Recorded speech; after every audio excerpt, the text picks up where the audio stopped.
Chapter 43. The Dead Hand. This figure hath high price.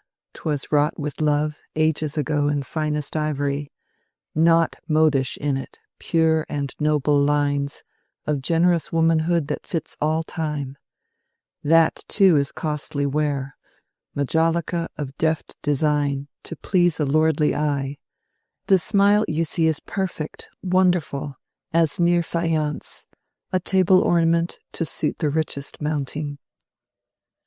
Dorothea seldom left home without her husband, but she did occasionally drive into Middlemarch alone, on little errands of shopping or charity such as occur to every lady of any wealth when she lives within 3 miles of a town. 2 days after that scene in the yew tree walk, she determined to use such an opportunity in order, if possible, to see Lydgate, and learn from him whether her husband had really felt any depressing change of symptoms which he was concealing from her, and whether he had insisted on knowing the utmost about himself. She felt almost guilty in asking for knowledge about him from another, but the dread of being without it, the dread of that ignorance which would make her unjust or hard, overcame every scruple. That there had been some crisis in her husband's mind she was certain.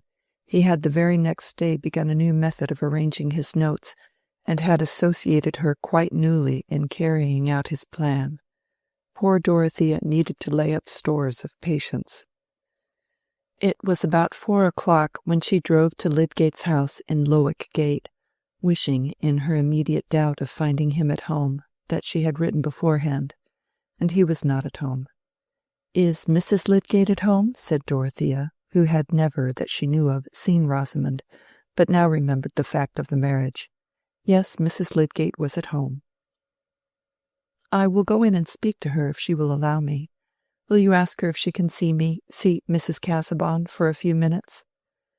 When the servant had gone to deliver that message, Dorothea could hear sounds of music through an open window, a few notes from a man's voice, and then a piano bursting into roulades.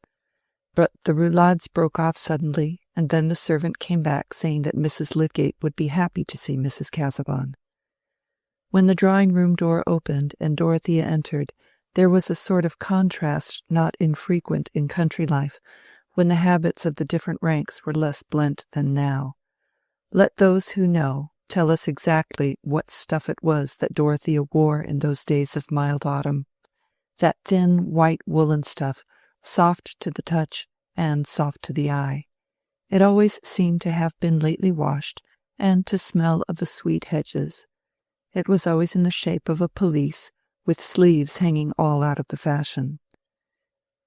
Yet if she had entered before a still audience, as Imogen or Cato's daughter, the dress might have seemed right enough. The grace and dignity were in her limbs and neck, and about her simply parted hair and candid eyes, the large round poke which was then in the fate of women seemed no more odd as a head-dress than the gold trencher we call a halo. By the present audience of 2 persons, no dramatic heroine could have been expected with more interest than Mrs. Casaubon. To Rosamond she was one of those county divinities not mixing with Middlemarch mortality, whose slightest marks of manner or appearance were worthy of her study. Moreover, Rosamond was not without satisfaction that Mrs. Casaubon should have an opportunity of studying her. What is the use of being exquisite if you are not seen by the best judges?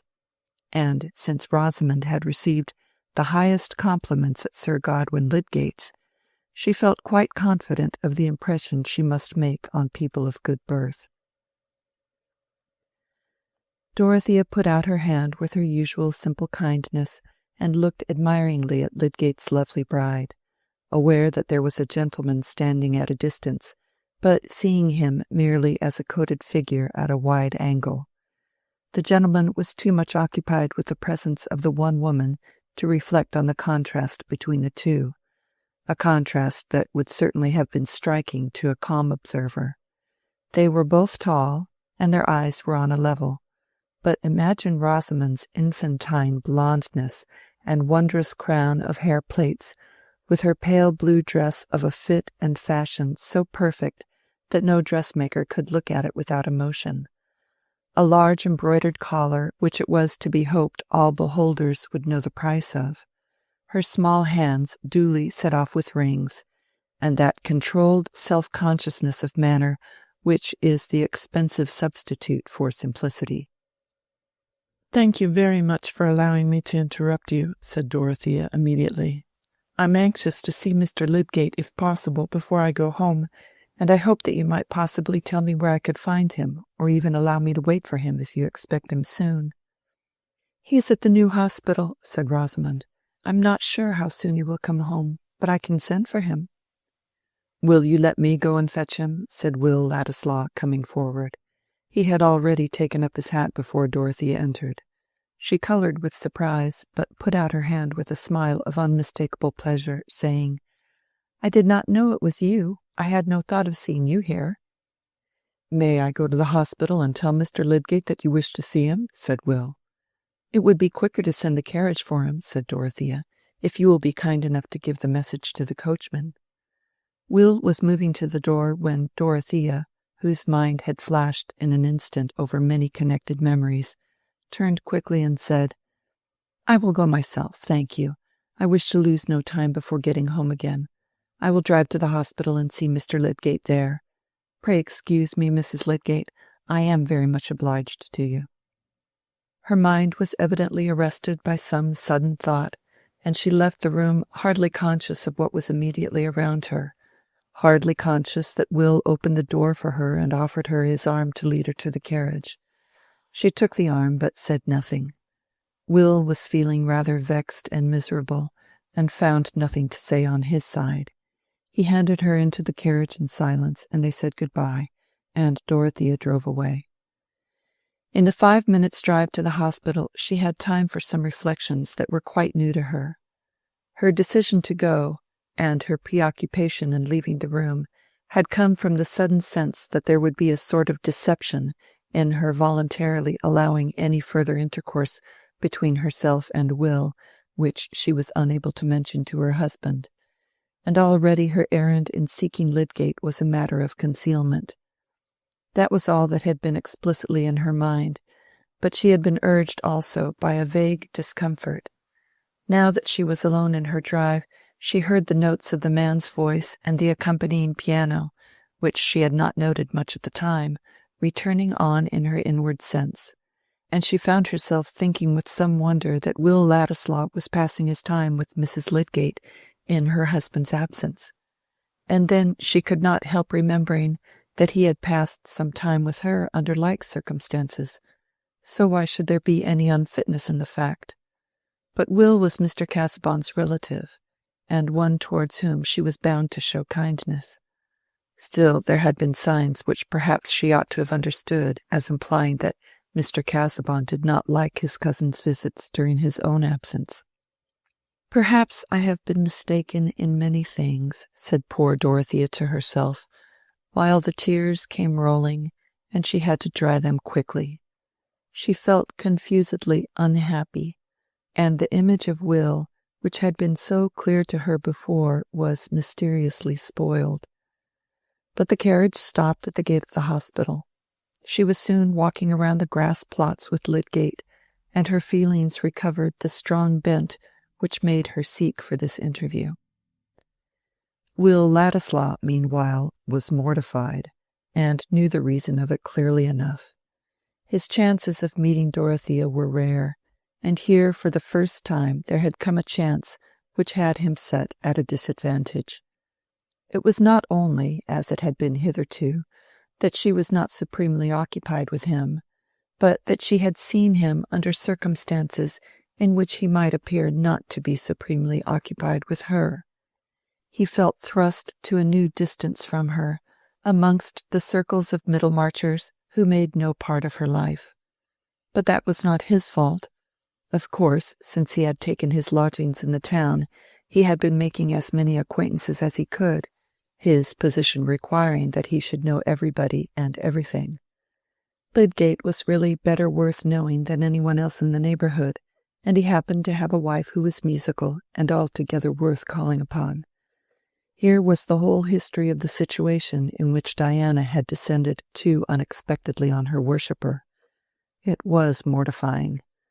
Will was conscious that he should not have been at Middlemarch but for Dorothea, and yet his position there was threatening to divide him from her with those barriers of habitual sentiment which are more fatal to the persistence of mutual interest than all the distance between Rome and Britain.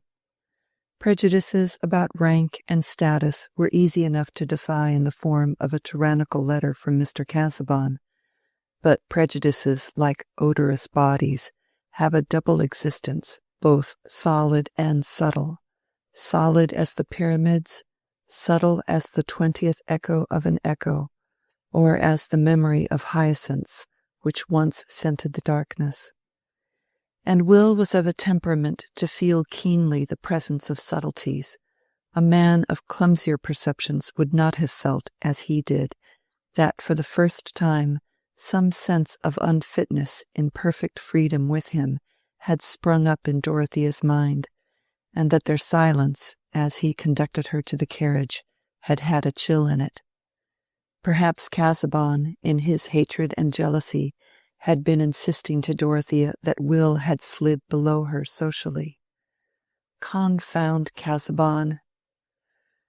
Will re-entered the drawing-room, took up his hat, and looking irritated as he advanced towards Mrs. Lydgate, who had seated herself at her work-table, said, "It is always fatal to have music or poetry interrupted. May I come another day and just finish about the rendering of Lunghi dal Caro Bene?" "I shall be happy to be taught," said Rosamond, "but I am sure you admit that the interruption was a very beautiful one. I quite envy your acquaintance with Mrs. Casaubon.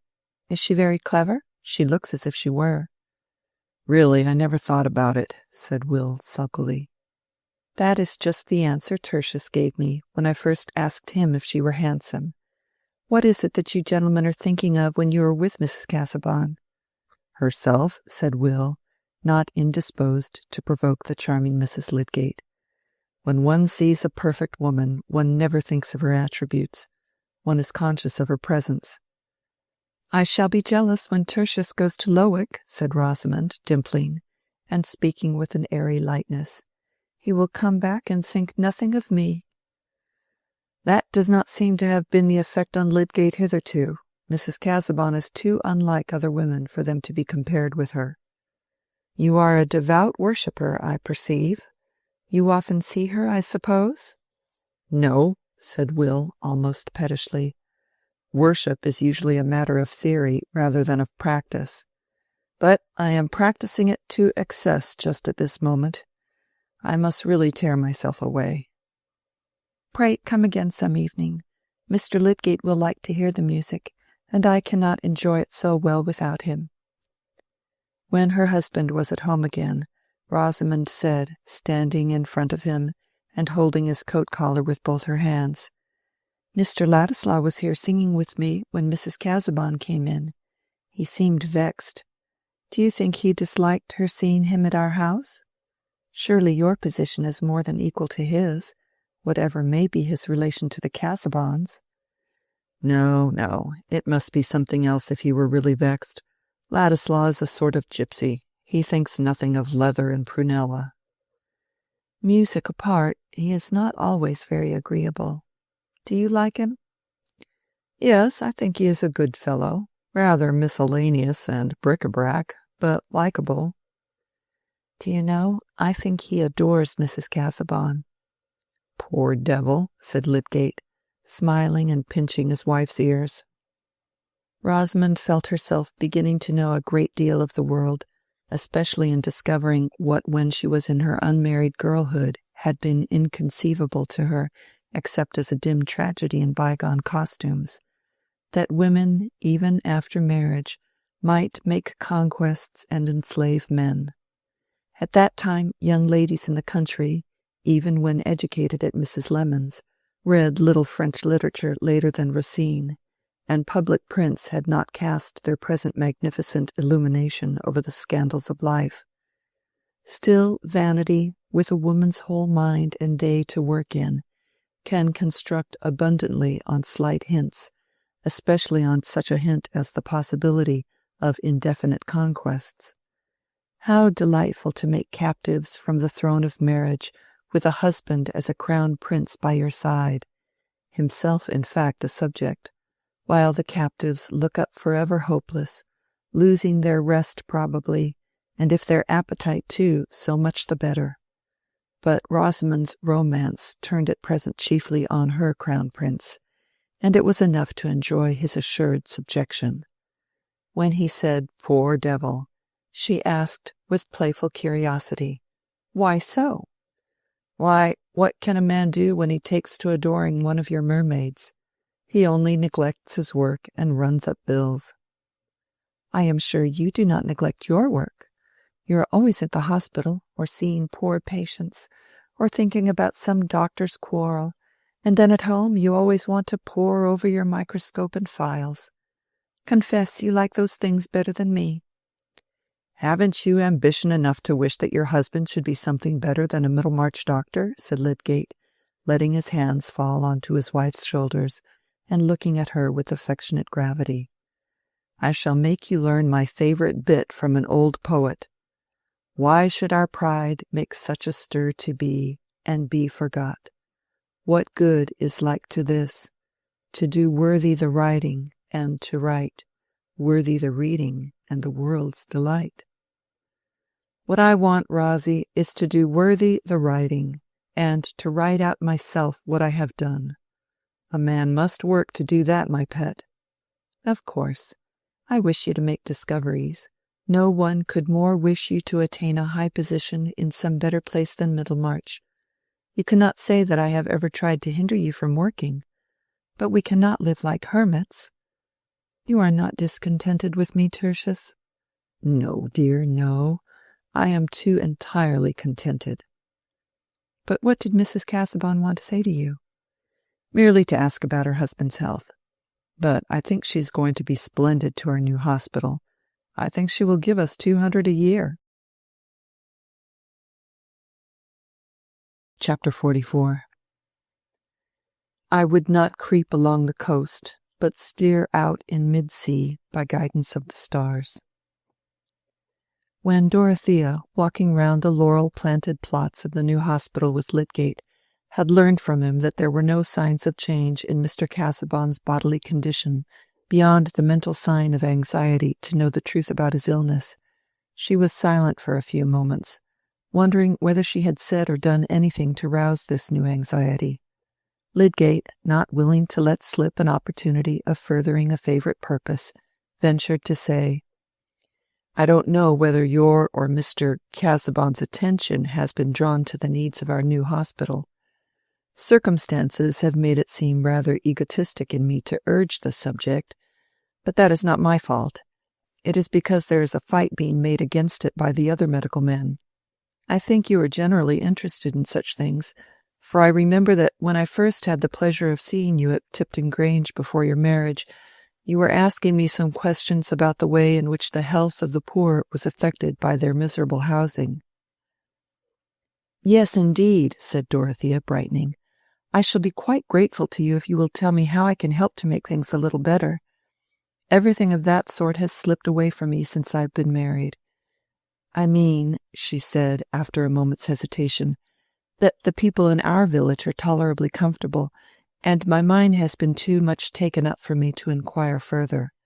But here, in such a place as Middlemarch, there must be a great deal to be done." "There is everything to be done," said Lydgate, with abrupt energy, "and this hospital is a capital piece of work, due entirely to Mr. Bulstrode's exertions, and in a great degree to his money. But one man can't do everything in a scheme of this sort. Of course he looked forward to help, and now there's a mean, petty feud set up against the thing in the town, by certain persons who want to make it a failure." "What can be their reasons?" said Dorothea, with naive surprise. "Chiefly Mr. Bulstrode's unpopularity to begin with. Half the town would almost take trouble for the sake of thwarting him. In this stupid world most people never consider that a thing is good to be done unless it is done by their own set. I had no connection with Bulstrode before I came here. I look at him quite impartially, and I see that he has some notions, that he has set things on foot, which I can turn to good public purpose. If a fair number of the better educated men went to work with the belief that their observations might contribute to the reform of medical doctrine and practice, we should soon see a change for the better. That's my point of view. I hold that by refusing to work with Mr. Bulstrode, I should be turning my back on an opportunity of making my profession more generally serviceable. I quite agree with you, said Dorothea, at once fascinated by the situation sketched in Lydgate's words. But what is there against Mr. Bulstrode? I know that my uncle is friendly with him. People don't like his religious tone, said Lydgate, breaking off there. That is all the stronger reason for despising such an opposition, said Dorothea, looking at the affairs of Middlemarch by the light of the great persecutions. To put the matter quite fairly, they have other objections to him. He is masterful and rather unsociable, and he is concerned with trade, which has complaints of its own that I know nothing about. But what has that to do with the question whether it would not be a fine thing to establish here a more valuable hospital than any they have in the county?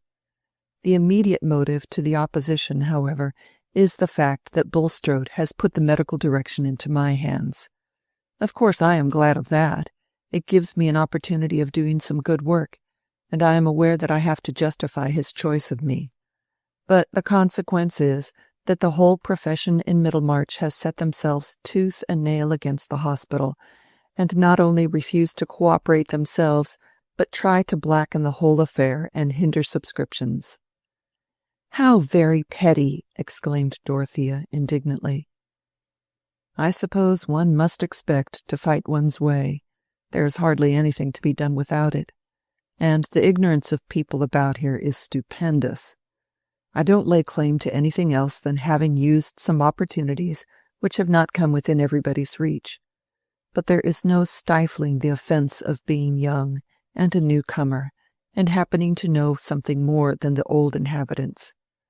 Still, if I believe that I can set going a better method of treatment, if I believe that I can pursue certain observations and inquiries which may be a lasting benefit to medical practice, I should be a base truckler if I allowed any consideration of personal comfort to hinder me. And the course is all the clearer from there being no salary in question to put my persistence in an equivocal light.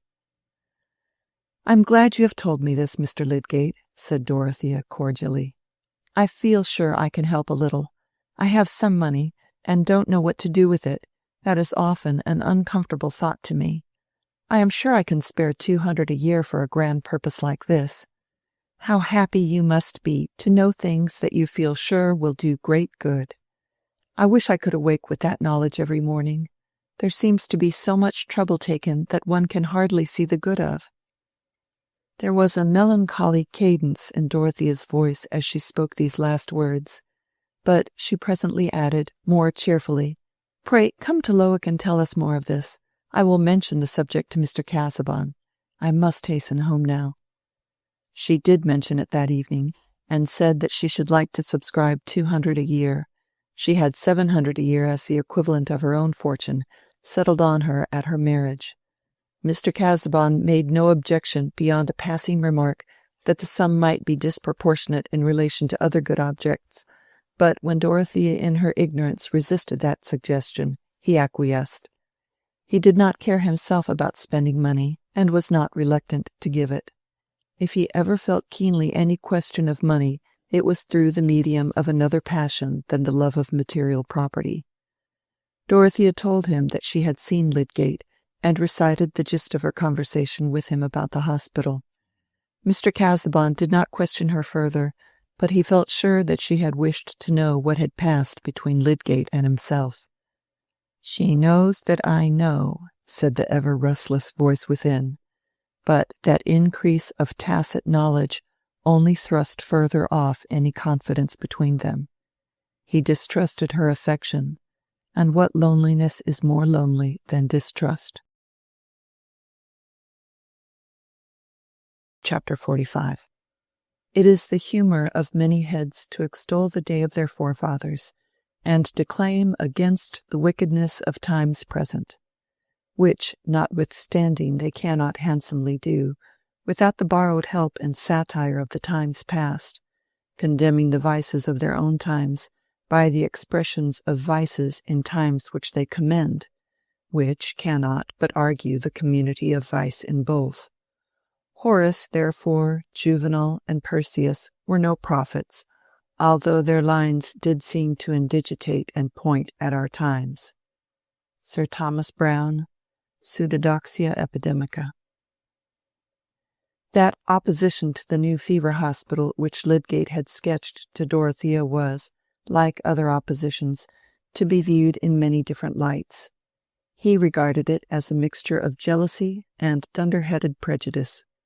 Mr. Bulstrode saw in it not only medical jealousy, but a determination to thwart himself, prompted mainly by a hatred of that vital religion of which he had striven to be an effectual lay representative, a hatred which certainly found pretexts apart from religion, such as were only too easy to find in the entanglements of human action.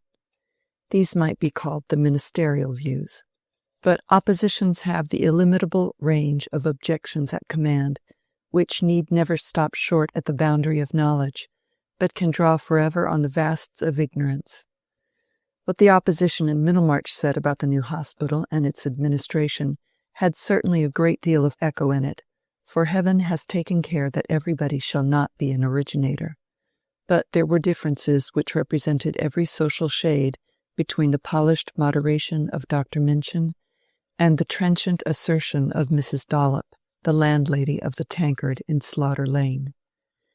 Mrs. Dollop became more and more convinced by her own asseveration that Dr. Lydgate meant to let the people die in the hospital, if not to poison them, for the sake of cutting them up without saying by your leave or with your leave.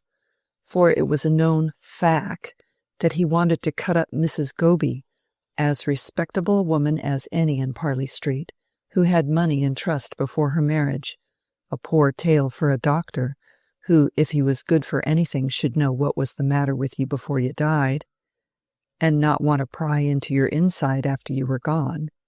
If that was not reason, Mrs. Dollop wished to know what was.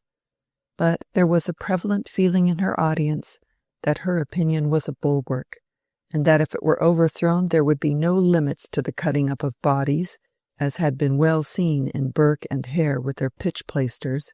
Such a hanging business as that was not wanted in Middlemarch. And let it not be supposed that opinion at the Tankard in Slaughter Lane was unimportant to the medical profession.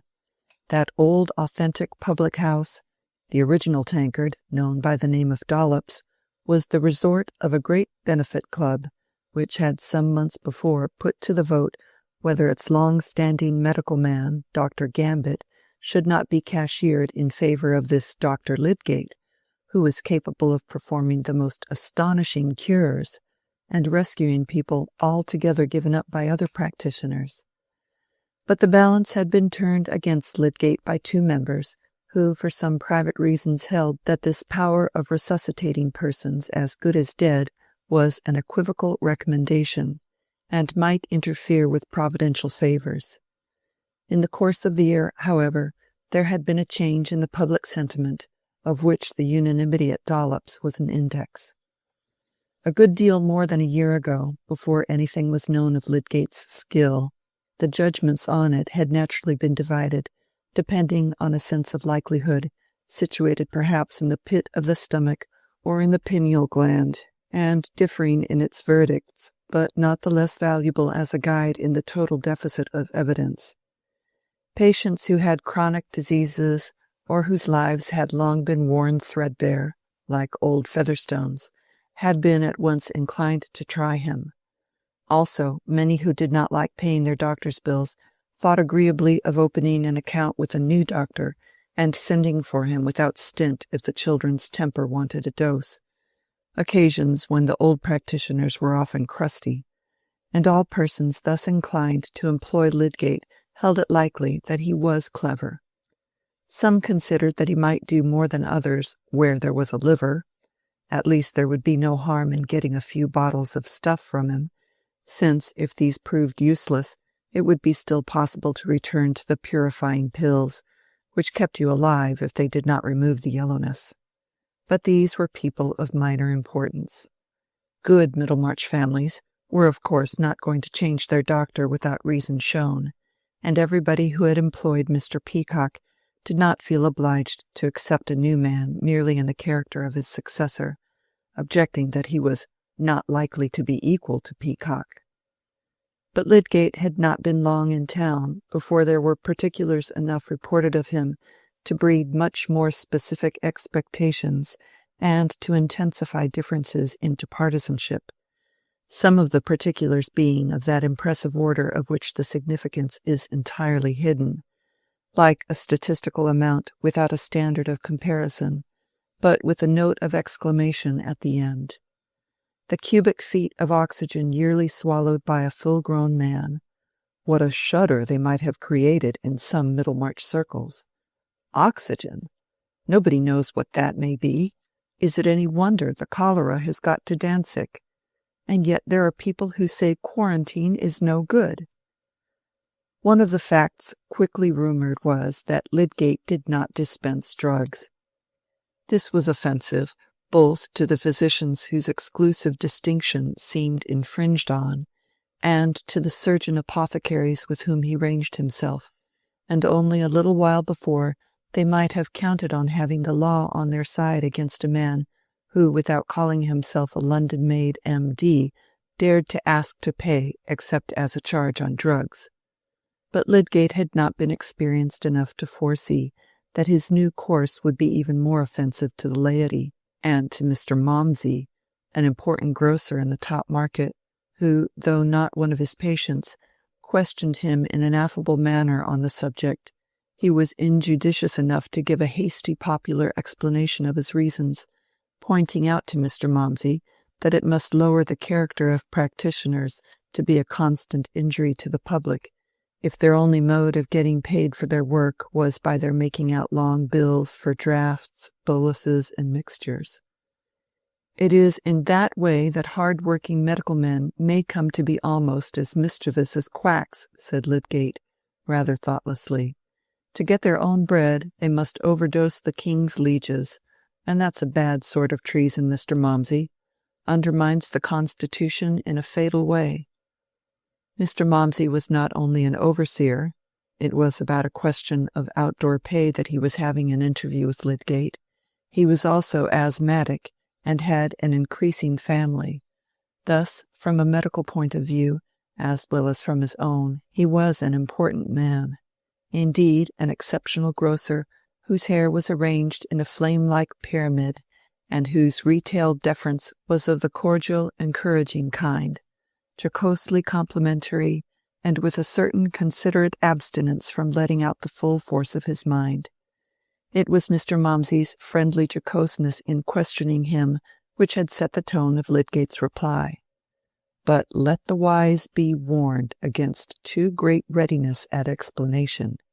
It multiplies the sources of mistake, lengthening the sum for reckoners sure to go wrong. Lydgate smiled as he ended his speech, putting his foot into the stirrup, and Mr. Momsey laughed more than he would have done if he had known who the king's lieges were, giving his "Good morning, sir, with the air of one who saw everything clearly enough. But in truth his views were perturbed. For years he had been paying bills with strictly made items, so that for every half-crown and 18 pence he was certain something measurable had been delivered. He had done this with satisfaction, including it among his responsibilities as a husband and father, and regarding a longer bill than usual as a dignity worth mentioning. Moreover, in addition to the massive benefit of drugs to self and family, he had enjoyed the pleasure of forming an acute judgment as to their immediate effects, so as to give an intelligent statement for the guidance of Mr. Gambit, a practitioner just a little lower in status than Wrench or Toller, and especially esteemed as an accoucheur, of whose ability Mr. Momsey had the poorest opinion on all other points, but in doctoring, he was wont to say in an undertone, He placed Gambit above any of them. Here were deeper reasons than the superficial talk of a new man, which appeared still flimsier in the drawing-room over the shop, when they were recited to Mrs. Momsey, a woman accustomed to be made much of as a fertile mother, generally under attendance more or less frequent from Mr. Gambit, and occasionally having attacks which required Dr. Minchin. "Does this Mr. Lydgate mean to say there is no use in taking medicine?" said Mrs. Momsey, who was slightly given to drawling. "I should like him to tell me how I could bear up at a fair time if I didn't take strengthening medicine for a month beforehand. Think of what I have to provide for calling customers, my dear." Here Mrs. Momsey turned to an intimate female friend who sat by. "A large veal pie, a stuffed fillet, a round of beef, ham, tongue, etc., etc. But what keeps me up best is the pink mixture, not the brown. I wonder, Mr. Momsey, with your experience, you could have patience to listen. I should have told him at once that I knew a little better than that." "No, no, no," said Mr. Momsey. "I was not going to tell him my opinion. Hear everything and judge for yourself is my motto. But he didn't know who he was talking to. I was not to be turned on his finger. People often pretend to tell me things when they might as well say, 'Momsey, you're a fool.' But I smile at it. I humor everybody's weak place. If physic had done harm to self and family, I should have found it out by this time." The next day Mr. Gambit was told that Lydgate went about saying physic was of no use. "Indeed," said he, lifting his eyebrows with cautious surprise. He was a stout, husky man with a large ring on his fourth finger. "How will he cure his patients, then?" "That's what I say," returned Mrs. Momsey, who habitually gave weight to her speech by loading her pronouns. "Does he suppose that they will pay him only to come and sit with them and go away again?" Mrs. Momsey had had a great deal of sitting from Mr. Gambit, including very full accounts of his own habits of body and other affairs, but of course he knew there was no innuendo in her remark, since his spare time and personal narrative had never been charged for. So he replied humorously, "Well, Lydgate is a good-looking young fellow, you know." "Not one that I would employ," said Mrs. Momsey. "Others may do as they please." Hence Mr. Gambit could go away from the chief grocer's without fear of rivalry, but not without a sense that Lydgate was one of those hypocrites who try to discredit others by advertising their own honesty, and that it might be worth some people's while to show him up. Mr. Gambit, however, had a satisfactory practice, much pervaded by the smells of retail trading, which suggested the reduction of cash payments to a balance, and he did not think it worth his while to show Lydgate up until he knew how. He had not indeed great resources of education, and had had to work his own way against a good deal of professional contempt, but he made none the worse accoucheur for calling the breathing apparatus lungs. Other medical men felt themselves more capable. Mr. Toller shared the highest practice in the town, and belonged to an old Middlemarch family. There were Tollers in the law and everything else above the line of retail trade.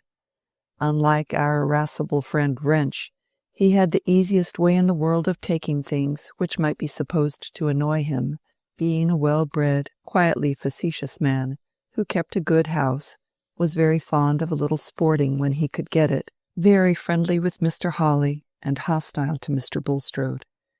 It may seem odd that, with such pleasant habits, he should have been given to the heroic treatment, bleeding and blistering and starving his patients, with a dispassionate disregard to his personal example, but the incongruity favored the opinion of his ability among his patients, who commonly observed that Mr. Toller had lazy manners, but his treatment was as active as you could desire. No man, said they, carried more seriousness into his profession. He was a little slow in coming, but when he came he did something. He was a great favorite in his own circle, and whatever he implied to anyone's disadvantage told doubly from his careless, ironical tone. He naturally got tired of smiling and saying, "Ah," when he was told that Mr. Peacock's successor did not mean to dispense medicines, and Mr. Hackbutt one day mentioning it over the wine at a dinner party, Mr. Toller said laughingly, "Dibbets will get rid of his stale drugs then. I'm fond of little Dibbets. I'm glad he's in luck." "I see your meaning, Toller," said Mr. Hackbutt, "and I am entirely of your opinion. I shall take an opportunity of expressing myself to that effect. The medical man should be responsible for the quality of drugs consumed by his patients. That is the rationale of the system of charging which has hitherto obtained, and nothing is more offensive than this ostentation of reform, where there is no real amelioration." "Ostentation, Hackbutt?" said Mr. Toller ironically. "I don't see that. A man can't very well be ostentatious of what nobody believes in. There's no reform in the matter. The question is, whether the profit on the drugs is paid to the medical man by the druggist or by the patient, and whether there shall be extra pay under the name of attendance." "Ah, to be sure, one of your damned new versions of the old humbug," said Mr. Hawley, passing the decanter to Mr. Wrench. Mr. Wrench, generally abstemious, often drank wine rather freely at a party, getting the more irritable in consequence. "As to humbug, Hawley," he said, "that's a word easy to fling about. But what I contend against is the way medical men are fouling their own nest, and setting up a cry about the country as if a general practitioner who dispenses drugs couldn't be a gentleman. I throw back the imputation with scorn. I say, the most ungentlemanly trick a man can be guilty of is to come among the members of his profession with innovations which are a libel on their time-honored procedure. That is my opinion, and I'm ready to maintain it against anyone who contradicts me." Mr. Wrench's voice had become exceedingly sharp. "I can't oblige you there, Wrench," said Mr. Hawley, thrusting his hands into his trouser pockets. "My dear fellow," said Mr. Toller, striking in pacifically, and looking at Mr. Wrench, "the physicians have their toes trodden on more than we have. If you come to dignity, it is a question for Minchin and Sprague." "Does medical jurisprudence provide nothing against these infringements?" said Mr. Hackbutt, with a disinterested desire to offer his lights. "How does the law stand, Hawley?" "Nothing to be done there," said Mr. Hawley. "I looked into it for Sprague. You'd only break your nose against a damned judge's decision." "Pooh, no need of the law," said Mr. Toller. "So far as practice is concerned, the attempt is an absurdity. No patient will like it, certainly not Peacocks, who have been used to depletion. Pass the wine." Mr. Toller's prediction was partly verified.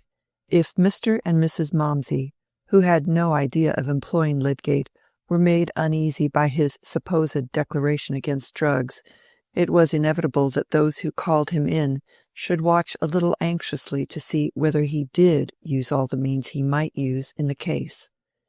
Even good Mr. Powderell, who in his constant charity of interpretation was inclined to esteem Lydgate the more for what seemed a conscientious pursuit of a better plan, had his mind disturbed with doubts during his wife's attack of erysipelas, and could not abstain from mentioning to Lydgate that Mr. Peacock on a similar occasion had administered a series of boluses which were not otherwise definable than their remarkable effect in bringing Mrs. Powderell round before Michaelmas from an illness which had begun in a remarkably hot August. At last, indeed, in the conflict between his desire not to hurt Lydgate and his anxiety that no means should be lacking, he induced his wife privately to take Widgeon's purifying pills, an esteemed Middlemarch medicine, which arrested every disease at the fountain, by setting to work at once upon the blood. This cooperative measure was not to be mentioned to Lydgate, and Mr. Powderell himself had no certain reliance on it, only hoping that it might be attended with a blessing. But in this doubtful stage of Lydgate's introduction, he was helped by what we mortals rashly call good fortune.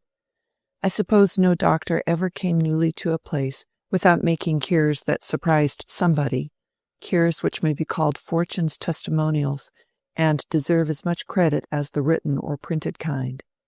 Various patients got well while Lydgate was attending them, some even of dangerous illnesses, and it was remarked that the new doctor with his new ways had at least the merit of bringing people back from the brink of death.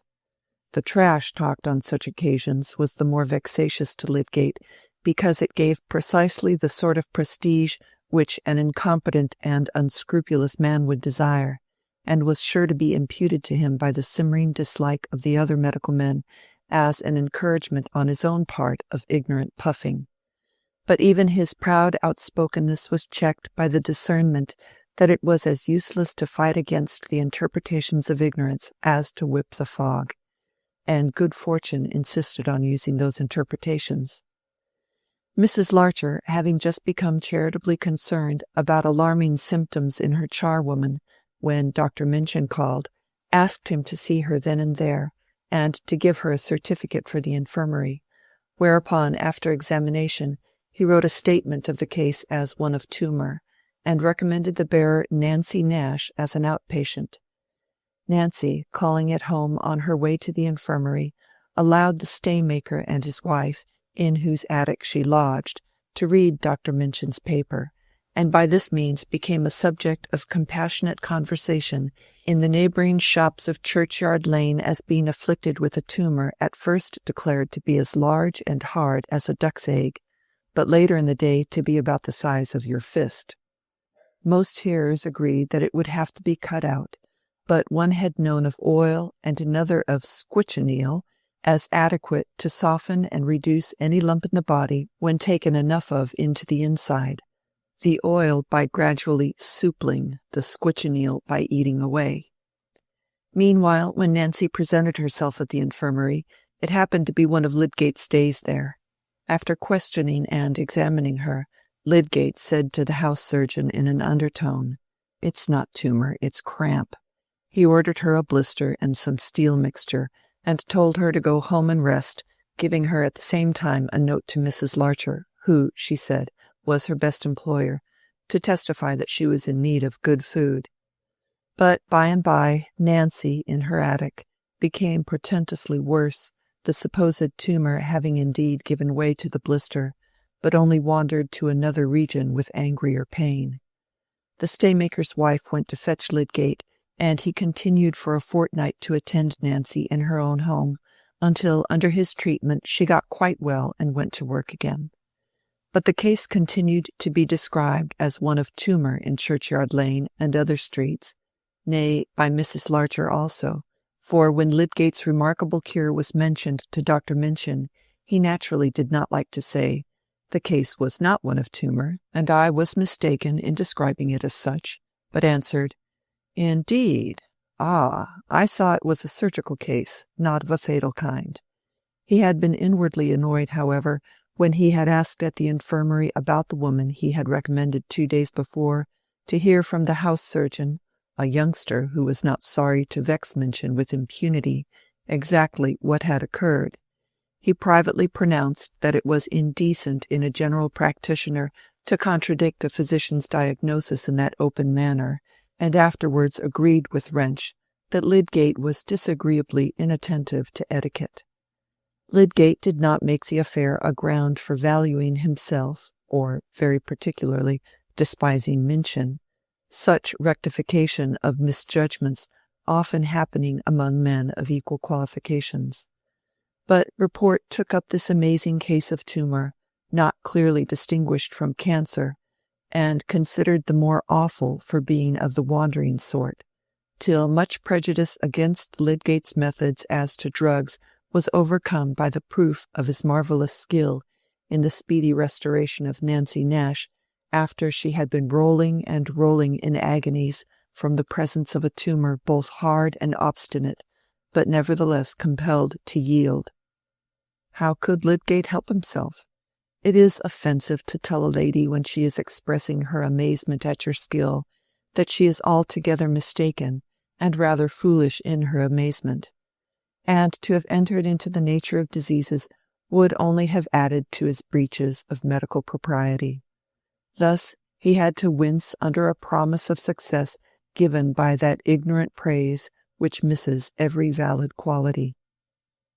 In the case of a more conspicuous patient, Mr. Borthrop Trumbull, Lydgate was conscious of having shown himself something better than an everyday doctor, though here too it was an equivocal advantage that he won.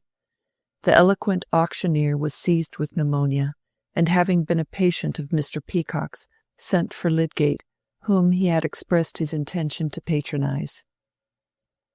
Mr. Trumbull was a robust man, a good subject for trying the expectant theory upon, watching the course of an interesting disease when left as much as possible to itself, so that the stages might be noted for future guidance, and from the air with which he described his sensations, Lydgate surmised that he would like to be taken into his medical man's confidence, and be represented as a partner in his own cure. The auctioneer heard, without much surprise, that his was a constitution which, always with due watching, might be left to itself, so as to offer a beautiful example of a disease with all its phases seen in clear delineation, and that he probably had the rare strength of mind voluntarily to become the test of a rational procedure, and thus make the disorder of his pulmonary functions a general benefit to society. Mr. Trumbull acquiesced at once, and entered strongly into the view that an illness of his was no ordinary occasion for medical science. "Never fear, sir. You are not speaking to one who is altogether ignorant of the vis medicatrix," said he, with his usual superiority of expression, made rather pathetic by difficulty of breathing, and he went without shrinking through his abstinence from drugs, much sustained by application of the thermometer, which implied the importance of his temperature, by the sense that he furnished objects for the microscope, and by learning many new words which seemed suited to the dignity of his secretions. For Lydgate was acute enough to indulge him with a little technical talk. It may be imagined that Mr. Trumbull rose from his couch with a disposition to speak of an illness in which he had manifested the strength of his mind as well as constitution, and he was not backward in awarding credit to the medical man who discerned the quality of patient he had to deal with. The auctioneer was not an ungenerous man, and liked to give others their due, feeling that he could afford it. He had caught the words expectant method, and rang chimes on this and other learned phrases to accompany the assurance that Lydgate knew a thing or two more than the rest of the doctors, was far better versed in the secrets of his profession than the majority of his compeers. This had happened before the affair of Fred Vincey's illness had given to Mr. Wrench's enmity towards Lydgate more definite personal ground. The newcomer already threatened to be a nuisance in the shape of rivalry, and was certainly a nuisance in the shape of practical criticism, or reflections on his hard-driven elders, who had had something else to do than to busy themselves with untried notions. His practice had spread in one or two quarters, and from the first the report of his high family had led to his being pretty generally invited, so that the other medical men had to meet him at dinner in the best houses, and having to meet a man whom you dislike is not observed always to end in mutual attachment. There was hardly ever so much unanimity among them as in the opinion that Lydgate was an arrogant young fellow, and yet ready for the sake of ultimately predominating to show a crawling subservience to Bulstrode. That Mr. Fairbrother, whose name was a chief flag of the anti-Bulstrode party, always defended Lydgate and made a friend of him, was referred to Fairbrother's unaccountable way of fighting on both sides. Here was plenty of preparation for the outburst of professional disgust at the announcement of the laws Mr. Bulstrode was laying down for the direction of the new hospital, which were the more exasperating because there was no present possibility of interfering with his will and pleasure, everybody except Lord Medlicote having refused help towards the building, on the ground that they preferred giving to the old infirmary. Mr. Bulstrode met all the expenses, and had ceased to be sorry that he was purchasing the right to carry out his notions of improvement without hindrance from prejudiced coadjutors. But he had had to spend large sums, and the building had lingered. Caleb Garth had undertaken it, had failed during its progress, and before the interior fittings were begun, had retired from the management of the business, and when referring to the hospital, he often said that however Bulstrode might ring if you tried him, he liked good solid carpentry and masonry, and had a notion both of drains and chimneys. In fact, the hospital had become an object of intense interest to Bulstrode, and he would willingly have continued to spare a large yearly sum that he might rule it dictatorially without any board. But he had another favourite object, which also required money for its accomplishment. He wished to buy some land in the neighbourhood of Middlemarch, and therefore he wished to get considerable contributions towards maintaining the hospital. Meanwhile, he framed his plan of management. The hospital was to be reserved for fever in all its forms. Lydgate was to be chief medical superintendent, that he might have free authority to pursue all comparative investigations which his studies, particularly in Paris, had shown him the importance of, the other medical visitors having a consultative influence, but no power to contravene Lydgate's ultimate decisions. And the general management was to be lodged exclusively in the hands of 5 directors associated with Mr. Bulstrode, who were to have votes in the ratio of their contributions, the board itself filling up any vacancy in its numbers, and no mob of small contributors being admitted to a share of government. There was an immediate refusal on the part of every medical man in the town to become a visitor at the fever hospital. "Very well," said Lydgate to Mr. Bulstrode. "We have a capital house surgeon and dispenser, a clear-headed, neat-handed fellow. We'll get Webb from Crabsley, as good a country practitioner as any of them, to come over twice a week, and in case of any exceptional operation, Prothero will come from Brassing. I must work the harder, that's all, and I have given up my post at the infirmary. The plan will flourish in spite of them, and then they'll be glad to come in.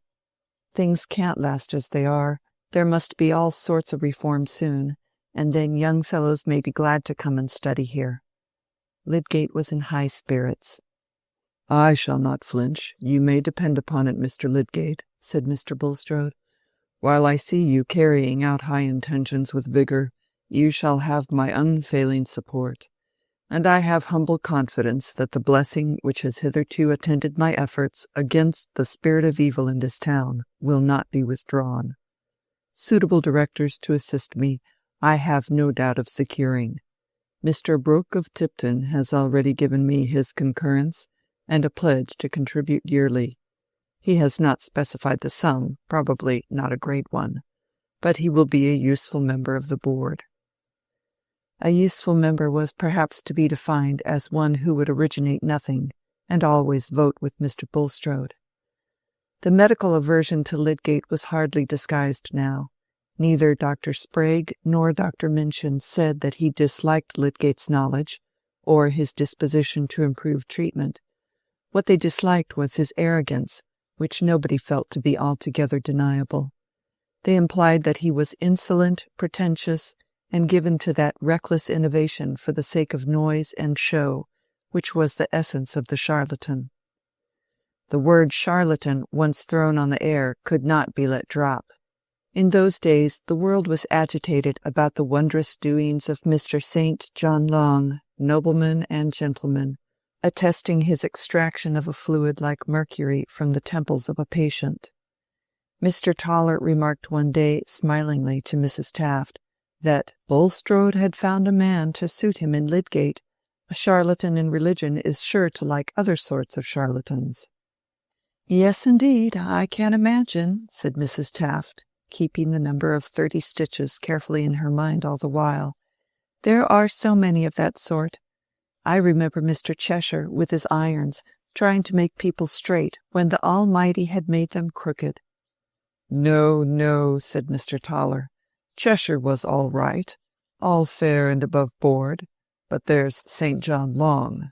That's the kind of fellow we call a charlatan, advertising cures in ways nobody knows anything about. A fellow who wants to make a noise by pretending to go deeper than other people. The other day he was pretending to tap a man's brain and get quicksilver out of it." "Good gracious! What dreadful trifling with people's constitutions," said Mrs. Taft.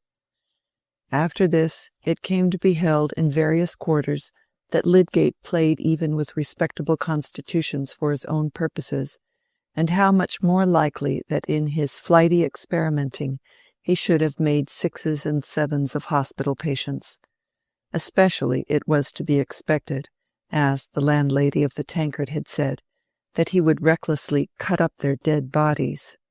For Lydgate, having attended Mrs. Goby, who died apparently of a heart disease not very clearly expressed in the symptoms, too daringly asked leave of her relatives to open the body, and thus gave an offence quickly spreading beyond Parley Street, where that lady had long resided on an income such as made this association of her body with the victims of Burke and Hare a flagrant insult to her memory. Affairs were in this stage when Lydgate opened the subject of the hospital to Dorothea. We see that he was bearing enmity and silly misconception with much spirit, aware that they were partly created by his good share of success. "They will not drive me away," he said, talking confidentially in Mr. Fairbrother's study. "I have got a good opportunity here, for the ends I care most about, and I am pretty sure to get income enough for our wants. By and by I shall go on as quietly as possible. I have no seductions now away from home and work, and I am more and more convinced that it will be possible to demonstrate the homogeneous origin of all the tissues. Raspail and others are on the same track, and I have been losing time." "I have no power of prophecy there," said Mr. Fairbrother, who had been puffing at his pipe thoughtfully while Lydgate talked. "But as to the hostility in the town, you'll weather it if you are prudent." "How am I to be prudent?" said Lydgate. "I just do what comes before me to do. I can't help people's ignorance and spite, any more than Vesalius could. It isn't possible to square one's conduct to silly conclusions which nobody can foresee." "Quite true. I didn't mean that. I meant only 2 things. One is, keep yourself as separable from Bulstrode as you can. Of course, you can go on doing good work of your own by his help, but don't get tied.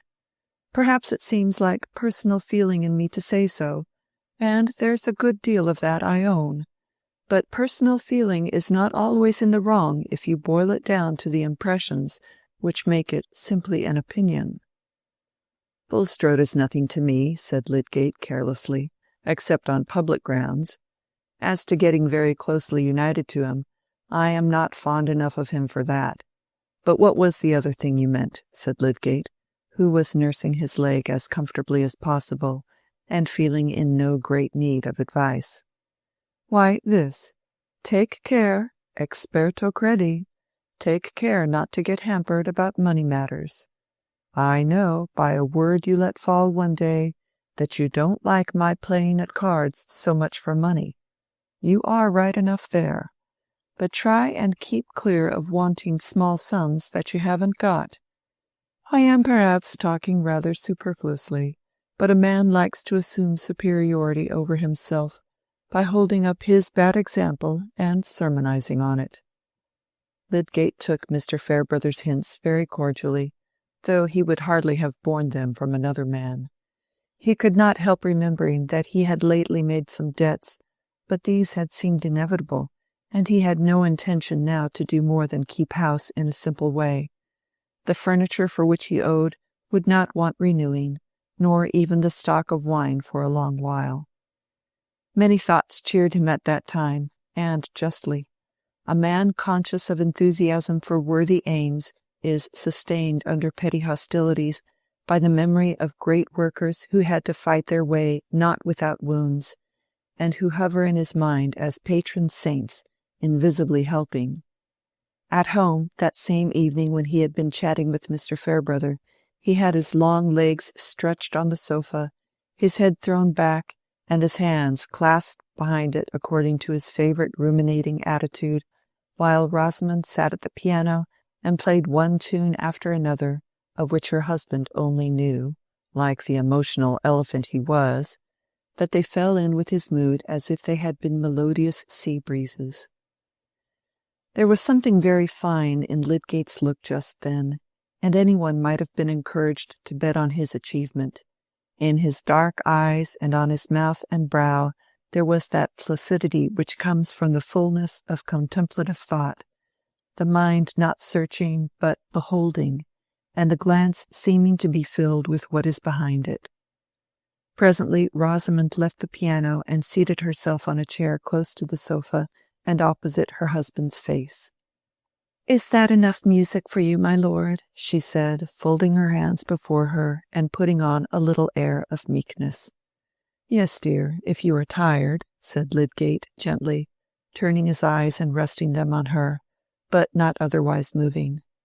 Rosamond's presence at that moment was perhaps no more than a spoonful brought to the lake, and her woman's instinct in this matter was not dull. "What is absorbing you?" she said, leaning forward and bringing her face nearer to his. He moved his hands and placed them gently behind her shoulders. "I am thinking of a great fellow who was about as old as I am 300 years ago, and had already begun a new era in anatomy." "I can't guess," said Rosamond, shaking her head. "We used to play at guessing historical characters at Mrs. Lemon's, but not anatomists." "I'll tell you. His name was Vesalius, and the only way he could get to know anatomy as he did was by going to snatch bodies at night from graveyards and places of execution." "Oh," said Rosamond, with a look of disgust on her pretty face. "I'm very glad you are not Vesalius. I should have thought he might find some less horrible way than that." "No, he couldn't," said Lydgate, going on too earnestly to take much notice of her answer. "He could only get a complete skeleton by snatching the whitened bones of a criminal from the gallows and burying them, and fetching them away by bits secretly in the dead of night." "I hope he is not one of your great heroes," said Rosamond, half playfully, half anxiously, "else I shall have you getting up in the night to go to St. Peter's churchyard. You know how angry you told me the people were about Mrs. Goby. You have enemies enough already." "So had Vesalius, Rosie. No wonder the medical fogies in Middlemarch are jealous, when some of the greatest doctors living were fierce upon Vesalius because they had believed in Galen, and he showed that Galen was wrong. They called him a liar and a poisonous monster. But the facts of the human frame were on his side, and so he got the better of them." "And what happened to him afterwards?" said Rosamond, with some interest. "Oh, he had a good deal of fighting to the last, and they did exasperate him enough at one time to make him burn a good deal of his work. Then he got shipwrecked just as he was coming from Jerusalem to take the great chair at Padua. He died rather miserably." There was a moment's pause before Rosamond said, "Do you know, Tertius, I often wish you had not been a medical man." "Nay, Rosie, don't say that," said Lydgate, drawing her closer to him. "That is like saying you wish you had married another man." "Not at all. You are clever enough for anything. You might have easily been something else, and your cousins at Quallingham all think that you have sunk below them in your choice of profession." "The cousins at Quallingham may go to the devil," said Lydgate with scorn. "It was like their impudence if they said anything of the sort to you." "Still," said Rosamond, "I do not think it is a nice profession, dear." We know that she had much quiet perseverance in her opinion. "It is the grandest profession in the world, Rosamond," said Lydgate gravely, "and to say that you love me without loving the medical man in me is the same sort of thing as to say that you like eating a peach but don't like its flavor. Don't say that again, dear. It pains me." "Very well, Dr. Graveface," said Rosie, dimpling.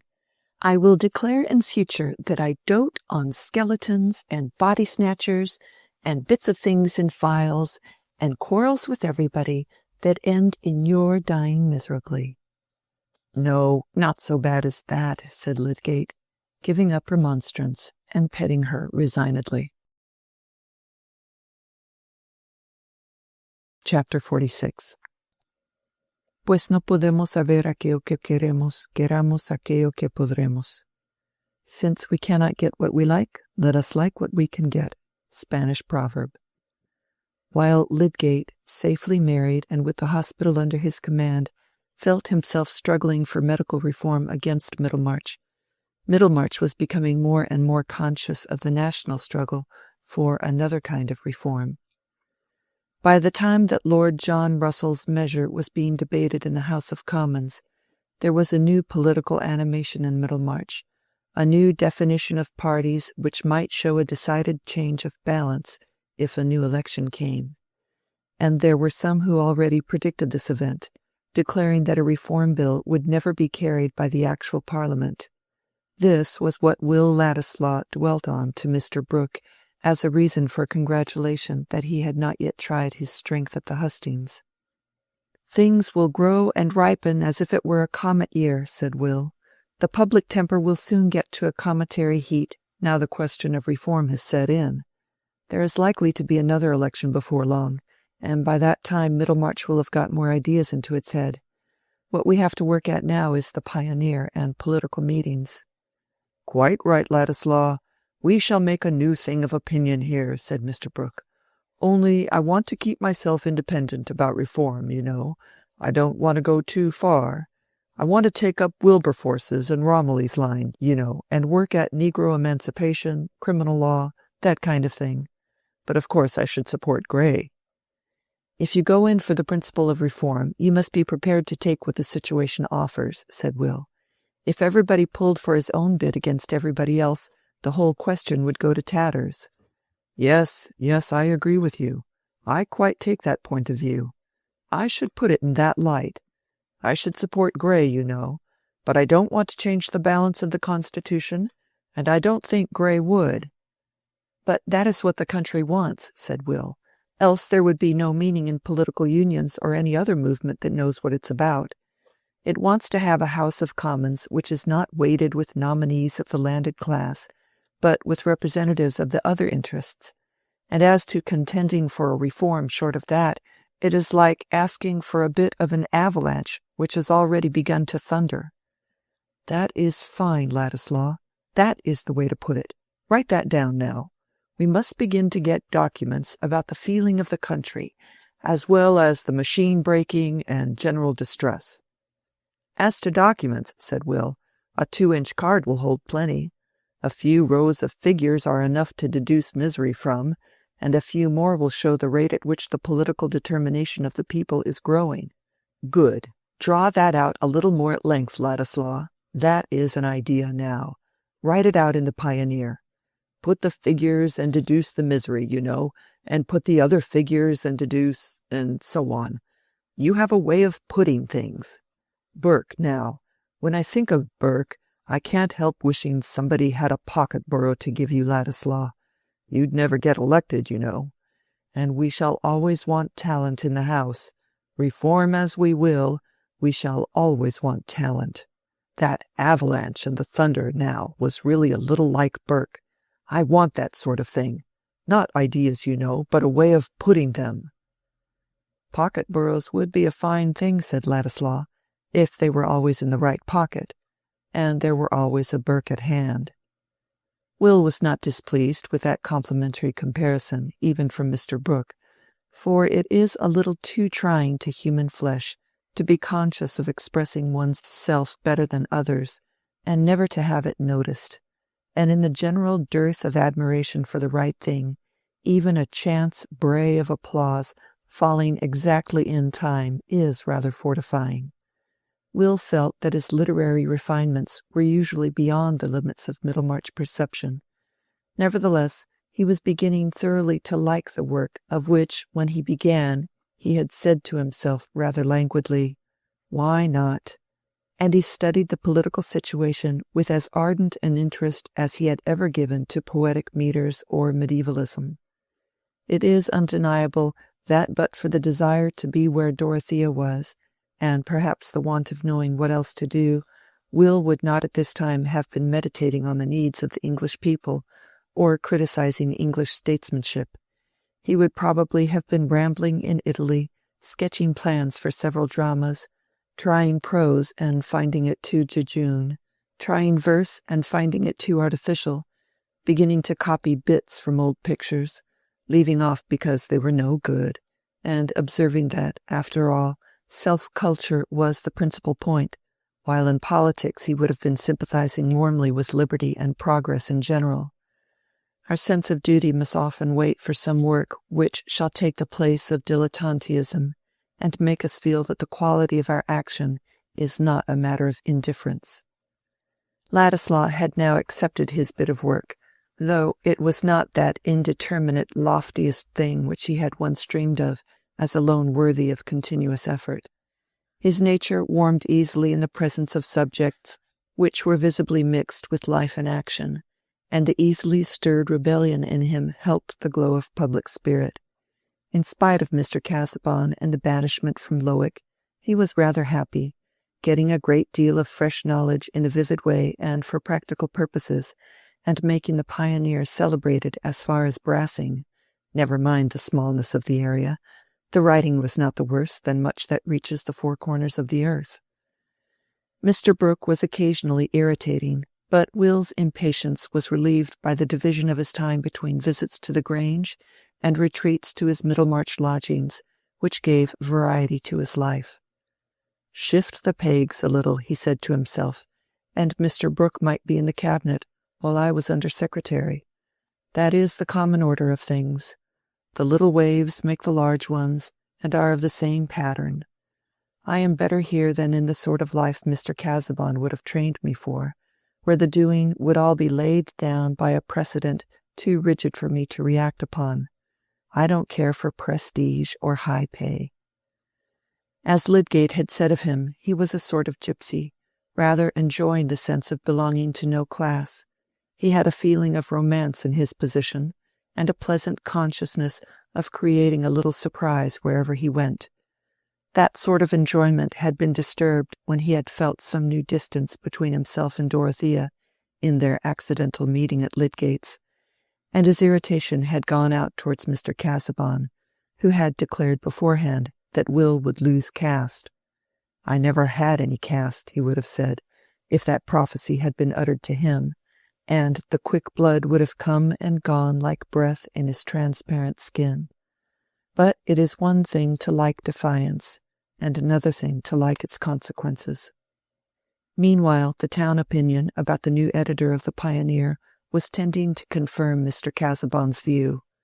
Will's relationship in that distinguished quarter did not, like Lydgate's high connections, serve as an advantageous introduction. If it was rumored that young Ladislaw was Mr. Casaubon's nephew or cousin, it was also rumored that Mr. Casaubon would have nothing to do with him. "Brooke has taken him up," said Mr. Hawley, "because that is what no man in his senses would have expected. Casaubon has devilish good reasons, you may be sure, for turning the cold shoulder on a young fellow whose bringing up he paid for. Just like Brooke, one of those fellows who would praise a cat to sell a horse." And some oddities of Will's, more or less poetical, appeared to support Mr. Keck, the editor of the Trumpet, in asserting that Ladislaw, if the truth were known, was not only a Polish emissary but crack-brained, which accounted for the preternatural quickness and glibness of his speech when he got onto a platform, as he did whenever he had an opportunity, speaking with a facility which cast reflections on solid Englishmen generally. It was disgusting to Keck to see a strip of a fellow, with light curls round his head, get up and speechify by the hour against institutions which had existed when he was in his cradle.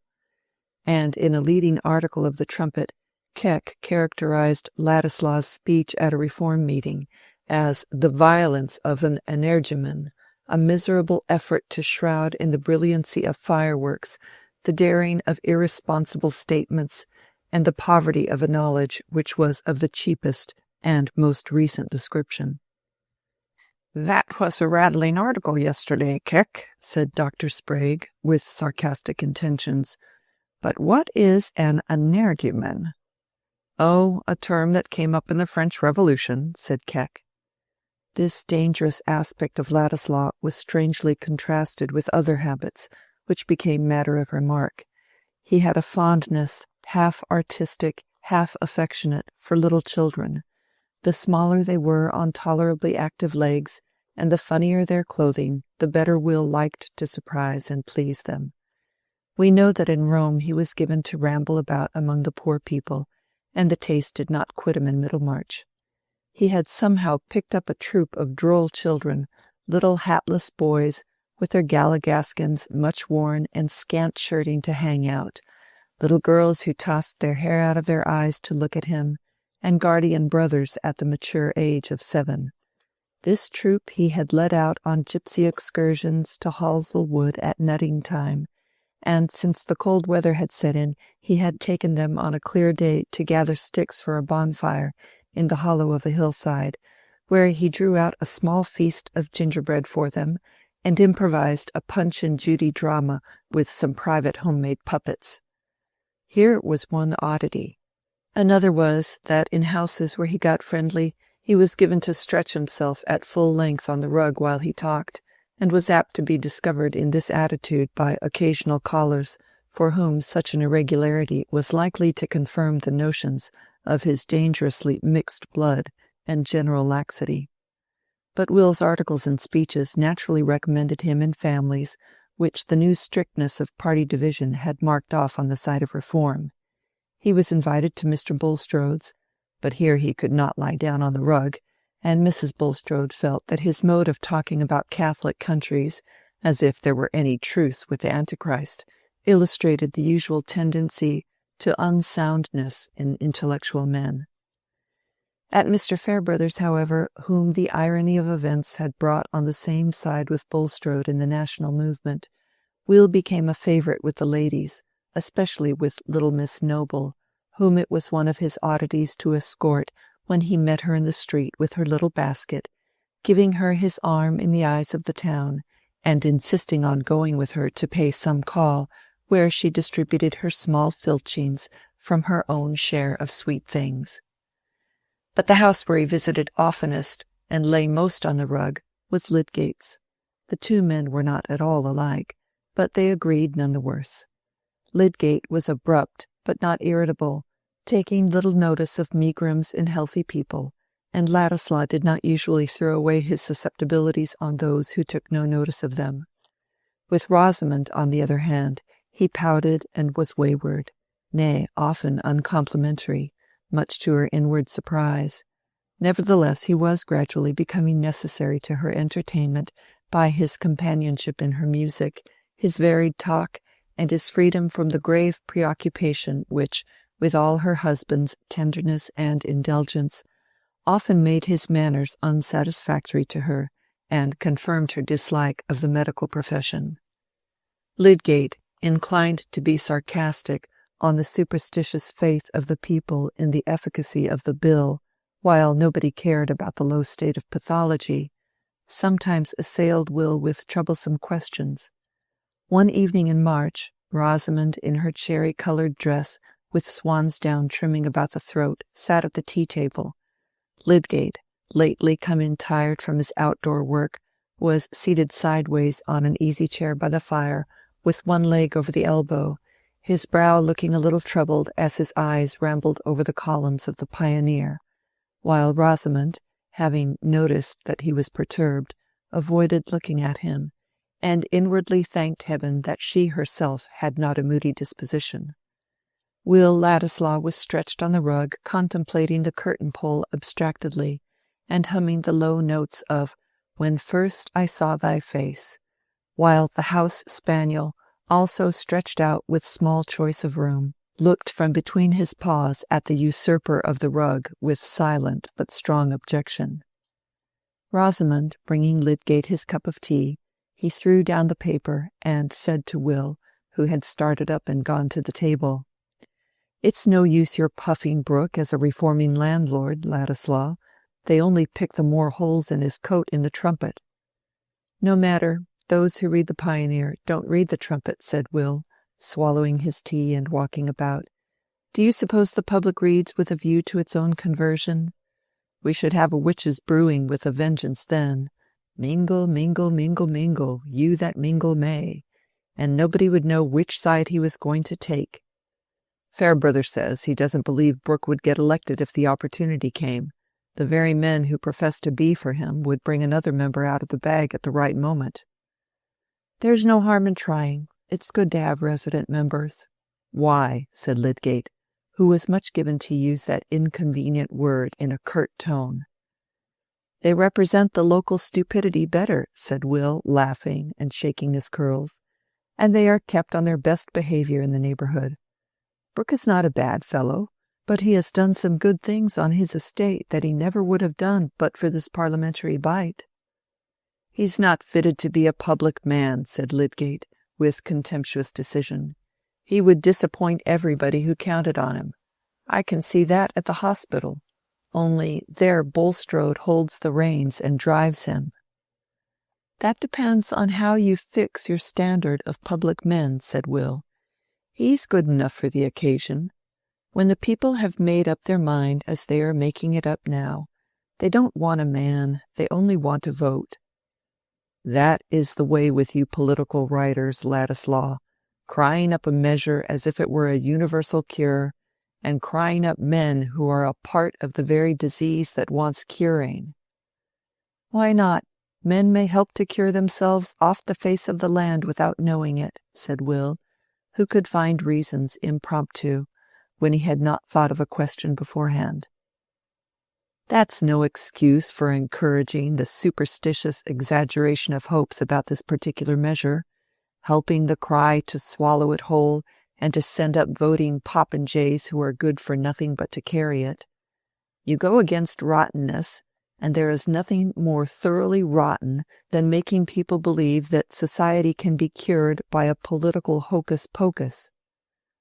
That's very fine, my dear fellow, but your cure must begin somewhere, and put it that 1,000 things which debase a population can never be reformed without this particular reform to begin with.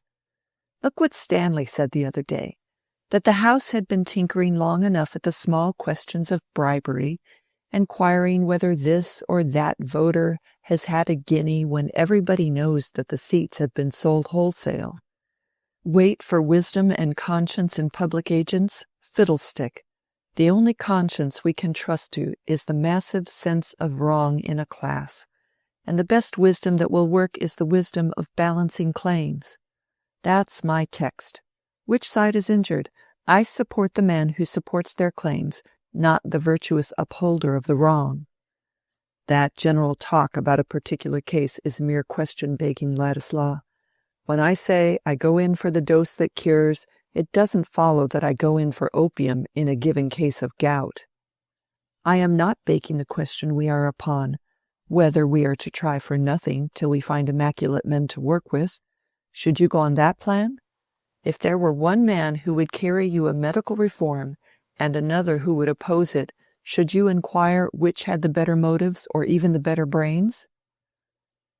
Oh, of course, said Lydgate, seeing himself checkmated by a move which he had often used himself. If one did not work with such men as are at hand, things must come to a deadlock. Suppose the worst opinion in the town about Bulstrode were a true one. That would not make it less true that he has the sense and the resolution to do what I think ought to be done in the matters I know and care most about. But that is the only ground on which I go with him, Lydgate added rather proudly, bearing in mind Mr. Fairbrother's remarks. He is nothing to me otherwise. I would not cry him up on any personal ground. I would keep clear of that. Do you mean that I cry up Brooke on any personal ground? Said Will Ladislaw, nettled, and turning sharp round. For the first time he felt offended with Lydgate, not the less so, perhaps, because he would have declined any close inquiry into the growth of his relation to Mr. Brooke. Not at all, said Lydgate. I was simply explaining my own action. I meant that a man may work for a special end with others whose motives and general course are equivocal, if he is quite sure of his personal independence, and that he is not working for his private interest, either place or money. Then why don't you extend your liberality to others? Said Will, still nettled. My personal independence is as important to me as yours is to you. You have no more reason to imagine that I have personal expectations from Brooke than I have to imagine that you have personal expectations from Bulstrode. Motives are points of honor, I suppose. Nobody can prove them. But as to money and place in the world," Will ended, tossing back his head, "I think it is pretty clear that I am not determined by considerations of that sort." "You quite mistake me, Ladislaw," said Lydgate, surprised. He had been preoccupied with his own vindication, and had been blind to what Ladislaw might infer on his own account. "I beg your pardon for unintentionally annoying you. In fact, I should rather attribute to you a romantic disregard of your own worldly interests. On the political question, I referred simply to intellectual bias." "How very unpleasant you both are this evening," said Rosamond. "I cannot conceive why money should have been referred to. Politics and medicine are sufficiently disagreeable to quarrel upon. You can both of you go on quarrelling with all the world and with each other on those two topics." Rosamond looked mildly neutral as she said this, rising to ring the bell, and then crossing to her work-table. "Poor Rosie," said Lydgate, putting out his hand to her as she was passing him. "Disputation is not amusing to cherubs. Have some music. Ask Ladislaw to sing with you." When Will was gone, Rosamond said to her husband, "What put you out of temper this evening, Tertius?" "Me? It was Ladislaw who was out of temper. He is like a bit of tinder." "But I mean before that. Something had vexed you before you came in. You looked cross.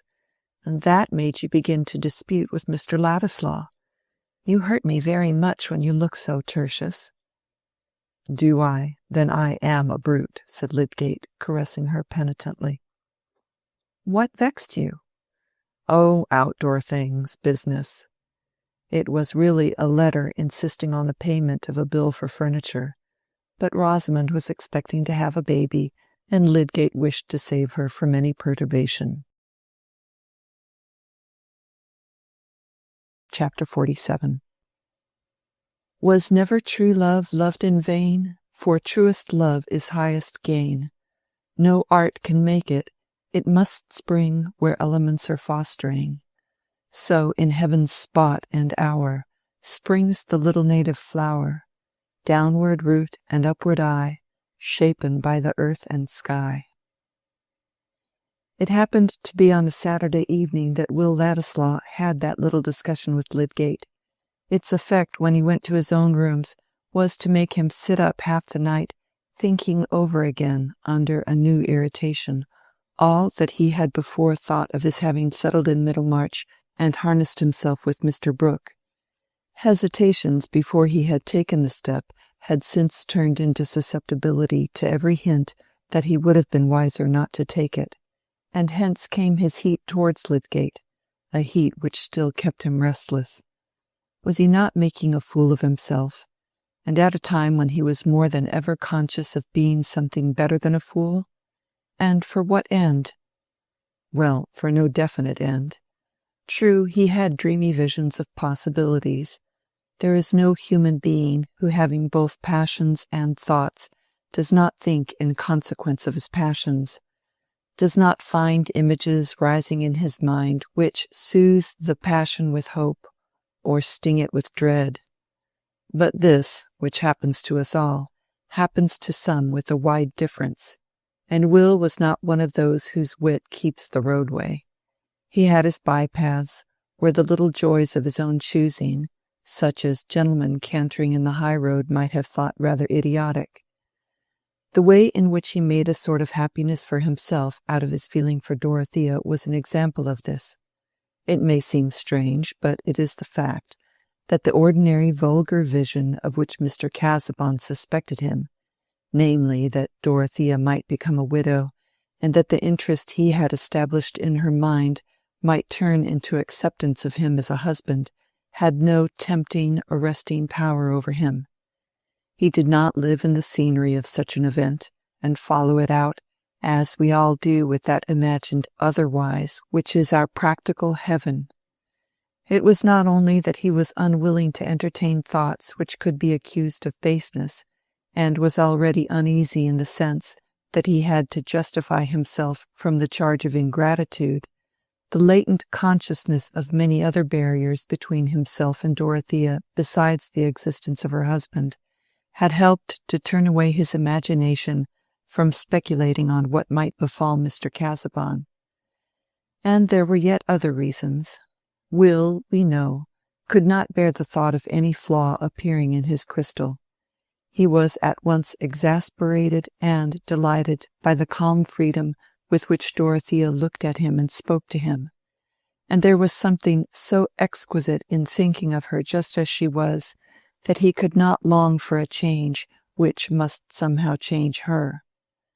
Do we not shun the street version of a fine melody, or shrink from the news that the rarity, some bit of chiseling or engraving perhaps, which we have dwelt on even with exultation in the trouble it has cost us to snatch glimpses of it, is not really an uncommon thing, and may be obtained as an everyday possession?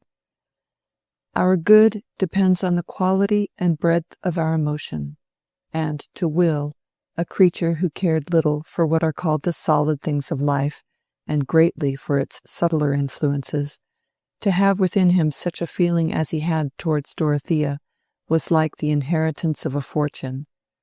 What others might have called futility of his passion made an additional delight for his imagination. He was conscious of a generous movement, and of verifying in his own experience that higher love poetry which had charmed his fancy. Dorothea, he said to himself, was forever enthroned in his soul. No other woman could sit higher than her footstool, and if he could have written out in immortal syllables the effect she wrought within him, he might have boasted, after the example of old Drayton, that queens hereafter might be glad to live upon the alms of her superfluous praise. But this result was questionable, and what else could he do for Dorothea? What was his devotion worth to her? It was impossible to tell. He would not go out of her reach. He saw no creature among her friends to whom he could believe that she spoke with the same simple confidence as to him. She had once said that she would like him to stay, and stay he would, whatever fire-breathing dragons might hiss around her.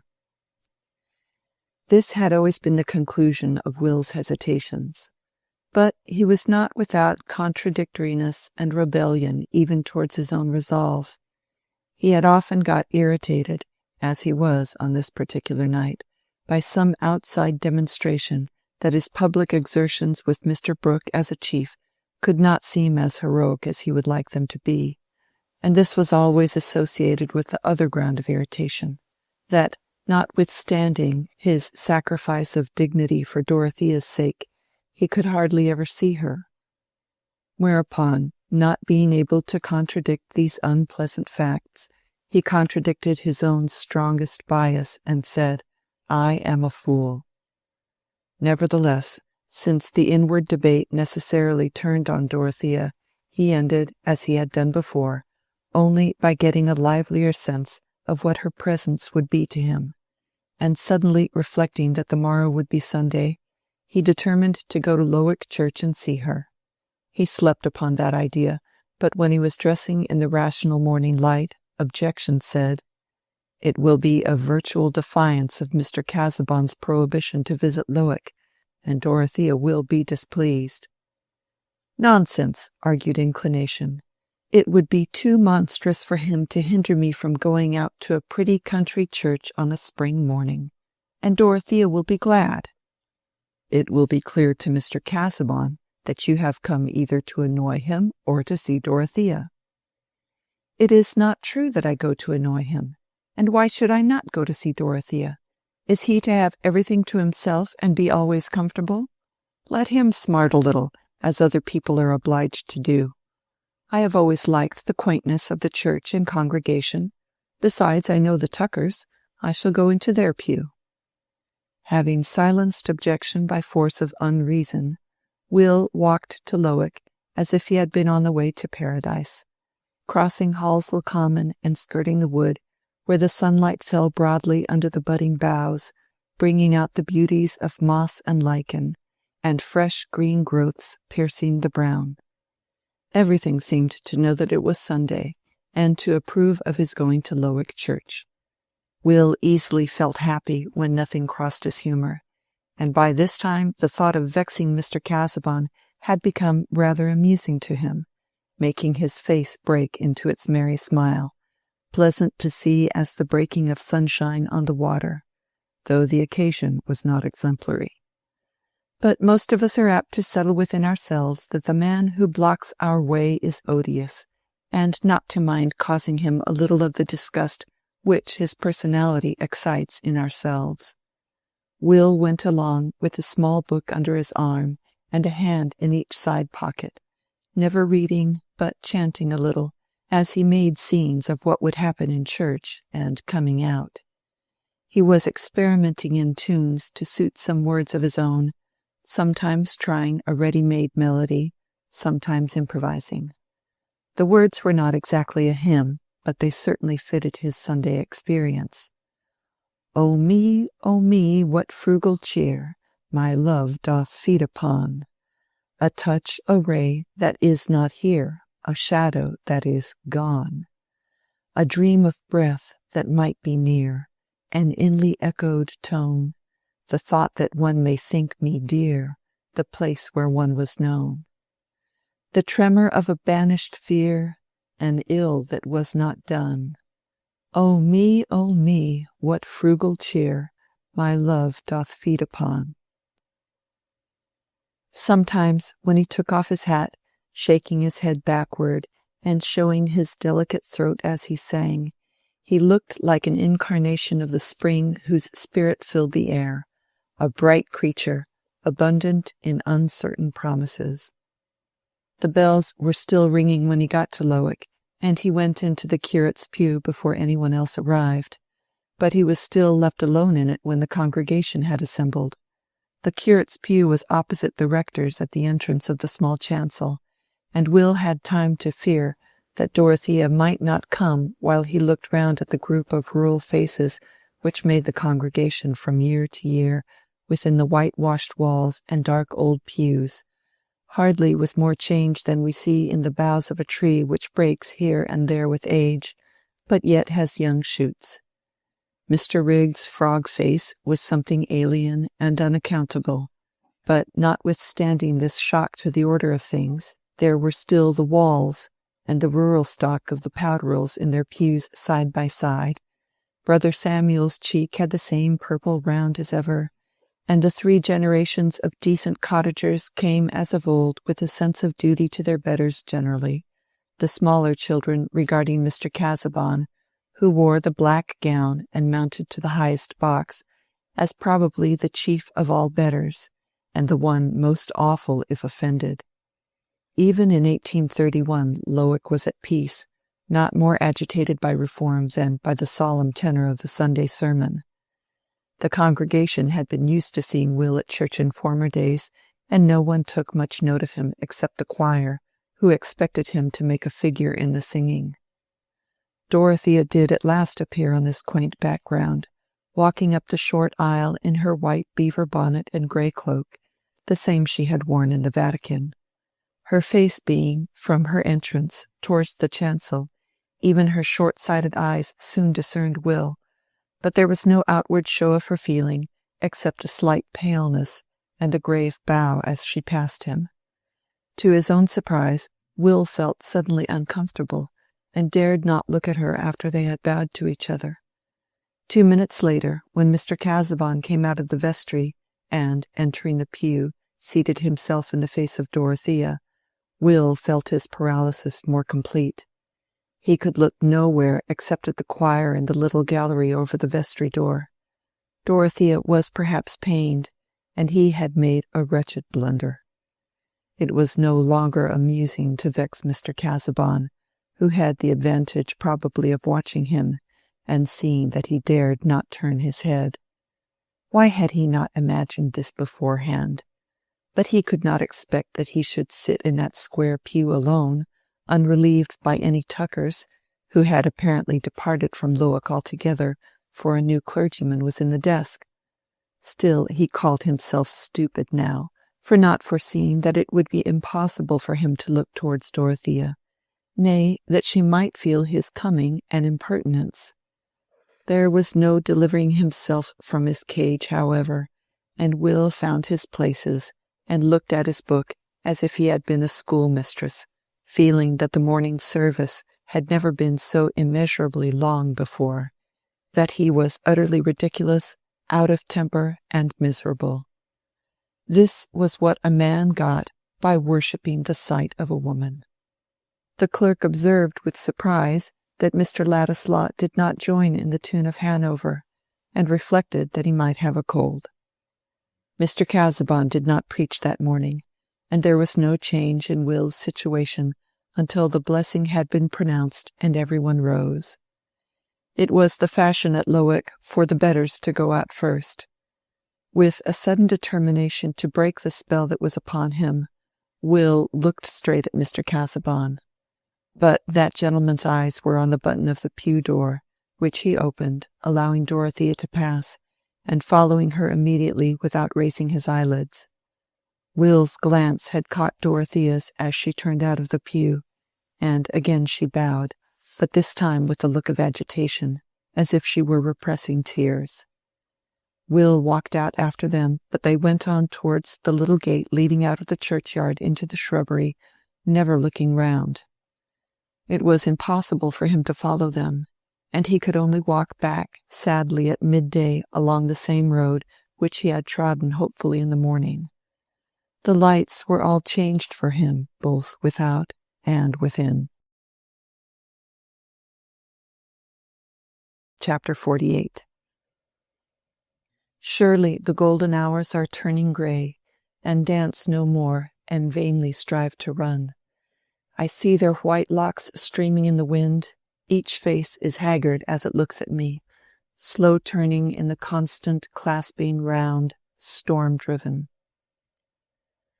Dorothea's distress when she was leaving the church came chiefly from the perception that Mr. Casaubon was determined not to speak to his cousin, and that Will's presence at church had served to mark more strongly the alienation between them. Will's coming seemed to her quite excusable, nay, she thought it an amiable movement in him towards a reconciliation which she herself had been constantly wishing for. He had probably imagined, as she had, that if Mr. Casaubon and he could meet easily, they would shake hands and friendly intercourse might return. But now Dorothea felt quite robbed of that hope. Will was banished further than ever, for Mr. Casaubon must have been newly embittered by this thrusting upon him of a presence which he refused to recognize. He had not been very well that morning, suffering from some difficulty in breathing, and had not preached in consequence. She was not surprised, therefore, that he was nearly silent at luncheon, still less that he made no allusion to Will Ladislaw. For her own part, she felt that she could never again introduce that subject. They usually spent apart the hours between luncheon and dinner on a Sunday, Mr. Casaubon in the library dozing chiefly, and Dorothea in her boudoir, where she was wont to occupy herself with some of her favourite books. There was a little heap of them on the table in the bow window, of various sorts, from Herodotus, which she was learning to read with Mr. Casaubon, to her old companion Pascal, and Keble's Christian Year, but today opened one after another, and could read none of them. Everything seemed dreary, the portents before the birth of Cyrus, Jewish antiquities, oh dear, devout epigrams, the sacred chime of favourite hymns, all alike were as flat as tunes beaten on wood. Even the spring flowers and the grass had a dull shiver in them under the afternoon clouds that hid the sun fitfully. Even the sustaining thoughts which had become habits seemed to have in them the weariness of long future days in which she would still live with them for her sole companions. It was another, or rather a fuller sort of companionship that poor Dorothea was hungering for, and the hunger had grown from the perpetual effort demanded by her married life. She was always trying to be what her husband wished, and never able to repose on his delight in what she was. The thing that she liked, that she spontaneously cared to have, seemed to be always excluded from her life, For it was only granted and not shared by her husband, it might as well have been denied. About Will Ladislaw there had been a difference between them from the first, and it had ended, since Mr. Casaubon had so severely repulsed Dorothea's strong feeling about his claims on the family property, by her being convinced that she was in the right and her husband in the wrong, but that she was helpless. This afternoon the helplessness was more wretchedly benumbing than ever. She longed for objects who could be dear to her, and to whom she could be dear. She longed for work which would be directly beneficent like the sunshine and the rain, and now it appeared that she was to live more and more in a virtual tomb, where there was the apparatus of a ghastly labor producing what would never see the light. Today she had stood at the door of the tomb and seen Will Ladislaw receding into the distant world of warm activity and fellowship, turning his face towards her as he went. Books were of no use. Thinking was of no use. It was Sunday, and she could not have the courage to go to Celia, who had lately had a baby. There was no refuge now from spiritual emptiness and discontent, and Dorothea had to bear her bad mood as she would have borne a headache. After dinner, at the hour when she usually began to read aloud, Mr. Casaubon proposed that they should go into the library, where, he said, he had ordered a fire and lights. He seemed to have revived, and to be thinking intently. In the library, Dorothea observed that he had newly arranged a row of his notebooks on a table, and now he took up and put into her hand a well-known volume, which was a table of contents to all the others. "You will oblige me, my dear," he said, seating himself, "if, instead of other reading this evening, you will go through this aloud, pencil in hand, and at each point where I say 'mark,' will make a cross with your pencil. This is the first step in a sifting process which I have long had in view, and as we go on I shall be able to indicate to you certain principles of selection whereby you will, I trust, have an intelligent participation in my purpose." This proposal was only one more sign, added to many since his memorable interview with Lydgate, that Mr. Casaubon's original reluctance to let Dorothea work with him had given place to the contrary disposition, namely, to demand much interest and labor from her. After she had read and marked for 2 hours, he said, "We will take the volume upstairs, and the pencil, if you please, and in case of reading in the night, we can pursue this task. It is not wearisome to you, I trust, Dorothea?" "I always prefer reading what you like best to hear," said Dorothea, who told the simple truth, for what she dreaded was to exert herself in reading or anything else which left him as joyless as ever. It was a proof of the force with which certain characteristics in Dorothea impressed those around her, that her husband, with all his jealousy and suspicion, had gathered implicit trust in the integrity of her promises, and her power of devoting herself to her idea of the right and best. Of late he had begun to feel that these qualities were a peculiar possession for himself, and he wanted to engross them. The reading in the night did come. Dorothea, in her young weariness, had slept soon and fast. She was awakened by a sense of light, which seemed to her at first like a sudden vision of sunset after she had climbed a steep hill. She opened her eyes and saw her husband, wrapped in his warm gown, seating himself in the armchair near the fireplace where the embers were still glowing. He had lit 2 candles, expecting that Dorothea would awake, but not liking to rouse her by more direct means. "Are you ill, Edward?" she said, rising immediately. "I felt some uneasiness in a reclining posture. I will sit here for a time." She threw wood on the fire, wrapped herself up, and said, "You would like me to read to you?" "You would oblige me greatly by doing so, Dorothea," said Mr. Casaubon, with a shade more meekness than usual in his polite manner. "I am wakeful. My mind is remarkably lucid." "I fear that the excitement may be too great for you," said Dorothea, remembering Lydgate's cautions. "No, I am not conscious of undue excitement. Thought is easy." Dorothea dared not insist, and she read for an hour or more on the same plan as she had done in the evening, but getting over the pages with more quickness. Mr. Casaubon's mind was more alert, and he seemed to anticipate what was coming after a very slight verbal indication, saying, "That will do, mark that," or "Pass on to the next head. I omit the second excursus on Crete." Dorothea was amazed to think of the bird-like speed with which his mind was surveying the ground where it had been creeping for years. At last he said, "Close the book now, my dear. We will resume our work tomorrow. I have deferred it too long, and would gladly see it completed. But you observe that the principle on which my selection is made is to give adequate and not disproportionate illustration to each of the theses enumerated in my introduction, as at present sketched. You have perceived that distinctly, Dorothea?" "Yes," said Dorothea, rather tremulously. She felt sick at heart. "And now I think that I can take some repose," said Mr. Casaubon. He laid down again, and begged her to put out the lights. When she had lain down too, and there was a darkness only broken by a dull glow on the hearth, he said, "Before I sleep, I have a request to make, Dorothea." "What is it?" said Dorothea, with dread in her mind. "It is that you will let me know, deliberately, whether, in case of my death, you will carry out my wishes, whether you will avoid doing what I should deprecate, and apply yourself to do what I should desire." Dorothea was not taken by surprise. Many incidents had been leading her to the conjecture of some intention on her husband's part which might make a new yoke for her. She did not answer immediately. "You refuse?" said Mr. Casaubon, with more edge in his tone.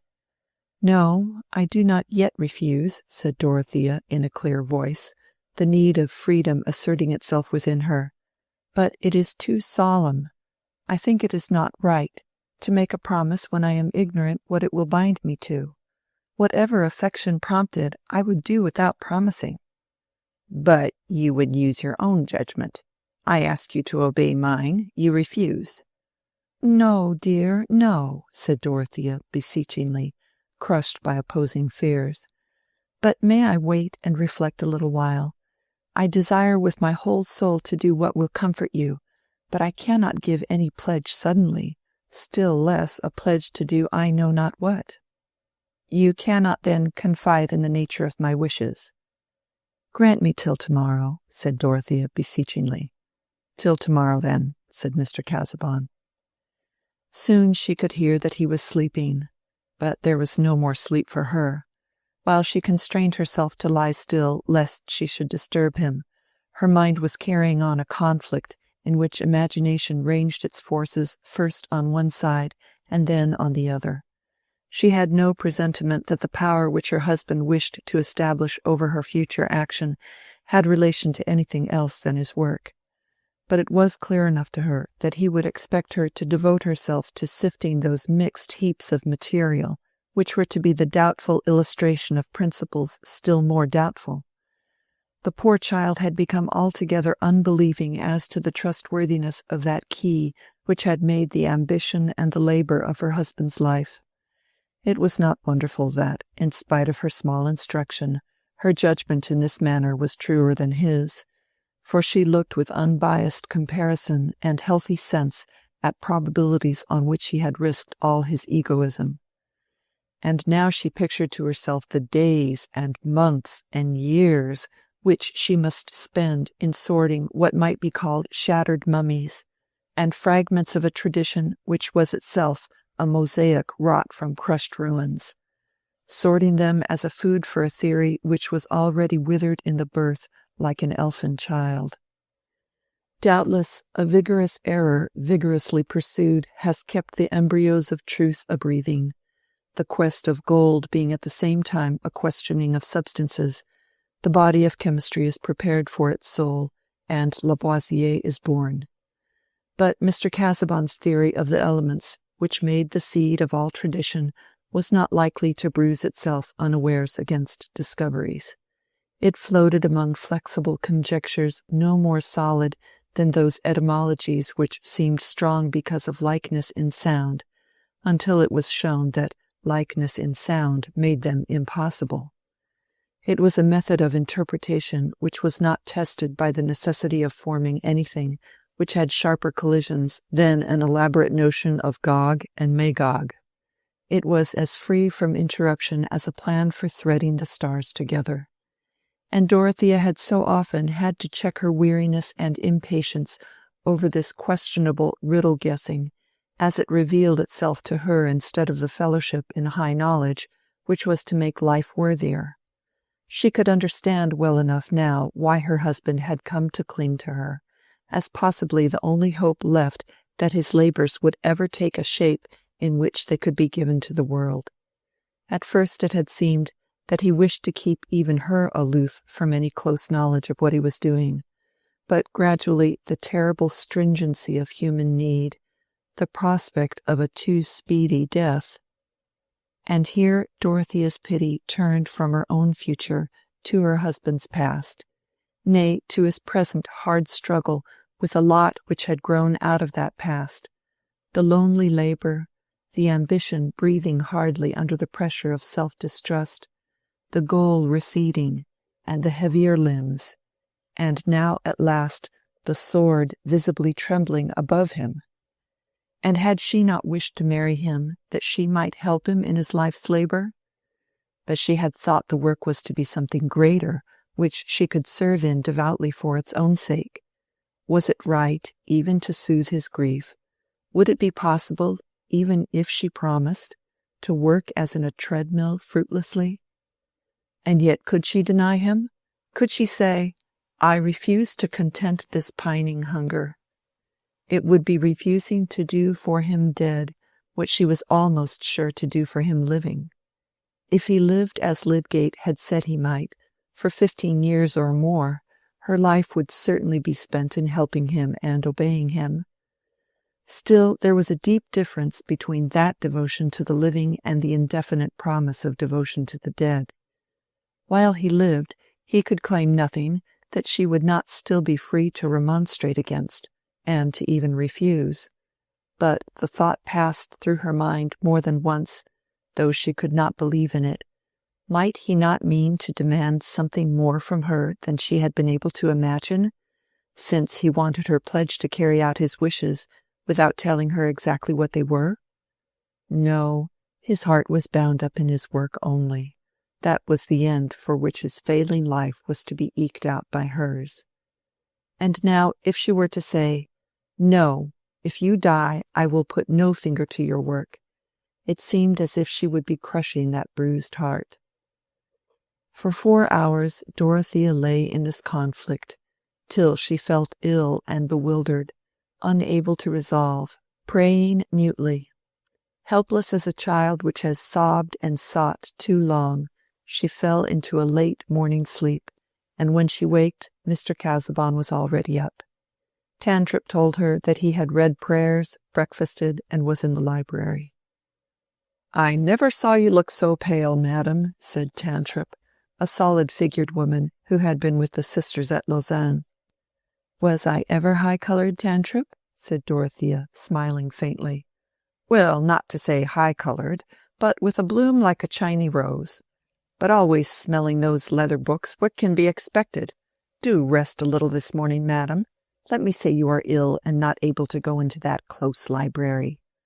"Oh, no, no, let me make haste," said Dorothea. "Mr. Casaubon wants me particularly." When she went down she felt sure that she should promise to fulfill his wishes, but that would be later in the day, not yet. As Dorothea entered the library, Mr. Casaubon turned round from the table where he had been placing some books, and said, "I was waiting for your appearance, my dear. I had hoped to set to work at once this morning, but I find myself under some indisposition, probably from too much excitement yesterday. I am going now to take a turn in the shrubbery, since the air is milder." "I am glad to hear that," said Dorothea. "Your mind, I feared, was too active last night." "I would fain have set it at rest on the point I last spoke of, Dorothea. You can now, I hope, give me an answer." "May I come out to you in the garden presently?" said Dorothea, winning a little breathing space in that way. "I shall be in the yew tree walk for the next half-hour," said Mr. Casaubon, and then he left her. Dorothea, feeling very weary, rang and asked Tantripp to bring her some wraps. She had been sitting still for a few minutes, but not in any renewal of the former conflict. She simply felt that she was going to say yes to her own doom. She was too weak, too full of dread at the thought of inflicting a keen-edged blow on her husband, to do anything but submit completely. She sat still and let Tantripp put on her bonnet and shawl, a passivity which was unusual with her, for she liked to wait on herself.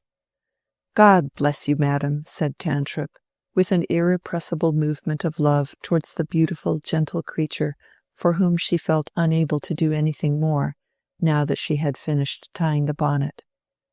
This was too much for Dorothea's highly strung feeling, and she burst into tears, sobbing against Tantripp's arm. But soon she checked herself, dried her eyes, and went out at the glass door into the shrubbery.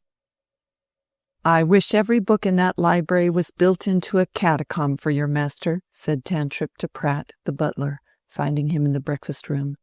She had been at Rome, and visited the antiquities, as we know, and she always declined to call Mr. Casaubon anything but "your master" when speaking to the other servants. Pratt laughed. He liked his master very well, but he liked Tantripp better. When Dorothea was out on the gravel walks, she lingered among the nearer clumps of trees, hesitating, as she had done once before, though from a different cause. Then she had feared lest her effort at fellowship should be unwelcome. Now she dreaded going to the spot where she foresaw that she must bind herself to a fellowship from which she shrank. Neither law nor the world's opinion compelled her to this, only her husband's nature and her own compassion, only the ideal and not the real yoke of marriage. She saw clearly enough the whole situation, yet was fettered. She would not smite the stricken soul that entreated hers. If that were weakness, Dorothea was weak. But the half-hour was passing, and she must not delay longer. When she entered the yew-tree walk, she could not see her husband, but the walk had bends, and she went, expecting to catch sight of his figure wrapped in a blue cloak, which, with a warm velvet cap, was his outer garment on chill days for the garden. It occurred to her that he might be resting in the summer-house, towards which the path diverged a little. Turning the angle, she could see him seated on the bench, close to a stone table. His arms were resting on the table, and his brow was bowed down on them, the blue cloak being dragged forward, and screening his face on each side. "He exhausted himself last night," Dorothea said to herself, thinking at first that he was asleep, and that the summer-house was too damp a place to rest in. But then she remembered that of late she had seen him take that attitude when she was reading to him, as if he found it easier than any other, and that he would sometimes speak as well as listen, with his face down in that way. She went into the summer-house and said, "I am come, Edward, I am ready." He took no notice, and she thought that he must be fast asleep. She laid her hand on his shoulder and repeated, "I am ready." Still he was motionless, and with a sudden confused fear she leaned down to him, took off his velvet cap, and leaned her cheek close to his head, crying in a distressed tone, "Wake, dear, wake! Listen to me! I am come to answer." But Dorothea never gave her answer. Later in the day, Lydgate was seated by her bedside, and she was talking deliriously, thinking aloud, and recalling what had gone through her mind the night before. She knew him and called him by his name, but he appeared to think it right that she should explain everything to him, and again begged him to explain everything to her husband. "Tell him I shall go to him soon. I am ready to promise. Only thinking about it was so dreadful, it has made me ill. Not very ill. I shall soon be better. Go and tell him." But the silence in her husband's ear was never more to be broken. Chapter 49. A task too strong for wizard spells this squire had brought about. 'Tis easy dropping stones in wells, but who shall get them out? "I wish to God we could hinder Dorothea from knowing this," said Sir James Chettam, with a little frown on his brow and an expression of intense disgust about his mouth. He was standing on the hearth-rug in the library at Lowick Grange, and speaking to Mr. Brooke. It was the day after Mr. Casaubon had been buried, and Dorothea was not yet able to leave her room. "That would be difficult, you know, Chettam, as she is an executrix, and she likes to go into these things, property, land, that kind of thing. She has her notions, you know," said Mr. Brooke, sticking his eyeglasses on nervously, and exploring the edges of a folded paper which he held in his hand. "And she would like to act, depend upon it, as an executrix Dorothea would want to act. And she was 21 last December, you know. I can hinder nothing." Sir James looked at the carpet for a minute in silence, and then, lifting his eyes, suddenly fixed them on Mr. Brooke, saying, "I will tell you what we can do. Until Dorothea is well, all business must be kept from her, and as soon as she is able to be moved, she must come to us. Being with Celia and the baby will be the best thing in the world for her, and will pass away the time. And meanwhile you must get rid of Ladislaw. You must send him out of the country." Here Sir James's look of disgust returned in all its intensity. Mr. Brooke put his hands behind him, walked to the window, and straightened his back with a little shake before he replied, "That is easily said, Chettam, easily said, you know." "My dear sir," persisted Sir James, restraining his indignation within respectful forms, "it was you who brought him here, and you who keep him here. I mean by the occupation you give him." "Yes, but I can't dismiss him in an instant without assigning reasons, my dear Chettam. Ladislaw has been invaluable, most satisfactory. I consider that I have done this part of the country a service by bringing him, you know." Mr. Brooke ended with a nod, turning round to give it. "It's a pity this part of the country didn't do without him, that's all I have to say about it. At any rate, as Dorothea's brother-in-law, I feel warranted in objecting strongly to his being kept here by any action on the part of her friends. You admit, I hope, that I have a right to speak about what concerns the dignity of my wife's sister." Sir James was getting warm. "Of course, my dear Chettam, of course. But you and I have different ideas. Different." "Not about this action of Casaubon's, I should hope," interrupted Sir James. "I say that he has most unfairly compromised Dorothea. I say that there was never a meaner, more ungentlemanly act of this, a codicil of this sort to a will which he made at the time of this marriage with the knowledge and reliance of her family, a positive insult to Dorothea." "Well, you know, Casaubon was a little twisted about Ladislaw. Ladislaw has told me the reason. Dislike of the bent he took, you know. Ladislaw didn't think much of Casaubon's notions, Toth and Dagon, that sort of thing, and I fancy that Casaubon didn't like the independent position Ladislaw had taken up. I saw the letters between them, you know. Poor Casaubon was a little buried in books. He didn't know the world." "It's all very well for Ladislaw to put that colour on it," said Sir James, "but I believe Casaubon was only jealous of him on Dorothea's account, and the world will suppose that she gave him some reason, and that is what makes it so abominable, coupling her name with this young fellow's." "My dear Chettam, it won't lead to anything, you know," said Mr. Brooke, seating himself and sticking on his eyeglass again. "It's all of a piece with Casaubon's oddity. This paper, now, synoptical tabulation and so on, for the use of Mrs. Casaubon. It was locked up in the desk with the will. I suppose he meant Dorothea to publish his researches, eh? And she'll do it, you know. She has gone into his studies uncommonly." "My dear sir," said Sir James impatiently, "that is neither here nor there. The question is, whether you don't see with me the propriety of sending young Ladislaw away." "Well, no, not the urgency of the thing. By and by, perhaps, it may come round. As to gossip, you know, sending him away won't hinder gossip. people say what they like to say, not what they have chapter and verse for," said Mr. Brooke, becoming acute about the truths that lay on the side of his own wishes. "I might get rid of Ladislaw up to a certain point, take away the pioneer from him, and that sort of thing. But I couldn't send him out of the country if he didn't choose to go.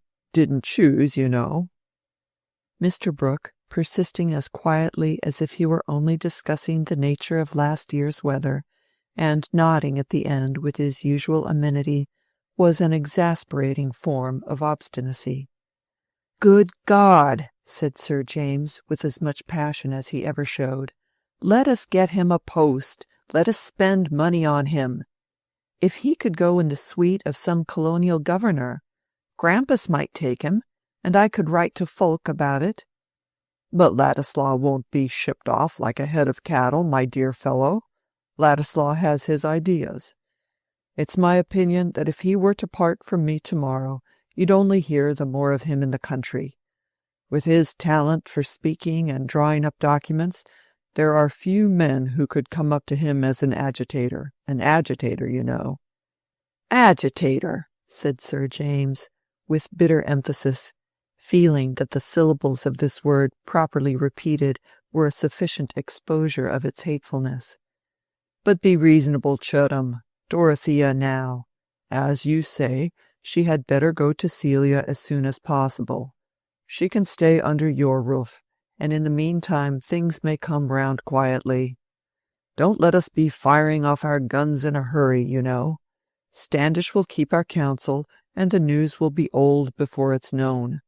20 things may happen to carry off Ladislaw without my doing anything, you know." "Then am I to conclude that you decline to do anything?"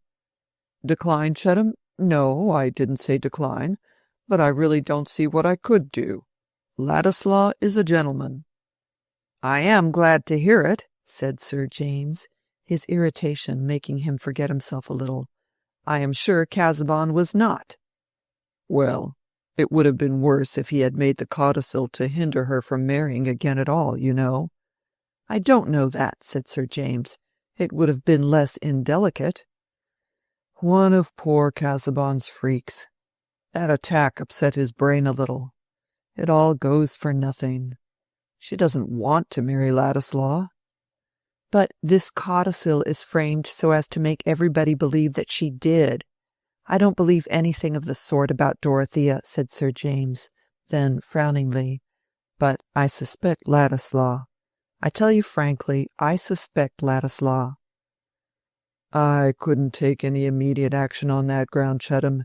In fact, if it were possible to pack him off, send him to Norfolk Island, that sort of thing, it would look all the worse for Dorothea to those who knew about it. It would seem as if we distrusted her, you know." That Mr. Brooke had hit on an undeniable argument did not tend to soothe Sir James. He put out his hand to reach his hat, implying that he did not mean to contend further, and said, still with some heat, "Well, I can only say that I think Dorothea was sacrificed once, because her friends were too careless. I shall do what I can as her brother to protect her now." "You can't do better than to get her to Freshitt as soon as possible, Chettam. I approve that plan altogether," said Mr. Brooke, well pleased that he had won the argument. It would have been highly inconvenient to him to part with Ladislaw at that time, when a dissolution might happen any day, and electors were to be convinced of the course by which the interests of the country would be best served. Mr. Brooke sincerely believed that this end could be secured by his own return to Parliament. He offered the forces of his mind honestly to the nation. Chapter 50. This Lawler here will precellen us somewhat. "Nay, by my father's soul, that he shall not," said the shipman. "Here shall he not preach. We shall no gospel glosen here ne teach. We leven all in the great God, quod he. He wolden so in some difficulty." Canterbury Tales. Dorothea had been safe at Freshitt Hall nearly a week before she had asked any dangerous questions.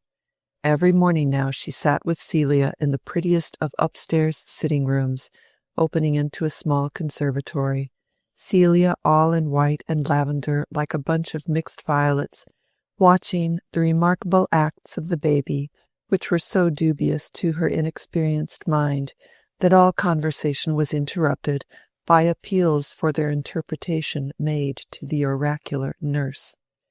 Dorothea sat by in her widow's dress, with an expression which rather provoked Celia, as being much too sad, for not only was baby quite well, but really, when a husband had been so dull and troublesome while he lived, and besides that well, Sir James, of course, had told Celia everything, with a strong representation how important it was that Dorothea should not know it sooner than it was inevitable. But Mr. Brooke had been right in predicting that Dorothea would not long remain passive where action had been assigned to her. She knew the purport of her husband's will made at the time of their marriage, and her mind, as soon as she was clearly conscious of her position, was silently occupied with what she ought to do as the owner of Lowick Manor, with the patronage of the living attached to it. One morning when her uncle paid his usual visit, though with an unusual alacrity in his manner, which he accounted for by saying that it was now pretty certain Parliament would be dissolved forthwith, Dorothea said, "Uncle, it is right now that I should consider who is to have the living at Lowick. After Mr. Tucker had been provided for, I never heard my husband say that he had any clergyman in his mind as a successor to himself. I think I ought to have the keys now and go to Lowick and examine all my husband's papers. There may be something that would throw light on his wishes." "No hurry, my dear," said Mr. Brooke quietly. "By and by, you know, you can go if you like. But I cast my eyes over things in the desks and drawers. There was nothing but deep subjects, you know, besides the will. Everything can be done by and by. As to the living, I have had an application for interest already. I should say rather good. Mr. Tyke has been strongly recommended to me. I had something to do with getting him an appointment before. An apostolic man, I believe, the sort of thing that would suit you, my dear." "I should like to have fuller knowledge about him, uncle, and judge for myself if Mr. Casaubon has not left any expression of his wishes. He has perhaps made some addition to his will. There may be some instructions for me," said Dorothea, who had all the while had this conjecture in her mind with relation to her husband's work. "Nothing about the rectory, my dear, nothing," said Mr. Brooke, rising to go away, and putting out his hand to his nieces. "Nor about his researches, you know. Nothing in the will." Dorothea's lip quivered. "Come, you must not think of these things yet, my dear. By and by, you know." "I am quite well now, uncle. I wish to exert myself." Well, we shall see. But I must run away now. I have no end of work now. It's a crisis, a political crisis, you know. And here is Celia and her little man. You are an aunt, you know, now, and I am a sort of grandfather," said Mr. Brooke, with placid hurry, anxious to get away and tell Chettam that it would not be his, Mr. Brooke's, fault if Dorothea insisted on looking into everything. Dorothea sank back in her chair when her uncle had left the room, and cast her eyes down meditatively on her crossed hands. "Look, Dodo, look at him. Did you ever see anything like that?" said Celia, in her comfortable staccato. "What, Kitty?" said Dorothea, lifting her eyes rather absently. "What? Why, his upper lip. See how he is drawing it down, as if he meant to make a face? Isn't it wonderful? He may have his little thoughts. I wish nurse were here. Do look at him." A large tear, which had been for some time gathering, rolled down Dorothea's cheek as she looked up and tried to smile. "Don't be sad, Dodo. Kiss baby. What are you brooding over so? I am sure you did everything, and a great deal too much. You should be happy now. I wonder if Sir James would drive me to Lowick. I want to look over everything, to see if there were any words written for me." You are not to go till Mr. Lydgate says you may go, and he has not said so yet. Here you are, nurse. Take baby and walk up and down the gallery. Besides, you have got a wrong notion in your head as usual, Dodo. I can see that. It vexes me." "Where am I wrong, Kitty?" said Dorothea, quite meekly. She was almost ready now to think Celia wiser than herself, and was really wondering with some fear what her wrong notion was. Celia felt her advantage, and was determined to use it. None of them knew Dodo as well as she did, or knew how to manage her. Since Celia's baby was born, she had a new sense of her mental solidity and calm wisdom. It seemed clear that where there was a baby, things were right enough, and that error, in general, was a mere lack of that central poising force. "I can see what you are thinking of as well as can be, Dodo," said Celia. "You are wanting to find out if there is anything uncomfortable for you to do now, only because Mr. Casaubon wished it, as if you had not been uncomfortable enough before. And he doesn't deserve it, and you will find that out. He has behaved very badly. James is as angry with him as can be, and I had better tell you to prepare you." "Celia," said Dorothea entreatingly, "you distress me. Tell me at once what you mean." It glanced through her mind that Mr. Casaubon had left the property away from her, which would not be so very distressing. "Why, he has made a codicil to his will to say the property was all to go away from you if you married, I mean." "That is of no consequence," said Dorothea, breaking in impetuously. "But if you married Mr. Ladislaw, not anybody else," Celia went on with persevering quietude, "of course that is of no consequence in one way. You never would marry Mr. Ladislaw, but that only makes it worse of Mr. Casaubon." The blood rushed to Dorothea's face and neck painfully, but Celia was administering what she thought a sobering dose of fact. It was taking up notions that had done Dodo's health so much harm. So she went on in her neutral tone, as if she had been remarking on baby's robes. "James says so. He says it is abominable, and not like a gentleman. And there never was a better judge than James." "It is as if Mr. Casaubon wanted to make people believe that you would wish to marry Mr. Ladislaw, which is ridiculous. Only James says it was to hinder Mr. Ladislaw from wanting to marry you for your money, just as if he ever would think of making you an offer. Mrs. Cadwallader said you might as well marry an Italian with white mice. But I must just go and look at baby," Celia added, without the least change of tone, throwing a light shawl over her and tripping away. Dorothea by this time had turned cold again, and now threw herself back helplessly in her chair. She might have compared her experience at that moment to the vague, alarmed consciousness that her life was taking on a new form, that she was undergoing a metamorphosis in which memory would not adjust itself to the stirring of new organs. Everything was changing its aspect, her husband's conduct, her own duteous feeling towards him, every struggle between them, and yet more, her whole relation to Will Ladislaw. Her world was in a state of convulsive change. The only thing she could say distinctly to herself was that she must wait and think anew.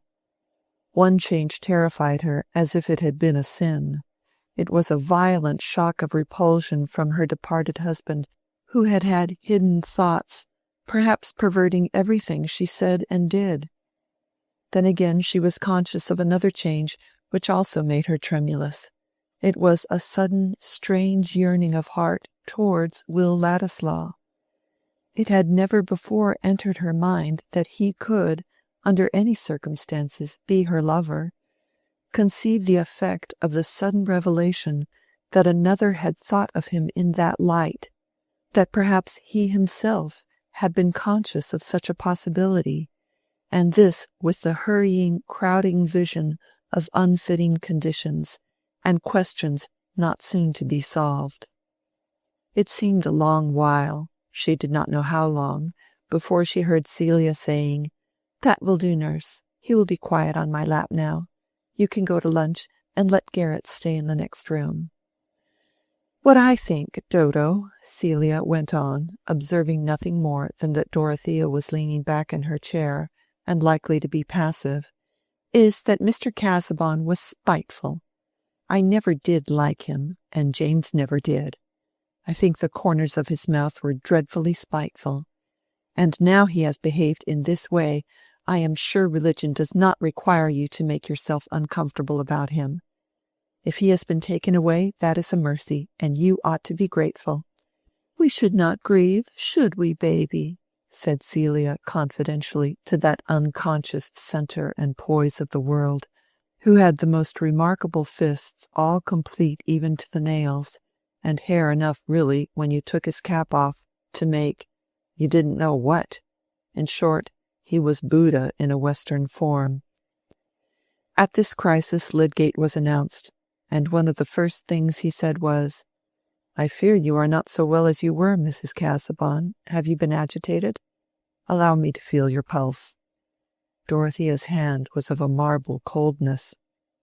"She wants to go to Lowick to look over the papers," said Celia. "She ought not, ought she?" Lydgate did not speak for a few moments. Then he said, looking at Dorothea, "I hardly know. In my opinion, Mrs. Casaubon should do what would give her the most repose of mind. That repose will not always come from being forbidden to act." "Thank you," said Dorothea, exerting herself. "I am sure that is wise. There are so many things which I ought to attend to. Why should I sit here idle?" Then, with an effort to recall subjects not connected with her agitation, she added abruptly, "You know everyone in Middlemarch, I think, Mr. Lydgate. I shall ask you to tell me a great deal. I have serious things to do now. I have a living to give away. You know Mr. Tyke and all the—" But Dorothea's effort was too much for her. She broke off and burst into sobs. Lydgate made her drink a dose of sal volatile. "Let Mrs. Casaubon do as she likes," he said to Sir James, whom he asked to see before quitting the house. "She wants perfect freedom, I think, more than any other prescription." His attendance on Dorothea while her brain was excited had enabled him to form some true conclusions concerning the trials of her life. He felt sure that she had been suffering from the strain and conflict of self-repression, and that she was likely now to feel herself only in another sort of pinfold than that from which she had been released. Lydgate's advice was all the easier for Sir James to follow when he found that Celia had already told Dorothea the unpleasant fact about the will. There was no help for it now, no reason for any further delay in the execution of necessary business, and the next day Sir James complied at once with her request that he would drive her to Lowick. "I have no wish to stay there at present," said Dorothea. "I could hardly bear it. I am much happier at Freshitt with Celia. I shall be able to think better about what should be done at Lowick by looking at it from a distance. And I should like to be at the Grange a little while with my uncle, and go about in all the old walks and among the people in the village." "Not yet, I think. Your uncle is having political company, and you are better out of the way of such doings," said Sir James, who at that moment thought of the Grange chiefly as a haunt of young Ladislaws. But no word passed between him and Dorothea about the objectionable part of the will. Indeed, both of them felt that the mention of it between them would be impossible. Sir James was shy, even with men, about disagreeable subjects, and the one thing that Dorothea would have chosen to say, if she had spoken on the matter at all, was forbidden to her at present, because it seemed to be a further exposure of her husband's injustice. Yet she did wish that Sir James could know what had passed between her and her husband about Will Ladislaw's moral claim on the property. It would then, she thought, be apparent to him, as it was to her, that her husband's strange, indelicate proviso had been chiefly urged by his bitter resistance to that idea of claim, and not merely by personal feelings more difficult to talk about.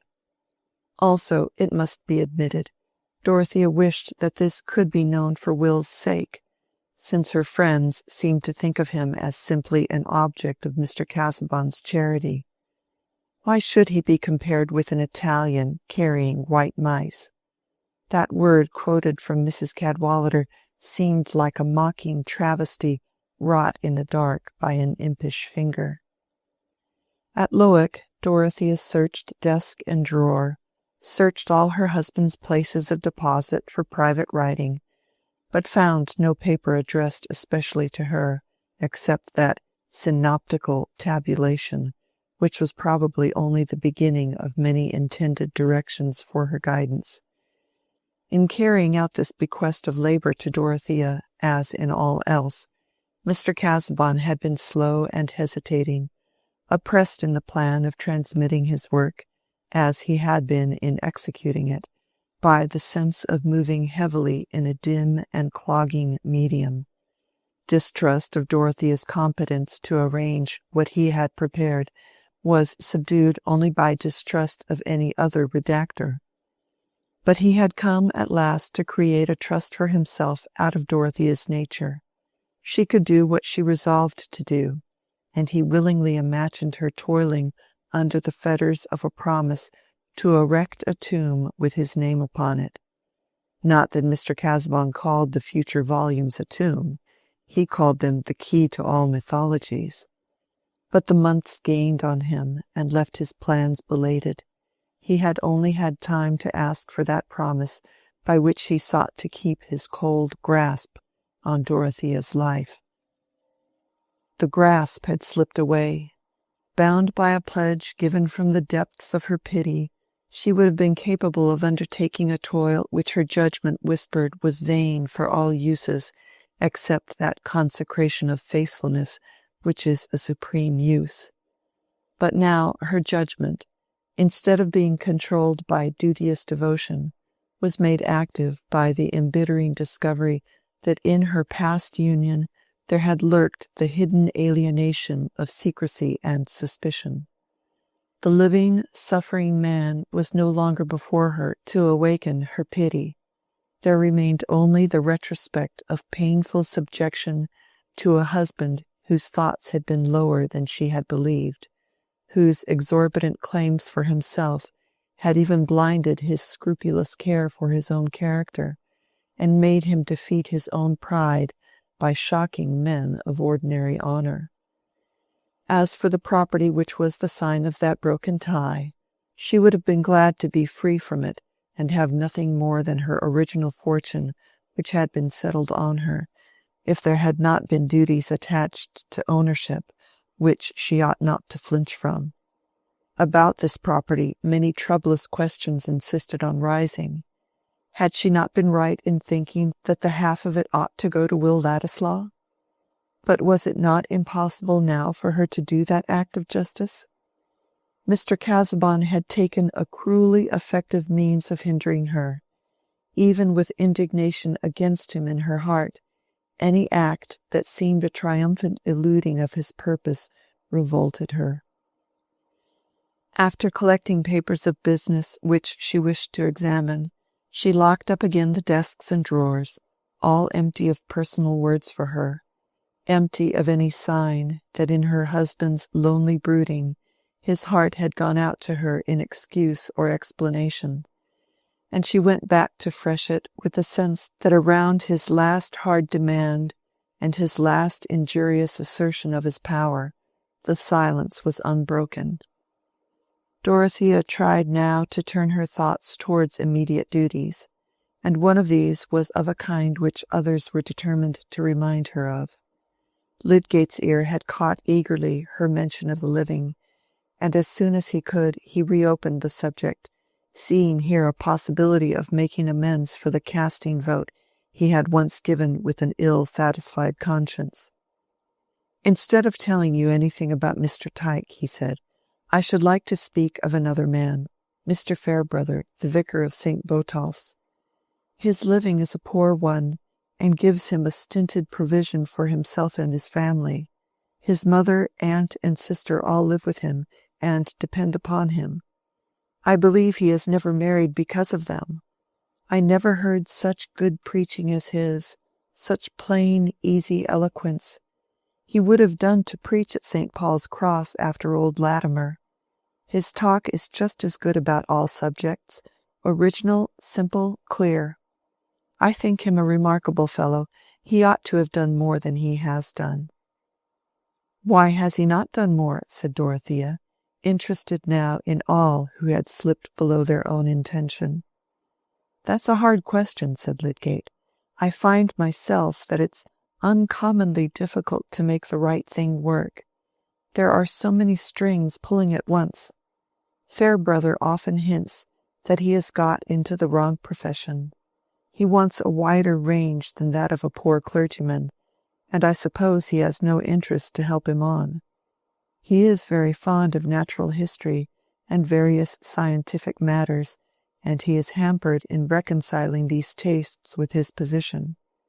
He has no money to spare, hardly enough to use, and that has led him into card-playing. Middlemarch is a great place for whist. He does play for money, and he wins a good deal. Of course that takes him into company a little beneath him, and makes him slack about some things. And yet, with all that, looking at him as a whole, I think he is one of the most blameless men I ever knew. He has neither venom nor doubleness in him, and those often go with a more correct outside." "I wonder whether he suffers in his conscience because of that habit," said Dorothea. "I wonder whether he wishes he could leave it off." "I have no doubt he would leave it off if he were transplanted into plenty. He would be glad of the time for other things." "My uncle says that Mr. Tyke is spoken of as an apostolic man," said Dorothea meditatively. She was wishing it were possible to restore the times of primitive zeal, and yet thinking of Mr. Fairbrother with a strong desire to rescue him from his chance-gotten money. "I don't pretend to say that Fairbrother is apostolic," said Lydgate. "His position is not quite like that of the apostles. He is only a parson among parishioners whose lives he has to try and make better. Practically, I find that what is called being apostolic now is an impatience of everything in which the parson doesn't cut the principal figure. I see something of that in Mr. Tyke at the hospital. A good deal of his doctrine is a sort of pinching hard to make people uncomfortably aware of him. Besides, an apostolic man at Lowick, he ought to think, as St. Francis did, that it is needful to preach to the birds." "True," said Dorothea. "It is hard to imagine what sort of notions our farmers and labourers get from their teaching. I have been looking into a volume of sermons by Mr. Tyke. Such sermons would be of no use at Lowick. I mean about imputed righteousness and the prophecies in the Apocalypse. I have always been thinking of the different ways in which Christianity is taught, and whenever I find one way that makes it a wider blessing than any other, I cling to that as the truest. I mean that which takes in the most good of all kinds, and brings in the most people as sharers in it. It is surely better to pardon too much than to condemn too much. But I should like to see Mr. Fairbrother and hear him preach." "Do," said Lydgate. "I trust to the effect of that. He is very much beloved, but he has enemies too. There are always people who can't forgive an able man for differing from them. And that money-winning business is really a blot. You don't, of course, see many Middlemarch people, but Mr. Ladislaw, who is constantly seeing Mr. Brooke, is a great friend of Mr. Fairbrother's old ladies, and would be glad to sing the vicar's praises.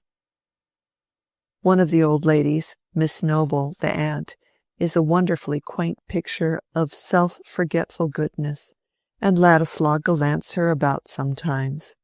I met them one day in a back street. You know Ladislaw's look, a sort of daftness in coat and waistcoat, and this little old maid reaching up to his arm. They look like a couple dropped out of a romantic comedy. But the best evidence about Fairbrother is to see him and hear him. Happily, Dorothea was in her private sitting-room when this conversation occurred, and there was no one present to make Lydgate's innocent introduction of Ladislaw painful to her. As was usual with him in matters of personal gossip, Lydgate had quite forgotten Rosamond's remark that she thought Will adored Mrs. Casaubon. At that moment he was only caring for what would recommend the Fairbrother family, and he had purposely given emphasis to the worst that could be said about the vicar in order to forestall objections. In the weeks since Mr. Casaubon's death he had hardly seen Ladislaw, and he had heard no rumour to warn him that Mr. Brooke's confidential secretary was a dangerous subject with Mrs. Casaubon. When he was gone, his picture of Ladislaw lingered in her mind, and disputed the ground with that question of the Lowick living. What was Will Ladislaw thinking about her? Would he hear of that fact which made her cheeks burn as they never used to do? And how would he feel when he heard it? But she could see as well as possible how he smiled down at the little old maid. An Italian with white mice. On the contrary, he was a creature who entered into everyone's feelings, and could take the pressure of their thought instead of urging his own with an iron resistance. Chapter 51. Party is nature too, and you shall see, by force of logic, how they both agree. The many in the one in many. All is not some, nor some the same as any. Genus holds species, both are great or small. One genus highest, one not high at all. Each species has its differentia too. This is not that, and he was never you, though this and that are I's, and you and he are like as 1 to 1, 3 and 3. No gossip about Mr. Casaubon's will had yet reached Ladislaw. The air seemed to be filled with the dissolution of Parliament and the coming election, as the old wakes and fairs were filled with the rival clatter of itinerant shows, and more private noises were taken little notice of. The famous dry election was at hand, in which the depths of public feeling might be measured by the low flood mark of drink. Will Ladislaw was one of the busiest at this time, and though Dorothea's widowhood was continually in his thought, he was so far from wishing to be spoken to on the subject, that when Lydgate sought him out to tell him what had passed about the Lowick living, he answered rather waspishly, "Why should you bring me into the matter? I never see Mrs. Casaubon, and am not likely to see her, since she is at Freshitt. I never go there. It is Tory ground, where I and the pioneer are no more welcome than a poacher and his gun." The fact was that Will had been made the more susceptible by observing that Mr. Brooke, instead of wishing him, as before, to come to the Grange oftener than was quite agreeable to himself, seemed now to contrive that he should go there as little as possible. This was a shuffling concession of Mr. Brooke's to Sir James Chetham's indignant remonstrance, and Will, awake to the slightest hint in this direction, concluded that he was to be kept away from the Grange on Dorothea's account. Her friends, then, regarded him with some suspicion. Their fears were quite superfluous. They were very much mistaken if they imagined that he would put himself forward as a needy adventurer trying to win the favour of a rich woman. Until now, Will had never fully seen the chasm between himself and Dorothea, until now that he was come to the brink of it, and saw her on the other side. He began, not without some inward rage, to think of going away from the neighbourhood. It would be impossible for him to show any further interest in Dorothea without subjecting himself to disagreeable imputations, perhaps even in her mind, which others might try to poison.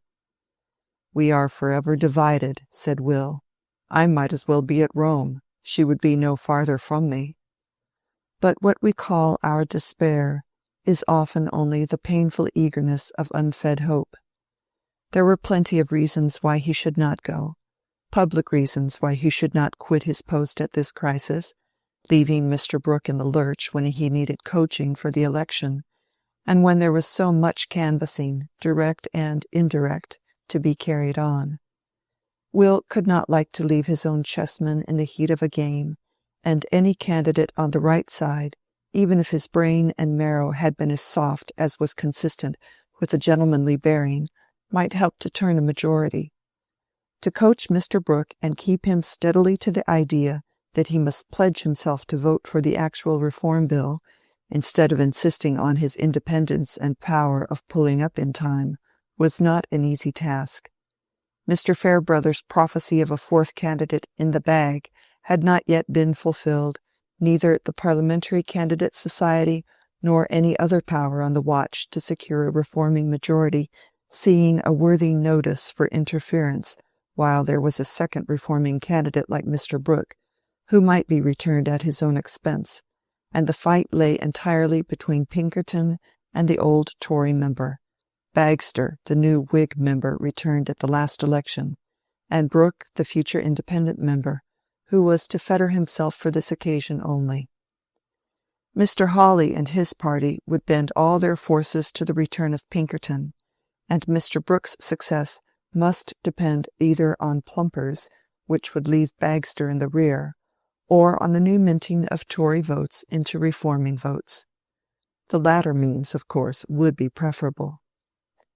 This prospect of converting votes was a dangerous distraction to Mr. Brooke. His impression that waverers were likely to be allured by wavering statements, and also the liability of his mind to stick afresh at opposing arguments as they turned up in his memory, gave Will Ladislaw much trouble. "You know, there are tactics in these things," said Mr. Brooke. "Meeting people halfway, tempering your ideas, saying, 'Well, now, there's something in that,' and so on. I agree with you that this is a peculiar occasion. The country with a will of its own, political unions, that sort of thing. But we sometimes cut with rather too sharp a knife, Ladislaw. These 10-pound householders now, why 10? Draw the line somewhere, yes, but why just at 10? That's a difficult question now if you go into it." "Of course it is," said Will impatiently. "But if you are to wait till we get a logical bill, you must put yourself forward as a revolutionist, and then Middlemarch would not elect you, I fancy. As for trimming, this is not a time for trimming." Mr. Brooke always ended by agreeing with Ladislaw, who still appeared to him a sort of Burke with a leaven of Shelley. But after an interval the wisdom of his own methods reasserted itself, and he was again drawn into using them with much hopefulness.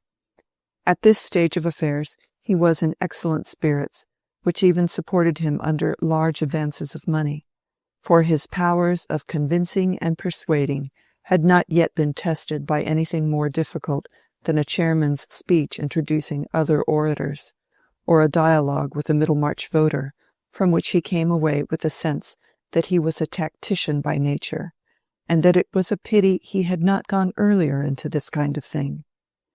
He was a little conscious of defeat, however, with Mr. Malmsey, a chief representative in Middlemarch of that great social power, the retail trader, and naturally one of the most doubtful voters in the borough, willing for his own part to supply an equal quality of teas and sugars to reformer and anti-reformer, as well as to agree impartially with both, and feeling like the burgesses of old that this necessity of electing members was a great burden to a town. For even if there were no danger in holding out hopes to all parties beforehand, there would be the painful necessity at last of disappointing respectable people whose names were on his books. He was accustomed to receive large orders from Mr. Brooke of Tipton, but then there were many of Pinkerton's committee whose opinions had a great weight of grocery on their side.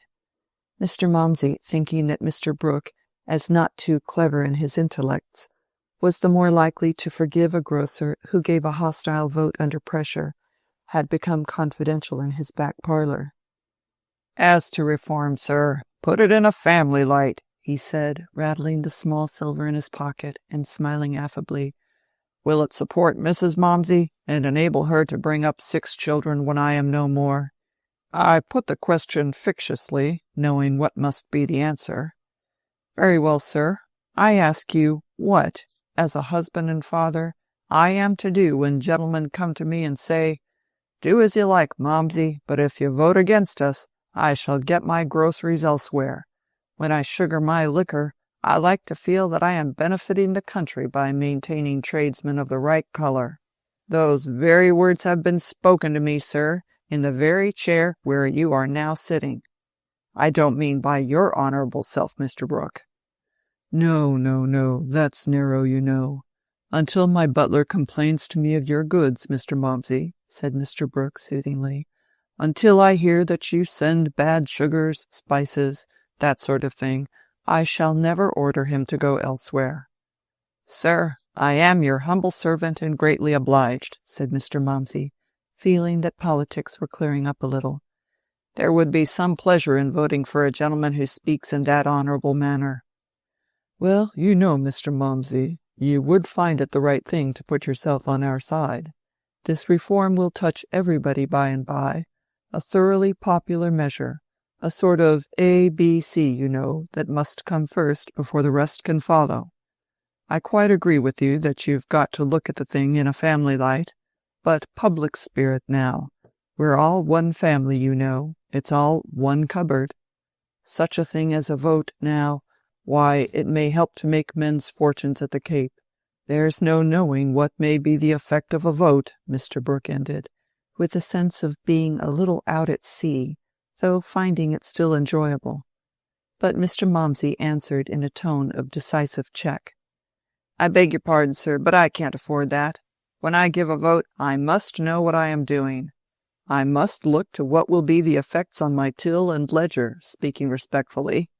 Prices, I'll admit, are what nobody can know the merits of, and the sudden falls after you've brought in currents, which are goods that will not keep, I've never myself seen into the ins and outs there, which is a rebuke to human pride. But as to one family, there's debtor and creditor, I hope. They're not going to reform that away, else I should vote for things staying as they are. Few men have less need to cry for change than I have, personally speaking, that is, for self and family. I am not one of those who have nothing to lose. I mean as to respectability both in parish and private business, and no ways in respect of your honorable self and custom, which you was good enough to say you would not withdraw from me, vote or no vote, while the article sent in was satisfactory. After this conversation, Mr. Mopsy went up and boasted to his wife that he had been rather too many for Brooke of Tipton, and that he didn't mind so much now about going to the poll. Mr. Brooke on this occasion abstained from boasting of his tactics to Ladislaw, who for his part was glad enough to persuade himself that he had no concern with any canvassing except the purely argumentative sort, and that he worked no meaner engine than knowledge. Mr. Brooke necessarily had his agents, who understood the nature of the Middlemarch voter and the means of enlisting his ignorance on the side of the bill, which were remarkably similar to the means of enlisting it on the side against the bill. Will stopped his ears. Occasionally Parliament, like the rest of our lives, even to our eating and apparel, could hardly go on if our imaginations were too active about processes. There were plenty of dirty-handed men in the world to do dirty business, and Will protested to himself that his share in bringing Mr. Brooke through would be quite innocent. But whether he should succeed in that mode of contributing to the majority on the right side was very doubtful to him. He had written out various speeches and memoranda for speeches, but he had begun to perceive that Mr. Brooke's mind, if it had the burden of remembering any train of thought, would let it drop, run away in search of it, and not easily come back again. To collect documents is one mode of serving your country, and to remember the contents of a document is another. No, the only way in which Mr. Brooke could be coerced into thinking of the right arguments at the right time was to be well plied with them till they took up all the room in his brain. But here there was the difficulty of finding room, so many things having been taken beforehand. Mr. Brooke himself observed that his ideas stood rather in his way when he was speaking. However, Ladislaw's coaching was forthwith to be put to the test, for before the day of nomination Mr. Brooke was to explain himself to the worthy electors of Middlemarch from the balcony of the White Hart, which looked out advantageously at an angle of the market-place, commanding a large area in front and two converging streets. It was a fine May morning, and everything seemed hopeful. There was some prospect of an understanding between Bagster's committee and Brooke's, to which Mr. Bulstrode, Mr. Standish as a Liberal lawyer, and such manufacturers as Mr. Plymdale and Mr. Vincey gave a solidity which almost counterbalanced Mr. Hawley and his associates, who sat for Pinkerton at the Green Dragon. Mr. Brooke, conscious of having weakened the blasts of the trumpet against him by his reforms as a landlord in the last half-year, and hearing himself cheered a little as he drove into the town, felt his heart tolerably light under his buff-coloured waistcoat. But with regard to critical occasions, it often happens that all moments seem comfortably remote until the last. "This looks well, eh?" said Mr. Brooke as the crowd gathered. "I shall have a good audience at any rate. I like this now, this kind of public made up of one's own neighbours, you know." The weavers and tanners of Middlemarch, unlike Mr. Momsey, had never thought of Mr. Brooke as a neighbour, and were not more attached to him than if he had been sent in a box from London. But they listened without much disturbance to the speaker who introduced the candidate, one of them, a political personage from Brassing, who came to tell Middlemarch its duty, spoke so fully that it was alarming to think what the candidate could find to say after him. Meanwhile the crowd became denser, and as the political personage neared to the end of his speech, Mr. Brooke felt a remarkable change in his sensations while he still handled his eyeglass, trifled with documents before him, and exchanged remarks with his committee as a man to whom the moment of summons was indifferent. "I'll take another glass of sherry, Ladislaw," he said with an easy air to Will, who was close behind him, and presently handed him the supposed fortifier. It was ill chosen, for Mr. Brooke was an abstemious man, and to drink a second glass of sherry quickly, at no great interval from the first, was a surprise to his system, which tended to scatter his energies instead of collecting them. Pray pity him. So many English gentlemen make themselves miserable by speechifying on entirely private grounds, whereas Mr. Brooke wished to serve his country by standing for Parliament, which indeed may also be done on private grounds, but being once undertaken does absolutely demand some speechifying.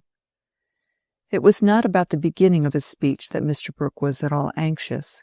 This he felt sure would be all right. He should have it quite pat, cut out as neatly as a set of couplets from Pope. Embarking would be easy, but the vision of open sea that might come after was alarming. "And questions now," hinted the demon just waking up in his stomach. "Somebody may put questions about the schedules. Ladislaw," he continued aloud, "just hand me the memorandum of the schedules." When Mr. Brooke presented himself on the balcony, the cheers were quite loud enough to counterbalance the yells, groans, brayings, and other expressions of adverse theory, which were so moderate that Mr. Standish, decidedly an old bird, observed in the ear next to him, "This looks dangerous, by God. Hawley has got some deeper plan than this."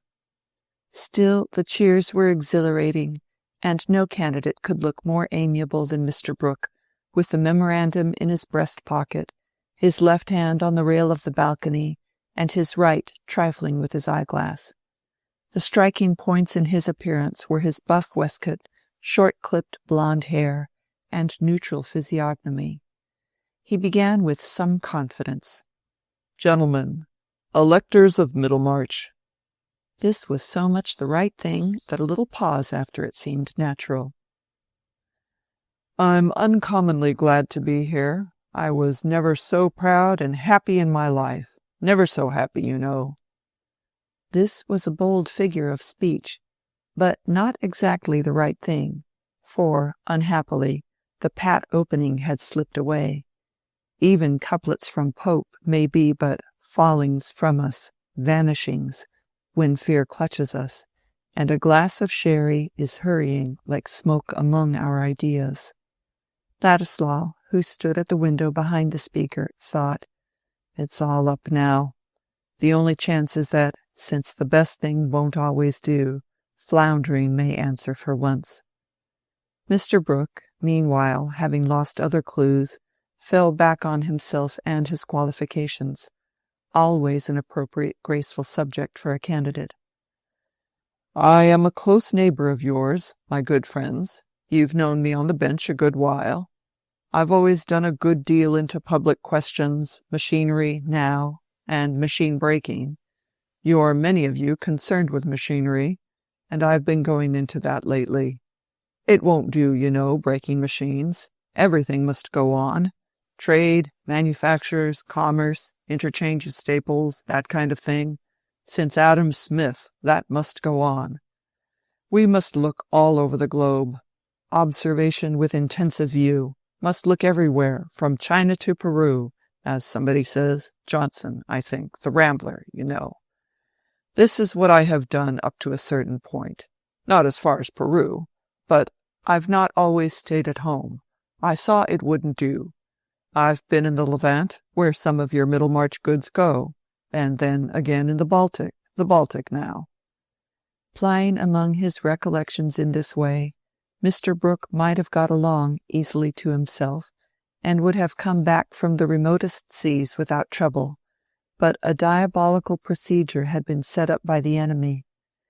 At one and the same moment there had risen above the shoulders of the crowd, nearly opposite Mr. Brooke, and within 10 yards of him, the effigy of himself, buff-colored waistcoat, eyeglass, and neutral physiognomy painted on rag, and there had arisen, apparently in the air, like the note of the cuckoo, a parrot-like, punch-voiced echo of his words. Everybody looked up at the open windows in the houses at the opposite angles of the converging streets, but they were either blank or filled by laughing listeners. The most innocent echo has an impish mockery in it when it follows a gravely persistent speaker, and this echo was not at all innocent. If it did not follow with the precision of a natural echo, it had a wicked choice of the words it overtook. By the time it said, "The Baltic now," the laugh which had been running through the audience became a general shout, and but for the sobering effects of party, and that great public cause which the entanglement of things had identified with Brooke of Tipton, the laugh might have caught his committee. Mr. Bulstrode asked, reprehensively, what the new police was doing, but a voice could not be well collared, and an attack on the effigy of the candidate would have been too equivocal, since Hawley probably meant it to be pelted. Mr. Brooke himself was not in a position to be quickly conscious of anything except a general slipping away of ideas within himself. He had even a little singing in the ears, and he was the only person who had not yet taken distinct account of the echo, or discerned the image of himself. Few things hold the perceptions more thoroughly captive than anxiety about what we have got to say. Mr. Brooke heard the laughter, but he had expected some Tory efforts at disturbance, and he was at this moment additionally excited by the tickling, stinging sense that his lost exordium was coming back to fetch him from the Baltic. "That reminds me," he went on, thrusting a hand into his side pocket with an easy air, "if I wanted a precedent, you know, but we never want a precedent for the right thing, but there is Chatham now. I can't say I should have supported Chatham, or Pitt, the younger Pitt. He was not a man of ideas. We want ideas, you know." "Blast your ideas, we want the bill," said a loud, rough voice from the crowd below. Immediately the invisible Punch, who had hitherto followed Mr. Brooke, repeated, "Blast your ideas, we want the bill." The laugh was louder than ever, and for the first time Mr. Brooke, being himself silent, heard distinctly the mocking echo. But it seemed to ridicule his interrupter, and in that light was encouraging, so he replied with amenity, "There is something in what you say, my good friend, and what do we meet for but to speak our minds? Freedom of opinion, freedom of the press, liberty, that kind of thing. The bill, now, you shall have the bill."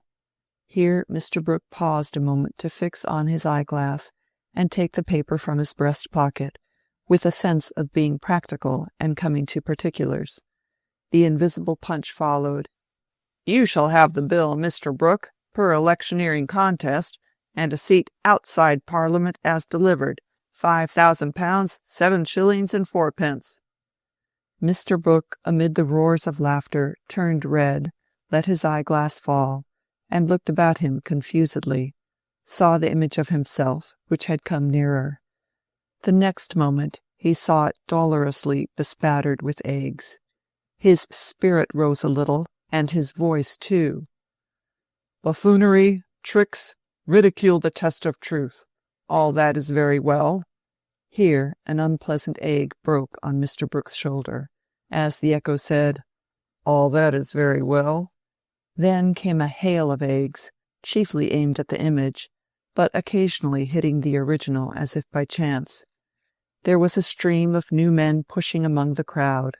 Whistles, yells, bellowings, and fifes made all the greater hubbub because there was shouting and struggling to put them down. No voice would have had wing enough to rise above the uproar, and Mr. Brooke, disagreeably anointed, stood his ground no longer. The frustration would have been less exasperating if it had been less gamesome and boyish. A serious assault of which the newspaper reporter can aver that it endangered the learned gentleman's ribs, or can respectfully bear witness to the soles of that gentleman's boots having been visible above the railing, or perhaps more consolations attached to it. Mr. Brooke re-entered the committee room, saying as carelessly as he could, "This is a little too bad, you know. I should have got the ear of the people by and by, but they didn't give me time. I should have gone into the bill by and by, you know," he added, glancing at Ladislaw. "However, things will come all right at the nomination." But it was not resolved unanimously that things would come right. On the contrary, the committee looked rather grim, and the political personage from Brassing was writing busily, as if he were brewing new devices. "It was Bowyer who did it," said Mr. Standish evasively. "I know it as well as if he had been advertised. He's uncommonly good at ventriloquism, and he did it uncommonly well, by God. Holly has been having him to dinner lately. There's a fund of talent in Bowyer." "Well, you know, you never mentioned him to me, Standish, else I would have invited him to dine," said poor Mr. Brooke, who had gone through a great deal of inviting for the good of his country. "There's not a more paltry fellow in Middlemarch than Bowyer," said Ladislaw indignantly, "but it seems as if the paltry fellows were always to turn the scale." Will was thoroughly out of temper with himself as well as with his principal, and he went to shut himself in his rooms with a half-formed resolve to throw up the Pioneer and Mr. Brooke together. Why should he stay? If the impassable gulf between himself and Dorothea were ever to be filled up, it must rather be by his going away and getting into a thoroughly different position than by staying here and slipping into deserved contempt as an understrapper of Brooke's. Then came the young dream of wonders that he might do. In 5 years, for example, political writing, political speaking, would get a higher value now public life was going to be wider and more national, and they might give him such distinction that he would not seem to be asking Dorothea to step down to him. 5 years! If he could only be sure that she cared for him more than for others! If he could only make her aware that he stood aloof until he could tell his love without lowering himself! Then he could go away easily, and begin a career which at 25 seemed probable enough in the inward order of things, where talent brings fame, and fame everything else which is delightful. He could speak and he could write. He could master any subject if he chose, and he meant always to take the side of reason and justice, on which he would carry all his ardor. Why should he not one day be lifted above the shoulders of the crowd, and feel that he had won that eminence well? Without doubt he would leave Middlemarch, go to town, and make himself fit for celebrity by eating his dinners. But not immediately. Not until some kind of sign had passed between him and Dorothea. He could not be satisfied until she knew why, even if he were the man she would choose to marry, he would not marry her. Hence he must keep his post and bear with Mr. Brooke a little longer. But he soon had reason to suspect that Mr. Brooke had anticipated him in the wish to break up their connection. Deputations without and voices within had concurred in inducing that philanthropist to take a stronger measure than usual for the good of mankind, namely, to withdraw in favor of another candidate, to whom he left the advantages of his canvassing machinery. He himself called this a strong measure, but observed that his health was less capable of sustaining excitement than he had imagined. "I have felt uneasy about the chest. It won't do to carry that too far," he said to Ladislaw in explaining the affair. "I must pull up. Poor Casaubon was a warning, you know. I've made some heavy advances, but I've dug a channel. It's rather coarse work, this electioneering, eh, Ladislaw? Dare say you are tired of it. However, we have dug a channel with the Pioneer, put things in a track, and so on. A more ordinary man than you might carry it on now. More ordinary, you know." "Do you wish me to give it up?" said Will, the quick color coming in his face as he rose from the writing-table and took a turn of 3 steps with his hands in his pockets. "I am ready to do so whenever you wish it." "As to wishing, my dear Ladislaw, I have the highest opinion of your powers, you know. But about the Pioneer, I have been consulting a little with some of the men on our side, and they are inclined to take it into their hands, indemnify me to a certain extent, carry it on, in fact. And under the circumstances, you might like to give it up, might find a better field. These people might not take that high view of you which I have always taken, as an alter ego, a right hand, though I always looked forward to your doing something else. I think of having a run into France, but I'll write you any letters, you know, to Althorpe and people of that kind. I've met Althorpe." "I am exceedingly obliged to you," said Ladislaw proudly. "Since you are going to part with the Pioneer, I need not trouble you about the steps I shall take. I may choose to continue here for the present." After Mr. Brooke had left him, Will said to himself, "The rest of the family have been urging him to get rid of me, and he doesn't care now about my going. I shall stay as long as I like. I shall go of my own movements, and not because they are afraid of me." Chapter 52. His heart the lowliest duties on itself did lay. Wordsworth. On that June evening when Mr. Fairbrother knew that he was to have the Lowick living, there was joy in the old-fashioned parlour, and even the portraits of the great lawyers seemed to look on with satisfaction. His mother left her tea and toast untouched, but sat with her usual pretty primness, only showing her emotion by that flush in the cheeks and brightness in the eyes which give an old woman a touching momentary identity with her far-off youthful self, and saying decisively, "The greatest comfort, Camden, is that you have deserved it." "When a man gets a good birth, mother, half the deserving must come after," said the son, brimful of pleasure, and not trying to conceal it. The gladness in his face was of that active kind which seems to have energy enough not only to flash outwardly, but to light up busy vision within. One seemed to see thoughts as well as delight in his glances. "Now, aunt," he went on, rubbing his hands and looking at Miss Noble, who was making tender little beaver-like noises, "there shall be sugar candy always on the table for you to steal and give to the children, and you shall have a great many new stockings to make presents of, and you shall darn your own more than ever." Miss Noble nodded at her nephew with a subdued, half-frightened laugh, conscious of having already dropped an additional lump of sugar into her basket on the strength of the new preferment. "As for you, Winnie," the vicar went on, "I shall make no difficulty about your marrying any Lowick bachelor, Mr. Solomon Featherstone, for example, as soon as I find you are in love with him." Miss Winifred, who had been looking at her brother all the while and crying heartily, which was her way of rejoicing, smiled through her tears and said, "You must set me the example, Cam. You must marry now." "With all my heart. But who is in love with me? I am a seedy old fellow," said the vicar, rising, pushing his chair away and looking down at himself. "What do you say, mother?" "You are a handsome man, Camden, though not so fine a figure of a man as your father," said the old lady. "I wish you would marry Miss Garth, brother," said Miss Winifred. "She would make us so lively at Lowick." "Very fine. You talk as if young women were tied up to be chosen, like poultry at market, as if I only had to ask and everybody would have me," said the vicar, not caring to specify. "We don't want everybody," said Miss Winifred. "But you would like Miss Garth, mother, shouldn't you?"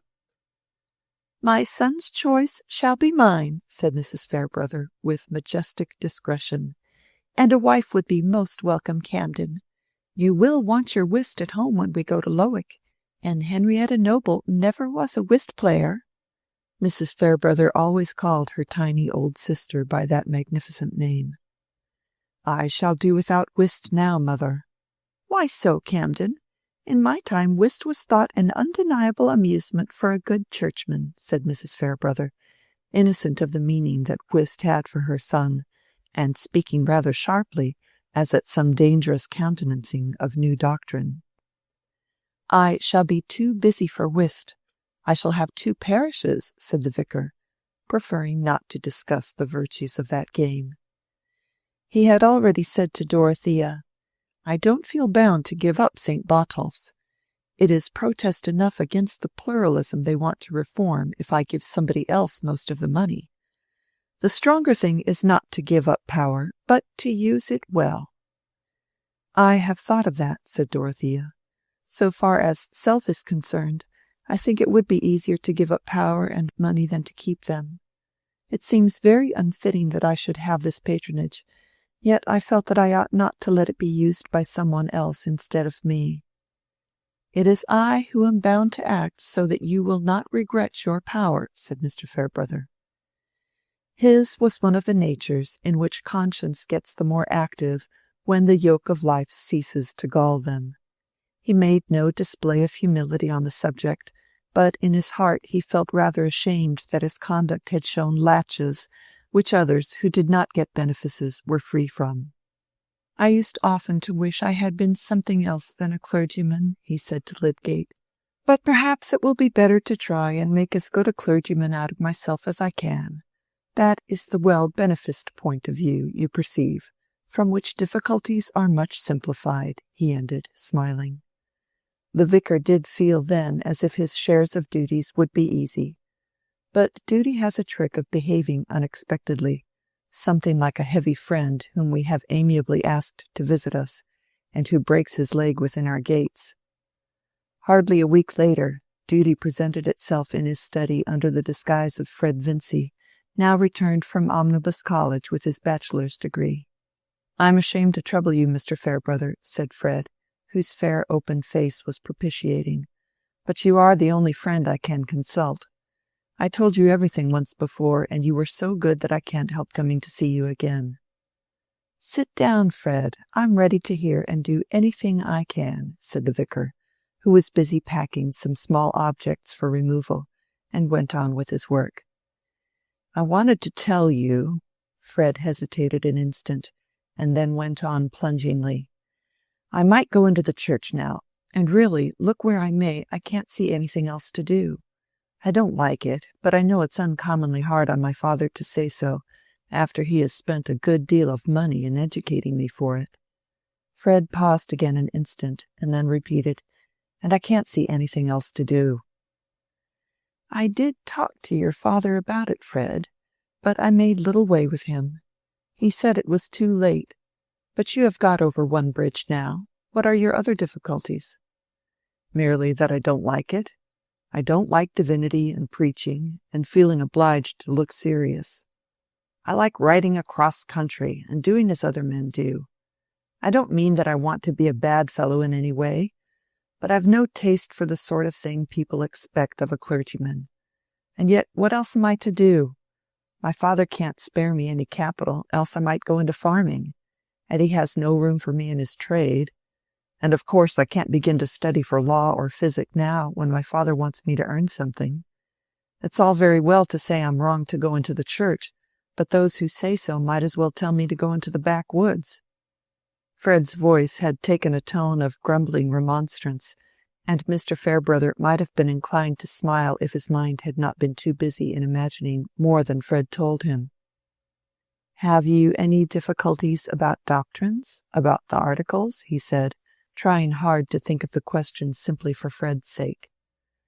"No, I suppose the articles are right. I'm not prepared with any arguments to disprove them, and much better, cleverer fellows than I am go in for them entirely. I think it would be rather ridiculous in me to urge scruples of that sort as if I were a judge," said Fred, quite simply. "I suppose, then, it has occurred to you that you might be a fair parish priest without being much of a divine?" "Of course, if I am obliged to be a clergyman, I shall try and do my duty, though I mayn't like it. Do you think anybody ought to blame me?" "For going into the church under the circumstances? That depends on your conscience, Fred, how far you have counted the cost, and seen what your position will require of you. I can only tell you about myself that I have always been too lax, and have been uneasy in consequence." "But there is another hindrance," said Fred, coloring. "I did not tell you before, though perhaps I may have said things that made you guess it. There is somebody I am very fond of. I have loved her ever since we were children." "Miss Garth, I suppose?" said the vicar, examining some labels very closely. "Yes. I shouldn't mind anything if she would have me, and I know I could be a good fellow then." "And you think she returns the feeling?" "She never will say so, and a good while ago she made me promise not to speak to her about it again. And she has set her mind especially against my being a clergyman, I know that. But I can't give her up. I do think she cares about me. I saw Mrs. Garth last night, and she said that Mary was staying at Lowick Rectory with Miss Fairbrother." "Yes, she is very kindly helping my sister. Do you wish to go there?" "No, I want to ask a great favor of you. I am ashamed to bother you in this way, but Mary might listen to what you said, if you mentioned the subject to her. I mean about my going into the church." "That is a rather delicate task, my dear Fred. I shall have to presuppose your attachment to her, and to enter on the subject as you wish me to do, will be asking her to tell me whether she returns it." "That is what I want her to tell you," said Fred bluntly. "I don't know what to do unless I can get at her feeling." "You mean that you would be guided by that as to your going into the church?" "If Mary said she would never have me, I might as well go wrong in one way as another." "That is nonsense, Fred. Men outlive their love, but they don't outlive the consequences of their recklessness." "Not my sort of love. I have never been without loving Mary. If I had to give her up, it would be like beginning to live on wooden legs." "Will she not be hurt at my intrusion?" "No, I feel sure she will not. She respects you more than anyone, and she would not put you off with fun as she does me. Of course I could not have told anyone else, or asked anyone else to speak to her but you. There is no one else who would be such a friend to both of us." Fred paused a moment, and then said, rather complainingly, "And she ought to acknowledge that I have worked in order to pass. She ought to believe that I would exert myself for her sake." There was a moment's silence before Mr. Fairbrother laid down his work, and putting out his hand to Fred, said, "Very well, my boy, I will do what you wish." That very day Mr. Fairbrother went to Lowick Parsonage on the nag which he had just set up. "Decidedly, I am an old stock," he thought. "The young growths are pushing me aside." He found Mary in the garden gathering roses and sprinkling the petals on a sheet. The sun was low, and tall trees sent their shadows across the grassy walks where Mary was moving, without bonnet or parasol. She did not observe Mr. Fairbrother's approach along the grass, and had just stooped down to lecture a small black and tan terrier, which would persist in walking on the sheet and smelling the rose leaves as Mary sprinkled them. She took his forepaws in one hand and lifted up the forefinger of the other, while the dog wrinkled his brows and looked embarrassed. "Fly, Fly, I am ashamed of you," Mary was saying in a grave contralto. "This is not becoming in a sensible dog. Anybody would think you were a silly young gentleman." "You are unmerciful to young gentlemen, Miss Garth," said the vicar, within 2 yards of her. Mary started up and blushed. "It always answers to reason with Fly," she said laughingly. "But not with young gentlemen?" "Oh, with some, I suppose, since some of them turn into excellent men." "I am glad of that admission, because I want at this very moment to interest you in a young gentleman." "Not a silly one, I hope," said Mary, beginning to pluck the roses again, and feeling her heart beat uncomfortably. "No, though perhaps wisdom is not his strong point, but rather affection and sincerity. However, wisdom lies more in those two qualities than people are apt to imagine." "I hope you know by those marks what young gentleman I mean." "Yes, I think I do," said Mary bravely, her face getting more serious, and her hands cold. "It must be Fred Vincy." "He has asked me to consult you about his going into the church. I hope you will not think that I consented to take a liberty in promising to do so." "On the contrary, Mr. Fairbrother," said Mary, giving up the roses and folding her arms, but unable to look up. "Whenever you have anything to say to me, I feel honored. But before I enter on that question, let me just touch a point on which your father took me into confidence. By the way, it was that very evening on which I once before fulfilled a mission from Fred, after he had gone to college. Mr. Garth told me what happened on the night of Featherstone's death, how you refused to burn the will, and he said that you had some heart-breakings on that subject, because you had been the innocent means of hindering Fred from getting his £10,000. I have kept that in mind, and I have heard something that may relieve you on that score, may show you that no sin-offering is demanded from you there." Mr. Fairbrother paused a moment and looked at Mary. He meant to give Fred his full advantage, but it would be well, he thought, to clear her mind of any superstitions, such as women sometimes follow when they do a man the wrong of marrying him as an act of atonement. Mary's cheeks had begun to burn a little, and she was mute. "I mean that your action made no real difference to Fred's lot. I find that the first will would not have been legally good after the burning of the last. It would not have stood if it had been disputed, and you may be sure it would have been disputed. So, on that score, you may feel your mind free." "Thank you, Mr. Fairbrother," said Mary earnestly. "I am grateful to you for remembering my feelings." "Well, now I may go on. Fred, you know, has taken his degree. He has worked his way so far, and now the question is, what is he to do? That question is so difficult that he is inclined to follow his father's wishes and enter the church, though you know better than I do that he was quite set against that formerly. I have questioned him on the subject, and I confess I see no insuperable objection to his being a clergyman as things go. He says that he could turn his mind to doing his best in that vocation, on one condition. If that condition were fulfilled, I would do my utmost in helping Fred on. After a time, not of course at first, he might be with me as my curate, and he would have so much to do that his stipend would be nearly what I used to get as a vicar. But I repeat that there is a condition without which all this good cannot come to pass. He has opened his heart to me, Miss Garth, and asked me to plead for him. The condition lies entirely in your feeling." Mary looked so much moved that he said after a moment, "Let us walk a little." And when they were walking, he added, "To speak quite plainly, Fred will not take any course which would lessen the chance that you would consent to be his wife, but with that prospect he will try his best at anything you approve." I cannot possibly say that I will ever be his wife, Mr. Fairbrother, but I certainly never will be his wife if he becomes a clergyman. What you say is most generous and kind. I don't mean for a moment to correct your judgment. It is only that I have my girlish, mocking way of looking at things," said Mary, with a returning sparkle of playfulness in her answer, which only made its modesty more charming. "He wishes me to report exactly what you think," said Mr. Fairbrother.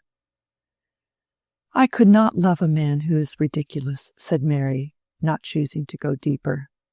"Fred has sense and knowledge enough to make him respectable, if he likes, in some good worldly business, but I can never imagine him preaching and exhorting and pronouncing blessings and praying by the sick, without feeling as if I were looking at a caricature. His being a clergyman would be only for gentility's sake, and I think there is nothing more contemptible than such imbecile gentility. I used to think that of Mr. Krause, with his empty face and neat umbrella and mincing little speeches. What right have such men to represent Christianity, as if it were an institution for getting up idiots genteelly, as if—" Mary checked herself. She had been carried along as if she had been speaking to Fred instead of Mr. Fairbrother. "Young women are severe. They don't feel the stress of action as men do, though perhaps I ought to make you an exception here. But you don't put Fred Vincy on so low a level as that." "No, indeed, he has plenty of sense, but I think he would not show it as a clergyman. He would be a piece of professional affectation." "Then the answer is quite decided. As a clergyman he could have no hope?" Mary shook her head. "But if he braved all the difficulties of getting his bread in some other way, will you give him the support of hope? May he count on winning you?" "I think Fred ought not need telling again what I have already said to him," Mary answered, with a slight resentment in her manner. "I mean that he ought not to put such questions until he has done something worthy, instead of saying that he could do it." Mr. Fairbrother was silent for a minute or more, and then, as they turned and paused under the shadow of a maple at the end of a grassy walk, said, "I understand that you resist any attempt to fetter you, but either your feeling for Fred Vincy excludes your entertaining another attachment, or it does not. Either he may count on your remaining single until he shall have earned your hand, or he may in any case be disappointed. Pardon me, Mary, you know I used to catechize you under that name, but when the state of a woman's affections touches the happiness of another life, of more lives than one, I think it would be the nobler course for her to be perfectly direct and open." Mary, in her turn, was silent, wondering not at Mr. Fairbrother's manner, but at his tone, which had a grave restrained emotion in it. When the strange idea flashed across her that his words had a reference to himself, she was incredulous, and ashamed of entertaining it. She had never thought that any man could love her except Fred, who had espoused her with the umbrella ring when she wore socks and little strapped shoes. Still less that she could be of any importance to Mr. Fairbrother, the cleverest man in her narrow circle. She had only time to feel that all this was hazy and perhaps illusory. But one thing was clear and determined, her answer. "Since you think it my duty, Mr. Fairbrother, I will tell you that I have too strong a feeling for Fred to give him up for anyone else. I should never be quite happy if I thought he was unhappy for the loss of me. It has taken such deep root in me, my gratitude to him for always loving me best, and minding so much if I hurt myself from the time when we were very little. I cannot imagine any new feeling coming to make that weaker. I should like better than anything to see him worthy of everyone's respect. But please tell him I will not promise to marry him till then. I should shame and grieve my father and mother. He is free to choose someone else." "Then I have fulfilled my commission thoroughly," said Mr. Fairbrother, putting out his hand to Mary, "and I shall ride back to Middlemarch forthwith. With this prospect before him, we shall get Fred into the right niche somehow, and I hope I shall live to join your hands. God bless you." "Oh, please stay and let me give you some tea," said Mary. Her eyes filled with tears, for something indefinable, something like the resolute suppression of a pain in Mr. Fairbrother's manner, made her feel suddenly miserable, as she had once felt when she saw her father's hands trembling in a moment of trouble. "No, my dear, no, I must get back." In 3 minutes the vicar was on horseback again, having gone magnanimously through a duty much harder than the renunciation of whist, or even than the writing of penitential meditations. Chapter 53. It is but a shallow haste which concludeth insincerity from what outsiders call inconsistency, putting a dead mechanism of ifs and therefores for the living myriad of hidden suckers whereby the belief and the conduct are wrought into mutual sustainment.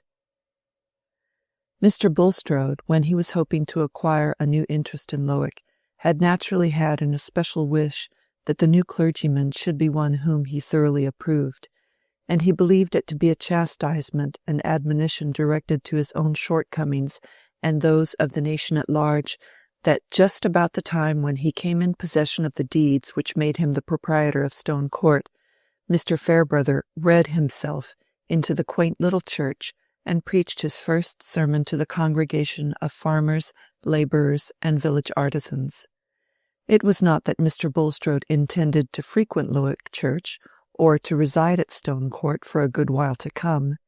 He had bought the excellent farm and fine homestead simply as a retreat which he might gradually enlarge as to the land and beautify as to the dwelling, until it should be conducive to the divine glory that he should enter on it as a residence, partially withdrawing from his present exertions in the administration of business, and throwing more conspicuously on the side of gospel truth the weight of local landed proprietorship, which Providence might increase by unforeseen occasions of purchase.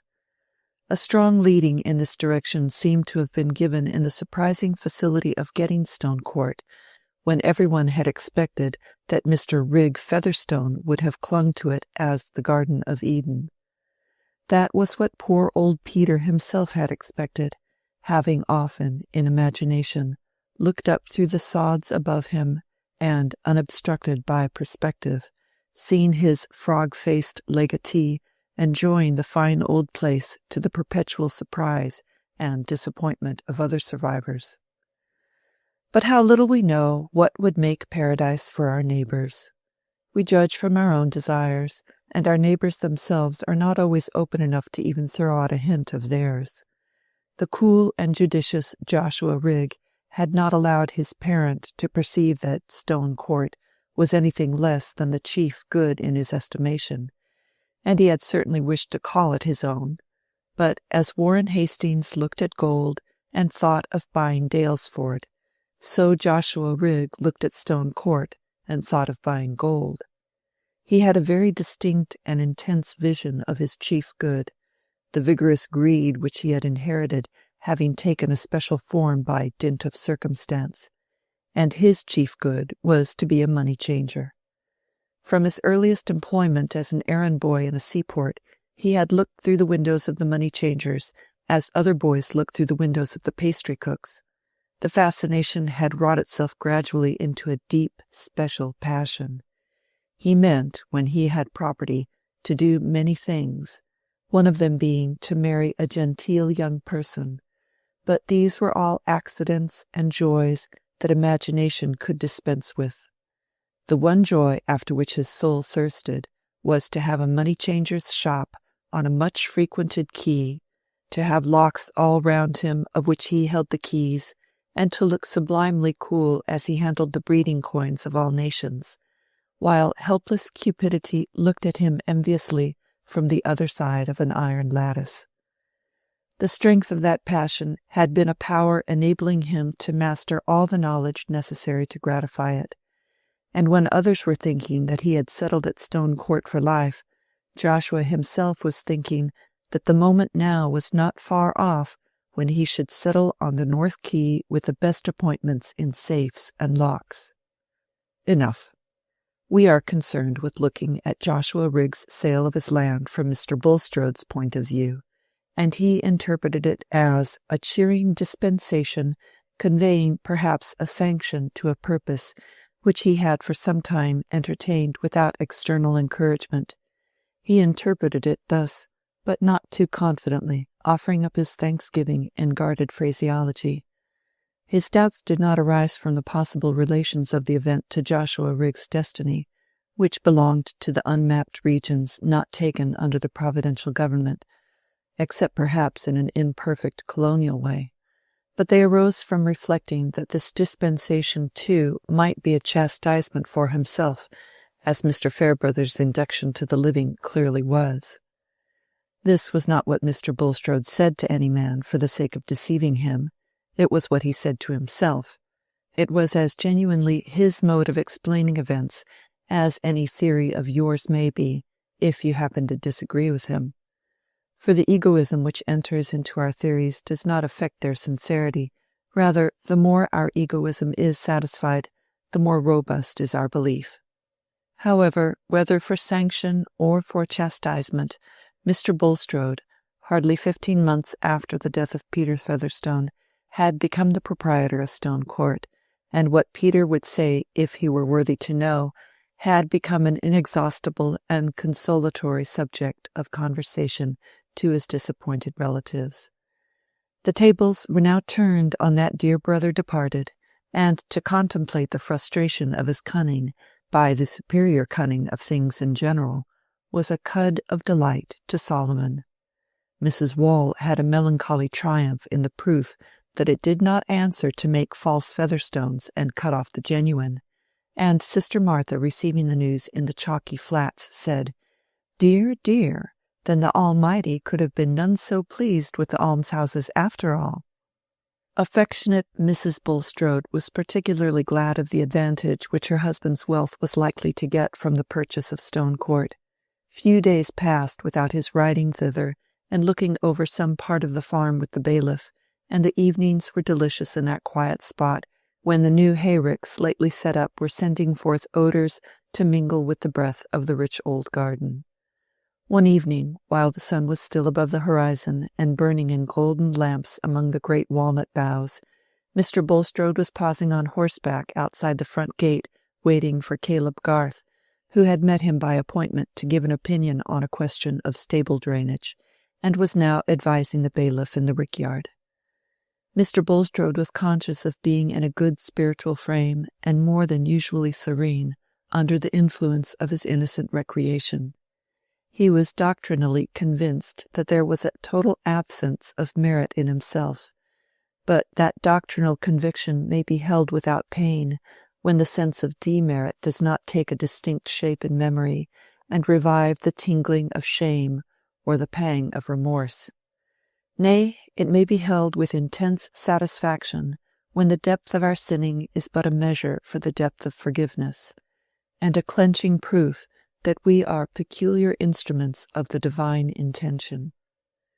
The memory has as many moods as the temper, and shifts its scenery like a diorama. At this moment Mr. Bulstrode felt as if the sunshine were all one with that of far-off evenings when he was a very young man and used to go out preaching beyond Highbury. He would willingly have had that service of exhortation in prospect now. The texts were there still, and so was his own facility in expounding them. His brief reverie was interrupted by the return of Caleb Garth, who also was on horseback, and was just shaking his bridle before starting, when he exclaimed, "Bless my heart! What's this fellow in black coming along the lane? He's like one of those men one sees about after the races." Mr. Bulstrode turned his horse and looked along the lane, but made no reply. The comer was our slight acquaintance, Mr. Raffles, whose appearance presented no other change than such as was due to a suit of black and a crape hat-band. He was within 3 yards of the horsemen now, and they could see the flash of recognition in his face as he whirled his stick upward, looking all the while at Mr. Bulstrode, and at last exclaiming, "By Jove, Nick, it's you! I couldn't be mistaken. though the 25 years have played old bogey with us both. How are ye, eh? You didn't expect to see me here. Come, shake us by the hand." To say that Mr. Raffles's manner was rather excited would be only one mode of saying that it was evening. Caleb Garth could see that there was a moment of struggle and hesitation in Mr. Bulstrode, but it ended in his putting out his hand coldly to Raffles and saying, "I did not indeed expect to see you in this remote country place." "Well, it belongs to a stepson of mine," said Raffles, adjusting himself in a swaggering attitude. "I came to see him here before. I'm not so surprised at seeing you, old fellow, because I picked up a letter, what you may call a providential thing. It's uncommonly fortunate I met you, though, for I don't care about seeing my stepson. He's not affectionate, and his poor mother's gone now.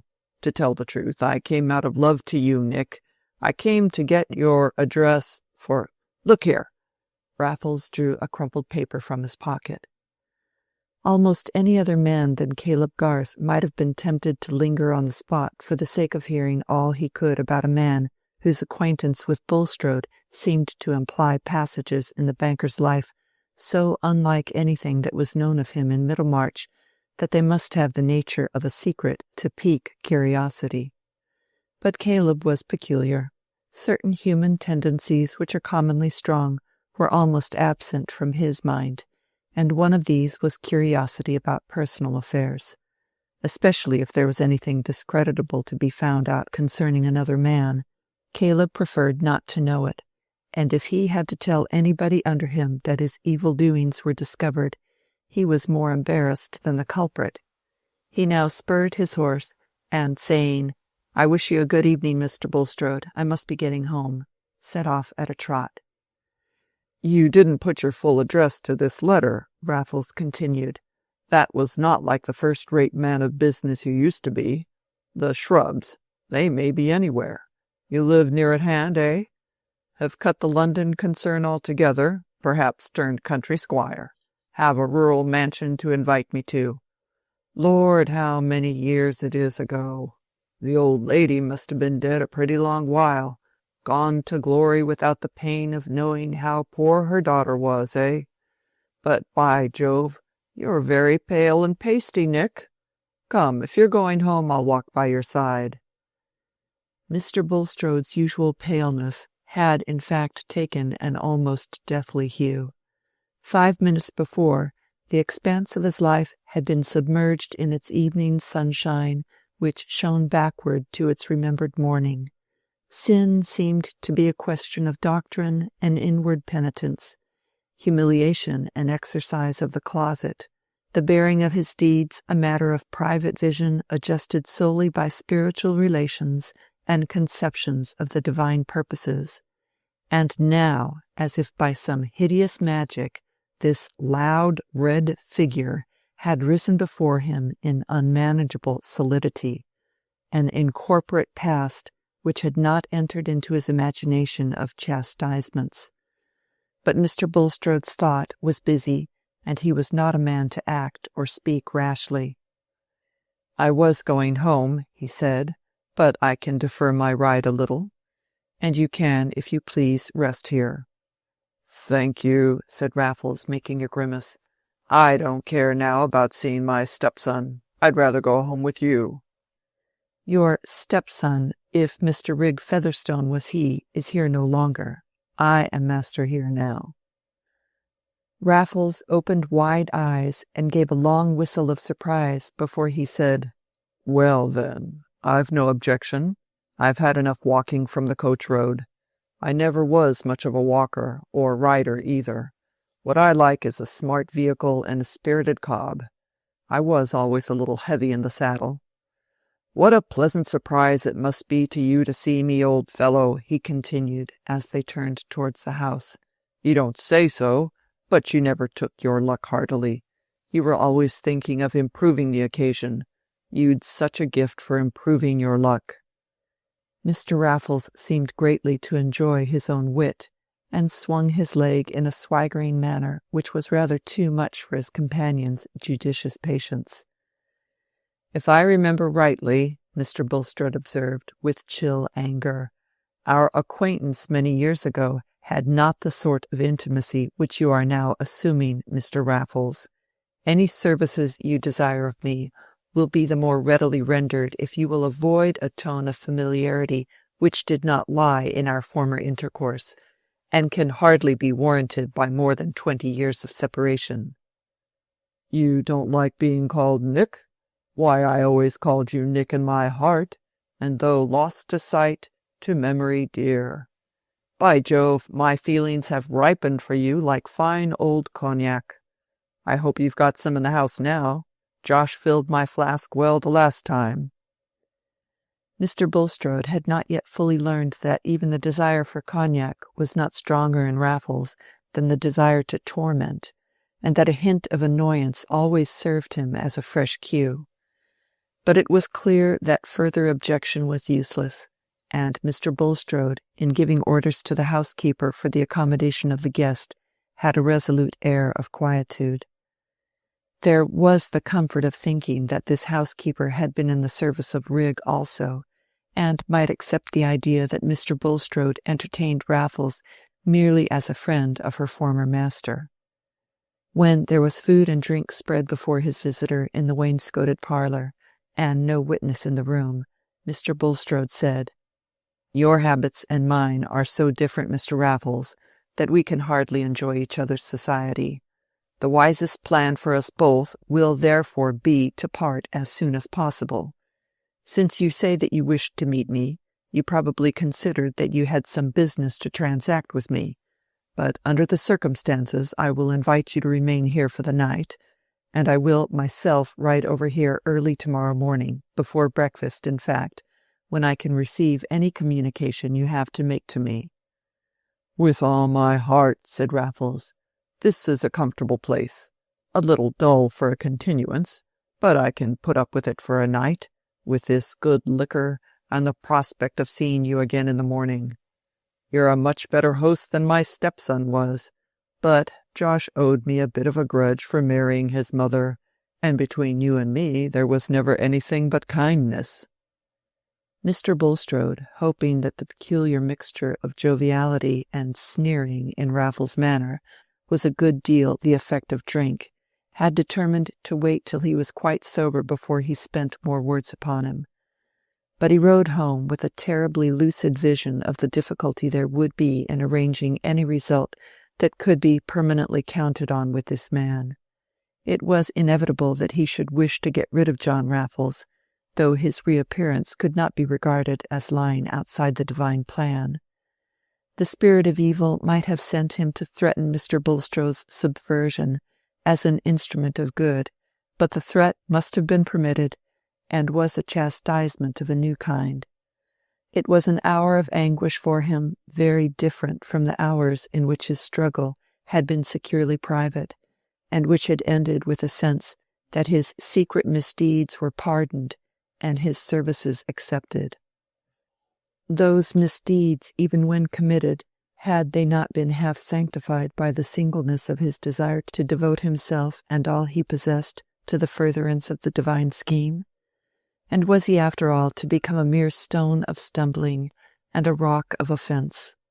For who would understand the work within him? Who would not, when there was the pretext of casting disgrace upon him, confound his whole life and the truths he had espoused in one heap of obloquy? In his closest meditations, the lifelong habit of Mr. Bulstrode's mind clad his most egoistic terrors in doctrinal references to superhuman ends. But even while we are talking and meditating about the earth's orbit and the solar system, what we feel and adjust our movements to is the stable earth and the changing day.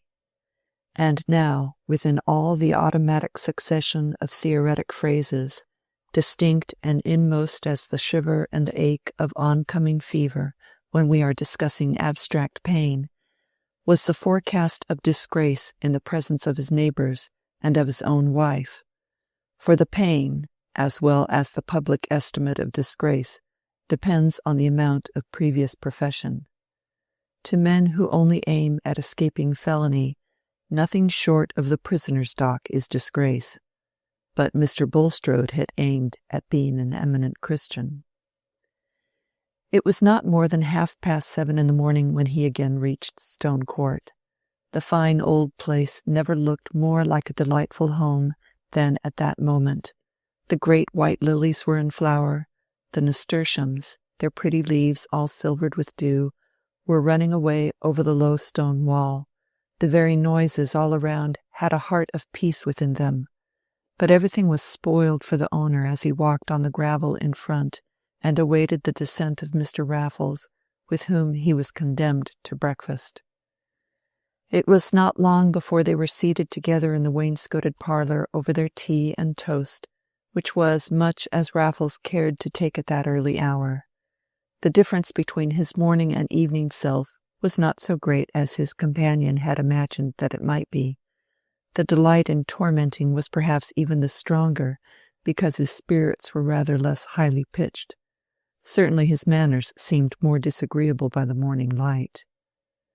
"As I have little time to spare, Mr. Raffles," said the banker, who could hardly do more than sip his tea and break his toast without eating it, "I shall be obliged if you will mention at once the ground on which you wish to meet with me. I presume that you have a home elsewhere and will be glad to return to it." "Why, if a man has got any heart, doesn't he want to see an old friend, Nick? I must call you Nick. We always did call you young Nick when we knew you meant to marry the old widow. Some said you had a handsome family likeness to old Nick, but that was your mother's fault, calling you Nicholas. Aren't you glad to see me again? I expected an invite to stay with you at some pretty place. My own establishment is broken up now my wife's dead. I've no particular attachment to any spot. I would as soon settle hereabout as anywhere." "May I ask why you returned from America? I considered that the strong wish you expressed to go there, when an adequate sum was furnished, was tantamount to an engagement that you would remain there for life." "Never knew that a wish to go to a place was the same thing as a wish to stay. But I did stay a matter of 10 years. It didn't suit me to stay any longer. And I'm not going again, Nick." Here Mr. Raffles winked slowly as he looked at Mr. Bulstrode. "Do you wish to be settled in any business? What is your calling now?" "Thank you. My calling is to enjoy myself as much as I can. I don't care about working any more.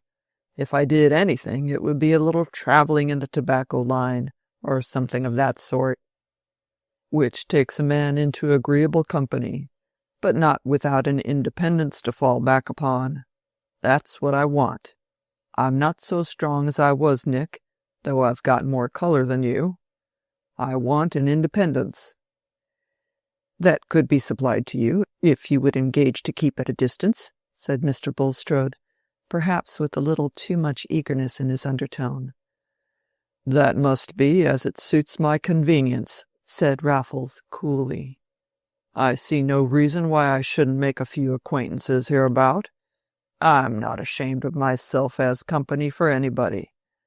I dropped my portmanteau at the turnpike when I got down. Change of linen, genuine, honor bright, more than fronts and wristbands. And with this suit of mourning, straps and everything, I should do you credit among the nobs here." Mr. Raffles had pushed away his chair and looked down at himself, particularly at his straps. His chief intention was to annoy Bulstrode, but he really thought that his appearance now would produce a good effect, and that he was not only handsome and witty, but clad in a mourning style which implied solid connections. "If you intend to rely on me in any way, Mr. Raffles," said Bulstrode after a moment's pause, "you will expect to meet my wishes." "Ah, to be sure," said Raffles, with a mocking cordiality. "Didn't I always do it? Lord, you made a pretty thing out of me, and I got but little. I've often thought since I might have done better by telling the old woman that I'd found her daughter and her grandchild. It would have suited my feelings better. I've got a soft place in my heart. But you've buried the old lady by this time, I suppose. It's all one to her now. and you've got your fortune out of that profitable business which had such a blessing on it. You've taken to being a nob, buying land, being a country bashaw. Still in the dissenting line, eh? Still godly? Or taken to the church as more genteel?" This time Mr. Raffles' slow wink and slight protrusion of his tongue was worse than a nightmare, because it held the certitude that it was not a nightmare, but a waking misery. Mr. Bulstrode felt a shuddering nausea and did not speak, but was considering diligently whether he should not leave Raffles to do as he would, and simply defy him as a slanderer. The man would soon show himself disreputable enough to make people disbelieve him, but not when he tells any ugly-looking truth about you, said discerning consciousness. And again, it seemed no wrong to keep Raffles at a distance. But Mr. Bulstrode shrank from the direct falsehood of denying true statements. It was one thing to look back on forgiven sins, nay, to explain questionable conformity to lax customs, and another to enter deliberately on the necessity of falsehood. But since Bulstrode did not speak, Raffles ran on, by way of using time to the utmost. "I've not had such fine luck as you, by Jove. Things went confoundedly with me in New York. Those Yankees are cool hands, and a man of gentlemanly feelings has no chance with them. I married when I came back, a nice woman in the tobacco trade, very fond of me. But the trade was restricted, as we say. She had been settled there a good many years by a friend, but there was a son too much in the case. Josh and I never hit it off. However, I made the most of the position, and I've always taken my glass in good company. It's been all on the square with me. I'm as open as the day. You won't take it ill of me that I didn't look you up before. I've got a complaint that makes me a little dilatory. I thought you were trading and praying away in London still, and didn't find you there. But you see I was sent to you, Nick, perhaps for a blessing to both of us." Mr. Raffles ended with a jocose snuffle. No man felt his intellect more superior to religious cant, and if the cunning which calculates on the meanest feelings in men could be called intellect, he had his share, for under the blurting, rallying tone with which he spoke to Bulstrode, there was an evident selection of statements, as if they had been so many moves at chess. Meanwhile Bulstrode had determined on his move, and he said, with gathered resolution, "You will do well to reflect, Mr. Raffles, that it is possible for a man to overreach himself in the effort to secure undue advantage. Although I am not in any way bound to you, I am willing to supply you with a regular annuity, in quarterly payments, so long as you fulfill a promise to remain at a distance from this neighborhood. It is in your power to choose. If you insist on remaining here, even for a short time, you will get nothing from me. I shall decline to know you." "Ha, ha!" said Raffles, with an affected explosion. "That reminds me of a droll dog of a thief who declined to know the constable." "Your allusions are lost on me, sir," said Bulstrode, with white heat. "The law has no hold on me either through your agency or any other." "You can't understand a joke, my good fellow. I only meant that I should never decline to know you. But let us be serious. Your quarterly payment won't quite suit me. I like my freedom." Here Raffles rose and stalked once or twice up and down the room, swinging his leg and assuming an air of masterly meditation. At last he stopped opposite Bulstrode and said, "I'll tell you what. Give us a couple hundreds. Come, that's modest, and I'll go away. Honor bright. Pick up my portmanteau and go away. But I shall not give up my liberty for a dirty annuity. I shall come and go where I like. Perhaps it may suit me to stay away and correspond with a friend, perhaps not. Have you the money with you?" "No, I have 100, said Bulstrode, feeling the immediate riddance too great a relief to be rejected on the ground of future uncertainties. I will forward you the other if you will mention an address. No, I'll wait here till you bring it, said Raffles. I'll take a stroll and have a snack, and you'll be back by that time.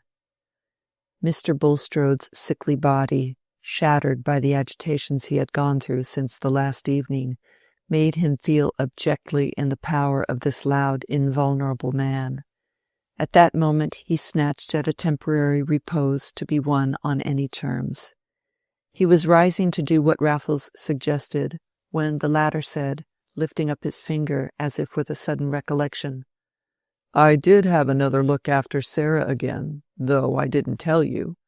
I'd a tender conscience about that pretty young woman.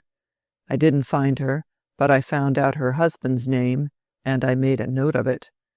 But hang it, I lost my pocketbook. However, if I heard it, I should know it again. I've got my faculties as if I was in my prime, but names wear out, by Jove. Sometimes I'm no better than a confounded tax paper before the names are filled in. However, if I hear of her and her family, you shall know, Nick. You'd like to do something for her, now she's your stepdaughter. Doubtless, said Mr. Bulstrode, with the usual steady look of his light grey eyes, though that might reduce my power of assisting you. As he walked out of the room, Raffles winked slowly at his back, and then turned towards the window to watch the banker riding away, virtually at his command. His lips first curled with a smile, and then opened with a short triumphant laugh. But what the deuce was the name? He presently said, half aloud, scratching his head, and wrinkling his brows horizontally. He had not really cared or thought about this point of forgetfulness until it occurred to him in his invention of annoyances for Bulstrode.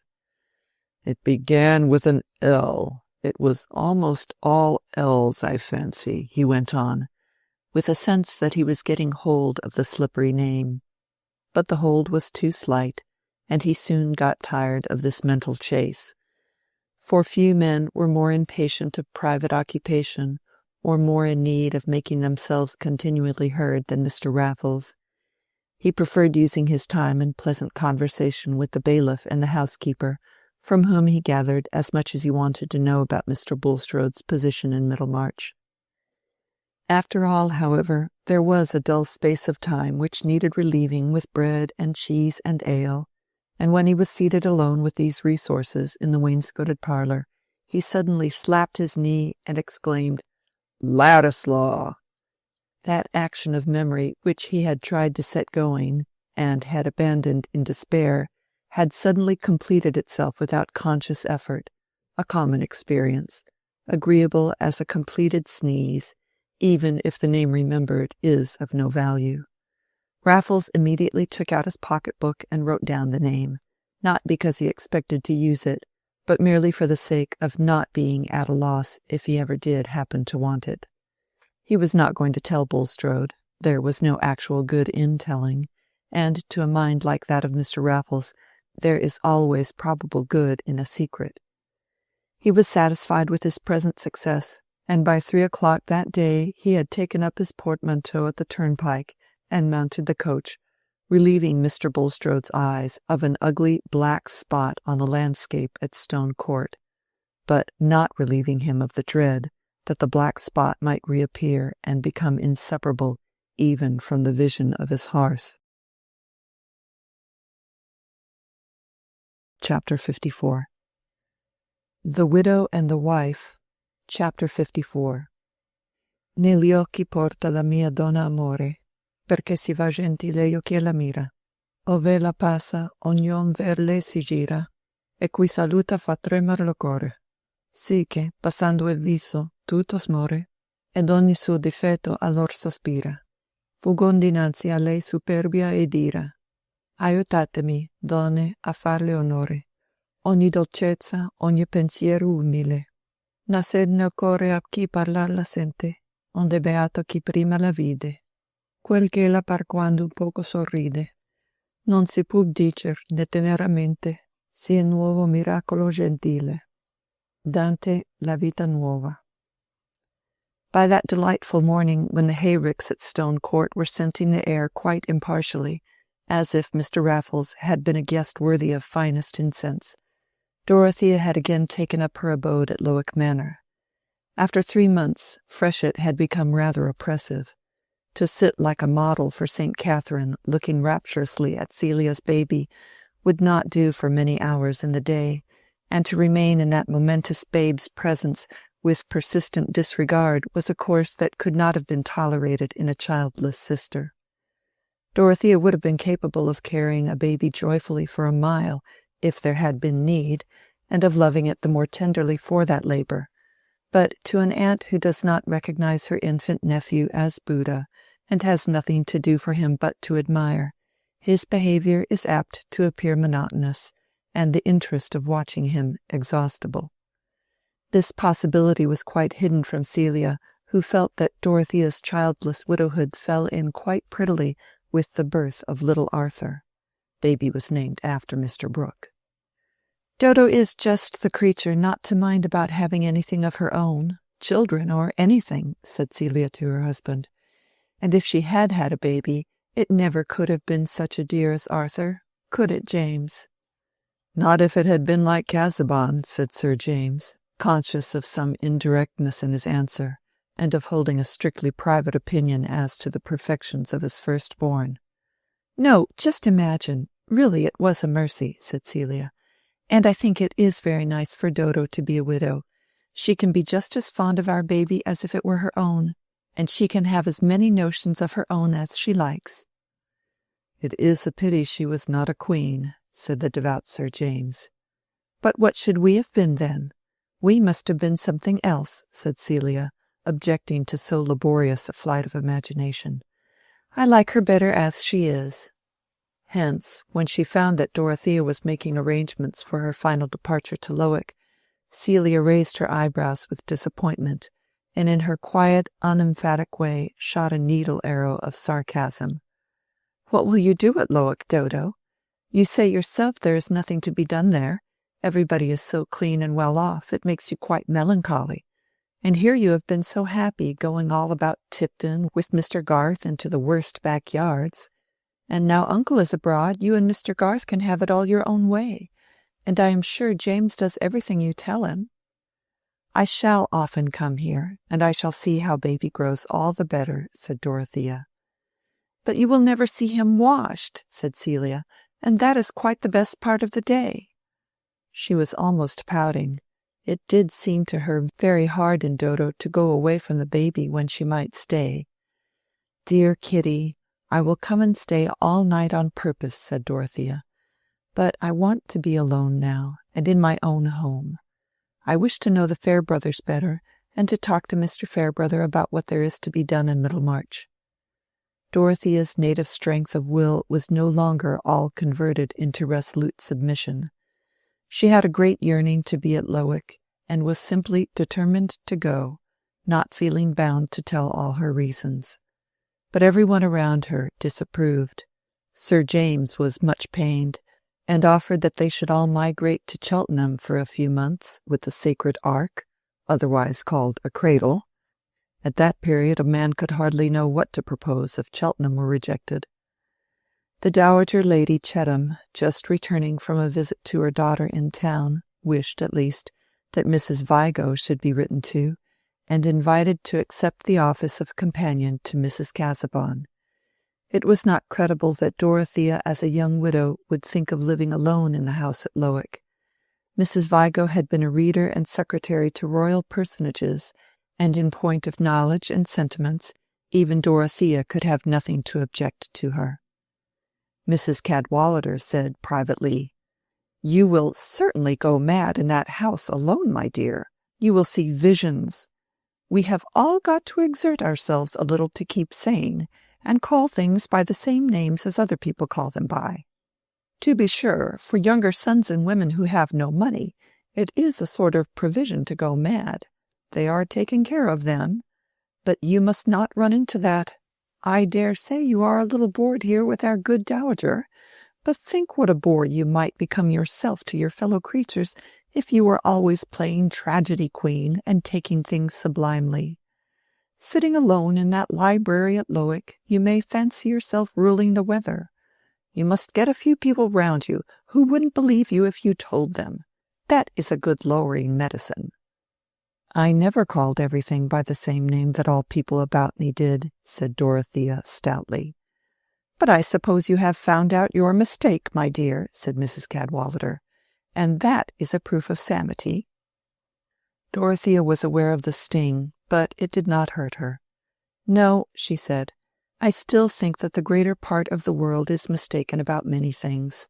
Surely one may be sane and yet think so, since the greater part of the world has often come round from its opinion."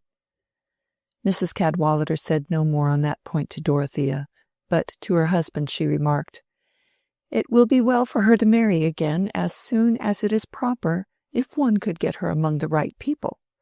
Of course the Chetams would not wish it, but I see clearly a husband is the best thing to keep her in order. If we were not so poor, I would invite Lord Triton. He will be Marquis some day, and there is no denying that she would make a good Marchioness. She looks handsomer than ever in her mourning." "My dear Eleanor, do let the poor woman alone." "Such contrivances are of no use," said the easy rector. "No use? How are matches made, except by bringing men and women together? And it is a shame that her uncle should have run away and shut up the Grange just now. There ought to be plenty of eligible matches invited to Freshitt and the Grange. Lord Triton is precisely the man, full of plans for making the people happy in a soft-headed sort of way. That would just suit Mrs. Casaubon. Let Mrs. Casaubon choose for herself, Eleanor." "That is the nonsense you wise men talk. How can she choose if she has no variety to choose from? A woman's choice usually means taking the only man she can get. Mark my words, Humphrey, if her friends don't exert themselves, there will be a worse business than the Casaubon business yet." "For heaven's sake, don't touch on that topic, Eleanor. It is a very sore point with Sir James. He would be deeply offended if you entered on it to him unnecessarily." "I have never entered on it," said Mrs. Cadwallader, opening her hands. "Celia told me all about the will at the beginning, without any asking of mine." Yes, but they want the thing hushed up, and I understand that the young fellow is going out of the neighbourhood." Mrs. Cadwallader said nothing, but gave her husband 3 significant nods, with a very sarcastic expression in her dark eyes. Dorothea quietly persisted in spite of remonstrance and persuasion. So by the end of June the shutters were all opened at Lowick Manor, and the morning gazed calmly into the library, shining on the rows of notebooks as it shines on the weary waste planted with huge stones, the mute memorial of a forgotten faith, and the evening laden with roses entering silently into the blue-green boudoir where Dorothea chose oftenest to sit. At first she walked into every room, questioning the 18 months of her married life, and carrying on her thoughts as if they were a speech to be heard by her husband. Then she lingered in the library, and could not be at rest till she had carefully ranged all the notebooks as she imagined that he would wish to see them, in orderly sequence. The pity which had been the restraining, compelling motive in her life with him still clung about his image, even while she remonstrated with him in indignant thought and told him that he was unjust. One little act of hers may perhaps be smiled at as superstitious. The synoptical tabulation for the use of Mrs. Casaubon she carefully enclosed and sealed, writing within the envelope, "I could not use it. Do you not see now that I could not submit my soul to yours by working hopelessly at what I have no belief in? Dorothea." Then she deposited the paper in her own desk. That silent colloquy was perhaps only the more earnest because underneath and through it all there was always the deep longing which had really determined her to come to Lowick. The longing was to see Will Ladislaw. She did not know any good that could come of their meeting. She was helpless. Her hands had been tied from making up to him for any unfairness in his lot. But her soul thirsted to see him. How could it be otherwise? If a princess in the days of enchantment had seen a 4-footed creature from among those which live in herds come to her once, and again with a human gaze which rested upon her with choice and beseeching, what would she think of in her journeying? What would she look for when the herds passed her? Surely for the gaze which had found her, and which she would know again. Life would be no better than candlelight tinsel and daylight rubbish, if our spirits were not touched by what has been, to issues of longing and constancy. It was true that Dorothea wanted to know the Fairbrothers better, and especially to talk to the new rector, but also true that, remembering what Lydgate had told her about Will Ladislaw and little Miss Noble, she counted on Will's coming to Lowick to see the Fairbrother family. The very first Sunday, before she entered the church, she saw him as she had seen him the last time she was there, alone in the clergyman's pew, but when she entered, his figure was gone. In the weekdays when she went to see the ladies at the rectory, she listened in vain for some word that they might let fall about Will, but it seemed to her that Mrs. Fairbrother talked of everyone else in the neighbourhood and out of it. Probably some of Mr. Fairbrother's Middlemarch hearers may follow him to Lowick sometimes. Do you not think so? Said Dorothea, rather despising herself for having a secret motive in asking the question. If they are wise, they will, Mrs. Casaubon, said the old lady. I see that you set a right value on my son's preaching. His grandfather on my side was an excellent clergyman, but his father was in the law, most exemplary and honest nevertheless, which is a reason for our never being rich. They say fortune is a woman and capricious, but sometimes she is a good woman and gives to those who merit, which has been the case with you, Mrs. Casaubon, who have given a living to my son. Mrs. Fairbrother recurred to her knitting with a dignified satisfaction in her neat little effort at oratory, but this was not what Dorothea wanted to hear. Poor thing! She did not even know whether Will Ladislaw was still at Middlemarch, and there was no one whom she dared to ask, unless it were Lydgate. But just now she could not see Lydgate without sending for him, or going to seek him. Perhaps Will Ladislaw, having heard of that strange ban against him left by Mr. Casaubon, had felt it better that he and she should not meet again, and perhaps she was wrong to wish for a meeting that others might find many good reasons against. Still, I do wish it came at the end of those wise reflections as naturally as a sob after holding the breath. And the meeting did happen, but in a formal way quite unexpected by her. One morning, about 11, Dorothea was seated in her boudoir with a map of the land attached to the manor and other papers before her, which were to help her in making an exact statement for herself of her income and affairs. She had not yet applied herself to the work, but was seated with her hands folded on her lap, looking out along the avenue of limes to the distant fields. Every leaf was at rest in the sunshine.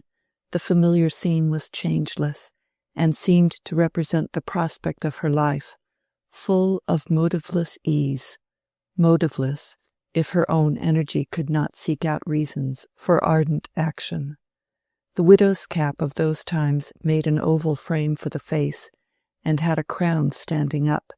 The dress was an experiment in the utmost laying on of crape, but this heavy solemnity of clothing made her face look all the younger, with its recovered bloom, and the sweet inquiring candour of her eyes. Her reverie was broken by Tantripp, who came to say that Mr. Ladislaw was below, and begged permission to see Madam if it were not too early. "I will see him," said Dorothea, rising immediately. "Let him be shown into the drawing-room." The drawing-room was the most neutral room in the house to her, the one least associated with the trials of her married life. The damask matched the woodwork, which was all white and gold. There were 2 tall mirrors and tables with nothing on them. In brief, it was a room where you had no reason for sitting in one place rather than in another.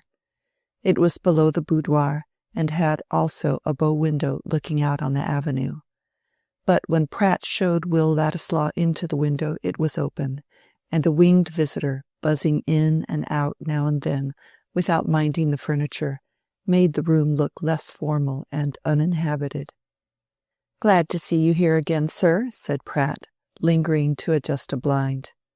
"I am only come to say good-bye, Pratt," said Will, who wished even the butler to know that he was too proud to hang about Mrs. Casaubon, now she was a rich widow. "Very sorry to hear it, sir," said Pratt, retiring. Of course, as a servant who was to be told nothing, she knew the fact of which Ladislaw was still ignorant, and had drawn his inferences, indeed, had not differed from his betrothed Tantripp when she said, "Your master was as jealous as a fiend, and no reason. Madam would look higher than Mr. Ladislaw, else I don't know her. Mrs. Cadwallader's maid says there's a lord coming who is to marry her when the mourning's over." There were not many moments for Will to walk about with his hat in his hand before Dorothea entered. The meeting was very different from that first meeting in Rome, when Will had been embarrassed and Dorothea calm. This time he felt miserable but determined, while she was in a state of agitation which could not be hidden. Just outside the door she had felt that this longed-for meeting was after all too difficult, and when she saw Will advancing towards her, the deep blush which was rare in her came on with painful suddenness. Neither of them knew how it was, but neither of them spoke. She gave her hand for a moment, and then they went to sit down near the window, she on one settee and he on another opposite. Will was peculiarly uneasy. It seemed to him not like Dorothea that the mere fact of her being a widow should cause such a change in her manner of receiving him, and he knew of no other condition which could have affected their previous relation to each other, except that, as his imagination at once told him, her friends might have been poisoning her mind with their suspicions of him. "I hope I have not presumed too much in calling," said Will.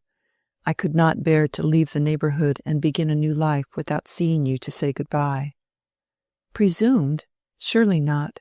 I should have thought it unkind if you had not wished to see me," said Dorothea, her habit of speaking with perfect genuineness asserting itself through all her uncertainty and agitation. "Are you going away immediately?" "Very soon, I think. I intend to go to town and eat my dinners as a barrister, since, they say, that is the preparation for all public business. There will be a great deal of political work to be done by and by, and I mean to try and do some of it. Other men have managed to win an honorable position for themselves without family or money." "And that will make it all the more honorable," said Dorothea ardently. "Besides, you have so many talents. I have heard from my uncle how well you speak in public, so that everyone is sorry when you leave off, and how clearly you can explain things. And you care that justice should be done to everyone. I am so glad.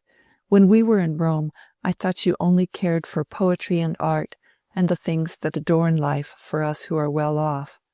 But now I know you think about the rest of the world." While she was speaking, Dorothea had lost her personal embarrassment and had become like her former self. She looked at Will with a direct glance, full of delighted confidence.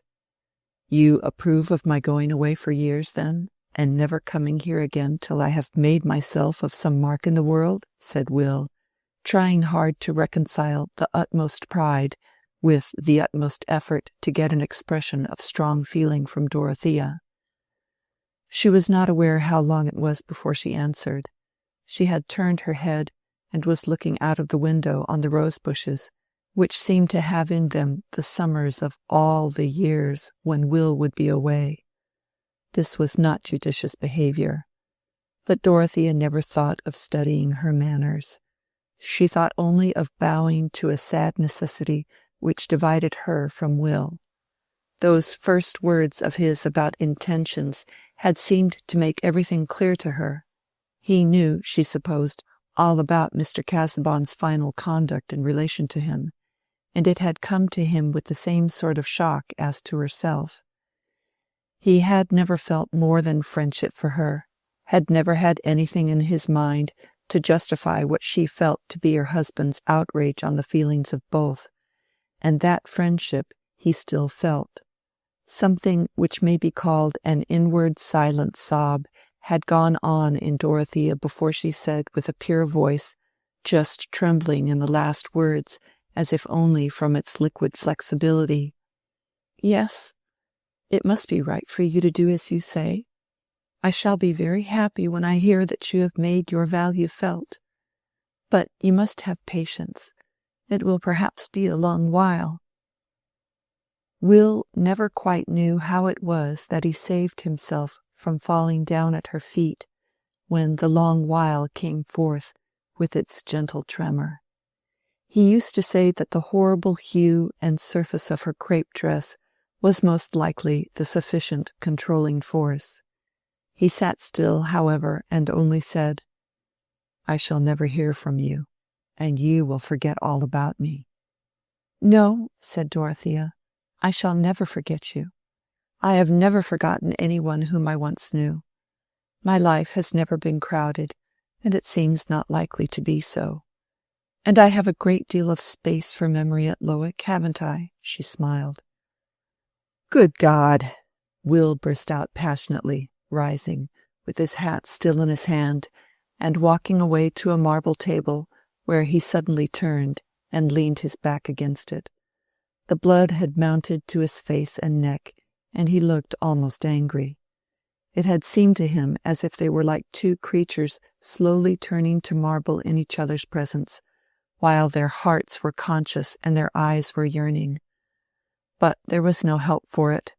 It should never be true of him that in this meeting to which he had come with bitter resolution he had ended by a confession which might be interpreted into asking for her fortune.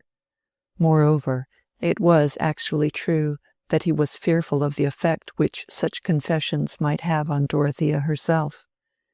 She looked at him from that distance in some trouble, imagining that there might have been an offense in her words. But all the while there was a current of thought in her about his probable want of money, and the impossibility of her helping him. If her uncle had been at home, something might have been done through him. It was this preoccupation with the hardship of Will's wanting money, while she had what ought to have been his share, which led her to say, seeing that he remained silent and looked away from her, "I wonder whether you would like to have that miniature which hangs upstairs. I mean that beautiful miniature of your grandmother. I think it is not right for me to keep it, if you would wish to have it. It is wonderfully like you." "You are very good," said Will irritably. "No, I don't mind about it. It is not very consoling to have one's own likeness. It would be more consoling if others wanted to have it." "I thought you would like to cherish her memory. I thought—" Dorothea broke off in an instant, her imagination suddenly warning her away from Aunt Julia's history.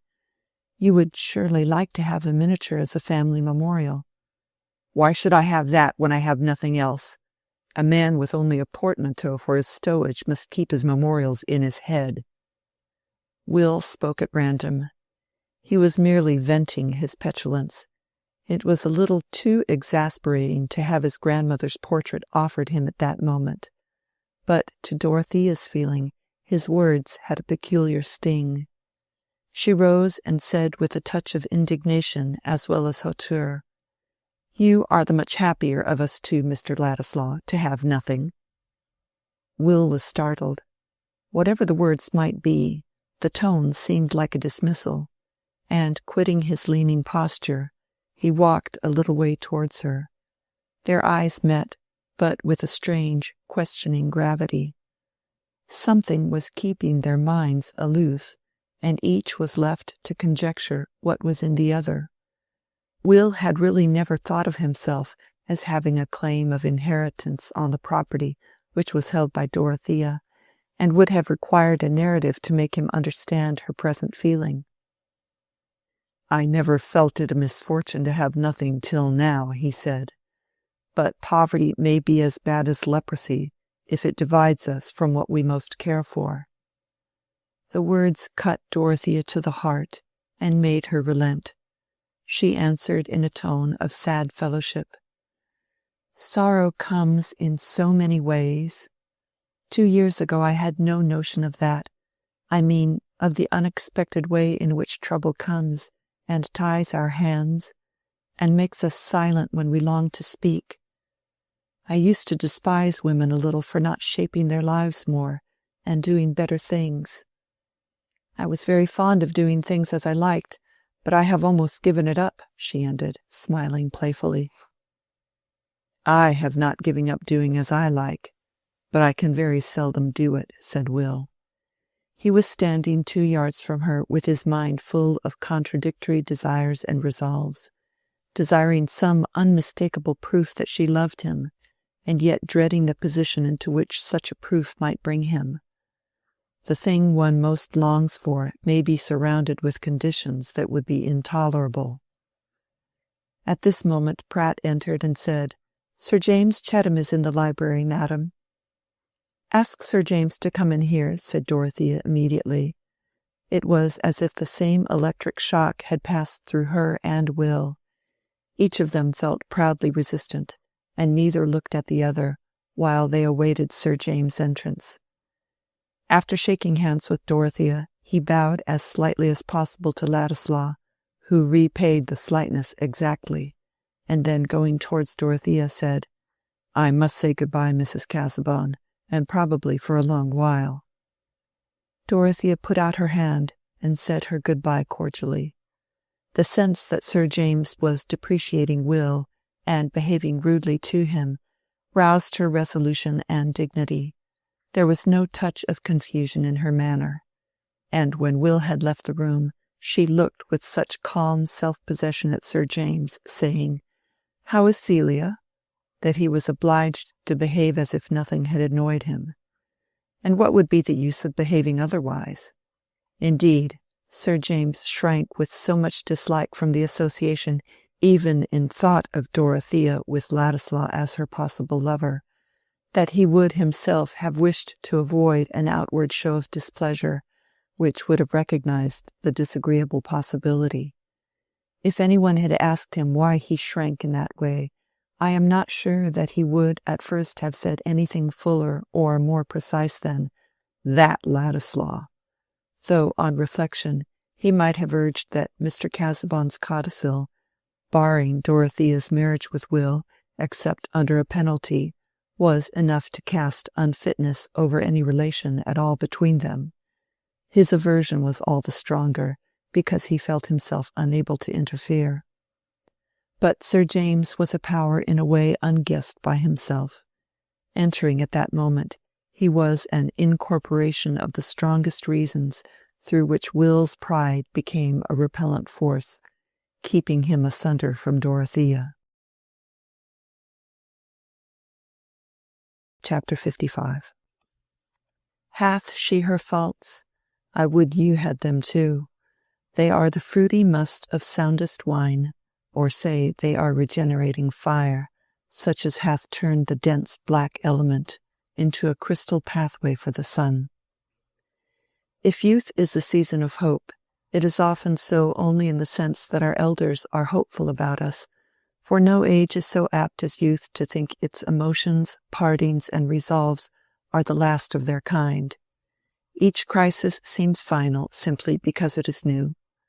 We are told that the oldest inhabitants in Peru do not cease to be agitated by the earthquakes, but they probably see beyond each shock, and reflect that there are plenty more to come. To Dorothea, still in that time of youth when the eyes, with their long full lashes, look out after their rain of tears, unsoiled and unwearied as a freshly opened passion flower, that morning's parting with Will Ladislaw seemed to be the close of their personal relations. He was going away into the distance of unknown years, and if ever he came back, he would be another man.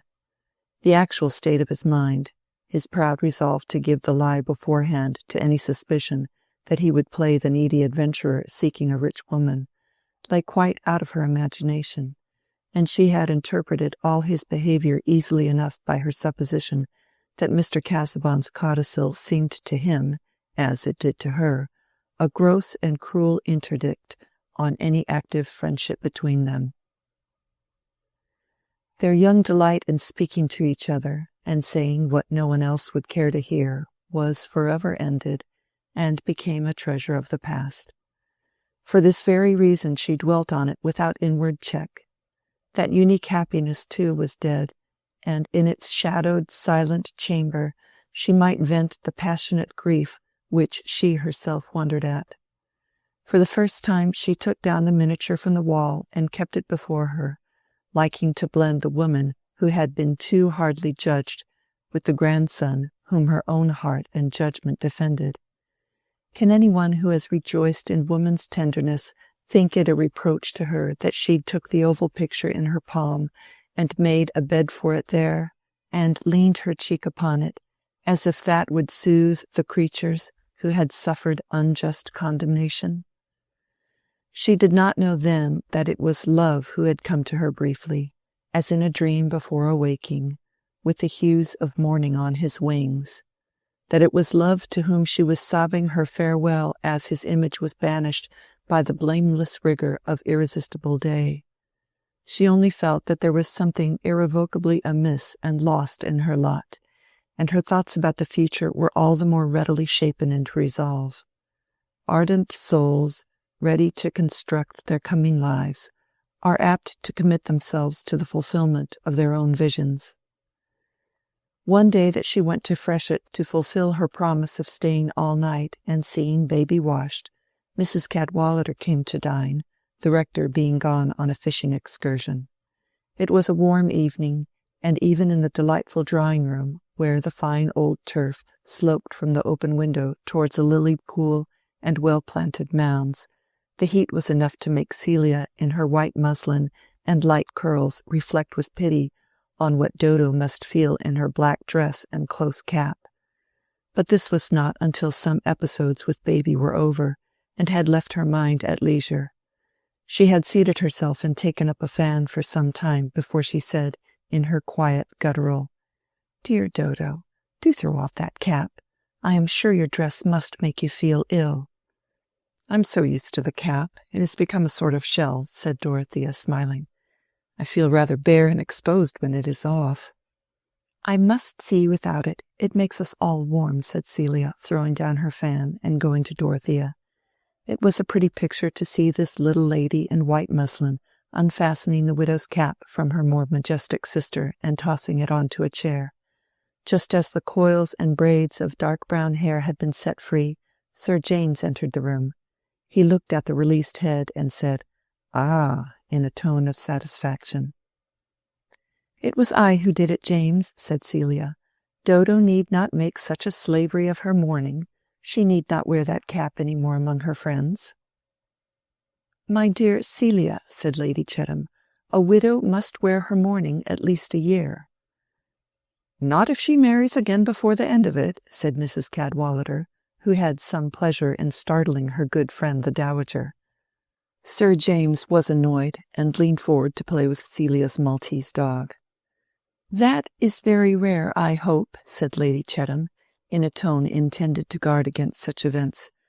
"No friend of ours ever committed herself in that way except Mrs. Beaver, and it was very painful to Lord Grinsell when she did so. Her first husband was so objectionable, which made it the greater wonder. And severely she was punished for it. They said Captain Beaver dragged her about by the hair and held up loaded pistols at her." "Oh, if she took the wrong man," said Mrs. Cadwallader, who was in a decidedly wicked mood.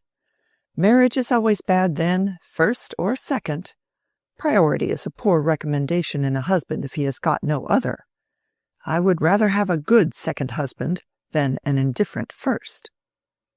"My dear, your clever tongue runs away with you," said Lady Chettam. "I am sure you would be the last woman to marry again prematurely if our dear rector were taken away." "Oh, I make no vows. It might be a necessary economy. It is lawful to marry again, I suppose, else we might as well be Hindus instead of Christians. Of course, if a woman accepts the wrong man, she must take the consequences, and one who does it twice over deserves her fate. But if she can marry blood, beauty, and bravery, the sooner the better." "I think the subject of our conversation is very ill chosen," said Sir James, with a look of disgust. "Suppose we change it." "Not on my account, Sir James," said Dorothea, determined not to lose the opportunity of freeing herself from certain oblique references to excellent matches. "If you are speaking on my behalf, I can assure you that no question can be more indifferent and impersonal to me than second marriage. It is no more to me than if you talked of women going fox-hunting. Whether it is admirable in them or not, I shall not follow them. Pray let Mrs. Cadwallader amuse herself on that subject as much as on any other." "My dear Mrs. Casaubon," said Lady Chettam, in her stateliest way, "you do not, I hope, think that there was any allusion to you in my mentioning Mrs. Beevor. It was only an instance that occurred to me. She was stepdaughter to Lord Grinsell. He married Mrs. Teveroy for his second wife. There could be no possible allusion to you." "Oh, no," said Celia. "Nobody chose the subject. It all came out of Dodo's cap.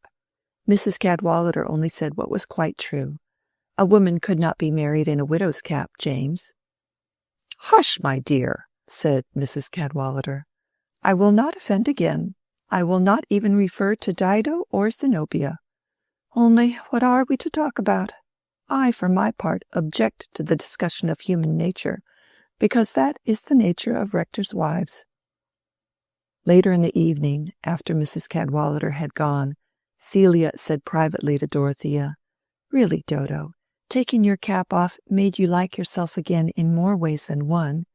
You spoke up just as you used to, when anything was said to displease you. But I could hardly make out whether it was James that you thought wrong, or Mrs. Cadwallader." "Neither," said Dorothea. "James spoke out of delicacy to me, but he was mistaken in supposing that I minded what Mrs. Cadwallader said. I should only mind if there were a law obliging me to take any piece of blood and beauty that she or anybody else recommended." "But you know, Dodo, if you ever did marry, it would be all the better to have blood and beauty," said Celia, reflecting that Mr. Casaubon had not been richly endowed with those gifts, and that it would be well to caution Dorothea in time. "Don't be anxious, Kitty. I have quite other thoughts about my life. I shall never marry again," said Dorothea, touching her sister's chin, and looking at her with indulgent affection. Celia was nursing her baby, and Dorothea had come to say good night to her. "Really, quite?" said Celia. "Not anybody at all, if he were very wonderful indeed?" Dorothea shook her head slowly. "Not anybody at all. I have delightful plans. I should like to take a great deal of land and drain it, and make a little colony where everybody should work, and all the work should be done well. I should know every one of the people and be their friend. I am going to have great consultations with Mr. Garth. He can tell me almost everything I want to know." "Then you will be happy if you have a plan, Dodo?" said Celia. "Perhaps little Arthur will like plans when he grows up, and then he can help you." Sir James was informed that same night that Dorothea was really quite set against marrying anybody at all, and was going to take to all sorts of plans, just like what she used to have. Sir James made no remark. To his secret feeling, there was something repulsive in a woman's second marriage, and no match would prevent him from feeling it a sort of desecration for Dorothea.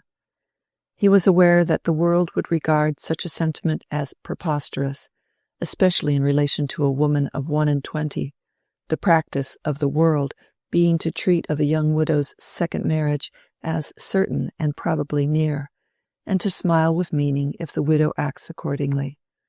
But if Dorothea did choose to espouse her solitude, he felt that the resolution would well become her.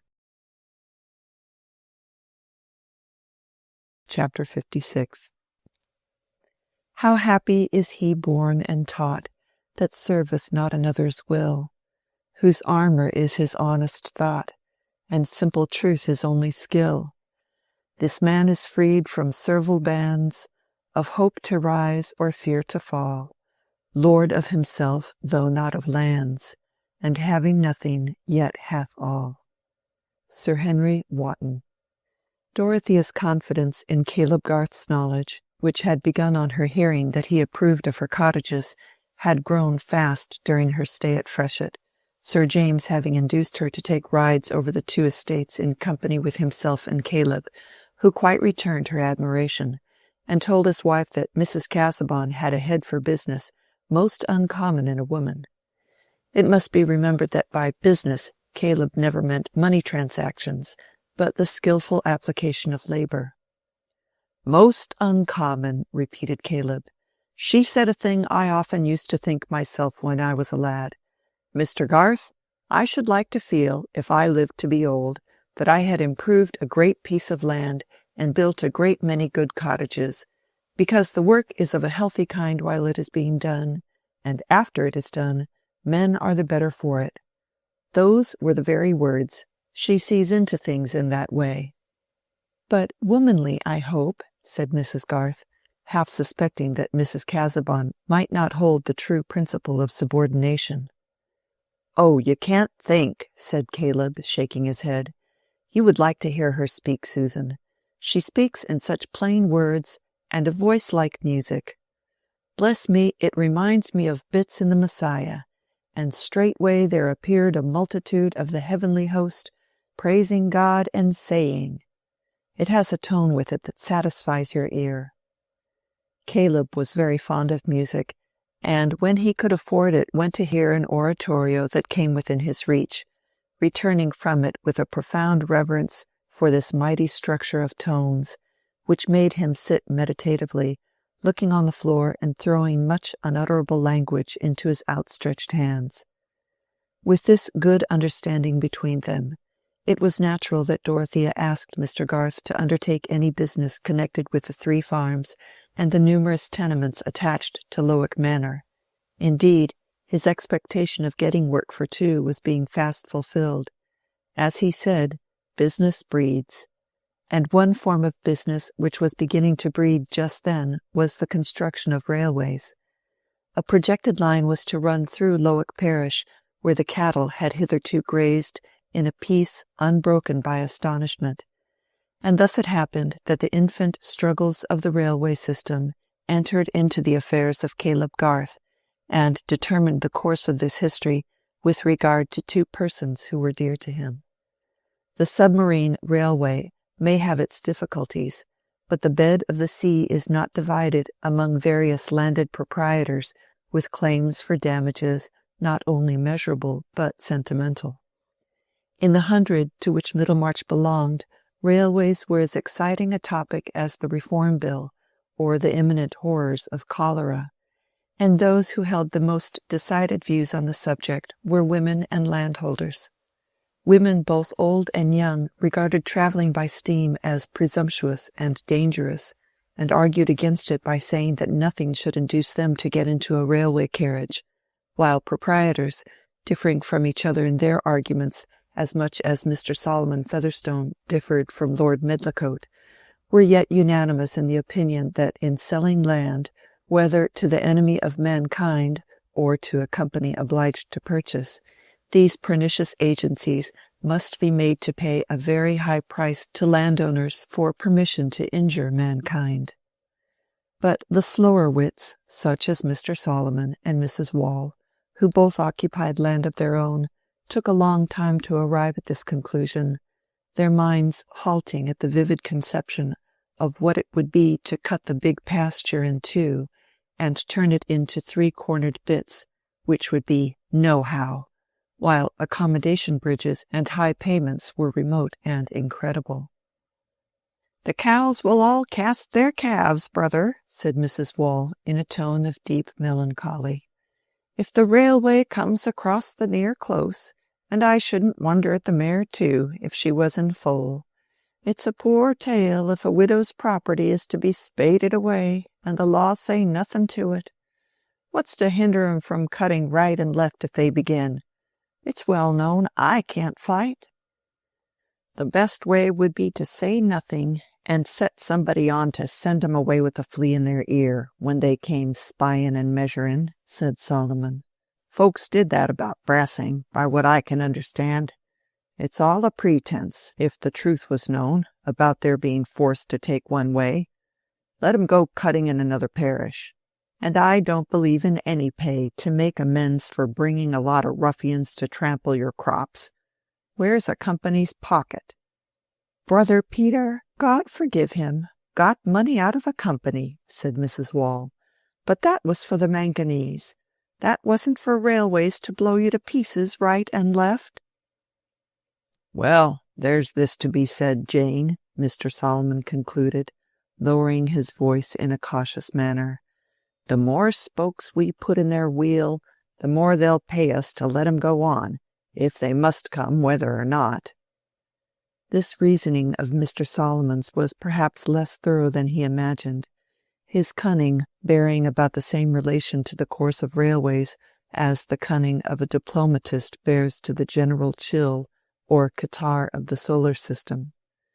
But he set about acting on his views in a thoroughly diplomatic manner, by stimulating suspicion. His side of Lowick was the most remote from the village, and the houses of the labouring people were either lone cottages or were collected in a hamlet called Frick, where a water-mill and some stone pits made a little centre of slow, heavy-shouldered industry. In the absence of any precise idea as to what railways were, public opinion in Frick was against them, for the human mind in that grassy corner had not the proverbial tendency to admire the unknown, holding rather that it was likely to be against the poor man, and that suspicion was the only wise attitude with regard to it.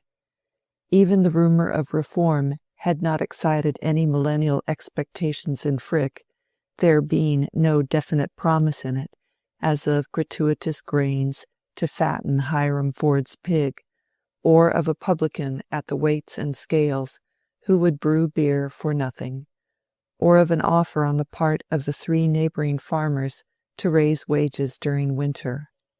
And without distinct good of this kind in its promises, reform seemed on a footing with the bragging of peddlers, which was a hint for distrust to every knowing person. The men of Frick were not ill-fed, and were less given to fanaticism than to a strong muscular suspicion, less inclined to believe that they were peculiarly cared for by heaven than to regard heaven itself as rather disposed to take them in, a disposition observable in the weather. Thus the mind of Frick was exactly the sort for Mr. Solomon Featherstone to work upon, he having more plenteous ideas of the same order, with a suspicion of heaven and earth which was better fed and more entirely at leisure. Solomon was overseer of the roads at that time, and his slow-paced cob often took his rounds by Frick to look at the workmen getting the stones there, pausing with a mysterious deliberation which might have misled you into supposing that he had some other reason for staying than the mere want of impulse to move.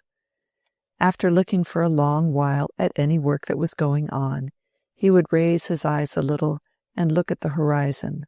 Finally, he would shake his bridle, touch his horse with the whip, and get it to move slowly onward. The hour hand of a clock was quick by comparison with Mr. Solomon, who had an agreeable sense that he could afford to be slow.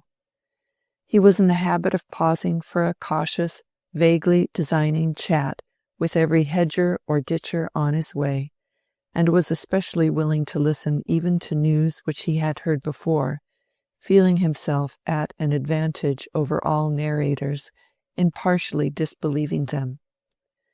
One day, however, he got into a dialogue with Hiram Ford, a wagoner, in which he himself contributed information.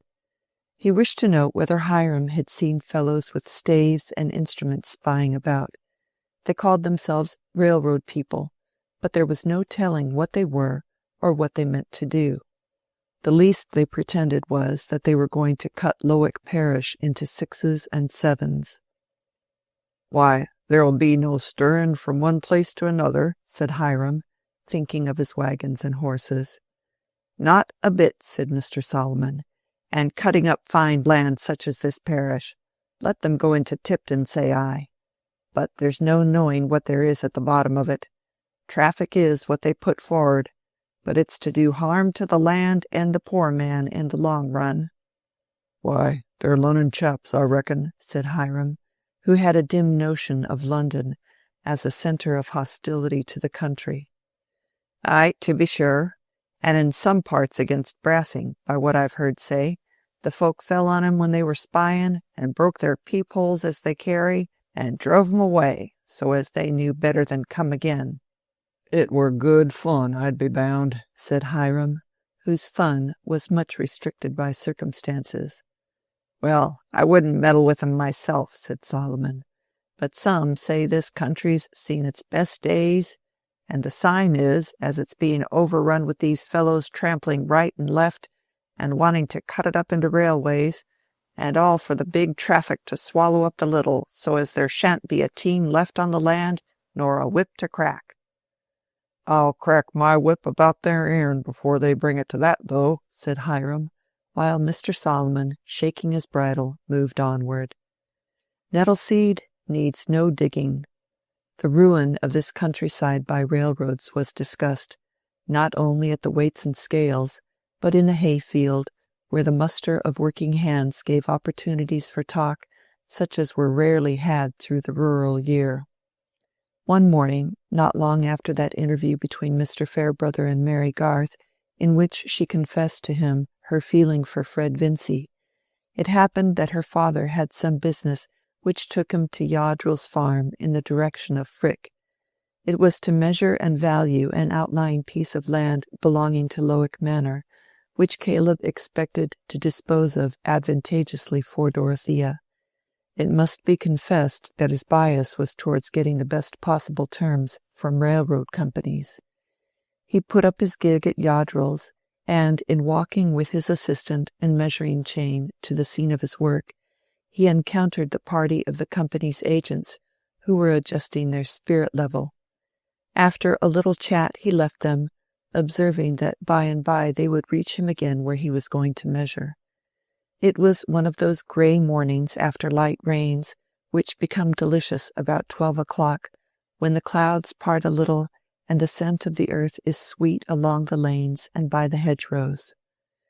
The scent would have been sweeter to Fred Vincy, who was coming along the lanes on horseback, if his mind had not been worried by unsuccessful efforts to imagine what he was going to do, with his father on one side, expecting him straightway to enter the church, with Mary on the other, threatening to forsake him if he did enter it, and with the working-day world showing no eager need whatever of a young gentleman without capital and generally unskilled.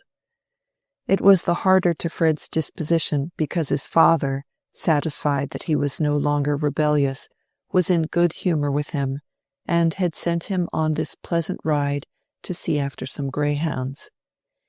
Even when he had fixed on what he should do, there would be the task of telling his father. But it must be admitted that the fixing, which had to come first, was the more difficult task. What secular avocation on earth was there for a young man whose friends could not get him an appointment, which was at once gentlemanly, lucrative, and to be followed without special knowledge? Riding along the lanes by Frick in this mood, and slackening his pace while he reflected whether he should venture to go round by Lowick Parsonage to call on Mary, he could see over the hedges from one field to another. Suddenly a noise roused his attention, and on the far side of a field on his left hand he could see 6 or 7 men in smock frocks, with hay-forks in their hands, making an offensive approach towards the 4 railway agents who were facing them, while Caleb Garth and his assistant were hastening across the field to join the threatened group. Fred, delayed a few moments by having to find the gate, could not gallop up to the spot before the party in smock frocks, whose work of turning the hay had not been too pressing after swallowing their midday beer, were driving the men in coats before them with their hay-forks, while Caleb Garth's assistant, a lad of 17, who had snatched up the spirit level at Caleb's order, had been knocked down and seemed to be lying helpless.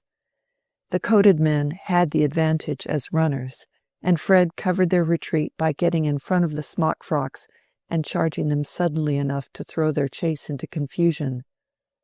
"What do you confounded fools mean?" shouted Fred, pursuing the divided group in a zigzag and cutting right and left with his whip. "I'll swear to every one of you before the magistrate.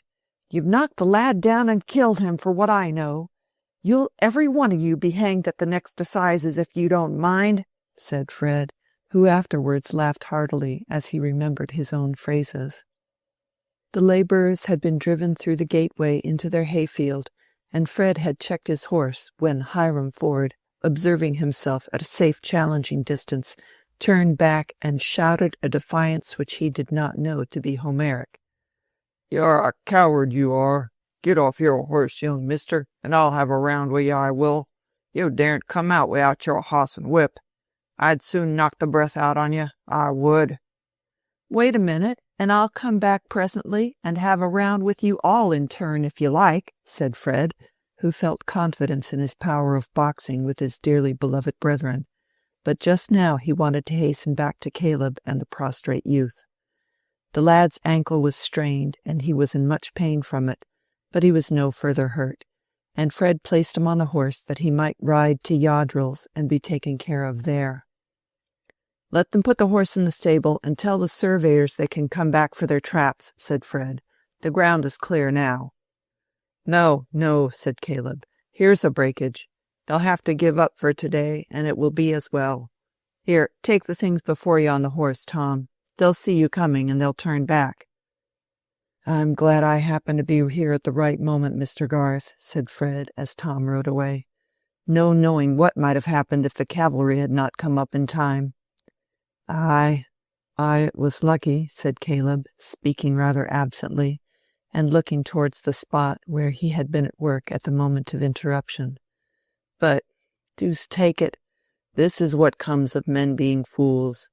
I'm hindered of my day's work. I can't get along without somebody to help me with the measuring chain. However," he was beginning to move towards the spot with a look of vexation, as if he had forgotten Fred's presence, but suddenly he turned round and said quickly, "What have you got to do today, young fellow?" "Nothing, Mr. Garth. I'll help you with pleasure. Can I?" said Fred, with a sense that he should be courting Mary when he was helping her father. "Well, you mustn't mind stooping and getting hot." "I don't mind anything, only I want to go first and have a round with that hulky fellow who turned to challenge me. It would be a good lesson for him. I shall not be 5 minutes." "Nonsense," said Caleb with his most peremptory intonation. "I shall go and speak to the men myself. It's all ignorance. Somebody has been telling them lies. The poor fools don't know any better." "I shall go with you then," said Fred. "No, no, stay where you are. I don't want your young blood. I can take care of myself." Caleb was a powerful man and knew little of any fear except the fear of hurting others and the fear of having to speechify. But he felt it his duty at this moment to try and give a little harangue. There was a striking mixture in him, which came from his having always been a hard-working man himself, of rigorous notions about workmen and practical indulgence towards them. To do a good day's work, and to do it well, he held to be part of their welfare, as it was the chief part of his own happiness, but he had a strong sense of fellowship with them. When he advanced towards the laborers, they had not gone to work again, but were standing in that form of rural grouping which consists in each turning a shoulder towards the other, at a distance of 2 or 3 yards. They looked rather sulkily at Caleb, who walked quickly with one hand in his pocket and the other thrust between the buttons of his waistcoat, and had his everyday mild air when he paused among them. "Why, my lads, how's this?" he began, taking as usual to brief phrases which seemed pregnant to himself, because he had many thoughts lying under them, like the abundant roots of a plant that just manages to peep above the water. "How came you to make such a mistake as this? Somebody's been telling you lies. You thought those men up there wanted to do mischief." "Aw," was the answer, dropped at intervals by each according to his degree of unreadiness. "Nonsense. No such thing. They're looking out to see which way the railroad is to take. Now, my lads, you can't hinder the railroad. It will be made whether you like it or not, and if you go fighting against it, you'll get yourselves into trouble. The law gives those men leave to come here on the land. The owner has nothing to say against it, and if you meddle with them, you'll have to do with the constable and Justice Blakesley, and with the handcuffs and Middlemarch jail. And you might be in for it now if anybody informed against you." Caleb paused here, and perhaps the greatest orator could not have chosen either his pause or his images better for the occasion.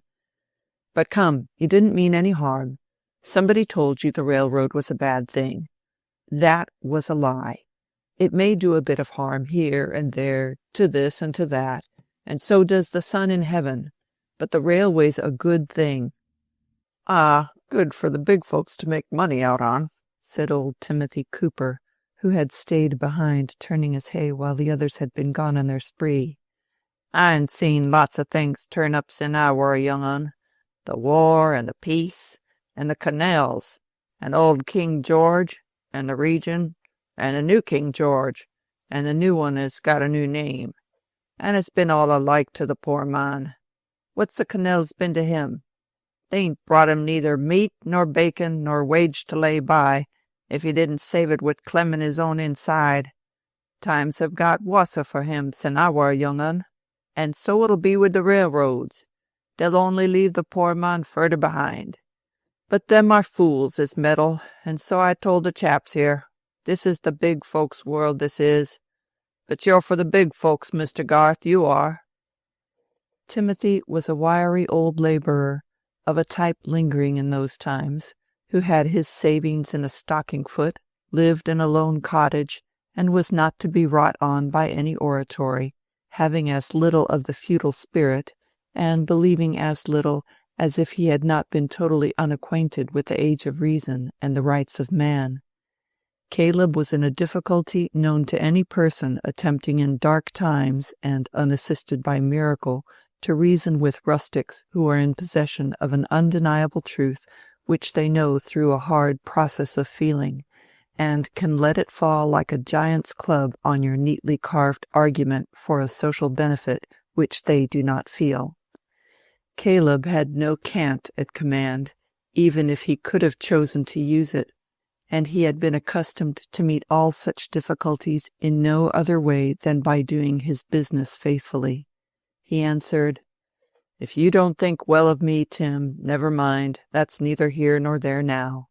Things may be bad for the poor man, bad they are, but I want the lads here not to do what will make things worse for themselves.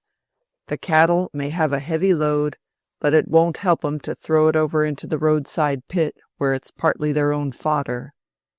"We were only for a bit of fun," said Hiram, who was beginning to see consequences. "That were all we were arter." "Well, promise me not to meddle again, and I'll see that nobody informs against you." "I never meddled, and I ain't no call to promise," said Timothy. "No, but the rest. Come, I'm as hard at work as any of you today, and I can't spare much time. Say you'll be quiet without the constable." "Ah, we won't meddle. They may do as they like for us," were the forms in which Caleb got his pledges, and then he hastened back to Fred, who had followed him, and watched him in the gateway. They went to work, and Fred helped vigorously. His spirits had risen, and he hardly enjoyed a good slip in the moist earth under the hedgerow, which soiled his perfect summer trousers. Was it his successful onset which had elated him, or the satisfaction of helping Mary's father? Something more. The accidents of the morning had helped his frustrated imagination to shape an employment for himself which had several attractions. I am not sure that certain fibres in Mr. Garth's mind had not resumed their old vibration towards the very end which now revealed itself to Fred. For the effect of accident is but a touch of fire when there is oil and tow, and it always appeared to Fred that the railway brought the needed touch. But they went on in silence, except when their business demanded speech. At last, when they had finished and were walking away, Mr. Garth said, "A young fellow needn't be a B.A. to do this sort of work, eh, Fred?" I wish I had taken to it before I had thought of being a B.A., said Fred. He paused a moment, and then added, more hesitatingly, Do you think I am too old to learn your business, Mr. Garth? My business is of many sorts, my boy, said Mr. Garth, smiling. A good deal of what I know can only come from experience. You can't learn it off as you learn things out of a book. But you are young enough to lay a foundation yet. Caleb pronounced the last sentence emphatically, but paused in some uncertainty. He had been under the impression lately that Fred had made up his mind to enter the church. You do think I could do some good at it if I were to try? Said Fred more eagerly. That depends, said Caleb, turning his head on one side and lowering his voice, with the air of a man who felt himself to be saying something deeply religious. You must be sure of two things. You must love your work, and must not always be looking over the edge of it, wanting your play to begin.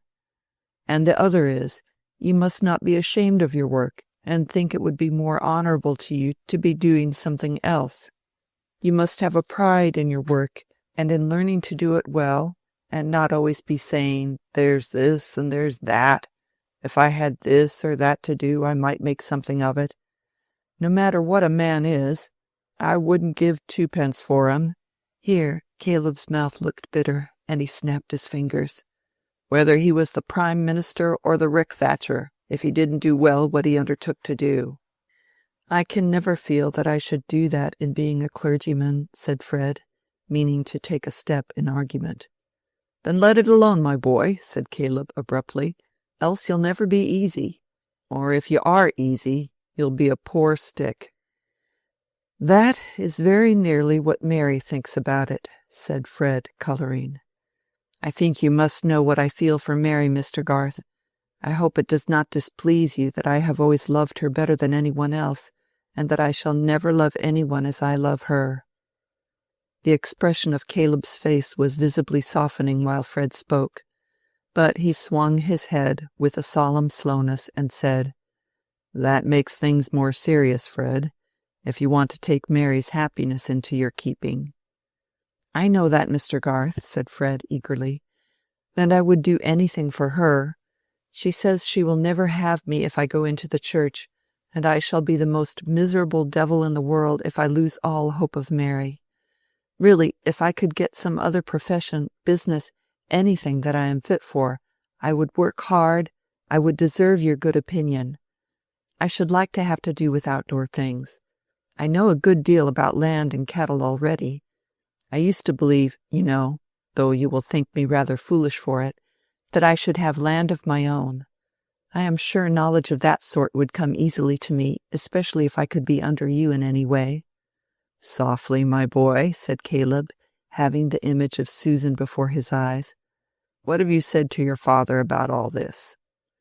Nothing yet, but I must tell him. I am only waiting to know what I can do instead of entering the church. I am very sorry to disappoint him, but a man ought to be allowed to judge for himself when he is 24. How could I know when I was 15 what it would be right for me to do now? My education was a mistake.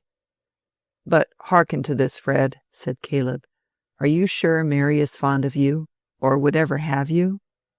I asked Mr. Fairbrother to talk to her, because she had forbidden me. I didn't know what else to do, said Fred apologetically. And he says that I have every reason to hope, if I can put myself in an honorable position. I mean, out of the church. I dare say you think it unwarrantable in me, Mr. Garth, to be troubling you and obtruding my own wishes about Mary, before I have done anything at all for myself. Of course I have not the least claim. Indeed, I have already a debt to you which will never be discharged, even when I have been able to pay it in the shape of money. Yes, my boy, you have a claim, said Caleb, with much feeling in his voice. The young ones always have a claim on the old to help them forward. I was young myself once and had to do without much help, but help would have been welcome to me, if it had only been for the fellow feeling's sake. But I must consider. Come to me tomorrow at the office at 9 o'clock. At the office, mind. Mr. Garth would take no important step without consulting Susan, But it must be confessed that before he reached home he had taken his resolution. With regard to a large number of matters about which other men are decided or obstinate, he was the most easily manageable man in the world. He never knew what meat he would choose, and if Susan had said that they ought to live in a 4-roomed cottage in order to save, he would have said let us go, without inquiring into details.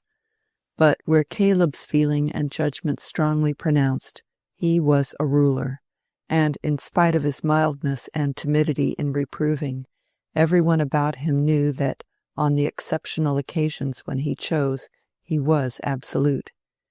He never, indeed, chose to be absolute except on someone else's behalf. On 99 points Mrs. Garth decided, but on the 100th she was often aware that she would have to perform the singularly difficult task of carrying out her own principle and to make herself subordinate. "It has come round as I thought, Susan," said Caleb when they were seated alone in the evening. He had already narrated the adventure which had brought about Fred's sharing in his work, but had kept back the further result. "The children are fond of each other. I mean Fred and Mary."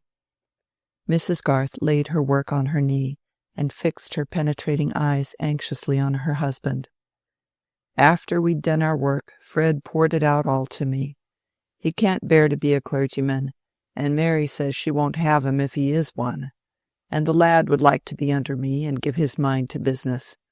And I've determined to take him and make a man of him." "Caleb," said Mrs. Garth, in a deep contralto, expressive of resigned astonishment. "It's a fine thing to do," said Mr. Garth, settling himself firmly against the back of his chair and grasping the elbows. "I shall have trouble with him, but I think I shall carry it through. The lad loves Mary, and a true love for a good woman is a great thing, Susan. It shapes many a rough fellow." "Has Mary spoken to you on the subject?" said Mrs. Garth, secretly a little hurt that she had to be informed on it herself. "Not a word. I asked her about Fred once. I gave her a bit of warning, but she assured me that she would never marry an idle, self-indulgent man. Nothing since. But it seems Fred set on Mr. Fairbrother to talk to her, because she had forbidden him to speak himself, and Mr. Fairbrother has found out that she is fond of Fred, but says he must not be a clergyman. Fred's heart is fixed on Mary, that I can see. It gives me a good opinion of the lad, and we always liked him, Susan." "It's a pity for Mary, I think," said Mrs. Garth. "Why a pity?" "Because, Caleb, she might have had a man who is worth 20 Fred Vincy's." "Ah?" said Caleb, with surprise. "I firmly believe that Mr. Fairbrother is attached to her, and meant to make her an offer. But, of course, now that Fred has used him as an envoy, there is an end to that better prospect." There was a severe precision in Mrs. Garth's utterance. She was vexed and disappointed, but she was bent on abstaining from useless words. Caleb was silent a few moments under a conflict of feelings. He looked at the floor and moved his head and hands in accompaniment to some inward argumentation. At last he said, "That would have made me very proud and happy, Susan, and I should have been glad for your sake. I've always felt that your belongings have never been on a level with you, but you took me, though I was a plain man." "I took the best and cleverest man I had ever known," said Mrs. Garth, convinced that she would never have loved anyone who came short of that mark. "Well, perhaps others thought you might have done better, but it would have been worse for me. And that is what touches me close about Fred. The lad is good at bottom, and clever enough to do, if he's put in the right way, and he loves and honors my daughter beyond anything, and she has given him a sort of promise, according to what he turns out. I say that young man's soul is in my hand, and I'll do the best I can for him, so help me God. It's my duty, Susan." Mrs. Garth was not given to tears, but there was a large one rolling down her face before her husband had finished. It came from the pressure of various feelings, in which there was much affection and some vexation. She wiped it away quickly, saying, Few men besides you would think it a duty to add to their anxieties in that way, Caleb. That signifies nothing, what other men would think. I've got a clear feeling inside me, and that I shall follow. And I hope your heart will go with me, Susan, in making everything as light as can be to Mary, poor child. Caleb, leaning back in his chair, looked with anxious appeal towards his wife. She rose and kissed him, saying, "God bless you, Caleb. Our children have a good father." But she went out and had a hearty cry to make up for the suppression of her words. She felt sure that her husband's conduct would be misunderstood, and about Fred she was rational and unhopeful. What would turn out to have more foresight in it, her rationality or Caleb's ardent generosity? When Fred went to the office the next morning, there was a test to be gone through which he was not prepared for. "Now, Fred," said Caleb, "you will have some desk work. I have always done a good deal of writing myself, but I can't do without help, and as I want you to understand the accounts and get the values into your head, I mean to do without another clerk. So you must buckle to. How are you at writing and arithmetic?" Fred felt an awkward movement of the heart. He had not thought of desk work, but he was in a resolute mood and not going to shrink. "I'm not afraid of arithmetic, Mr. Garth. It always came easily to me. I think you know my writing." "Let us see," said Caleb, taking up a pen, examining it carefully and handing it, well dipped, to Fred with a sheet of ruled paper. "Copy me a line or two of that valuation, with the figures at the end." At that time the opinion existed that it was beneath a gentleman to write legibly, or with a hand in the least suitable to a clerk. Fred wrote the lines demanded in a hand as gentlemanly as that of any viscount or bishop of the day. The vowels were all alike, and the consonants only distinguishable as turning up or down. The strokes had a blotted solidity, and the letters disdained to keep the line. In short, it was a manuscript of that venerable kind, easy to interpret when you know beforehand what the writer means. As Caleb looked on, his visage showed a growing depression, but when Fred handed him the paper he gave something like a snarl, and rapped the paper passionately with the back of his hand. Bad work like this dispelled all Caleb's mildness. "The deuce!" he exclaimed snarlingly. "To think that this is a country where a man's education may cost hundreds and hundreds, and turns you out this!" Then, in a more pathetic tone, pushing up his spectacles and looking at the unfortunate scribe, "The Lord have mercy on us, Fred, I can't put up with this." "What can I do, Mr. Garth?" said Fred, whose spirits had sunk very low, not only at the estimate of his handwriting, but at the vision of himself as liable to be ranked with office clerks. "Do? Why, you must learn to form your letters and keep the line. What's the use of writing at all if nobody can understand it?" asked Caleb energetically, quite preoccupied with the bad quality of the work. "Is there so little business in the world that you must be sending puzzles over the country? But that's the way people are brought up. I should lose no end of time with the letters some people send me if Susan did not make them out for me. It's disgusting." Here Caleb tossed the paper from him. Any stranger peeping into the office at that moment might have wondered what was the drama between the indignant man of business and the fine-looking young fellow whose blond complexion was getting rather patchy as he bit his lip with mortification. Fred was struggling with many thoughts. Mr. Garth had been so kind and encouraging at the beginning of their interview that gratitude and hopefulness had been at a high pitch, and the downfall was proportionate. He had not thought of desk work. In fact, like the majority of young gentlemen, he wanted an occupation which should be free from disagreeables. I cannot tell what might have been the consequences if he had not distinctly promised himself that he would go to Lowick and see Mary and tell her that he was engaged to work under her father. He did not like to disappoint himself there. "I am very sorry," were all the words that he could muster. But Mr. Garth was already relenting. "We must make the best of it, Fred," he began, with a return to his usual quiet tone. "Every man can learn to write. I taught myself. Go at it with a will, and sit up at night if the daytime isn't enough. We'll be patient, my boy. Callum shall go on with the books for a bit while you are learning. But now I must be off," said Caleb, rising. "You must let your father know our agreement. You'll save me Callum's salary, you know, when you can write, and I can afford to give you £80 for the first year, and more after." When Fred made the necessary disclosure to his parents, the relative effect on the two was a surprise which entered very deeply into his memory. He went straight from Mr. Garth's office to the warehouse, rightly feeling that the more respectful way in which he could behave to his father was to make the painful communication as gravely and formally as possible. Moreover, the decision would be more certainly understood to be final if the interview took place in his father's gravest hours, which were always those spent in his private room at the warehouse.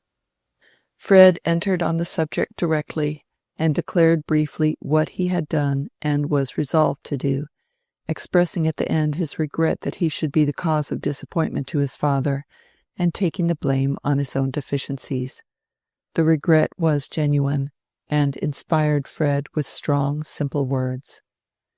Mr. Vincey listened in profound surprise without uttering even an exclamation, a silence which in his impatient temperament was a sign of unusual emotion.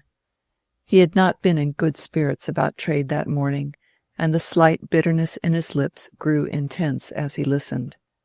When Fred had ended, there was a pause of nearly a minute, during which Mr. Vincey replaced a book in his desk and turned the key emphatically.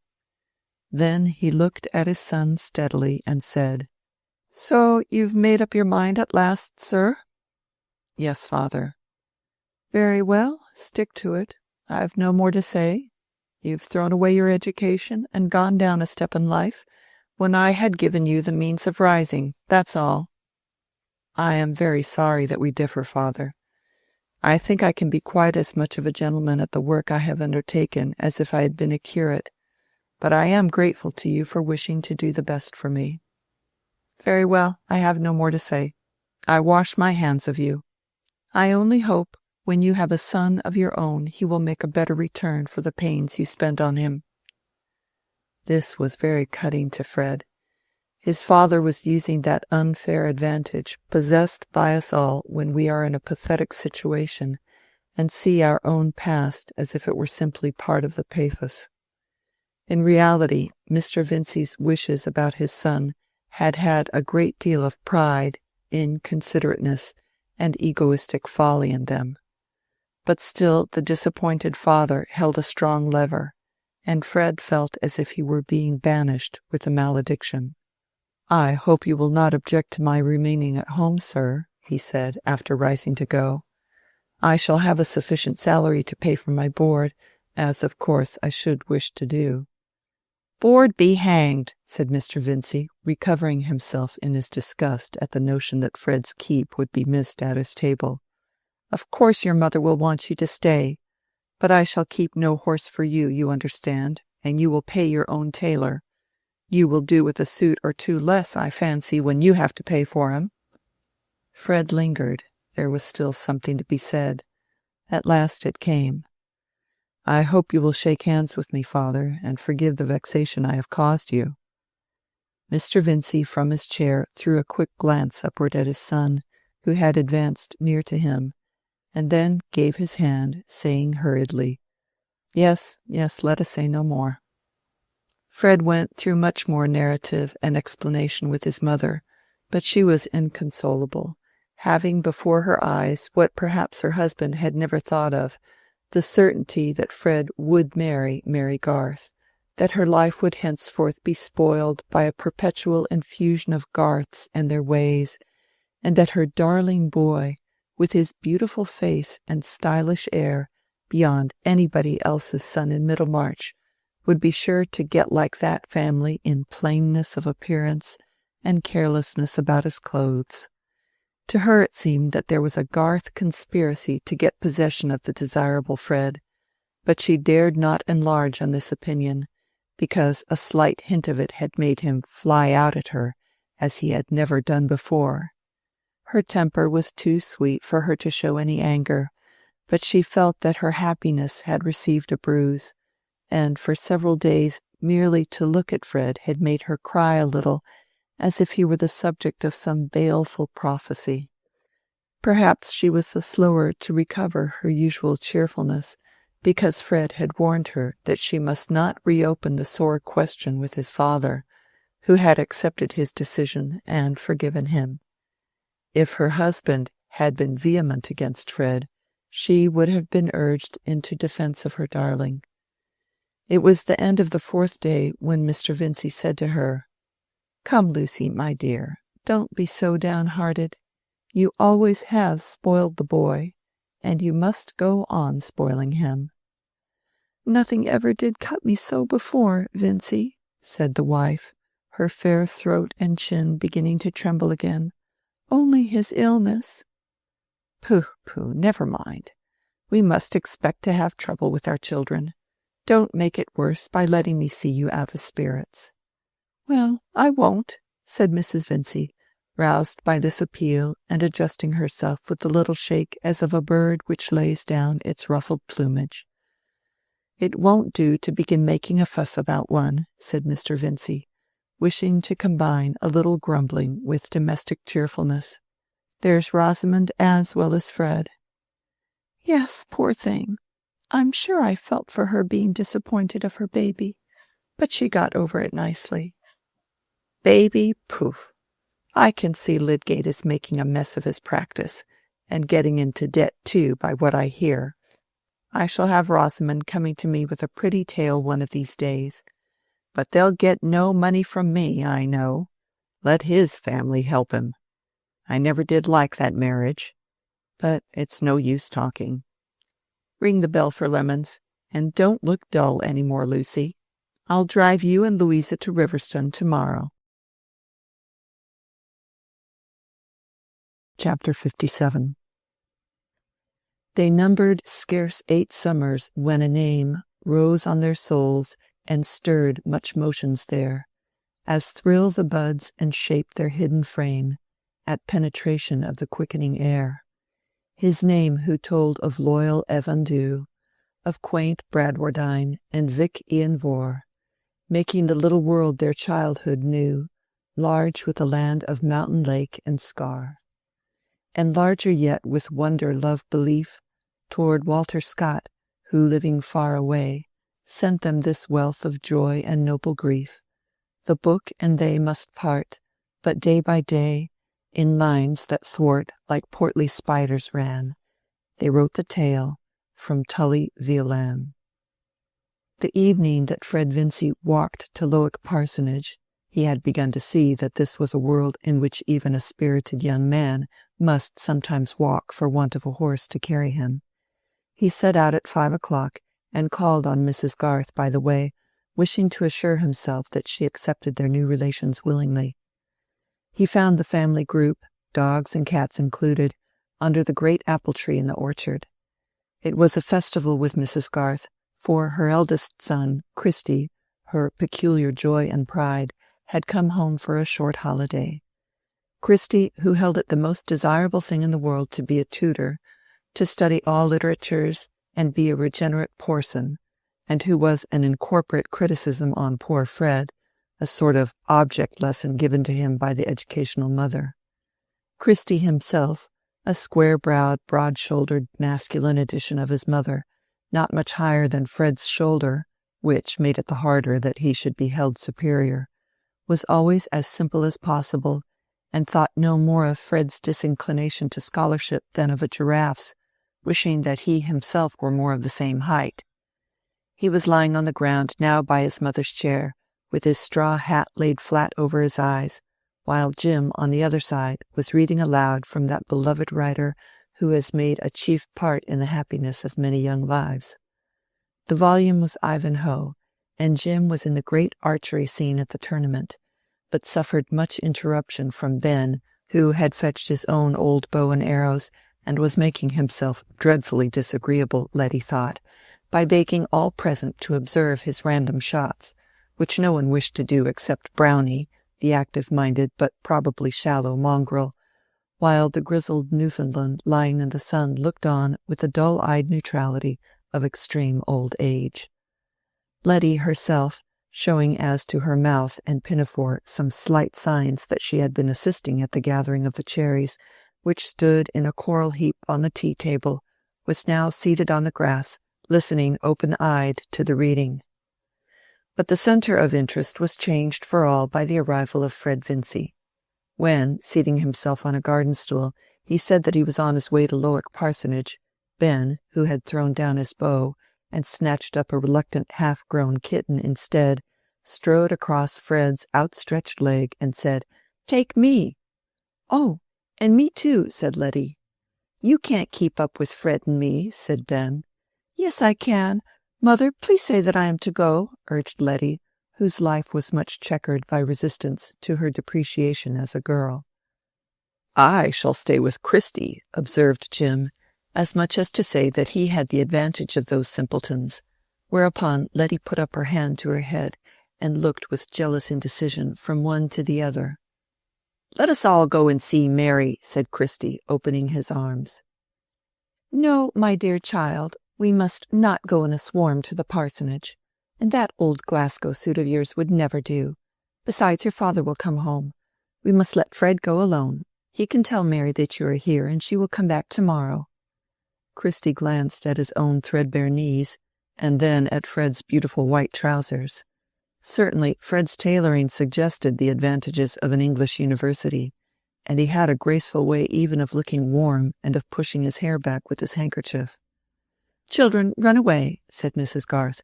"It is too warm to hang about your friends. Take your brother and show him the rabbits." The eldest understood, and led off the children immediately. Fred felt that Mrs. Garth wished to give him an opportunity of saying anything he had to say, but he could only begin by observing, "How glad you must be to have Christy here." "Yes, he has come sooner than I expected. He got down from the coach at 9 o'clock, just after his father went out. I am longing for Caleb to come and hear what wonderful progress Christy is making. He has paid his expenses for the last year by giving lessons, carrying on hard study at the same time. He hopes soon to get a private tutorship and go abroad." "He is a great fellow," said Fred, to whom these cheerful truths had a medicinal taste. "And no trouble to anybody." After a slight pause he added, "But I fear you will think that I am going to be a great deal of trouble to Mr. Garth." "Caleb likes taking trouble. He is one of those men who always do more than any one would have thought of asking them to do," answered Mrs. Garth. She was knitting, and could either look at Fred or not, as she chose, always an advantage when one is bent on loading speech with salutary meaning. And though Mrs. Garth intended to be duly reserved, she did wish to say something that Fred might be the better for. "I know you think me very undeserving, Mrs. Garth, and with good reason," said Fred, his spirit rising a little at the perception of something like a disposition to lecture him. "I happen to have behaved just the worst to the people I can't help wishing for the most from. But while two men like Mr. Garth and Mr. Fairbrother have not given me up, I don't see why I should give myself up." Fred thought it might be well to suggest these masculine examples to Mrs. Garth. "Assuredly," said she, with gathering emphasis. "A young man for whom two such elders had devoted themselves would indeed be culpable if he threw himself away and made their sacrifices vain." Fred wondered a little at this strong language, but only said, "I hope it will not be so with me, Mrs. Garth, since I have some encouragement to believe that I may win Mary. Mr. Garth has told you about that? You were not surprised, I dare say," Fred ended, innocently referring only to his own love as probably evident enough. "Not surprised that Mary has given you encouragement?" returned Mrs. Garth, who thought it would be well for Fred to be more alive to the fact that Mary's friends could not possibly have wished this beforehand, whatever the Vincys might suppose. "Yes, I confess I was surprised." "She never did give me any, not the least in the world when I talked to her myself," said Fred, eager to vindicate Mary. "But when I asked Mr. Fairbrother to speak for me, she allowed him to tell me that there was a hope." The power of admonition which had begun to stir in Mrs. Garth had not yet discharged itself. It was a little too provoking even for her self-control that this blooming youngster should flourish on the disappointments of sadder and wiser people, making a meal of a nightingale and never knowing it, and that all the while his family should suppose that hers was in eager need of this sprig, and her vexation had fermented the more actively because of its total repression towards her husband. Exemplary wives will sometimes find scapegoats in this way. She now said with energetic decision, "You made a great mistake, Fred, in asking Mr. Fairbrother to speak for you." "Did I?" said Fred, reddening instantaneously. He was alarmed, but at a loss to know what Mrs. Garth meant, and added in an apologetic tone, "Mr. Fairbrother has always been such a friend of ours, and Mary, I knew, would listen to him gravely, and he took it on himself quite readily." "Yes, young people are usually blind to everything but their own wishes, and seldom imagine how much those wishes cost others," said Mrs. Garth. She did not mean to go beyond this salutary general doctrine, and threw her indignation into a needless unwinding of her worsted, knitting her brow at it with a grand air. "I cannot conceive how it could be any pain to Mr. Fairbrother," said Fred, who nevertheless felt that surprising conceptions were beginning to form themselves. "Precisely, you cannot conceive," said Mrs. Garth, cutting her words as neatly as possible. For a moment Fred looked at the horizon with a dismayed anxiety, and then turning with a quick movement, said almost sharply, "Do you mean to say, Mrs. Garth, that Mr. Fairbrother is in love with Mary?" "And if it were so, Fred, I think you are the last person who ought to be surprised," returned Mrs. Garth, laying her knitting down beside her and folding her arms. It was an unwonted sign of emotion in her that she should put her work out of her hands. In fact, her feelings were divided between the satisfaction of giving Fred his discipline and the sense of having gone a little too far. Fred took his hat and stick and rose quickly. "Then you think I am standing in his way and in Mary's too?" he said, in a tone which seemed to demand an answer. Mrs. Garth could not speak immediately. She had brought herself into the unpleasant position of being called on to say what she really felt, yet what she knew there were strong reasons for concealing. And to her the consciousness of having exceeded in words was peculiarly mortifying. Besides, Fred had given out unexpected electricity, and he now added, "Mr. Garth seemed pleased that Mary should be attached to me. He could not have known anything of this." Mrs. Garth felt a severe twinge at this mention of her husband, the fear that Caleb might think her in the wrong not being easily endurable. She answered, wanting to check unintended consequences, "I spoke from inference only. I am not aware that Mary knows anything of the matter." But she hesitated to beg that he would keep entire silence on a subject which she had herself unnecessarily mentioned, not being used to stoop in that way, and while she was hesitating there was already a rush of unintended consequences under the apple-tree where the tea-things stood. Ben, bouncing across the grass with Brownie at his heels, and seeing the kitten dragging the knitting by a lengthening line of wool, shouted and clapped his hands. Brownie barked. The kitten, desperate, jumped on the tea-table and upset the milk, then jumped down again and swept half the cherries with it, and Ben, snatching up the half-knitted sock-top, fitted it over the kitten's head as a new source of madness, while Letty, arriving, cried out to her mother against this cruelty. It was a history as full of sensation as "This is the house that Jack built." Mrs. Garth was obliged to interfere. The other young ones came up, and the tete-a-tete with Fred was ended. He got away as soon as he could, and Mrs. Garth could only imply some retractation of her severity by saying, "God bless you," when she shook hands with him. She was unpleasantly conscious that she had been on the verge of speaking as "one of the foolish women speaketh," telling first and entreating silence after. But she had not entreated silence, and to prevent Caleb's blame, she determined to blame herself and confess all to him that very night. It was curious what an awful tribunal the mild Caleb's was to her, whenever he set it up. But she meant to point out to him that the revelation might do Fred Vincy a great deal of good. No doubt it was having a strong effect on him as he walked to Lowick. Fred's light, hopeful nature had perhaps never had so much of a bruise as from this suggestion that if he had been out of the way, Mary might have made a thoroughly good match. Also he was piqued that he had been what he called such a stupid lout as to ask that intervention from Mr. Fairbrother. But it was not in a lover's nature, it was not in Fred's, that the new anxiety raised about Mary's feeling should not surmount every other. Notwithstanding his trust in Mr. Fairbrother's generosity, notwithstanding what Mary had said to him, Fred could not help feeling that he had a rival. It was a new consciousness, and he objected to it extremely, not being in the least ready to give up Mary for her good, being ready rather to fight for her with any man whatsoever. But the fighting with Mr. Fairbrother must be of a metaphorical kind, which was much more difficult to Fred than the muscular.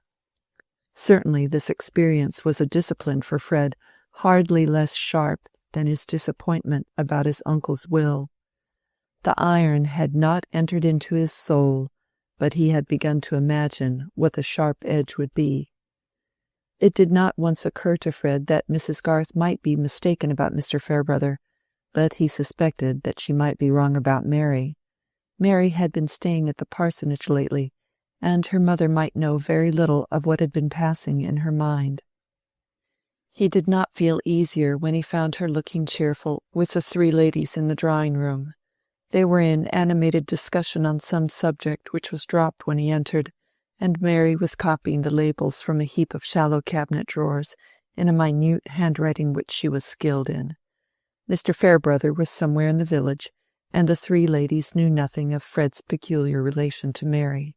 It was impossible for either of them to propose that they should walk around the garden, and Fred predicted to himself that he should have to go away without saying a word to her in private.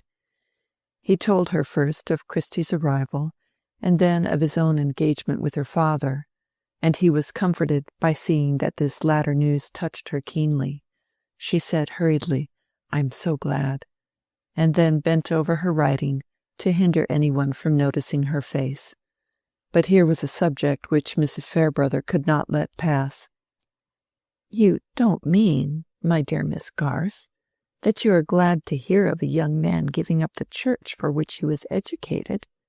You only mean that things being so, you are glad that he should be under an excellent man like your father." "No, really, Mrs. Fairbrother, I am glad of both, I fear," said Mary, cleverly getting rid of one rebellious tear. "I have a dreadfully secular mind. I never liked any clergyman except the Vicar of Wakefield and Mr. Fairbrother." "Now, why, my dear?" said Mrs. Fairbrother, pausing on her large wooden knitting needles and looking at Mary. "You have always a good reason for your opinions, but this astonishes me. Of course, I put out of the question those who preach new doctrine. But why should you dislike clergymen?" "Oh dear," said Mary, her face breaking into merriment as she seemed to consider a moment, "I don't like their neckcloths." "Why, you don't like Camden's, then?" said Miss Winifred in some anxiety. "Yes, I do," said Mary. "I don't like the other clergymen's neckcloths, because it is they who wear them." "How very puzzling," said Miss Noble, feeling that her own intellect was probably deficient. "My dear, you're joking. You would have better reasons than these for slighting so respectable a class of men," said Mrs. Fairbrother majestically. "Miss Garth has such severe notions of what people should be that it is difficult to satisfy her," said Fred.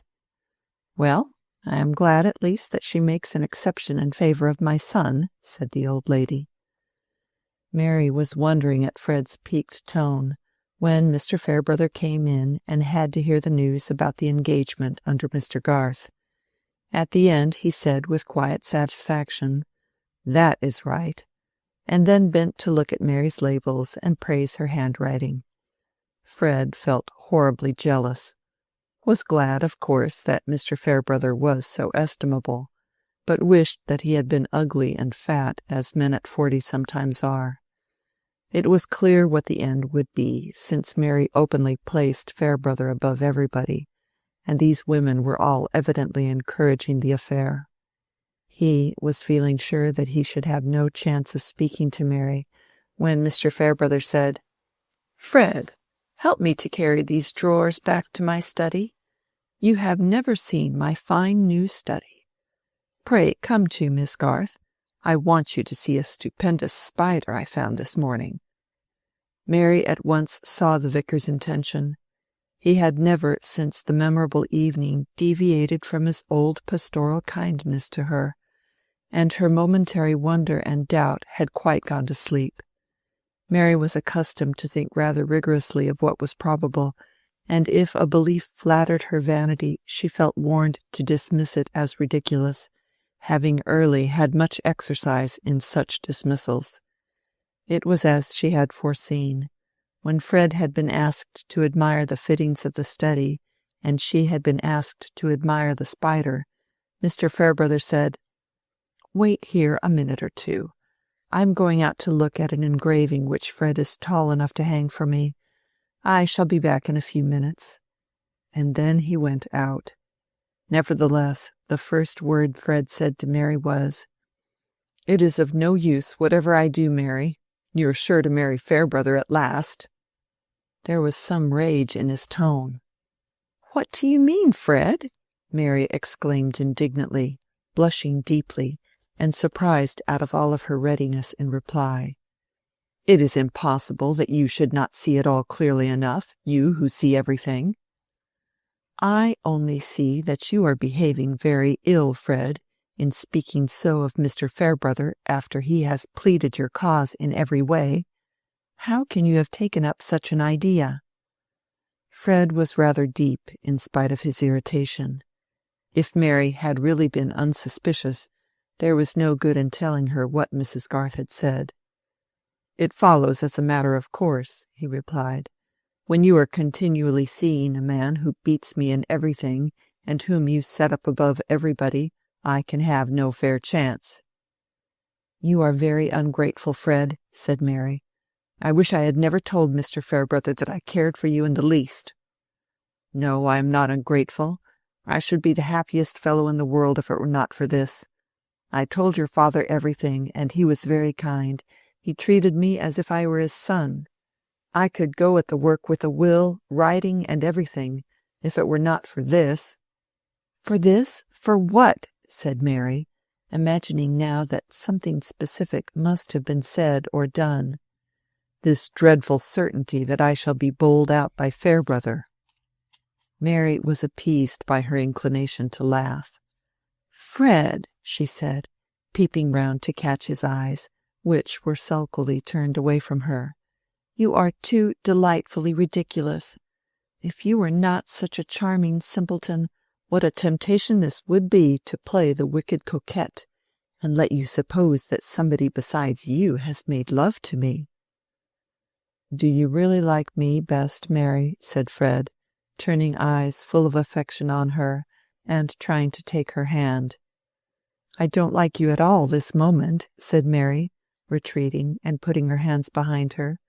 "I only said that no mortal ever made love to me besides you, and that is no argument that a very wise man ever will," she ended merrily. "I wish you would tell me that you could not possibly ever think of him," said Fred. "Never dare to mention this any more to me, Fred," said Mary, getting serious again. "I don't know whether it is more stupid or ungenerous in you not to see that Mr. Fairbrother has left us together on purpose that we might speak freely. I am disappointed that you should be so blind to his delicate feeling." There was no time to say any more before Mr. Fairbrother came back with the engraving, and Fred had to return to the drawing-room, still with a jealous dread in his heart, but yet with comforting arguments from Mary's words and manner.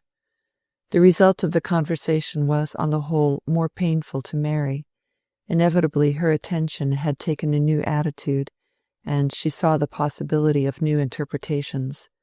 She was in a position in which she seemed to herself to be slighting Mr. Fairbrother, and this, in relation to a man who is much honored, is always dangerous to the firmness of a grateful woman.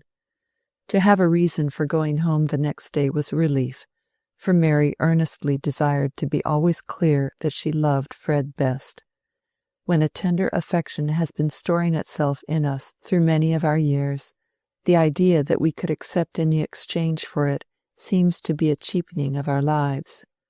And we can set a watch over our affections and our constancy, as we can over other treasures. Fred has lost all his other expectations. He must keep this, Mary said to herself, with a smile curling her lips. It was impossible to help fleeting visions of another kind, new dignities, and an acknowledged value of which she had often felt the absence. But these things, with Fred outside them, Fred forsaken and looking sad for the want of her, could never tempt her deliberate thought. Chapter 58. For there can live no hatred in thine eye, therefore in that I cannot know thy change. In many's looks the false heart's history is writ in moods and frowns, and wrinkles strange. But heaven in thy creation did decree that in thy face sweet love should ever dwell. Whate'er thy thoughts or thy heart's workings be, thy looks should nothing thence but sweetness tell. Shakespeare Sonnets. At the time when Mr. Vincey uttered that presentiment about Rosamond, she herself had never had the idea that she should be driven to make the sort of appeal which he foresaw. She had not yet had any anxiety about ways and means, though her domestic life had been expensive as well as eventful. Her baby had been born prematurely, and all the embroidered robes and caps had to be laid by in darkness. This misfortune was attributed entirely to her having persisted in going out on horseback one day when her husband had desired her not to do so, but it must not be supposed that she had shown temper on the occasion, or rudely told him that she would do as she liked. What led her particularly to desire horse exercise was a visit from Captain Lydgate, the baronet's third son, who, I am sorry to say, was detested by our Tertius of that name as a vapid fop parting his hair from brow to nape in a despicable fashion, not followed by Tertius himself, and showing an ignorant security that he knew the proper thing to say on every topic. Lydgate inwardly cursed his own folly that he had drawn down this visit by consenting to go to his uncle's on the wedding tour, and he made himself rather disagreeable to Rosamond by saying so in private. For to Rosamond this visit was a source of unprecedented but gracefully concealed exultation. She was so intensely conscious of having a cousin who was a baronet's son staying in the house, that she imagined the knowledge of what was implied by his presence to be diffused through all other minds, and when she introduced Captain Lydgate to her guests, she had a placid sense that his rank penetrated them as if it had been an odour. The satisfaction was enough for the time to melt away some disappointment in the conditions of marriage with a medical man even of good birth. It seemed now that her marriage was visibly as well as ideally floating her above the Middlemarch level, and the future looked bright with letters and visits to and from Quallingham, and vague advancement in consequence for Tertius. Especially as, probably as the captain's suggestion, his married sister, Mrs. Mengan, had come with her maid and stayed 2 nights on her way from town. Hence it was clearly worth while for Rosamond to take pains with her music and the careful selection of her lace. As to Captain Lydgate himself, his low brow, his aquiline nose bent on one side, and his rather heavy utterance might have been disadvantageous in any young gentleman who had not a military bearing and a moustache to give him what is doted on by some flower-like blonde heads as style. He had, moreover, that sort of high breeding which consists in being free from the petty solicitudes of middle-class gentility, and he was a great critic of feminine charms. Rosamond delighted in his admiration now even more than she had done at Quallingham, and he found it easy to spend several hours of the day in flirting with her. The visit altogether was one of the pleasantest larks he had ever had, not the less so, perhaps, because he suspected that his queer cousin Tertius wished him away, though Lydgate, who would rather, hyperbolically speaking, have died than have failed in polite hospitality, suppressed his dislike, and only pretended generally not to hear what the gallant officer said, consigning the task of answering him to Rosamond. For he was not at all a jealous husband, and preferred leaving a feather-headed young gentleman alone with his wife to bearing him company. "I wish you would talk more to the captain at dinner, Tertius," said Rosamond, one evening when the important guest was gone to Loamford to see some brother officers stationed there. "You really look so absent sometimes. You seem to be seeing through his head into something behind it instead of looking at him." "My dear Rosie, you don't expect me to talk much to such a conceited ass as that, I hope," said Lydgate brusquely. "If he got his head broken, I might look at it with interest. Not before." "I cannot conceive why you should speak of your cousin so contemptuously," said Rosamond, her fingers moving at her work while she spoke with a mild gravity which had a touch of disdain in it. "Ask Ladislaw if he doesn't think your captain the greatest bore he ever met with. Ladislaw has almost forsaken the house since he came."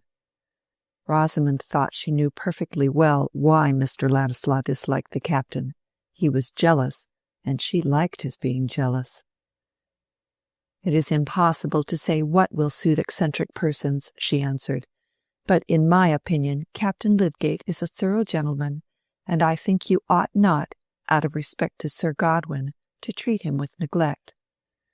"No, dear, but we have had dinners for him, and he comes in and out as he likes. He doesn't want me." "Still, when he is in the room, you might show him more attention. He may not be a phoenix of cleverness in your sense. His profession is different, but it would be all the better for you to talk a little on his subjects. I think his conversation is quite agreeable, and he is anything but an unprincipled man." "The fact is, you wish me to be a little more like him, Rosie," said Lydgate, in a sort of resigned murmur, with a smile which was not exactly tender, and certainly not merry. Rosamond was silent and did not smile again, but the lovely curves of her face looked good-tempered enough without smiling.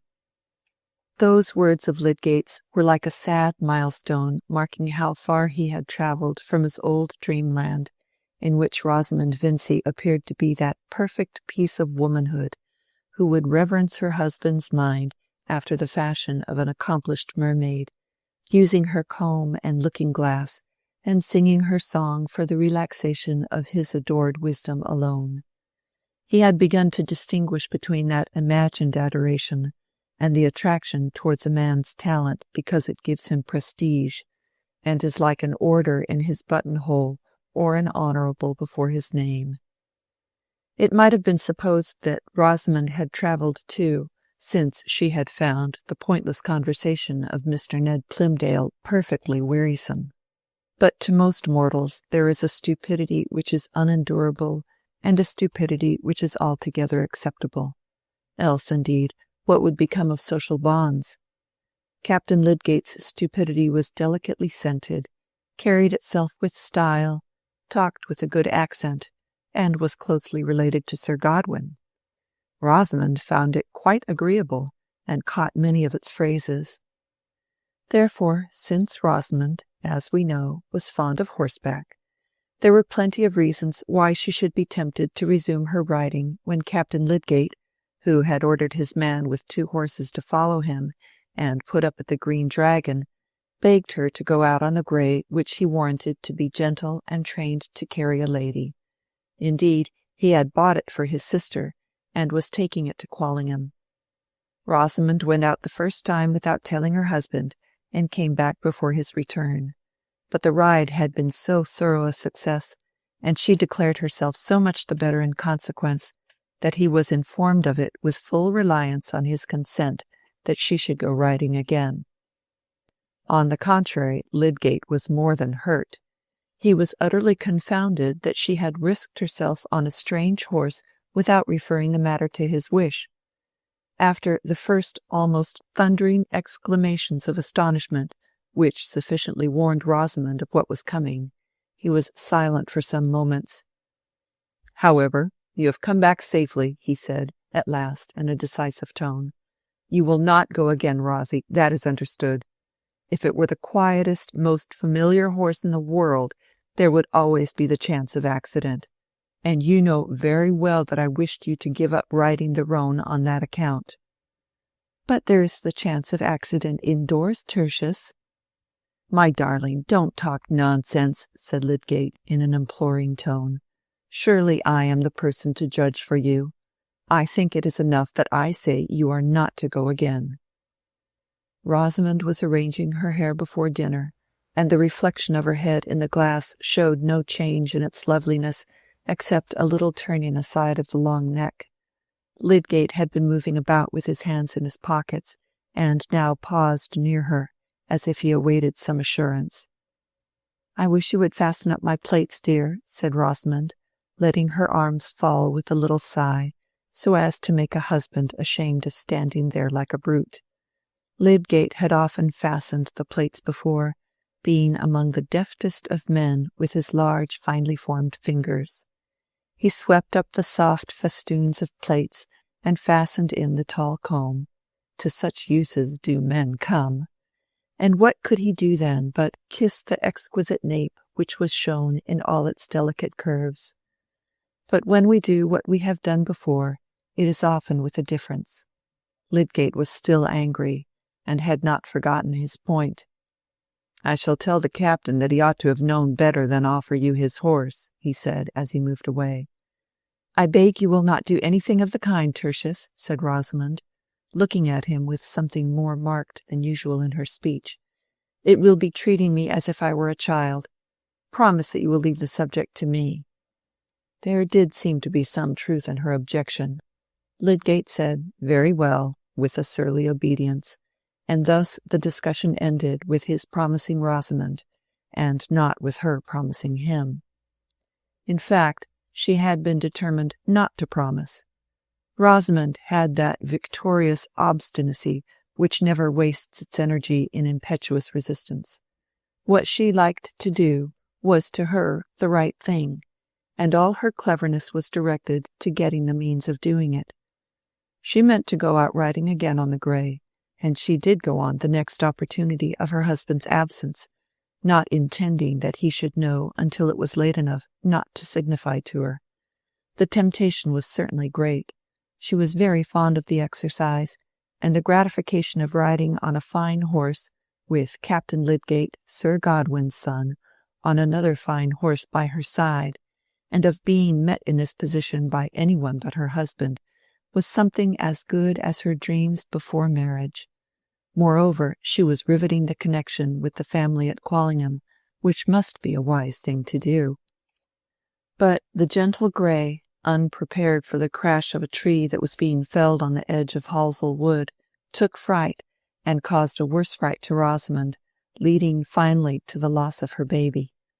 Lydgate could not show his anger towards her, but he was rather bearish to the captain, whose visit naturally soon came to an end.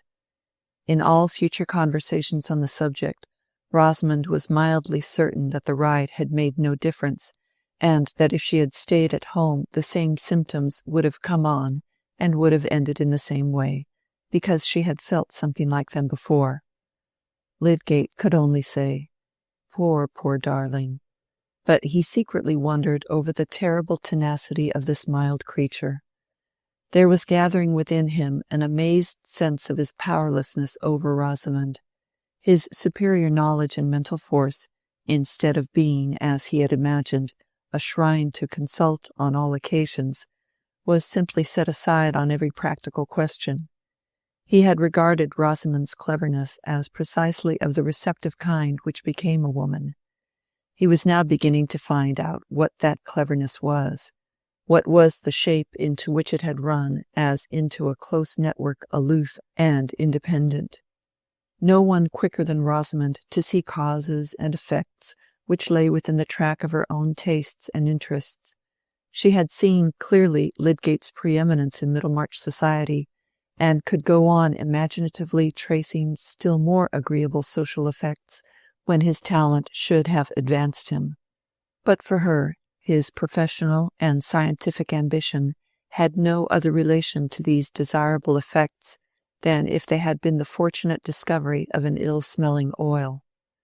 And that oil apart, with which she had nothing to do, of course she believed in her own opinion more than she did in his.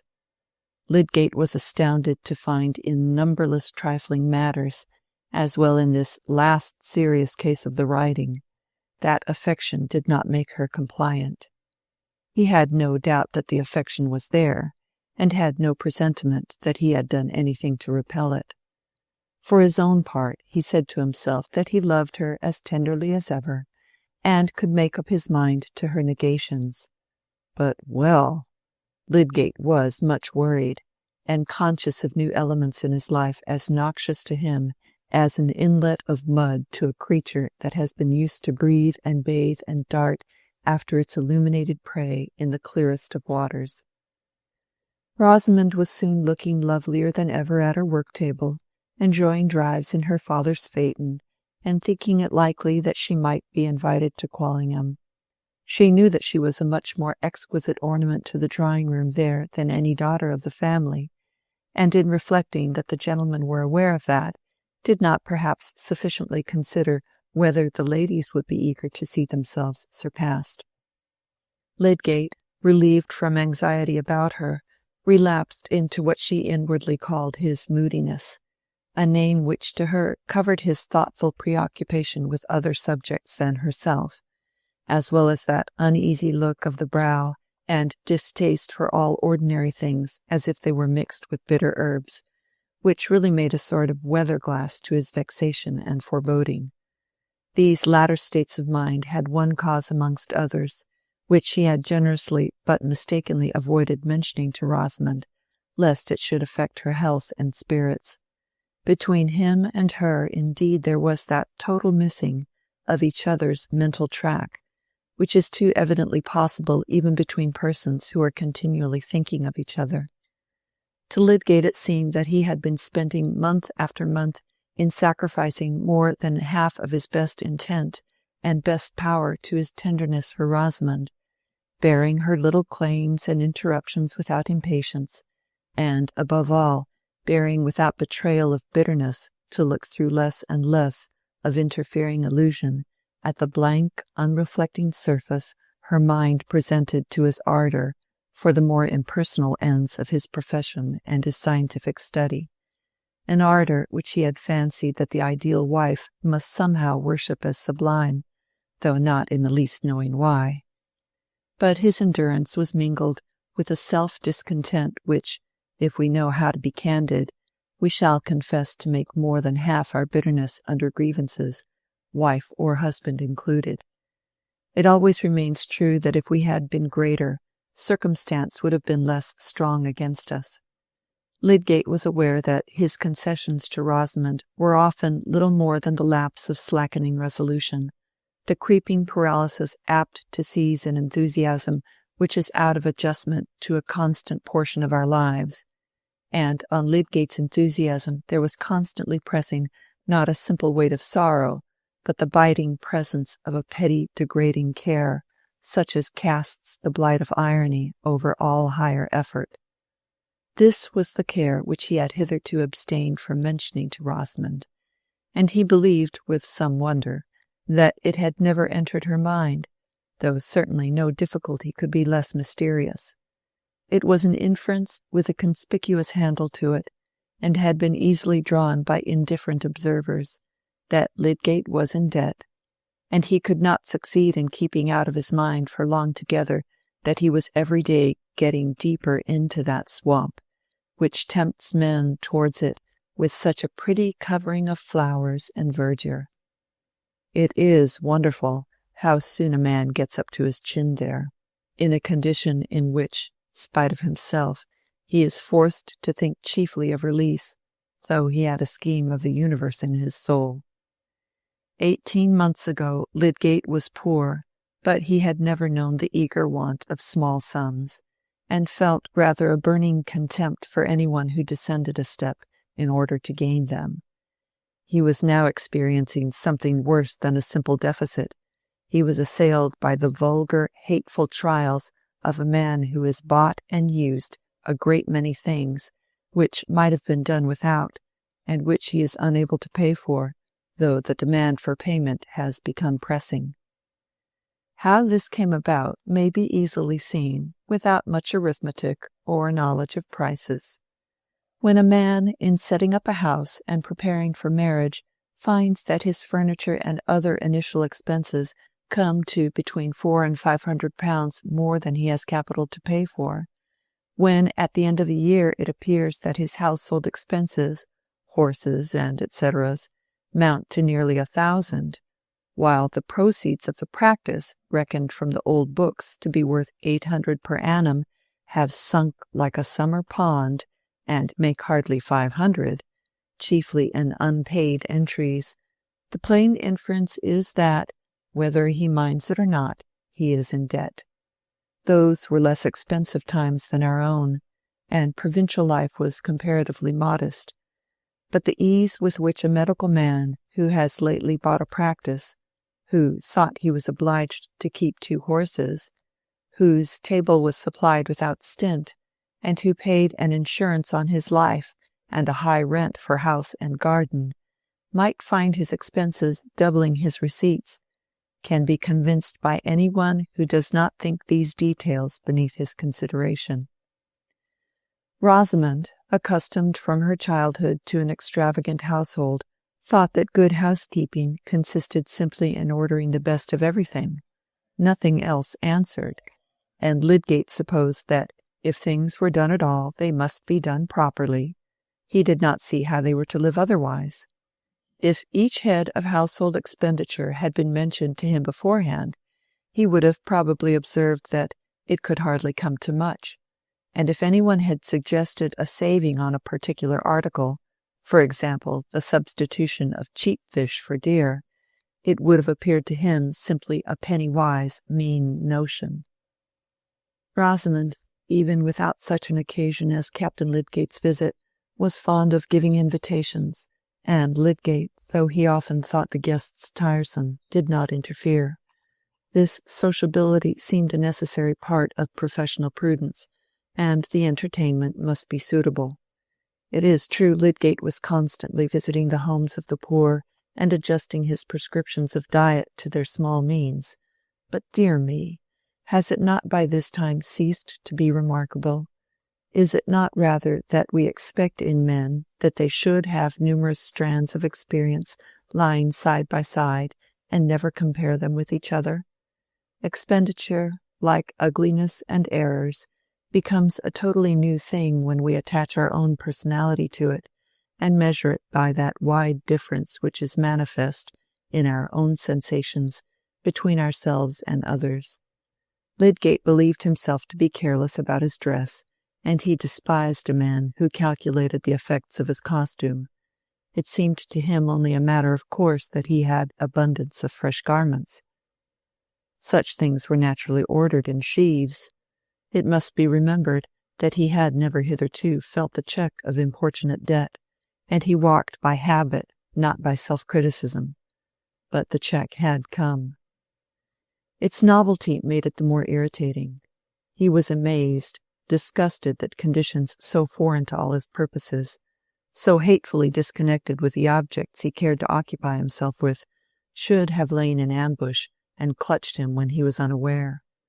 And there was not only the actual debt, there was the certainty that in his present position he must go on deepening it.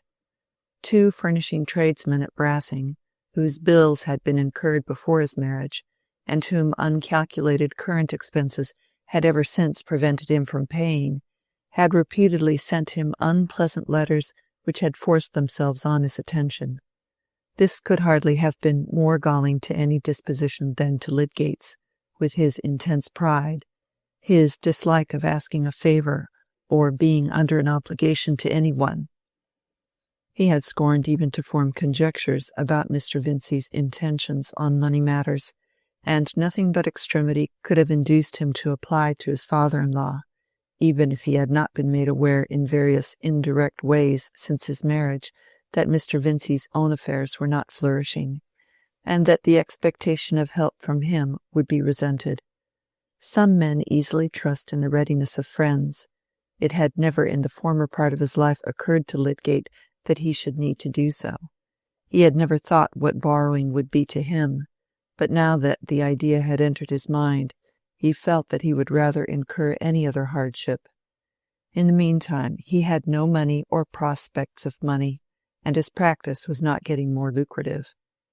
No wonder that Lydgate had been unable to suppress all signs of inward trouble during the last few months, and now that Rosamond was regaining brilliant health, he meditated taking her entirely into confidence on his difficulties. New conversance with tradesmen's bills had forced his reasoning into a new channel of comparison. He had begun to consider from a new point of view what was necessary and unnecessary in goods ordered, and to see that there must be some change of habits. How could such a change be made without Rosamond's concurrence? The immediate occasion of opening the disagreeable fact to her was forced upon him. Having no money, and having privately sought advice as to what security could possibly be given a man in his position, Lydgate had offered the one good security in his power to the less peremptory creditor, who was a silversmith and jeweller, and who consented to take on himself the upholsterer's credit too, accepting interest for a given term. The security necessary was a bill of sale on the furniture of his house, which might make a creditor easy for a reasonable amount of time about a debt amounting to less than £400, and the silversmith, Mr. Dover, was willing to reduce it by taking back a portion of the plate and any other article which was good as new. Any other article was a phrase delicately implying jewellery, and more particularly some purple amethysts costing £30, which Lydgate had bought as a bridal present. Opinions may be divided as to his wisdom in making this present. Some may think that it was a graceful attention to be expected from a man like Lydgate, and that the fault of any troublesome consequences lay in the pinched narrowness of provincial life at that time, which offered no conveniences for professional people whose fortune was not proportioned to their tastes. Also, in Lydgate's ridiculous fastidiousness about asking his friends for money.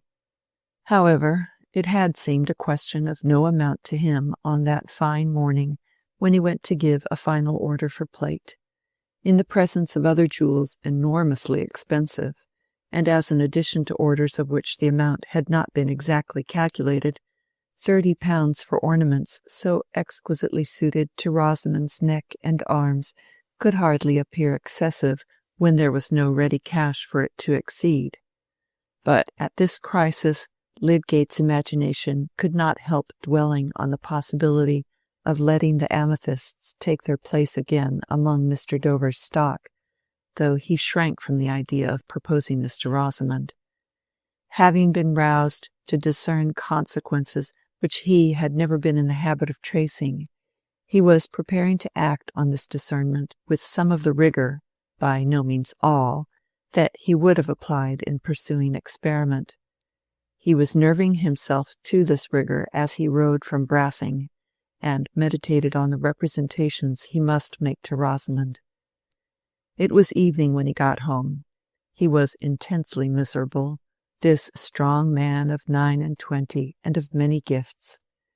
He was not saying angrily within himself that he had made a profound mistake, but the mistake was at work in him like a recognized chronic disease, mingling its uneasy importunities with every prospect and enfeebling every thought.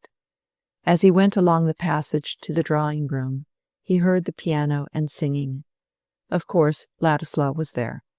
It was some weeks since Will had parted from Dorothea, Yet he was still at the old post in Middlemarch.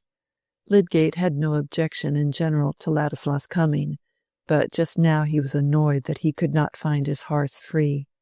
When he opened the door, the two singers went on towards the keynote, raising their eyes and looking at him indeed, but not regarding his entrance as an interruption. To a man galled with his harness, as poor Lydgate was, it is not soothing to see two people warbling at him as he comes in with a sense that the painful day has still pains in store. His face, already paler than usual, took on a scowl as he walked across the room and flung himself into a chair.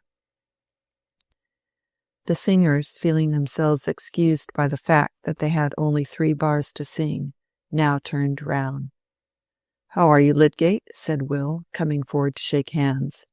Lydgate took his hand, but did not think it necessary to speak. "Have you dined, Tertius? I expected you much earlier," said Rosamond, who had already seen that her husband was in a horrible humour. She seated herself in her usual place as she spoke. "I have dined. I should like some tea, please," said Lydgate curtly, still scowling and looking markedly at his legs stretched out before him. Will was too quick to need more. "I shall be off," he said, reaching his hat. "Tea is coming," said Rosamond. "Pray don't go." "Yes, Lydgate is bored," said Will, who had more comprehension of Lydgate than Rosamond had, and was not offended by his manner, easily imagining outdoor causes of annoyance. "There is the more need for you to stay," said Rosamond, playfully, and in her lightest accent. "He will not speak to me all the evening." "Yes, Rosamond, I shall," said Lydgate in his strong baritone. "I have some serious business to speak to you about." No introduction of the business could have been less like that which Lydgate had intended, but her indifferent manner had been too provoking. "There, you see," said Will. "I'm going to meet about the Mechanics' Institute. Good-bye." And he went quickly out of the room. Rosamond did not look at her husband, but presently rose and took her place before the tea-tray. She was thinking that she had never seen him so disagreeable. Lydgate turned his dark eyes on her and watched her as she delicately handled the tea-service with her taper fingers, and looked at the objects immediately before her with no curve in her face disturbed, and yet with an ineffable protest in her air against all people with unpleasant manners. For the moment he lost the sense of his wound in a sudden speculation about this new form of feminine impassibility revealing itself in the sylph-like frame which he had once interpreted as the sign of a ready, intelligent sensitiveness. His mind glancing back to Laure while he looked at Rosamond, he said inwardly, "Would she kill me because I wearied her?" And then, "It is the way with all women." But this power of generalizing which gives men so much the superiority in mistake over the dumb animals was immediately thwarted by Lydgate's memory of wondering impressions from the behaviour of another woman, from Dorothea's looks and tones of emotion about her husband when Lydgate began to attend him, from her passionate cry to be taught what would best comfort that man for whose sake it seemed as if she must quell every impulse in her except the yearnings of faithfulness and compassion. These revived impressions succeeded each other quickly and dreamily in Lydgate's mind while the tea was being brewed. He had shut his eyes in the last instant of reverie while he heard Dorothea saying, "Advise me. Think what I can do. He has been all his life labouring and looking forward. He minds about nothing else, and I mind about nothing else." That voice of deep-souled womanhood had remained within him as the enkindling conceptions of dead and sceptred genius had remained within him. Is there not a genius for feeling nobly, which also reigns over human spirits and their conclusions? The tones were a music from which he was falling away. He had really fallen into a momentary doze, when Rosamond said in her silvery, neutral way, "Here's your tea, Tertius," setting it on the table by his side, and then moved back to her place without looking at him. Lydgate was too hasty in attributing insensibility to her, after her own fashion. She was sensitive enough and took lasting impressions. Her impression now was one of offence and repulsion. But then Rosamond had no scowls, and had never raised her voice. She was quite sure that no one could justly find fault with her. Perhaps Lydgate and she had never felt so far off each other before, but there were strong reasons for not deferring his revelation, even if he had not already begun it by that abrupt announcement. Indeed, some of the angry desire to rouse her into more sensibility on his account, which had prompted him to speak prematurely, still mingled with his pain in the prospect of her pain. But he waited till the tray was gone, the candles were lit, and the evening quiet might be counted on. The interval had left time for repelled tenderness to return into the old course. He spoke kindly. "Dear Rosie, lay down your work and come to sit by me," he said, gently pushing away the table, and stretching out his arm to draw a chair near his own. Rosamond obeyed. As she came towards him, her drapery of transparent, faintly tinted muslin, her slim yet round figure never looked more graceful, and as she sat down by him and laid one hand on the elbow of his chair, at last looking at him and meeting his eyes, her delicate neck and cheek and purely cut lips never had more of that untarnished beauty which touches as in springtime and infancy and all sweet freshness. It touched Lydgate now, and mingled the early moments of his love for her with all the other memories which were stirred in this crisis of deep trouble. He laid his ample hand softly on hers, saying, "Dear," with the lingering utterance which affection gives to the word. Rosamond, too, was still under the power of that same past, and her husband was still in part the Lydgate whose approval had stirred delight. She put his hair lightly away from his forehead, then laid her other hand on his, and was conscious of forgiving him. "I am obliged to tell you what will hurt you, Rosie, but there are things which husband and wife must think of together. I dare say it has occurred to you already that I am short of money." Lydgate paused, but Rosamond turned her neck and looked at a vase on the mantelpiece. "I was not able to pay for all the things we had to get before we were married, and there have been expenses since which I have been obliged to meet.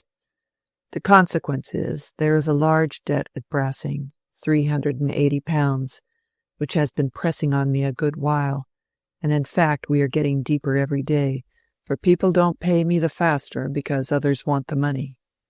I took pains to keep it from you while you were not well, but now we must think together about it, and you must help me."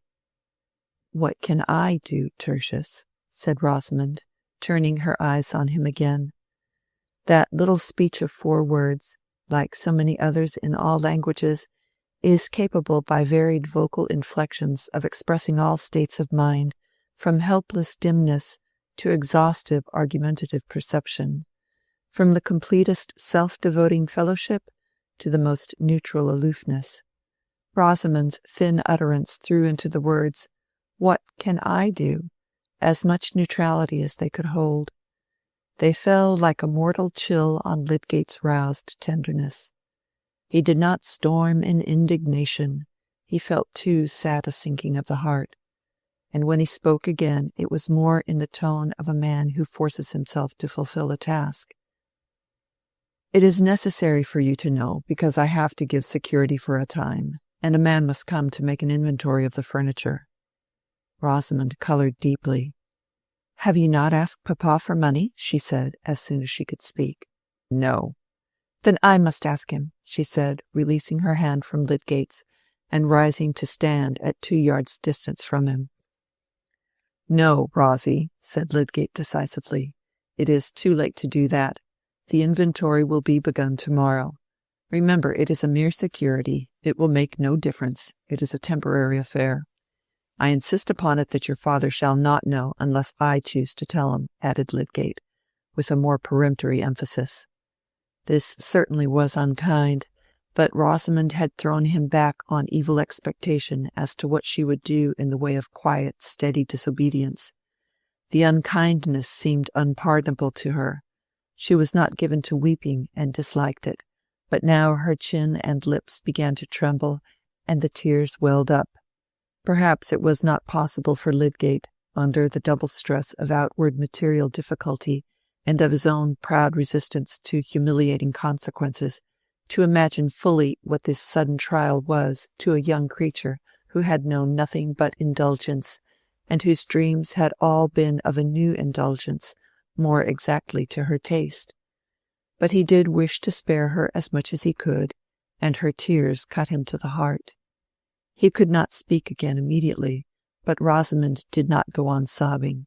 She tried to conquer her agitation and wiped away her tears, continuing to look before her at the mantelpiece. "Try not to grieve, darling," said Lydgate, turning his eyes up towards her. That she had chosen to move away from him in this moment of her trouble made everything harder to say, but he must absolutely go on. "We must brace ourselves to do what is necessary. It is I who have been at fault. I ought to have seen that I could not afford to live in this way.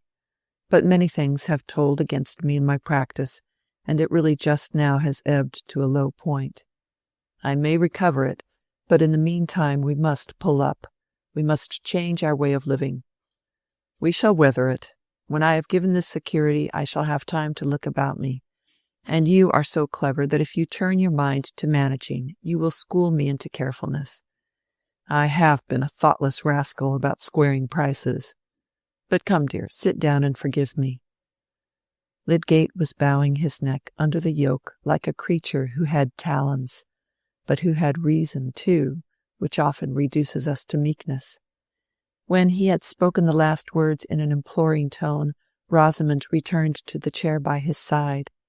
His self-blame gave her some hope that he would attend to her opinion, and she said, "Why can you not put off having the inventory made? You can send the men away tomorrow when they come."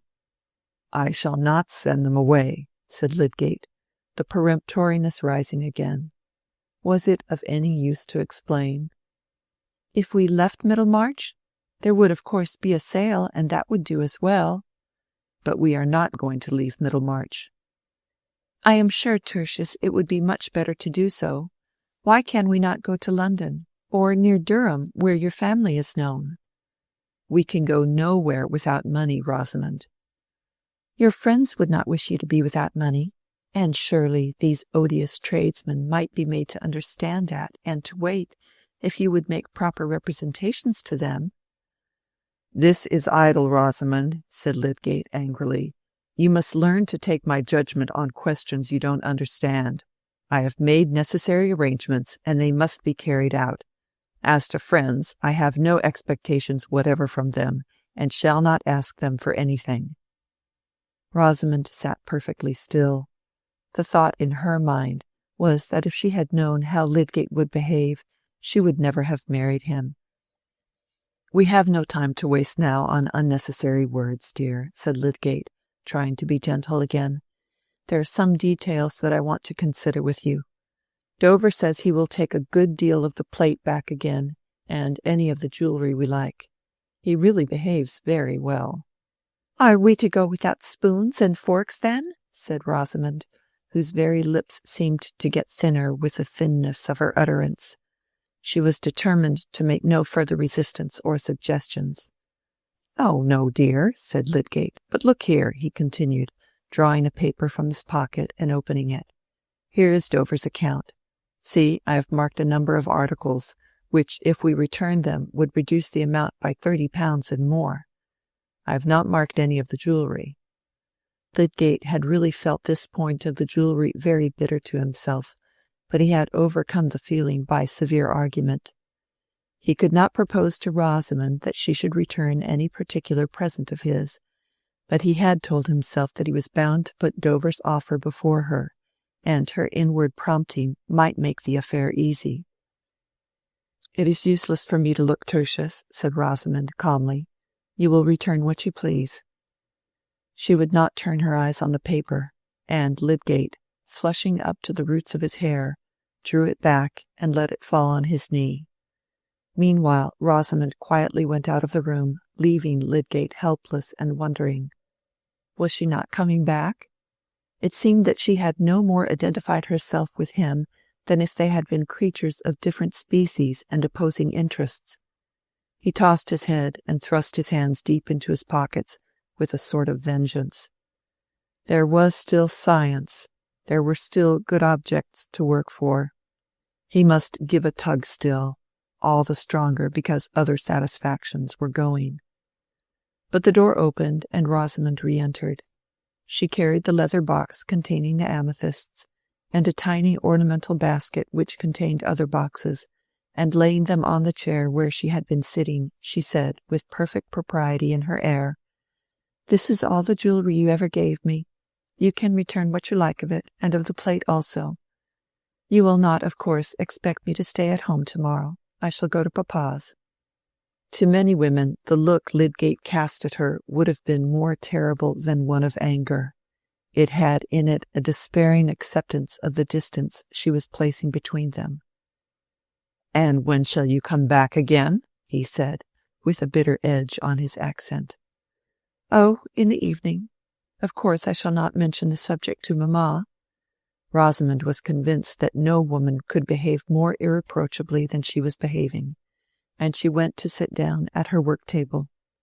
Lydgate sat meditating a minute or two, and the result was that he said, with some of the old emotion in his tone, "Now we have been united, Rosie, you should not leave me to myself in the first trouble that has come." "Certainly not," said Rosamond. "I shall do everything it becomes me to do." "It is not right that the thing should be left to servants, or that I should have to speak to them about it, and I shall be obliged to go out, I don't know how early. I understand you're shrinking from the humiliation of these money affairs, but, my dear Rosamond, as a question of pride, which I feel just as much as you can, it is surely better to manage the thing ourselves and let the servants see as little of it as possible. And since you are my wife, there is no hindering your share in my disgraces, if there were disgraces." Rosamond did not answer immediately, but at last she said, "Very well, I will stay at home." "I shall not touch these jewels, Rosie. Take them away again. But I will write out a list of plate that we may return, and that can be packed up and sent at once." "The servants will know that," said Rosamond, with the slightest touch of sarcasm. "Well, we must meet some disagreeables as necessities. Where's the ink, I wonder?" said Lydgate, rising, and throwing the account on the larger table where he meant to write.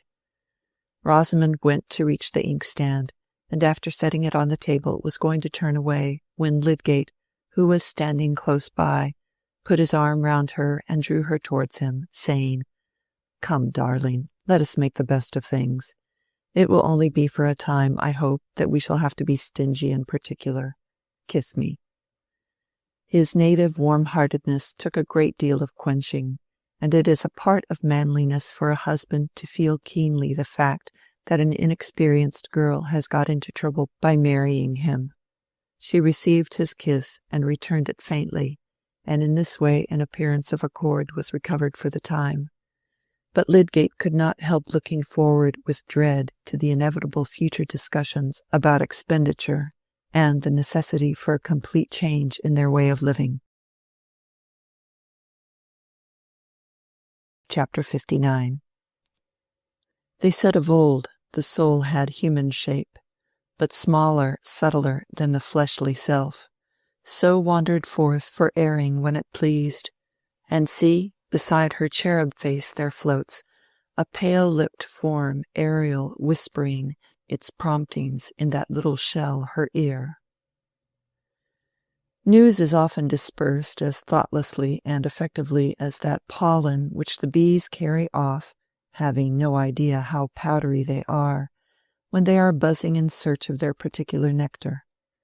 This fine comparison has reference to Fred Vincy, who on that evening at Lowick Parsonage heard a lively discussion among the ladies on the news which their old servant had got from Tantripp concerning Mr. Casaubon's strange mention of Mr. Ladislaw in a codicil to his will made not long before his death. Miss Winifred was astounded to find that her brother had known the fact before, and observed that Camden was the most wonderful man for knowing things and not telling them, whereupon Mary Garth said the codicil had perhaps got mixed up with the habits of spiders, which Miss Winifred never would listen to. Mrs. Fairbrother considered that the news had something to do with their having only once seen Mr. Ladislaw at Lowick, and Miss Noble made many small compassionate mewings. Fred knew little, and cared less about Ladislaw and the Casaubons, and his mind never recurred to that discussion till one day, calling on Rosamond at his mother's request to deliver a message as he passed, he happened to see Ladislaw going away. Fred and Rosamond had little to say each other now that marriage had removed her from collision with the unpleasantness of brothers, and especially now that he had taken what she held the stupid and even reprehensible step of giving up the church to take such a business as Mr. Garth's. Hence Fred talked by preference of what he considered indifferent news, and, apropos of that young Ladislaw, mentioned what he had heard at Lowick Parsonage. Now Lydgate, like Mr. Fairbrother, knew a great deal more than he told, and when he had once been set thinking about the relation between Will and Dorothea, his conjectures had gone beyond the fact. He imagined that there was a passionate attachment on both sides, and this struck him as much too serious to gossip about. He remembered Will's irritability when he had mentioned Mrs. Casaubon, and was the more circumspect. On the whole, his surmises, in addition to what he knew of the fact, increased his friendliness and tolerance towards Ladislaw, and made him understand the vacillation which kept him at Middlemarch after he had said that he should go away. It was significant of the separateness between Lydgate's mind and Rosamond's that he had no impulse to speak to her on the subject. Indeed, he did not quite trust her reticence towards Will, and he was right there, though he had no vision of the way in which her mind would act in urging her to speak.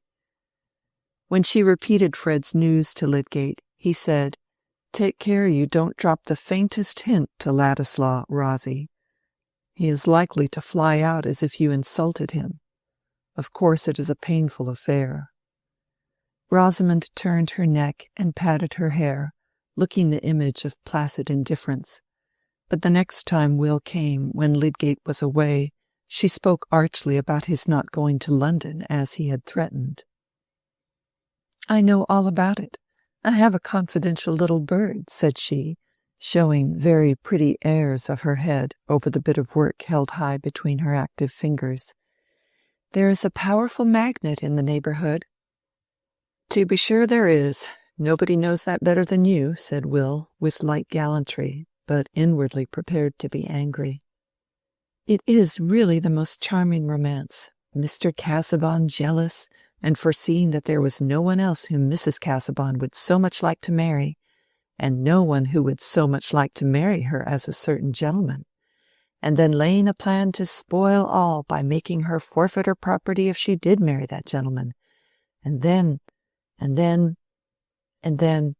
oh, I have no doubt the end will be thoroughly romantic." "Great God, what do you mean?" said Will, flushing over face and ears, his features seeming to change as if he had had a violent shake. "Don't joke. Tell me what you mean." "You don't really know?" said Rosamond, no longer playful, and desiring nothing better than to tell in order that she might evoke effects. "No," he returned impatiently. "Don't know that Mr. Casaubon has left it in his will that if Mrs. Casaubon marries you she is to forfeit all her property?" "How do you know that is true?" said Will eagerly. "My brother Fred heard it from the Fairbrothers." Will started up from his chair and reached his hat. "I dare say she likes you better than the property," said Rosamond, looking at him from a distance. "Pray don't say anything more about it," said Will, in a hoarse undertone extremely unlike his usual light voice. "It is a foul insult to her and to me." Then he sat down absently, looking before him, but seeing nothing. "Now you are angry with me," said Rosamond. "It is too bad to bear me malice. You ought to be obliged to me for telling you." "So I am," said Will abruptly, speaking with that kind of double soul which belongs to dreamers who answer questions. "I expect to hear of the marriage," said Rosamond playfully. "Never! You will never hear of the marriage." With those words uttered impetuously, Will rose, put out his hand to Rosamond, still with the air of the somnambulist, and went away. When he was gone, Rosamond left her chair and walked to the other end of the room, leaning when she got there against a chiffoniere, and looking out of the window wearily. She was oppressed by ennui, and by that dissatisfaction which in women's minds is continually turning into a trivial jealousy, referring to no real claims, springing from no deeper passion than the vague exactingness of egoism, and yet capable of impelling action as well as speech. "There really is nothing to care for much," said poor Rosamond inwardly, thinking of the family at Quallingham who did not write to her, and that perhaps Tertius, when he came home, would tease her about expenses. She had already secretly disobeyed him by asking her father to help them, and he had ended decisively by saying, "I am more likely to want help myself." Chapter 60. Good phrases are surely, and ever were, very commendable. Justice Shallow. A few days afterwards, it was already the end of August, there was an occasion which caused some excitement in Middlemarch. The public, if it chose, was to have the advantage of buying, under the distinguished auspices of Mr. Borthrop Trumbull, the furniture, books, and pictures which anybody might see by the handbills to be the best in every kind, belonging to Edwin Larcher, Esquire. This was not one of the sales indicating the depression of trade. On the contrary, it was due to Mr. Larcher's great success in the carrying business, which warranted his purchase of a mansion near Riverston, already furnished in high style by an illustrious spa physician, furnished indeed with such large framefuls of expensive flesh painting in the dining-room that Mrs. Larcher was nervous until reassured by finding the subjects to be scriptural. Hence the fine opportunity to purchasers which was well pointed out in the handbills of Mr. Borthrop Trumbull, whose acquaintance with the history of art enabled him to state that the hall furniture, to be sold without reserve, comprised a piece of carving by a contemporary of Gibbon's. At Middlemarch in those times a large sale was regarded as a kind of festival. There was a table spread with the best cold eatables, as at a superior funeral, and facilities were offered for that generous drinking of cheerful glasses which might lead to generous and cheerful bidding for undesirable articles. Mr. Larcher's sale was the more attractive in the fine weather because the house stood just at the end of the town, with a garden and stables attached, in that pleasant issue from Middlemarch called the London Road, which was also the road to the new hospital, and to Mr. Bulstrode's retired residence, known as the Shrubs. In short, the auction was as good as a fair, and drew all classes with leisure at command. To some, who risked making bids in order simply to raise prices, it was almost equal to betting at the races. The second day, when the best furniture was to be sold, everybody was there. Even Mr. Thesiger, the rector of St. Peter's, had looked in for a short time, wishing to buy the carved table, and had rubbed elbows with Mr. Bambridge and Mr. Horrock. There was a wreath of Middlemarch ladies accommodated with seats round the large table in the dining-room, where Mr. Borthrop Trumbull was mounted with desk and hammer, but the rows chiefly of masculine faces behind were often varied by incomings and outgoings both from the door and the large bow window opening on to the lawn. Everybody that day did not include Mr. Bulstrode, whose health could not well endure crowds and draughts, but Mrs. Bulstrode had particularly wished to have a certain picture, a supper at Emmaus, attributed in the catalogue to Guido, and at the last moment before the day of the sale Mr. Bulstrode had called at the office of the Pioneer, of which he was now one of the proprietors, to beg of Mr. Ladislaw as a great favour that he would obligingly use his remarkable knowledge of pictures on behalf of Mrs. Bulstrode, and judge of the value of this particular painting, if, added the scrupulously polite banker, attendance at the sale would not interfere with the arrangements for your departure, which I know is imminent. This proviso might have sounded rather satirically in Will's ear, if he had been in a mood to care about such satire.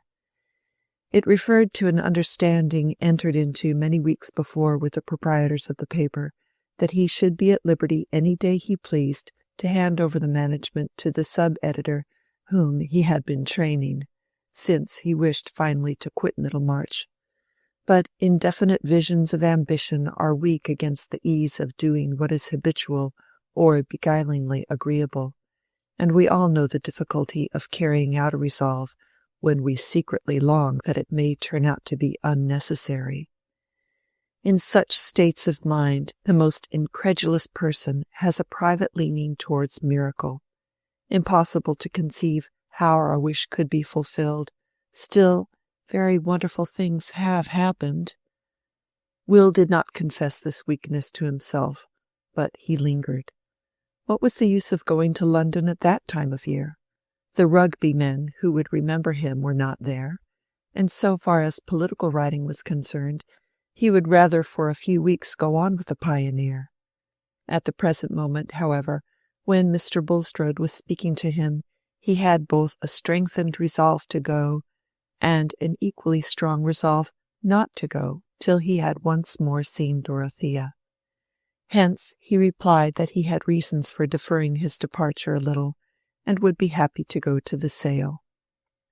Will was in a defiant mood, his consciousness being deeply stung with the thought that the people who looked at him probably knew a fact tantamount to an accusation against him, as a fellow with low designs which were to be frustrated by a disposal of property. Like most people who assert their freedom with regard to conventional distinction, he was prepared to be sudden and quick at quarrel with any one who might hint that he had personal reasons for that assertion, that there was anything in his blood, his bearing, or his character to which he gave the mask of an opinion. When he was under an irritating impression of this kind, he would go about for days with a defiant look, the colour changing in his transparent skin as if he were on the qui-vive, watching for something which he had to dart upon.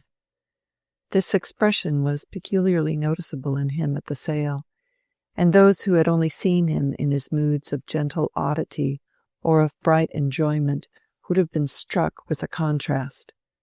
He was not sorry to have this occasion for appearing in public before the Middlemarch tribes of Toller, Hackbutt, and the rest, who looked down on him as an adventurer, and were in a state of brutal ignorance about Dante, who sneered at his Polish blood, and were themselves of a breed very much in need of crossing. He stood in a conspicuous place not far from the auctioneer, with a forefinger in each side pocket and his head thrown backward, not caring to speak to anybody, though he had been cordially welcomed as a connoisseur by Mr. Trumbull, who was enjoying the utmost activity of his great faculties. And surely among all men whose vocation requires them to exhibit their powers of speech, the happiest is a prosperous provincial auctioneer keenly alive to his own jokes and sensible of his encyclopedic knowledge. Some saturnine, sour-blooded persons might object to be constantly insisting on the merits of all articles, from bootjacks to Bergams, but Mr. Borthrop Trumbull had a kindly liquid in his veins. He was an admirer by nature, and would have liked to have the universe under his hammer, feeling that it would go at a higher figure for his recommendation.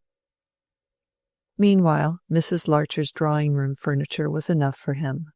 When Will Ladislaw had come in, a second fender, said to have been forgotten in its right place, suddenly claimed the auctioneer's enthusiasm, which he distributed on the equitable principle of praising those things most which were most in need of praise. The fender was of polished steel, with much lancet-shaped openwork and a sharp edge. "Now, ladies," said he, I shall appeal to you. Here is a fender which at any other sale would hardly be offered without reserve, being, as I may say, for quality of steel and quaintness of design, a kind of thing—" here Mr. Trumbull dropped his voice, and became slightly nasal, trimming his outlines with his left finger, "that might not fall in with ordinary tastes. Allow me to tell you that by and by this style of workmanship will be the only one in vogue. Half a crown, you said? Thank you, going at half a crown. This characteristic fender, and I have particular information that the antique style is very much sought after in higher quarters. 3 shillings, 3 and 6pence. Hold it well up, Joseph. Look, ladies, at the chastity of the design. I have no doubt myself that it was turned out in the last century. 4 shillings, Mrs. Momsey? 4 shillings. "It's not a thing that I would put in my drawing-room," said Mrs. Momsey, audibly, for the warning of the rash husband. "I wonder at Mrs. Larcher. Every blessed child's head that fell against it would be cut in two, the edges like a knife."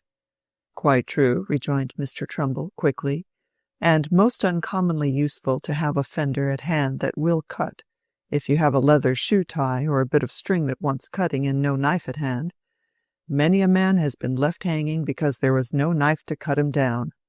Gentlemen, here's a fender that if you had the misfortune to hang yourselves would cut you down in no time, with astonishing celerity. 4 and 6pence, 5 and 6pence, an appropriate thing for a spare bedroom where there was a 4-poster and a guest a little out of his mind. 6 shillings. Thank you, Mr. Clintup. Going at 6 shillings? Going, gone." The auctioneer's glance, which had been searching round him with a preternatural susceptibility to all signs of bidding, here dropped on the paper before him, and his voice, too, dropped into a tone of indifferent dispatch as he said, "Mr. Clintup, be handy, Joseph." "It was worth 6 shillings to have a fender you could always tell that joke on," said Mr. Clintup, laughing low and apologetically to his next neighbour. He was a diffident though distinguished nurseryman, and feared that the audience might regard his bid as a foolish one. Meanwhile, Joseph had brought a trayful of small articles. "Now, ladies," said Mr. Trumbull, taking up one of the articles, "this tray contains a very recherché lot, a collection of trifles for the drawing-room table. And trifles make the sum of human things. Nothing more important than trifles. Yes, Mr. Ladislaw, yes, by and by. But pass the tray round, Joseph. These bijoux must be examined, ladies. This I have in my hand is an ingenious contrivance, a sort of practical rebus, I may call it. Here, you see, it looks like an elegant heart-shaped box, portable, for the pocket. There again it becomes like a splendid double flower, an ornament for the table. And now," Mr. Trumbull allowed the flower to fall alarmingly into strings of heart-shaped leaves, "a book of riddles, no less than 500 printed in a beautiful red. Gentlemen, if I had less of a conscience, I should not wish you to bid high for this lot. I have a longing for it myself. What can promote innocent mirth, and I may say virtue, more than a good riddle? It hinders profane language, and attaches a man to the society of refined females. This ingenious article itself, without the elegant domino box, card basket, etc., ought alone to give a high price to the lot. Carried in the pocket, it might make an individual welcome in any society. 4 shillings, sir? 4 shillings for this remarkable collection of riddles with the etceteras. Here is a sample. How must you spell honey to make it catch ladybirds? Answer. Money. You hear? Ladybirds. Honey, money. This is an amusement to sharpen the intellect. It has a sting. It has what we call satire, and wit without indecency. 4 and 6pence. 5 shillings. The bidding ran on with warming rivalry. Mr. Bowyer was a bidder, and this was too exasperating.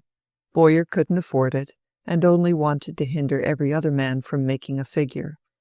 The current carried even Mr. Horrock with it, but this committal of himself to an opinion fell from him with so little sacrifice of his neutral expression that the bid might not have been detected as his but for the friendly oaths of Mr. Bainbridge, who wanted to know what Horrocks would do with the blasted stuff, only fit for haberdashers given over to that state of perdition which the horse-dealer so cordially recognized in the majority of earthly existences.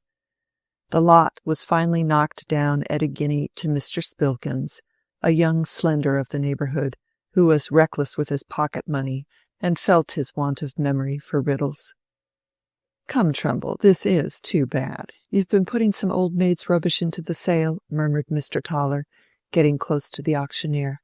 "I want to see how the prints go, and I must be off soon." "Immediately, Mr. Toller. It was only an act of benevolence which your noble heart would approve. Joseph, quick with the prints, lot 235. Now, gentlemen, you who are connoisseurs, you are going to have a treat. Here is an engraving of the Duke of Wellington surrounded by his staff on the field of Waterloo, and notwithstanding recent events which have, as it were, enveloped our great hero in a cloud, I will be bold to say, for a man in my line must not be blown about by political winds, that a finer subject of the modern order, belonging to our own time and epoch, the understanding of man could hardly conceive. Angels might, perhaps, but not men, sirs, not men." "Who painted it?" said Mr. Powderell, much impressed. "It is a proof before the letter, Mr. Powderell. The painter is not known," answered Trumbull, with a certain gaspingness in his last words, after which he pursed up his lips and stared round him. "I'll bet £1," said Mr. Powderell, in a tone of resolved emotion, as of a man ready to put himself in the breach. Whether from awe or pity, nobody raised the price on him. Next came 2 Dutch prints, which Mr. Toller had been eager for, and after he had secured them he went away. Other prints, and afterwards some paintings, were sold to leading Middlemarchers, who had come with a special desire for them, and there was a more active movement of the audience in and out, some, who had bought what they wanted, going away, others coming in either quite newly or from a temporary visit to the refreshments which were spread under the marquee on the lawn. It was this marquee that Mr. Bainbridge was bent on buying, and he appeared to like looking inside it frequently as a foretaste of its possession. On the last occasion of his return from it he was observed to bring with him a new companion, a stranger to Mr. Trumbull and every one else, whose appearance, however, led to the supposition that he might be a relative of the horse-dealer's, also given to indulgence.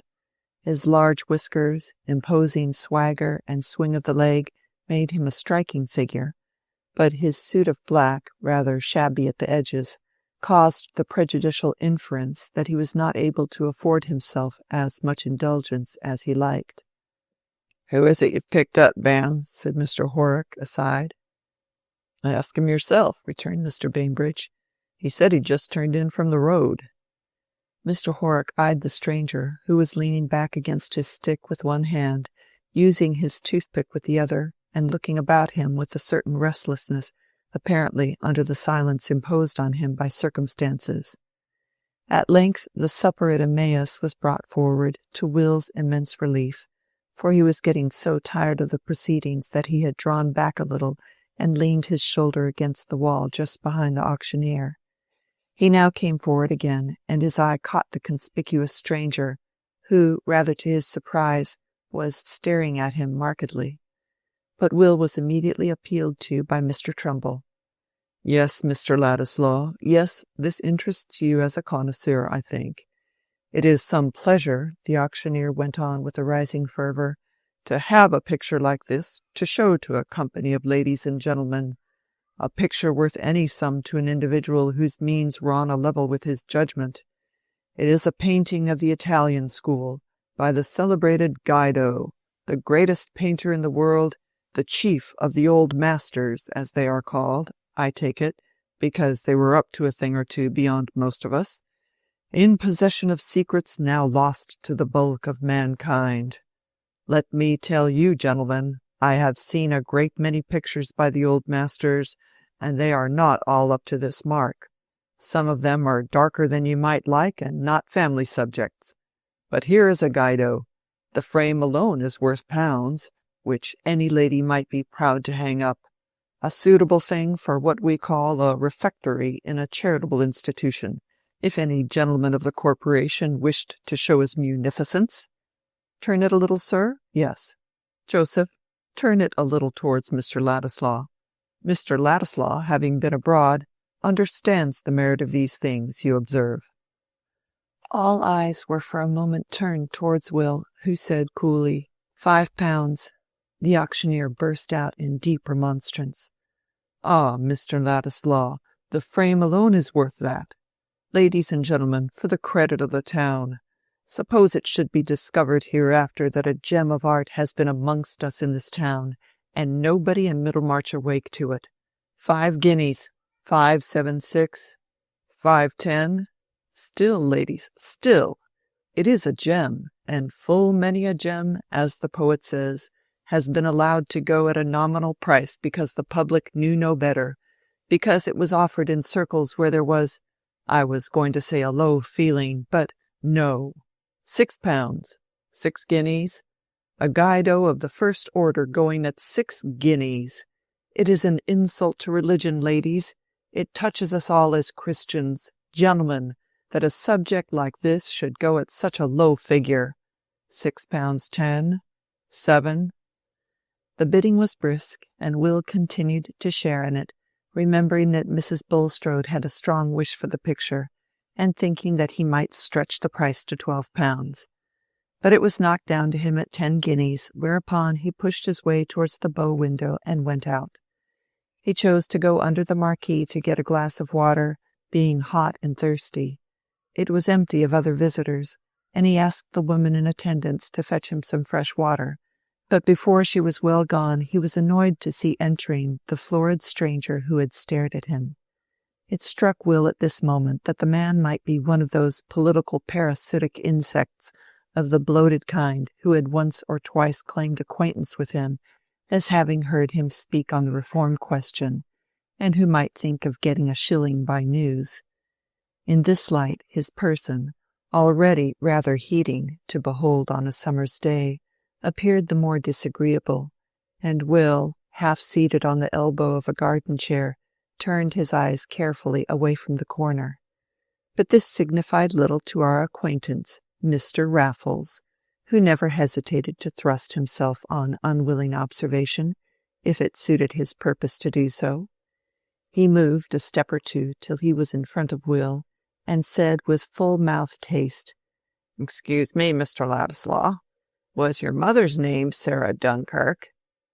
Will, starting to his feet, moved backward a step, frowning, and saying with some fierceness, "Yes, sir, it was. And what is that to you?" It was in Will's nature that the first spark it threw out was a direct answer of the question, and a challenge of the consequences. To have said, "What is that to you?" in the first instance would have seemed like shuffling, as if he minded who knew anything about his origin. Raffles, on his side, had not the same eagerness for a collision which was implied in Ladislaw's threatening air. The slim young fellow with his girl's complexion looked like a tiger-cat ready to spring on him. Under such circumstances, Mr. Raffles' pleasure in annoying his company was kept in abeyance. "No offence, my good sir, no offence. I only remember your mother. I knew her when she was a girl. But it is your father that you feature, sir. I had the pleasure of seeing your father, too. Parents alive, Mr. Ladislaw?" "No," thundered Will, in the same attitude as before. "Should be glad to do you a service, Mr. Ladislaw. By Jove, I should. Hope to meet again." Hereupon Raffles, who had lifted his hat with the last words, turned himself round with a swing of his leg and walked away. Will looked after him a moment, and could see that he did not re-enter the auction-room, but appeared to be walking towards the road. For an instant he thought that he had been foolish not to let the man go on talking, but no, on the whole he preferred doing without knowledge from that source. Later in the evening, however, Raffles overtook him in the street, and appearing either to have forgotten the roughness of his former reception, or to intend avenging it by a forgiving familiarity, greeted him jovially and walked by his side, remarking at first on the pleasantness of the town and neighborhood. Will suspected that the man had been drinking and was considering how to shake him off when Raffles said, "I've been abroad myself, Mr. Ladislaw. I've seen the world. Used to parlez-vous a little. It was at Boulogne I saw your father. A most uncommon likeness you are of him, by Jove. Mouth, nose, eyes, hair turned off your brow just like his, a little in the foreign style. John Bull doesn't do much of that. But your father was very ill when I saw him. Lord, Lord, hands you might see through. You were a small youngster then. Did he get well?" "No," said Will, curtly. "Oh, well, I've often wondered what become of your mother. She ran away from her friends when she was a young lass. A proud, spirited lass, and pretty, by Jove." "I knew the reason why she ran away," said Raffles, winking slowly as he looked sideways at Will. "You know nothing dishonorable of her, sir," said Will, turning on him rather savagely. But Mr. Raffles just now was not sensitive to shades of manner. "Not a bit," said he, tossing his head decisively. "She was a little too honorable to like her friends. That was it." Here Raffles again winked slowly. "Lord bless you, I knew all about 'em. A little in what you may call the respectable thieving line, the high style of receiving house. None of your holes and corners. First rate. Slap-up shop, high profits, and no mistake. But, Lord, Sarah would have known nothing about it. A dashing young lady she was, fine boarding school, fit for a lord's wife. Only Archie Duncan threw it at her out of spite because she would have nothing to do with him. And so she ran away from the whole concern. I travelled for 'em, sir, in a gentlemanly way, at a high salary. They didn't mind her running away at first. Godly folks, sir, very godly, and she was for the stage. The son was alive then, and the daughter was at a discount. Hallo, here we are at the Blue Bull. What do you say, Mr. Ladislaw? Shall we turn in and have a glass?" "No, I must say good evening," said Will, dashing up a passage which led into Lowick Gate, and almost running to get out of Raffles' reach. He walked a long while on the Lowick road away from the town, glad of the starlit darkness when it came. He felt as if he had dirt cast on him amidst shouts of scorn. There was this to confirm the fellow's statement, that his mother never would tell him the reason why she had run away from her family. Well, what was he, Will Ladislaw, the worse, supposing the truth about that family to be the ugliest? His mother had braved hardship in order to separate herself from it. But if Dorothea's friends had known this story, if the Chethams had known it, they would have had a fine colour to give their suspicions a welcome ground for thinking him unfit to come near her. However, let them suspect what they pleased, they would find themselves in the wrong. They would find out that the blood in his veins was as free from the taint of meanness as theirs. Chapter 61. Inconsistencies, answered Imla, cannot both be right, but imputed to man they may both be true. Rasselas. The same night, when Mr. Bulstrode returned from a journey to Brassing on business, his good wife met him in the entrance hall and drew him into his private sitting-room. "Nicholas," she said, fixing her honest eyes upon him anxiously, "there has been such a disagreeable man here asking for you. It has made me quite uncomfortable." "What kind of man, my dear?" said Mr. Bulstrode, dreadfully certain of the answer. "A red-faced man with large whiskers, and most impudent in his manner. He declared he was an old friend of yours, and said you would be sorry not to see him. He wanted to wait for you here, but I told him he could see you at the bank tomorrow morning. Most impudent he was, stared at me and said his friend Nick had luck in wives. I don't believe he would have gone away if Blucher had not happened to break his chain and come running round on the gravel, for I was in the garden, so I said, 'You'd better go away. The dog is very fierce, and I can't hold him.' Do you really know anything of such a man?" "I believe I know who he is, my dear," said Mr. Bulstrode, in his usual subdued voice. "An unfortunate dissolute wretch, whom I helped too much in days gone by. However, I presume you will not be troubled by him again. He will probably come to the bank, to beg, doubtless." No more was said on the subject until the next day, when Mr. Bulstrode had returned from the town and was dressing for dinner.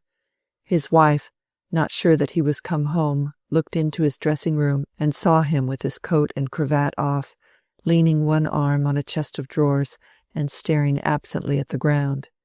He started nervously and looked up as she entered. "You look very ill, Nicholas. Is there anything the matter?" "I have a good deal of pain in my head," said Mr. Bulstrode, who was so frequently ailing that his wife was always ready to believe in this cause of depression. "Sit down and let me sponge it with vinegar." Physically, Mr. Bulstrode did not want the vinegar, but morally the affectionate attention soothed him. Though always polite, it was his habit to receive such services with marital coolness as his wife's duty. But today, while she was bending over him, he said, "You are very good, Harriet," in a tone which had something new in it to her ear. She did not know exactly what the novelty was, but her woman's solicitude shaped itself into a darting thought that he might be going to have an illness. "Has anything worried you?" she said. "Did that man come to you at the bank?" "Yes, it was as I had supposed. He is a man who at one time might have done better, but he has sunk into a drunken, debauched creature." "Is he quite gone away?" said Mrs. Bulstrode, anxiously, but for certain reasons she refrained from adding, "It was very disagreeable to hear him calling himself a friend of yours." At that moment she would not have liked to say anything which implied her habitual consciousness that her husband's earlier connections were not quite on a level with her own. Not that she knew much about them.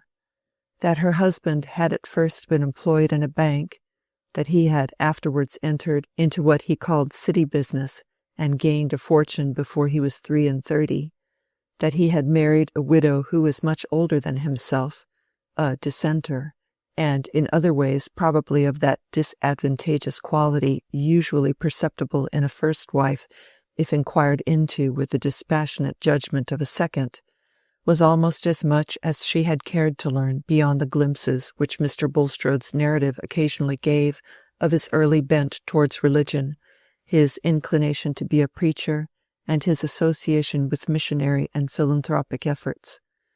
She believed in him as an excellent man whose piety carried a peculiar eminence in belonging to a layman, whose influence had turned her own mind towards seriousness, and whose share of perishable good had been the means of raising her own position.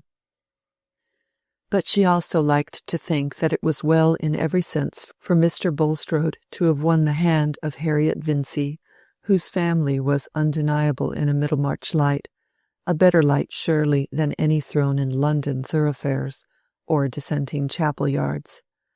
The unreformed provincial mind distrusted London, and while true religion was everywhere saving, honest Mrs. Bulstrode was convinced that to be saved in the church was more respectable. She so wished to ignore towards others that her husband had ever been a London dissenter, that she liked to keep it out of sight even in talking to him. He was quite aware of this. Indeed, in some respects he was rather afraid of this ingenuous wife, whose imitative piety and native worldliness were equally sincere, who had nothing to be ashamed of, and whom he had married out of a thorough inclination still subsisting. But his fears were such as belong to a man who cares to maintain his recognized supremacy. The loss of high consideration from his wife, as from everyone else who did not clearly hate him out of enmity to the truth, would be as the beginning of death to him. When she said, "Is he quite gone away?" "Oh, I trust so," he answered, with an effort to throw as much sober unconcern into his tone as possible. But in truth, Mr. Bulstrode was very far from a state of quiet trust. In the interview at the bank, Raffles had made it evident that his eagerness to torment was almost as strong in him as any other greed. He had frankly said that he had turned out of the way to come to Middlemarch, just to look about him and see whether the neighbourhood would suit him to live in. He had certainly had a few debts to pay more than he expected, but the £200 were not gone yet.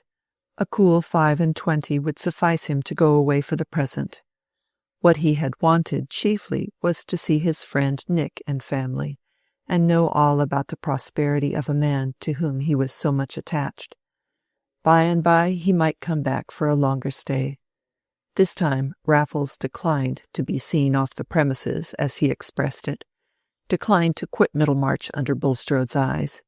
He meant to go by coach the next day, if he chose. Bulstrode felt himself helpless. Neither threats nor coaxing could avail. He could not count on any persistent fear, nor on any promise. On the contrary, he felt a cold certainty at his heart that Raffles, unless Providence sent death to hinder him, would come back to Middlemarch before long, and that certainty was a terror. It was not that he was in danger of legal punishment or of beggary. He was in danger only of seeing disclosed to the judgment of his neighbours and the mournful perception of his wife certain facts of his past life which would render him an object of scorn and an opprobrium of the religion with which he had diligently associated himself. The terror of being judged sharpens the memory. It sends an inevitable glare over that long unvisited past which has been habitually recalled only in general phrases.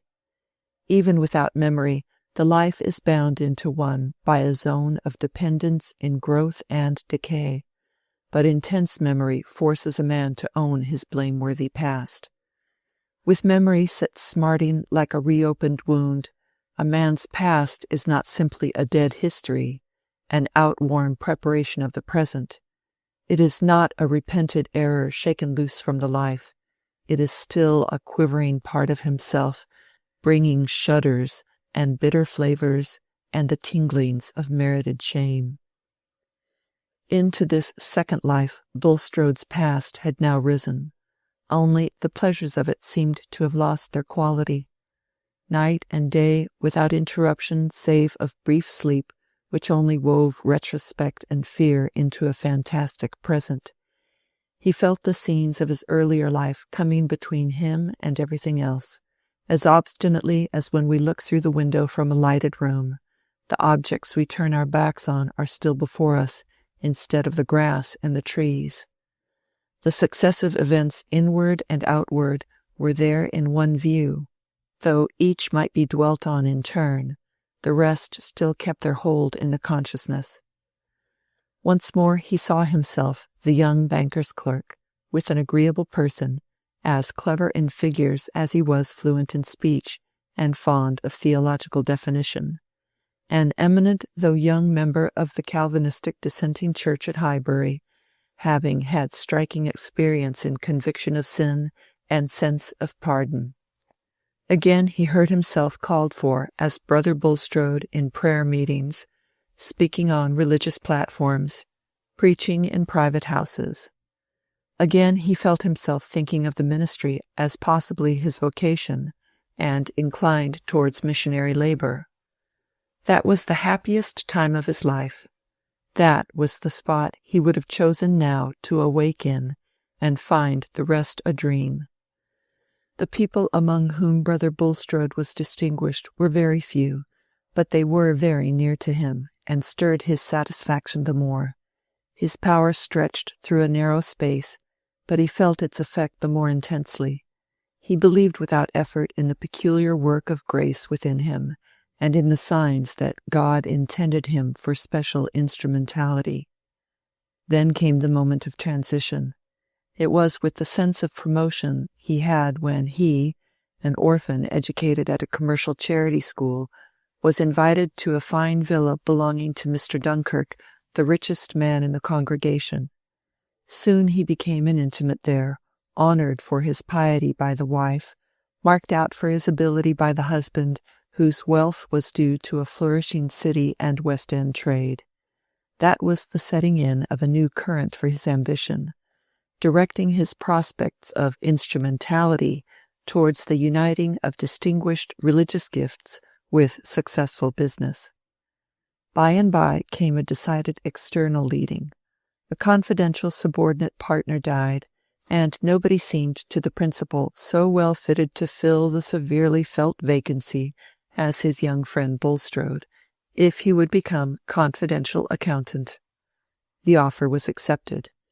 The business was a pawnbroker's, of the most magnificent sort both in extent and profits, and on a short acquaintance with it Bulstrode became aware that one source of magnificent profit was the easy reception of any goods offered, without strict inquiry as to where they came from. But there was a branch house at the West End, and no pettiness or dinginess to give suggestions of shame. He remembered his first moments of shrinking. They were private, and were filled with arguments, some of these taking the form of prayer. The business was established and had old roots. Is it not one thing to set up a new gin palace, and another to accept an investment in an old one? The profits made out of lost souls, where can the line be drawn at which they begin in human transactions? Was it not even God's way of saving his chosen? "Thou knowest," the young Bulstrode had said then, as the older Bulstrode was saying now, "thou knowest how loose my soul sits from these things, how I view them all as implements for tilling. Thy garden rescued here and there from the wilderness." Metaphors and precedents were not wanting. Peculiar spiritual experiences were not wanting, which at last made the retention of his position seem a service demanded of him. The vista of a fortune had already opened itself, and Bulstrode's shrinking remained private. Mr. Dunkirk had never expected that there would be any shrinking at all. He had never conceived that trade had anything to do with the scheme of salvation. And it was true that Bulstrode found himself carrying on two distinct lives. His religious activity could not be incompatible with his business as soon as he had argued himself into not feeling it incompatible. Mentally surrounded with that past again, Bulstrode had the same pleas. Indeed, the years had been perpetually spinning them into intricate thickness, like masses of spider-web, padding the moral sensibility. Nay, as age made egoism more eager but less enjoying, his soul had become more saturated with the belief that he did everything for God's sake, being indifferent to it for his own. And yet, if he could be back in that far-off spot with his youthful poverty, why, then he would choose to be a missionary. But the train of causes in which he had locked himself went on. There was trouble in the fine villa at Highbury. Years before, the only daughter had run away, defied her parents, and gone on the stage. And now the only boy died, and after a short time Mr. Dunkirk died also. The wife, a simple pious woman, left with all the wealth in and out of the magnificent trade, of which she never knew the precise nature, had come to believe in Bulstrode and innocently adore him as women often adore their priest or man-made minister. It was natural that after a time marriage should have been thought of between them, but Mrs. Dunkirk had qualms and yearnings about her daughter, who had long been regarded as lost both to God and her parents. It was known that the daughter had married, but she was utterly gone out of sight. The mother, having lost her boy, imagined a grandson, and wished in a double sense to reclaim her daughter. If she were found, there would be a channel for property, perhaps a wide one, in the provision for several grandchildren. Efforts to find her must be made before Mrs. Dunkirk would marry again. Bulstrode concurred, but after advertisement as well as other modes of inquiry had been tried, the mother believed that her daughter was not to be found, and consented to marry without reservation of property. The daughter had been found, but only one man besides Bulstrode knew it, and he was paid for keeping silence and carrying himself away. That was the bare fact which Bulstrode was now forced to see in the rigid outline with which acts present themselves onlookers. But for himself at that distant time, and even now in burning memory, the fact was broken into little sequences, each justified as it came by reasonings which seemed to prove it righteous. Bulstrode's course up to that time had, he thought, been sanctioned by remarkable providences, appearing to point the way for him to be the agent in making the best use of a large property and withdrawing it from perversion.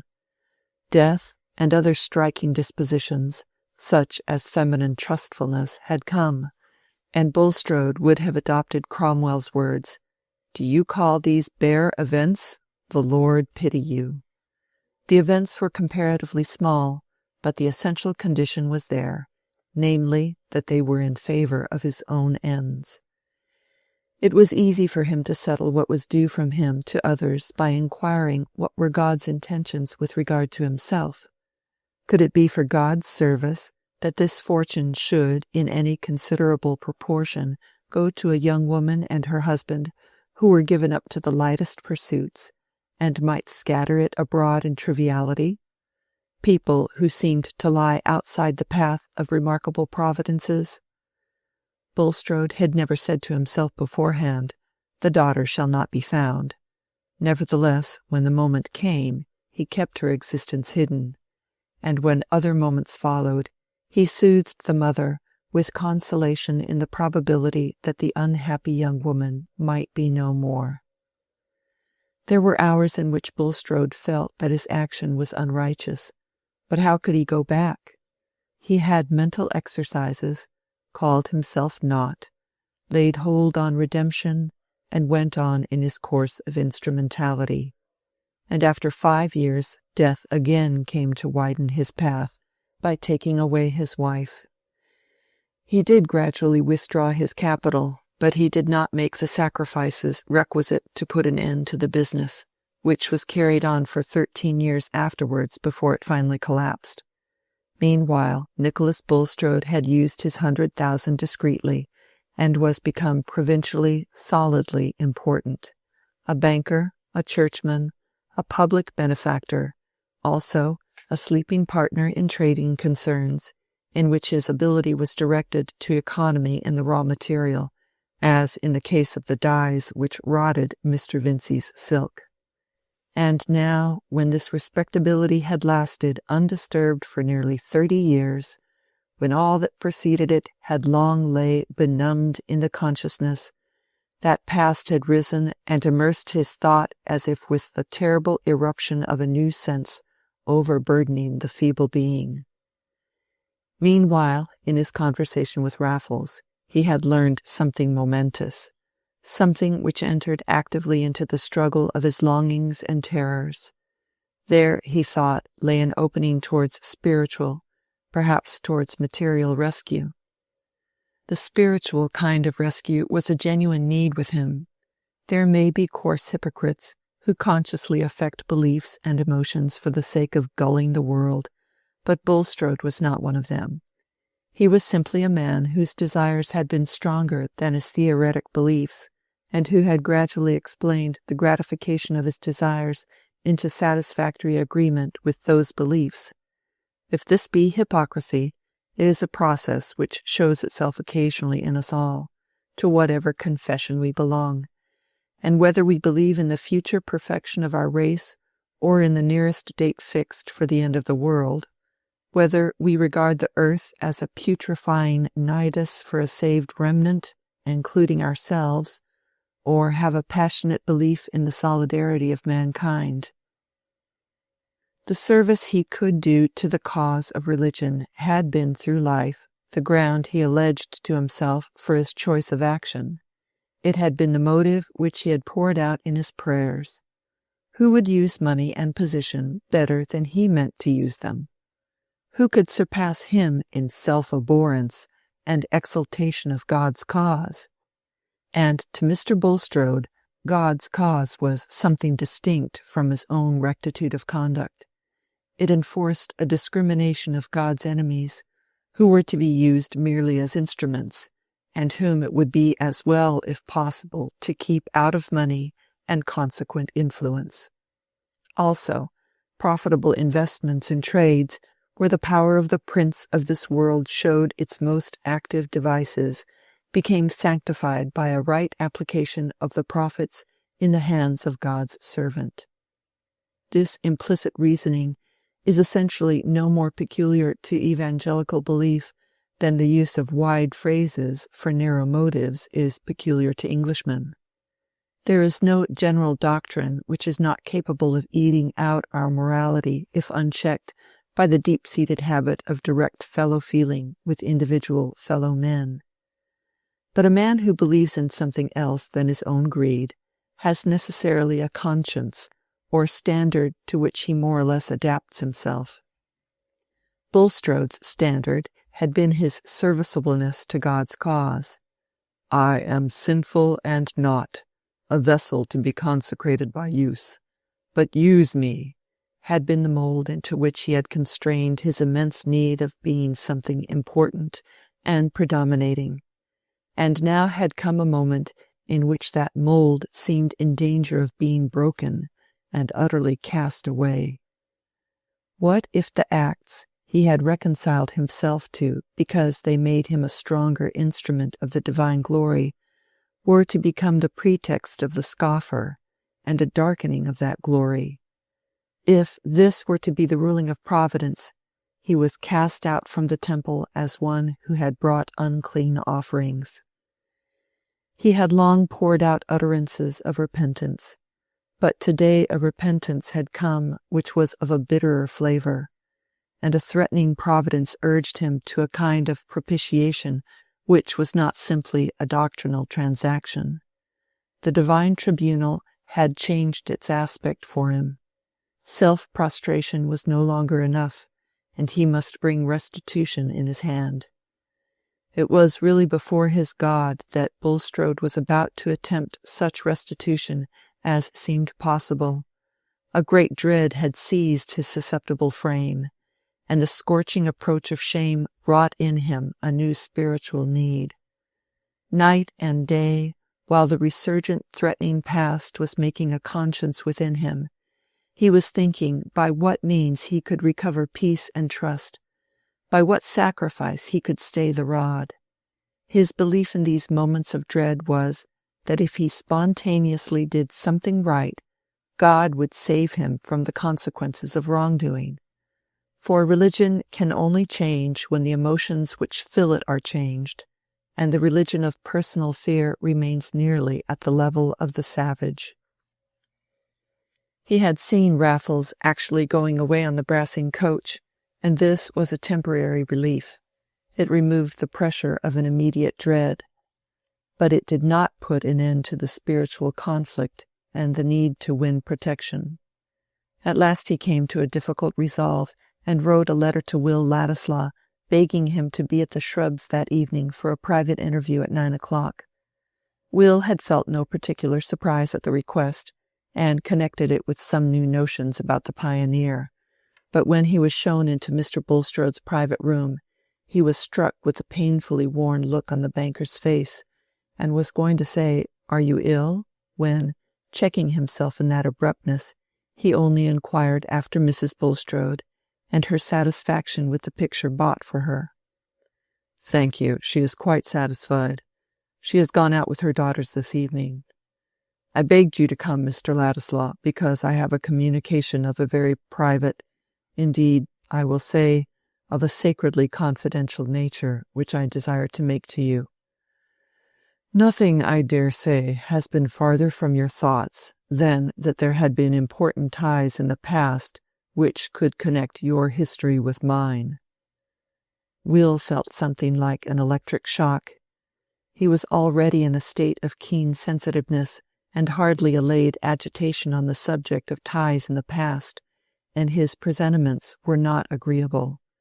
It seemed like the fluctuations of a dream, as if the action begun by that loud, bloated stranger were being carried on by this pale-eyed, sickly-looking piece of respectability, whose subdued tone and glib formality of speech were at this moment almost as repulsive to him as their remembered contrast. He answered, with a marked change of colour, "No, indeed nothing." "You see before you, Mr. Ladislaw, a man who is deeply stricken. But for the urgency of conscience and the knowledge that I am before the bar of the one who seeth not as man seeth, I should be under no compulsion to make the disclosure which has been my object in asking you to come here tonight. So far as human laws go, you have no claim on me whatever." Will was even more uncomfortable than wondering.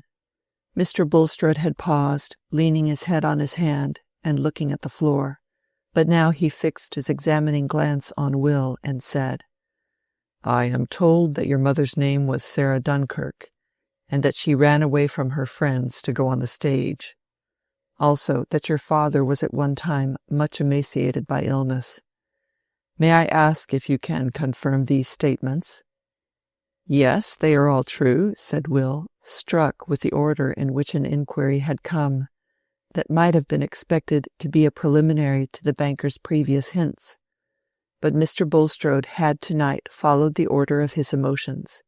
He entertained no doubt that the opportunity for restitution had come, and he had an overpowering impulse towards the penitential expression by which he was deprecating chastisement. "Do you know any particulars of your mother's family?" he continued. "No, she never liked to speak of them. She was a very generous, honourable woman," said Will, almost angrily. "I do not wish to allege anything against her. Did she never mention her mother to you at all?" "I have heard her say that she thought her mother did not know the reason of her running away. She said 'poor mother' in a pitying tone."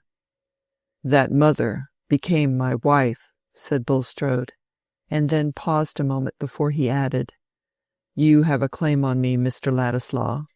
As I said before, not a legal claim, but one which my conscience recognizes. I was enriched by that marriage, a result which would probably not have taken place, certainly not to the same extent, if your grandmother could have discovered her daughter. That daughter, I gather, is no longer living." "No," said Will, feeling suspicion and repugnance rising so strongly within him that, without quite knowing what he did, he took his hat from the floor and stood up. The impulse within him was to reject the disclosed connection. "Pray be seated, Mr. Ladislaw," said Bulstrode anxiously. "Doubtless you are startled by the suddenness of this discovery, but I entreat your patience with one who is already bowed down by inward trial." Will reseated himself, feeling some pity which was half contempt for this voluntary self-abasement of an elderly man. "It is my wish, Mr. Ladislaw, to make amends for the deprivation which befell your mother. I know that you are without fortune, and I wish to supply you adequately from a store which would have probably already been yours had your grandmother been certain of your mother's existence and had been able to find her." Mr. Bulstrode paused. He felt that he was performing a striking piece of scrupulosity in the judgment of his auditor, and a penitential act in the eyes of God. He had no clue to the state of Will Ladislaw's mind, smarting as it was from the clear hints of Raffles, and with its natural quickness and construction stimulated by the expectation of discoveries which he would have been glad to conjure back into darkness. Will made no answer for several moments, till Mr. Bulstrode, who at the end of his speech had cast his eyes on the floor, now raised them with an examining glance, which Will met fully, saying, "I suppose you did know of my mother's existence, and knew where she might have been found?" Bulstrode shrank. There was a visible quivering in his face and hands. He was totally unprepared to have his advances met in this way, or to find himself urged into more revelation than he had beforehand set down as needful. But at that moment he dared not tell a lie, and he felt suddenly uncertain of his ground, which he had trodden with some confidence before. "I will not deny that you conjecture rightly," he answered, with a faltering in his tone.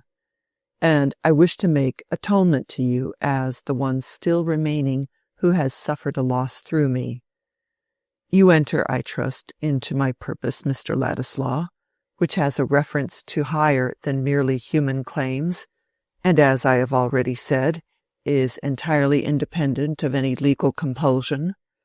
I am ready to narrow my own resources and the prospects of my family by binding myself to allow you £500 yearly during my life, and to leave you a proportional capital at my death, nay, to do still more, if more should be definitely necessary to any laudable project on your part." Mr. Bulstrode had gone on to particulars in the expectation that these would work strongly on Ladislaw, and merge other feelings in grateful acceptance. But Will was looking as stubborn as possible, with his lip pouting and his fingers in his side pockets. He was not in the least touched, and said firmly, "Before I make any reply to your proposition, Mr. Bulstrode, I must beg you to answer a question or two.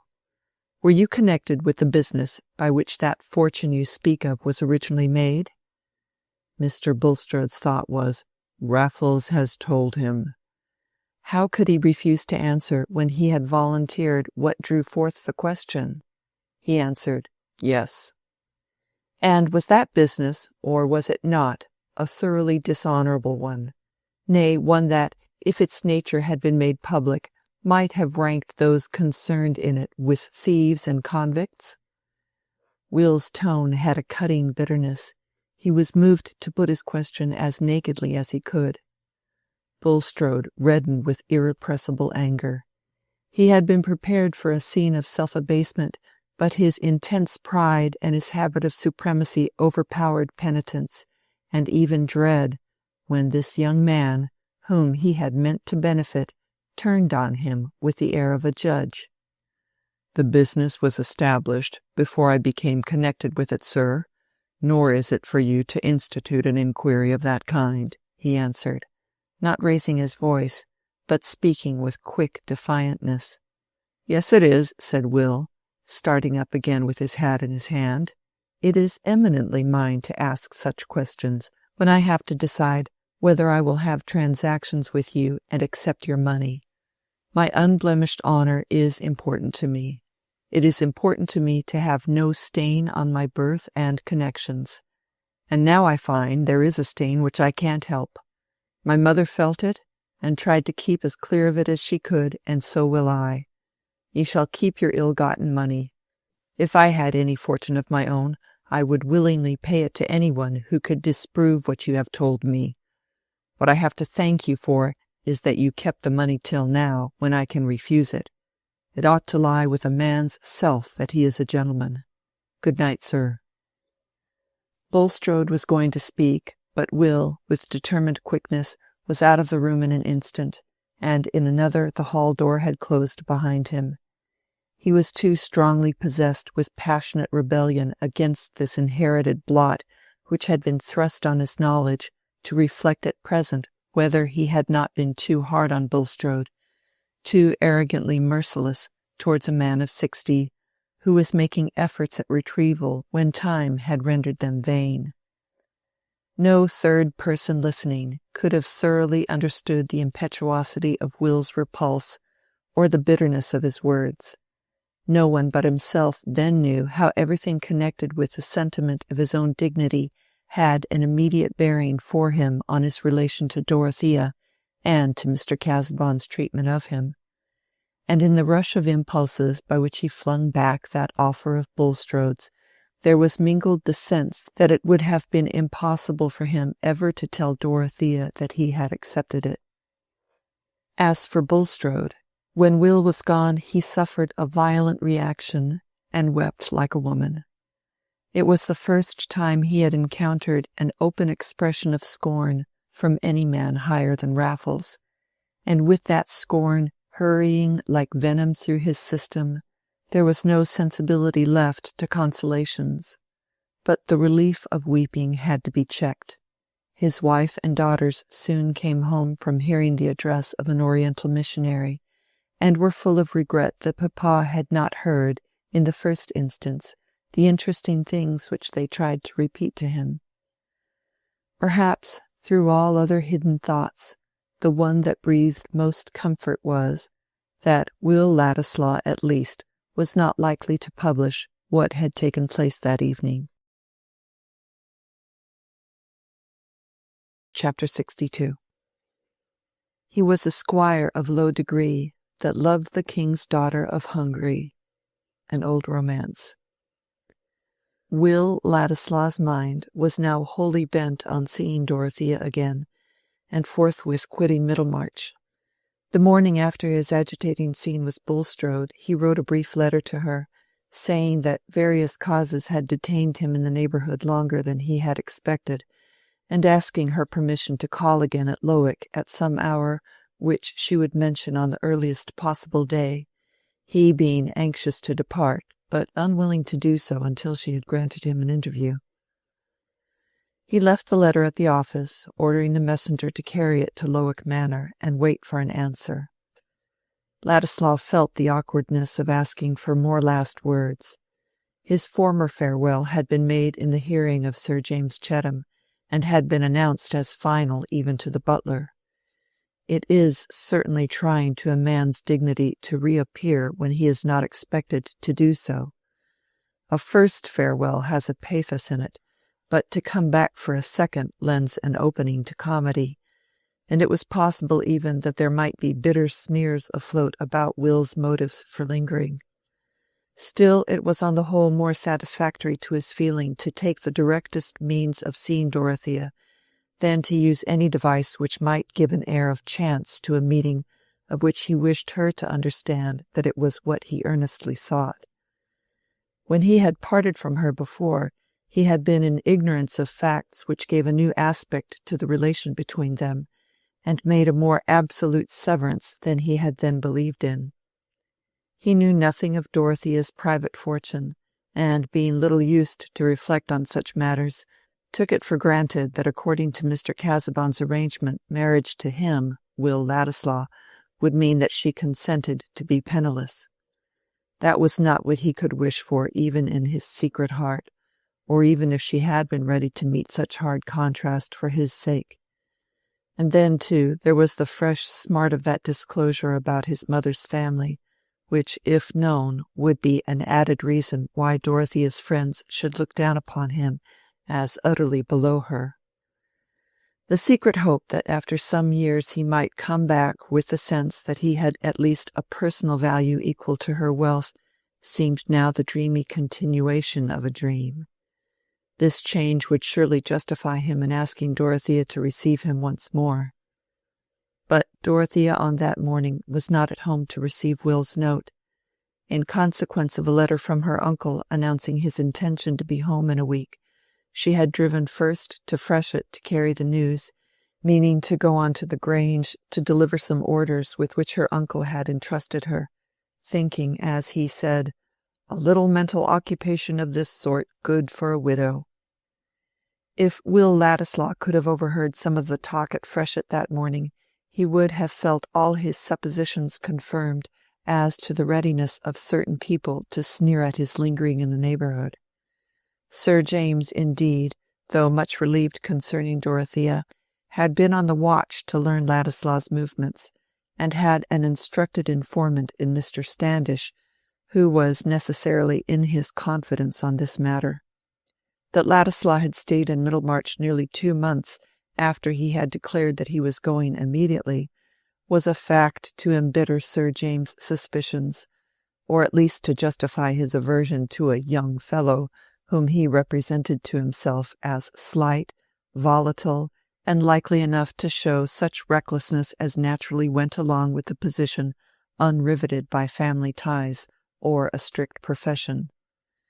But he had just heard something from Standish which, while it justified these surmises about Will, offered a means of nullifying all danger with regard to Dorothea. Unwonted circumstances may make us all rather unlike ourselves. There are conditions under which the most majestic person is obliged to sneeze, and our emotions are liable to be acted on in the same incongruous manner. Good Sir James was this morning so far unlike himself that he was irritably anxious to say something to Dorothea on a subject which he usually avoided as if it had been a matter of shame to them both. He could not use Celia as a medium, because he did not choose that she should know the kind of gossip he had in his mind, and before Dorothea happened to arrive he had been trying to imagine how, with his shyness and unready tongue, he could ever manage to introduce his communication. Her unexpected presence brought him to utter hopelessness in his own power of saying anything unpleasant. But desperation suggested a resource.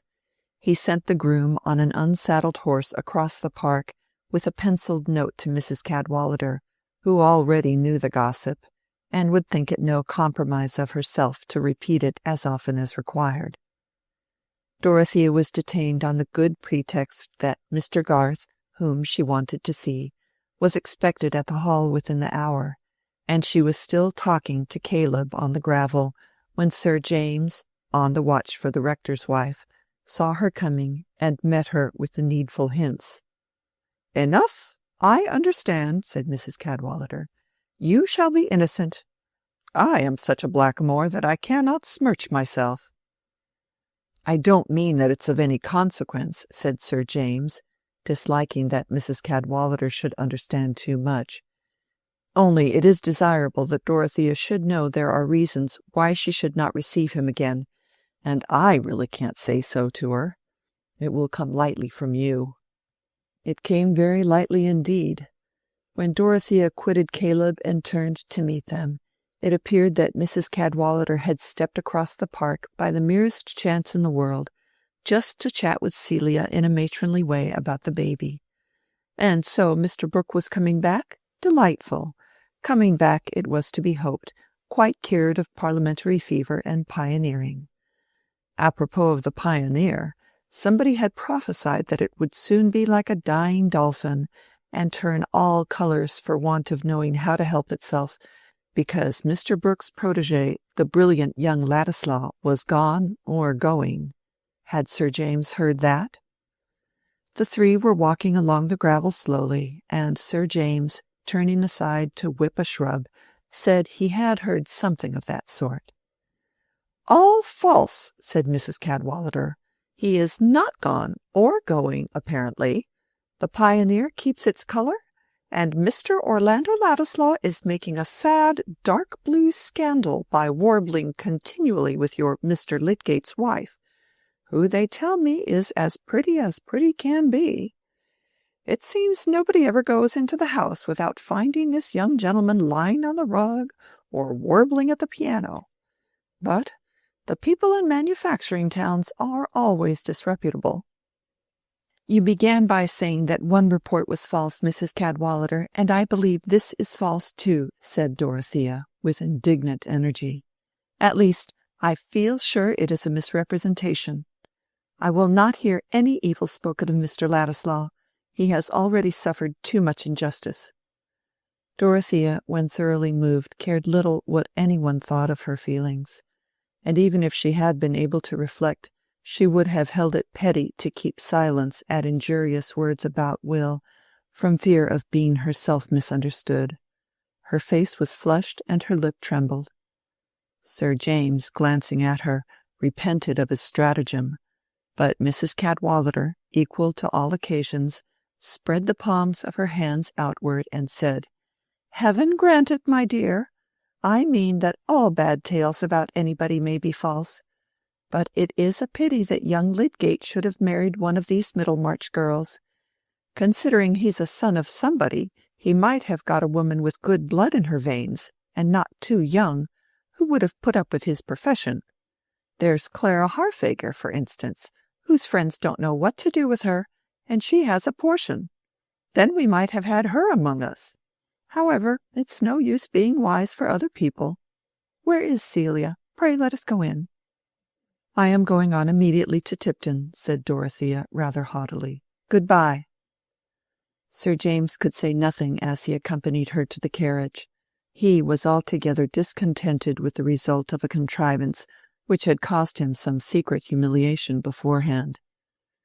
Dorothea drove along between the buried hedgerows and the shorn cornfields, not seeing or hearing anything around. The tears came and rolled down her cheeks, but she did not know it. The world, it seemed, was turning ugly and hateful, and there was no place for her trustfulness. "It is not true, it is not true," was the voice within her that she listened to. But all the while a remembrance to which there had always clung a vague uneasiness would thrust itself on her attention. The remembrance of that day when she found Will Ladislaw with Mrs. Lydgate, and had heard his voice accompanied by the piano. "He said he would never do anything that I disapproved. I wish I could have told him that I disapproved of that," said poor Dorothea, inwardly feeling a strange alternation between anger with Will and the passionate defense of him. "They all try to blacken him before me, but I will care for no pain if he is not to blame. I always believed he was good." These were her last thoughts before she felt that the carriage was passing under the archway of the lodge gate at the Grange, when she hurriedly pressed her handkerchief to her face and began to think of her errands. The coachman begged leave to take the horses for a half an hour, as there was something wrong with the shoe, and Dorothea, having the sense that she was going to rest, took off her gloves and bonnet while she was leaning against a statue in the entrance hall and talking to the housekeeper. At last she said, "I must stay here a little, Mrs. Kell. I will go into the library and write you some memoranda from my uncle's letter, if you will open the shutters for me." "The shutters are open, madam," said Mrs. Kell, following Dorothea, who had walked along as she spoke. "Mr. Ladislaw is there, looking for something." Will had come to fetch a portfolio of his own sketches, which he had missed in the act of packing his movables, and did not choose to leave behind. Dorothea's heart seemed to turn over as if it had had a blow, but she was not perceptibly checked. In truth, the sense that Will was there was for the moment all satisfying to her, like the sight of something precious that one has lost. When she reached the door she said to Mrs. Kell, "Go in first and tell him that I am here." Will had found his portfolio and had laid it on the table at the far end of the room, to turn over the sketches and please himself by looking at the memorable piece of art which had a relation to nature too mysterious for Dorothea. He was smiling at it still, and shaking the sketches into order with the thought that he might find a letter from her awaiting him at Middlemarch, when Mrs. Kell, close to his elbow, said, "Mrs. Casaubon is coming in, sir."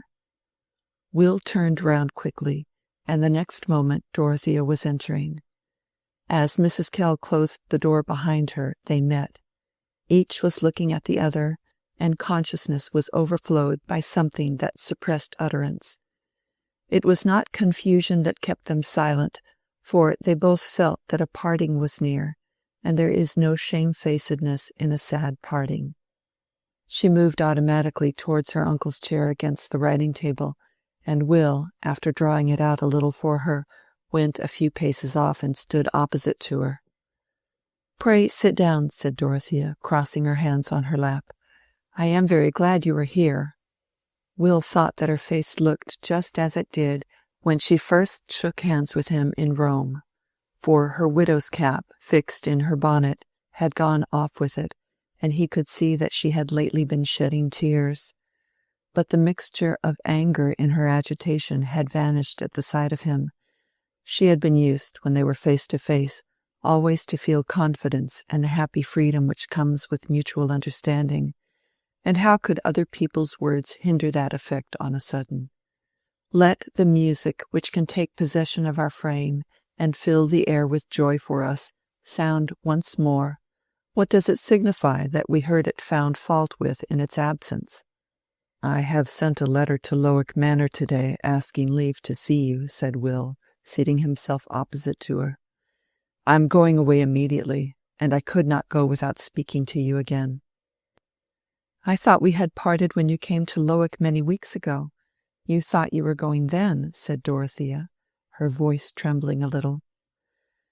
"Yes, but I was in ignorance then of things which I know now. things which have altered my feelings about the future.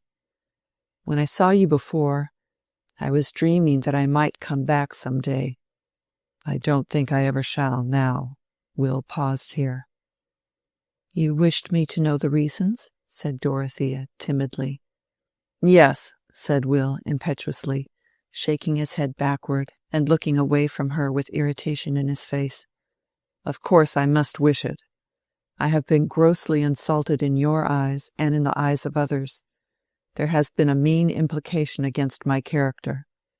I wish you to know that under no circumstances would I have lowered myself under no circumstances would I have given men the chance of saying that I sought money under the pretext of seeking something else.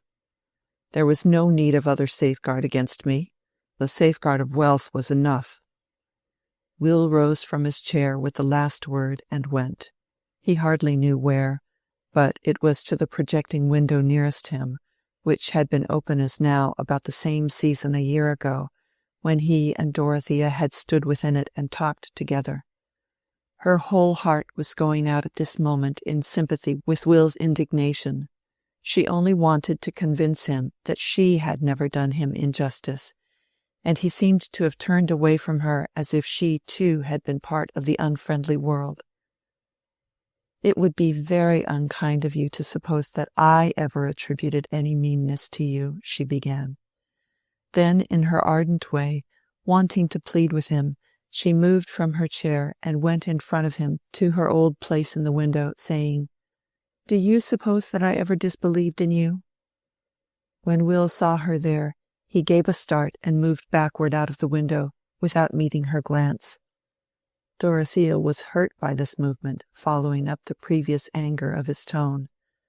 She was ready to say that it was as hard on her as on him, and that she was helpless, but those strange particulars of their relation which neither of them could explicitly mention kept her always in dread of saying too much. At this moment she had no belief that Will would in any case have wanted to marry her, and she feared using words which might imply such a belief. She only said earnestly, recurring to his last word, "I am sure no safeguard was ever needed against you." Will did not answer.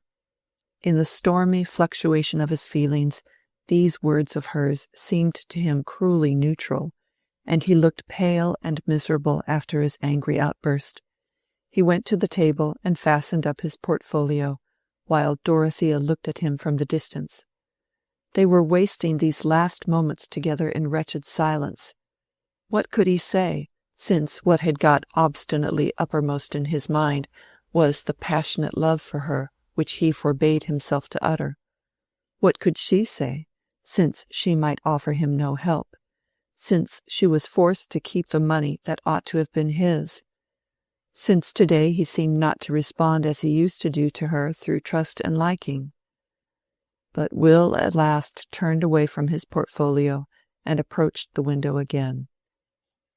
"I must go," he said, with that peculiar look of the eyes which sometimes accompanies bitter feeling, as if they had been tired and burned with gazing too close at a light. "What shall you do in life?" said Dorothea timidly. "Have your intentions remained just the same as when we said good-bye before?" "Yes," said Will, in a tone that seemed to waive the subject as uninteresting. "I shall work away at the first thing that offers. I suppose one gets a habit of doing without happiness or hope." "Oh, what sad words!" said Dorothea, with a dangerous tendency to sob. Then, trying to smile, she added, "We used to agree that we were alike in speaking too strongly."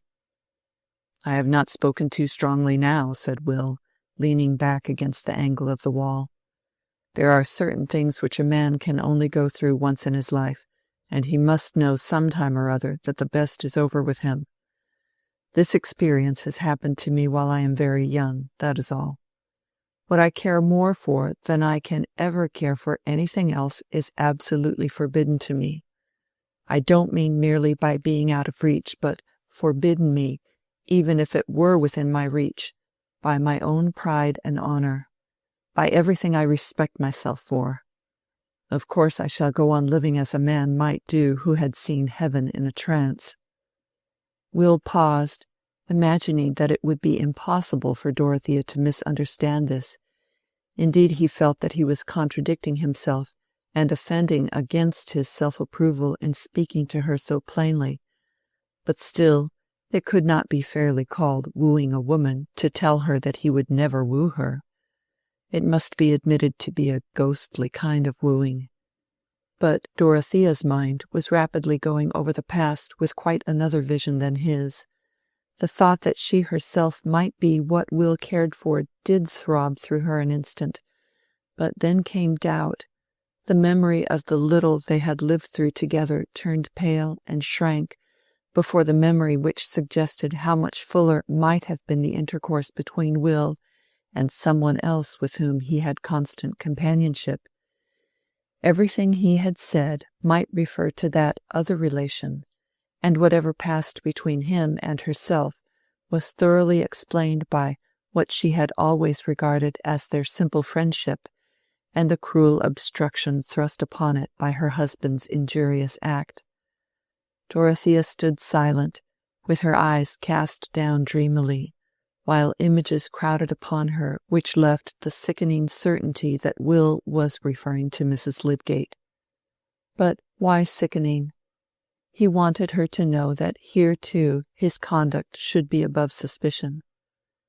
Will was not surprised at her silence. His mind also was tumultuously busy while he watched her, and he was feeling rather wildly that something must happen to hinder their parting, some miracle, clearly nothing in their own deliberate speech. Yet, after all, had she any love for him? He could not pretend to himself that he would rather believe her to be without that pain. He could not deny that a secret longing for the assurance that she loved him was at the root of all his words. Neither of them knew how long they stood in that way.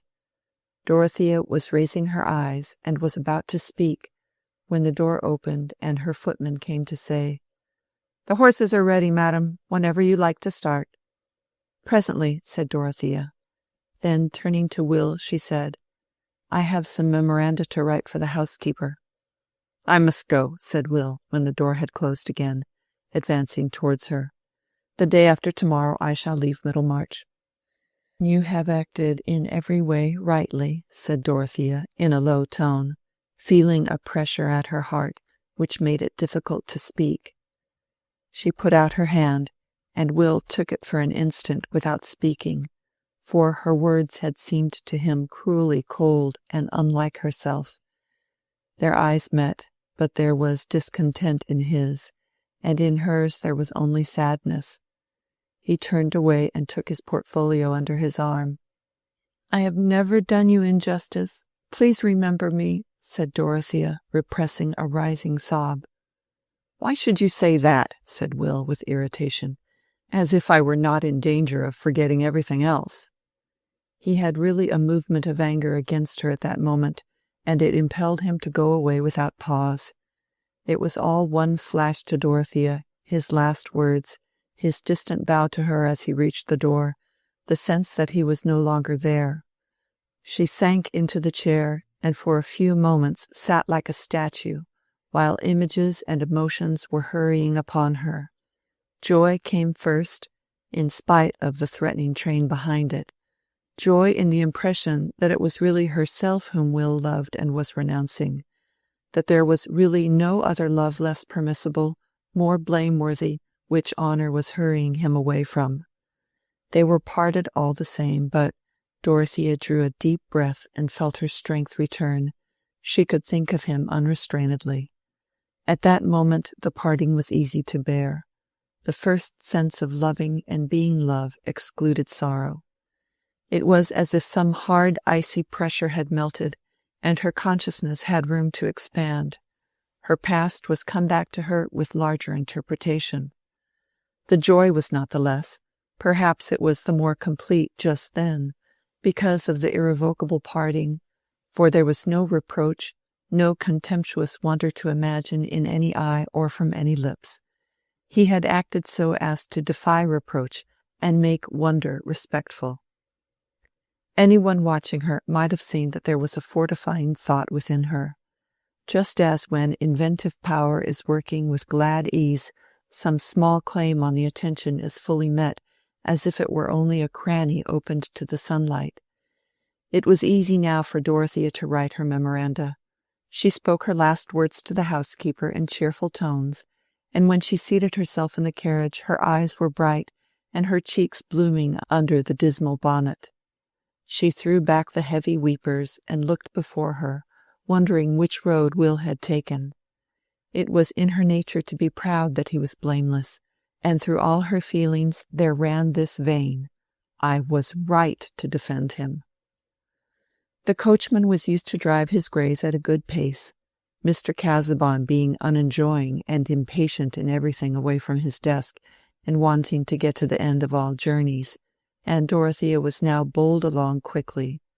Driving was pleasant, for rain in the night had laid the dust, and the blue sky looked far off, away from the region of the great clouds that sailed in masses. The earth looked like a happy place under the vast heavens, and Dorothea was wishing that she might overtake Will and see him once more. After a turn of the road, there he was with the portfolio under his arm, but the next moment she was passing him while he raised his hat, and she felt a pang at being seated there in a sort of exultation, leaving him behind. She could not look back at him.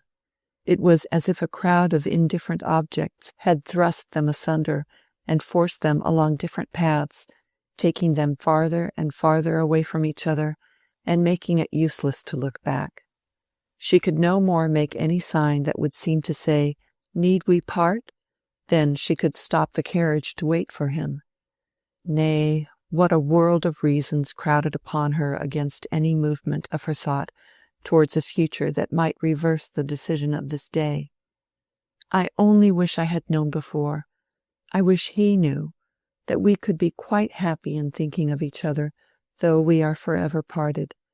And if I could but have given him the money and made things easier for him, were the longings that came back the most persistently. And yet, so heavily did the world weigh on her in spite of her independent energy, that with this idea of Will as in need of such help and at a disadvantage with the world, there came always the vision of that unfittingness of any closer relation between them which lay in the opinion of every one connected with her. She felt to the full all the imperativeness of the motives which urged Will's conduct. How could he dream of her defying the barrier that her husband had placed between them?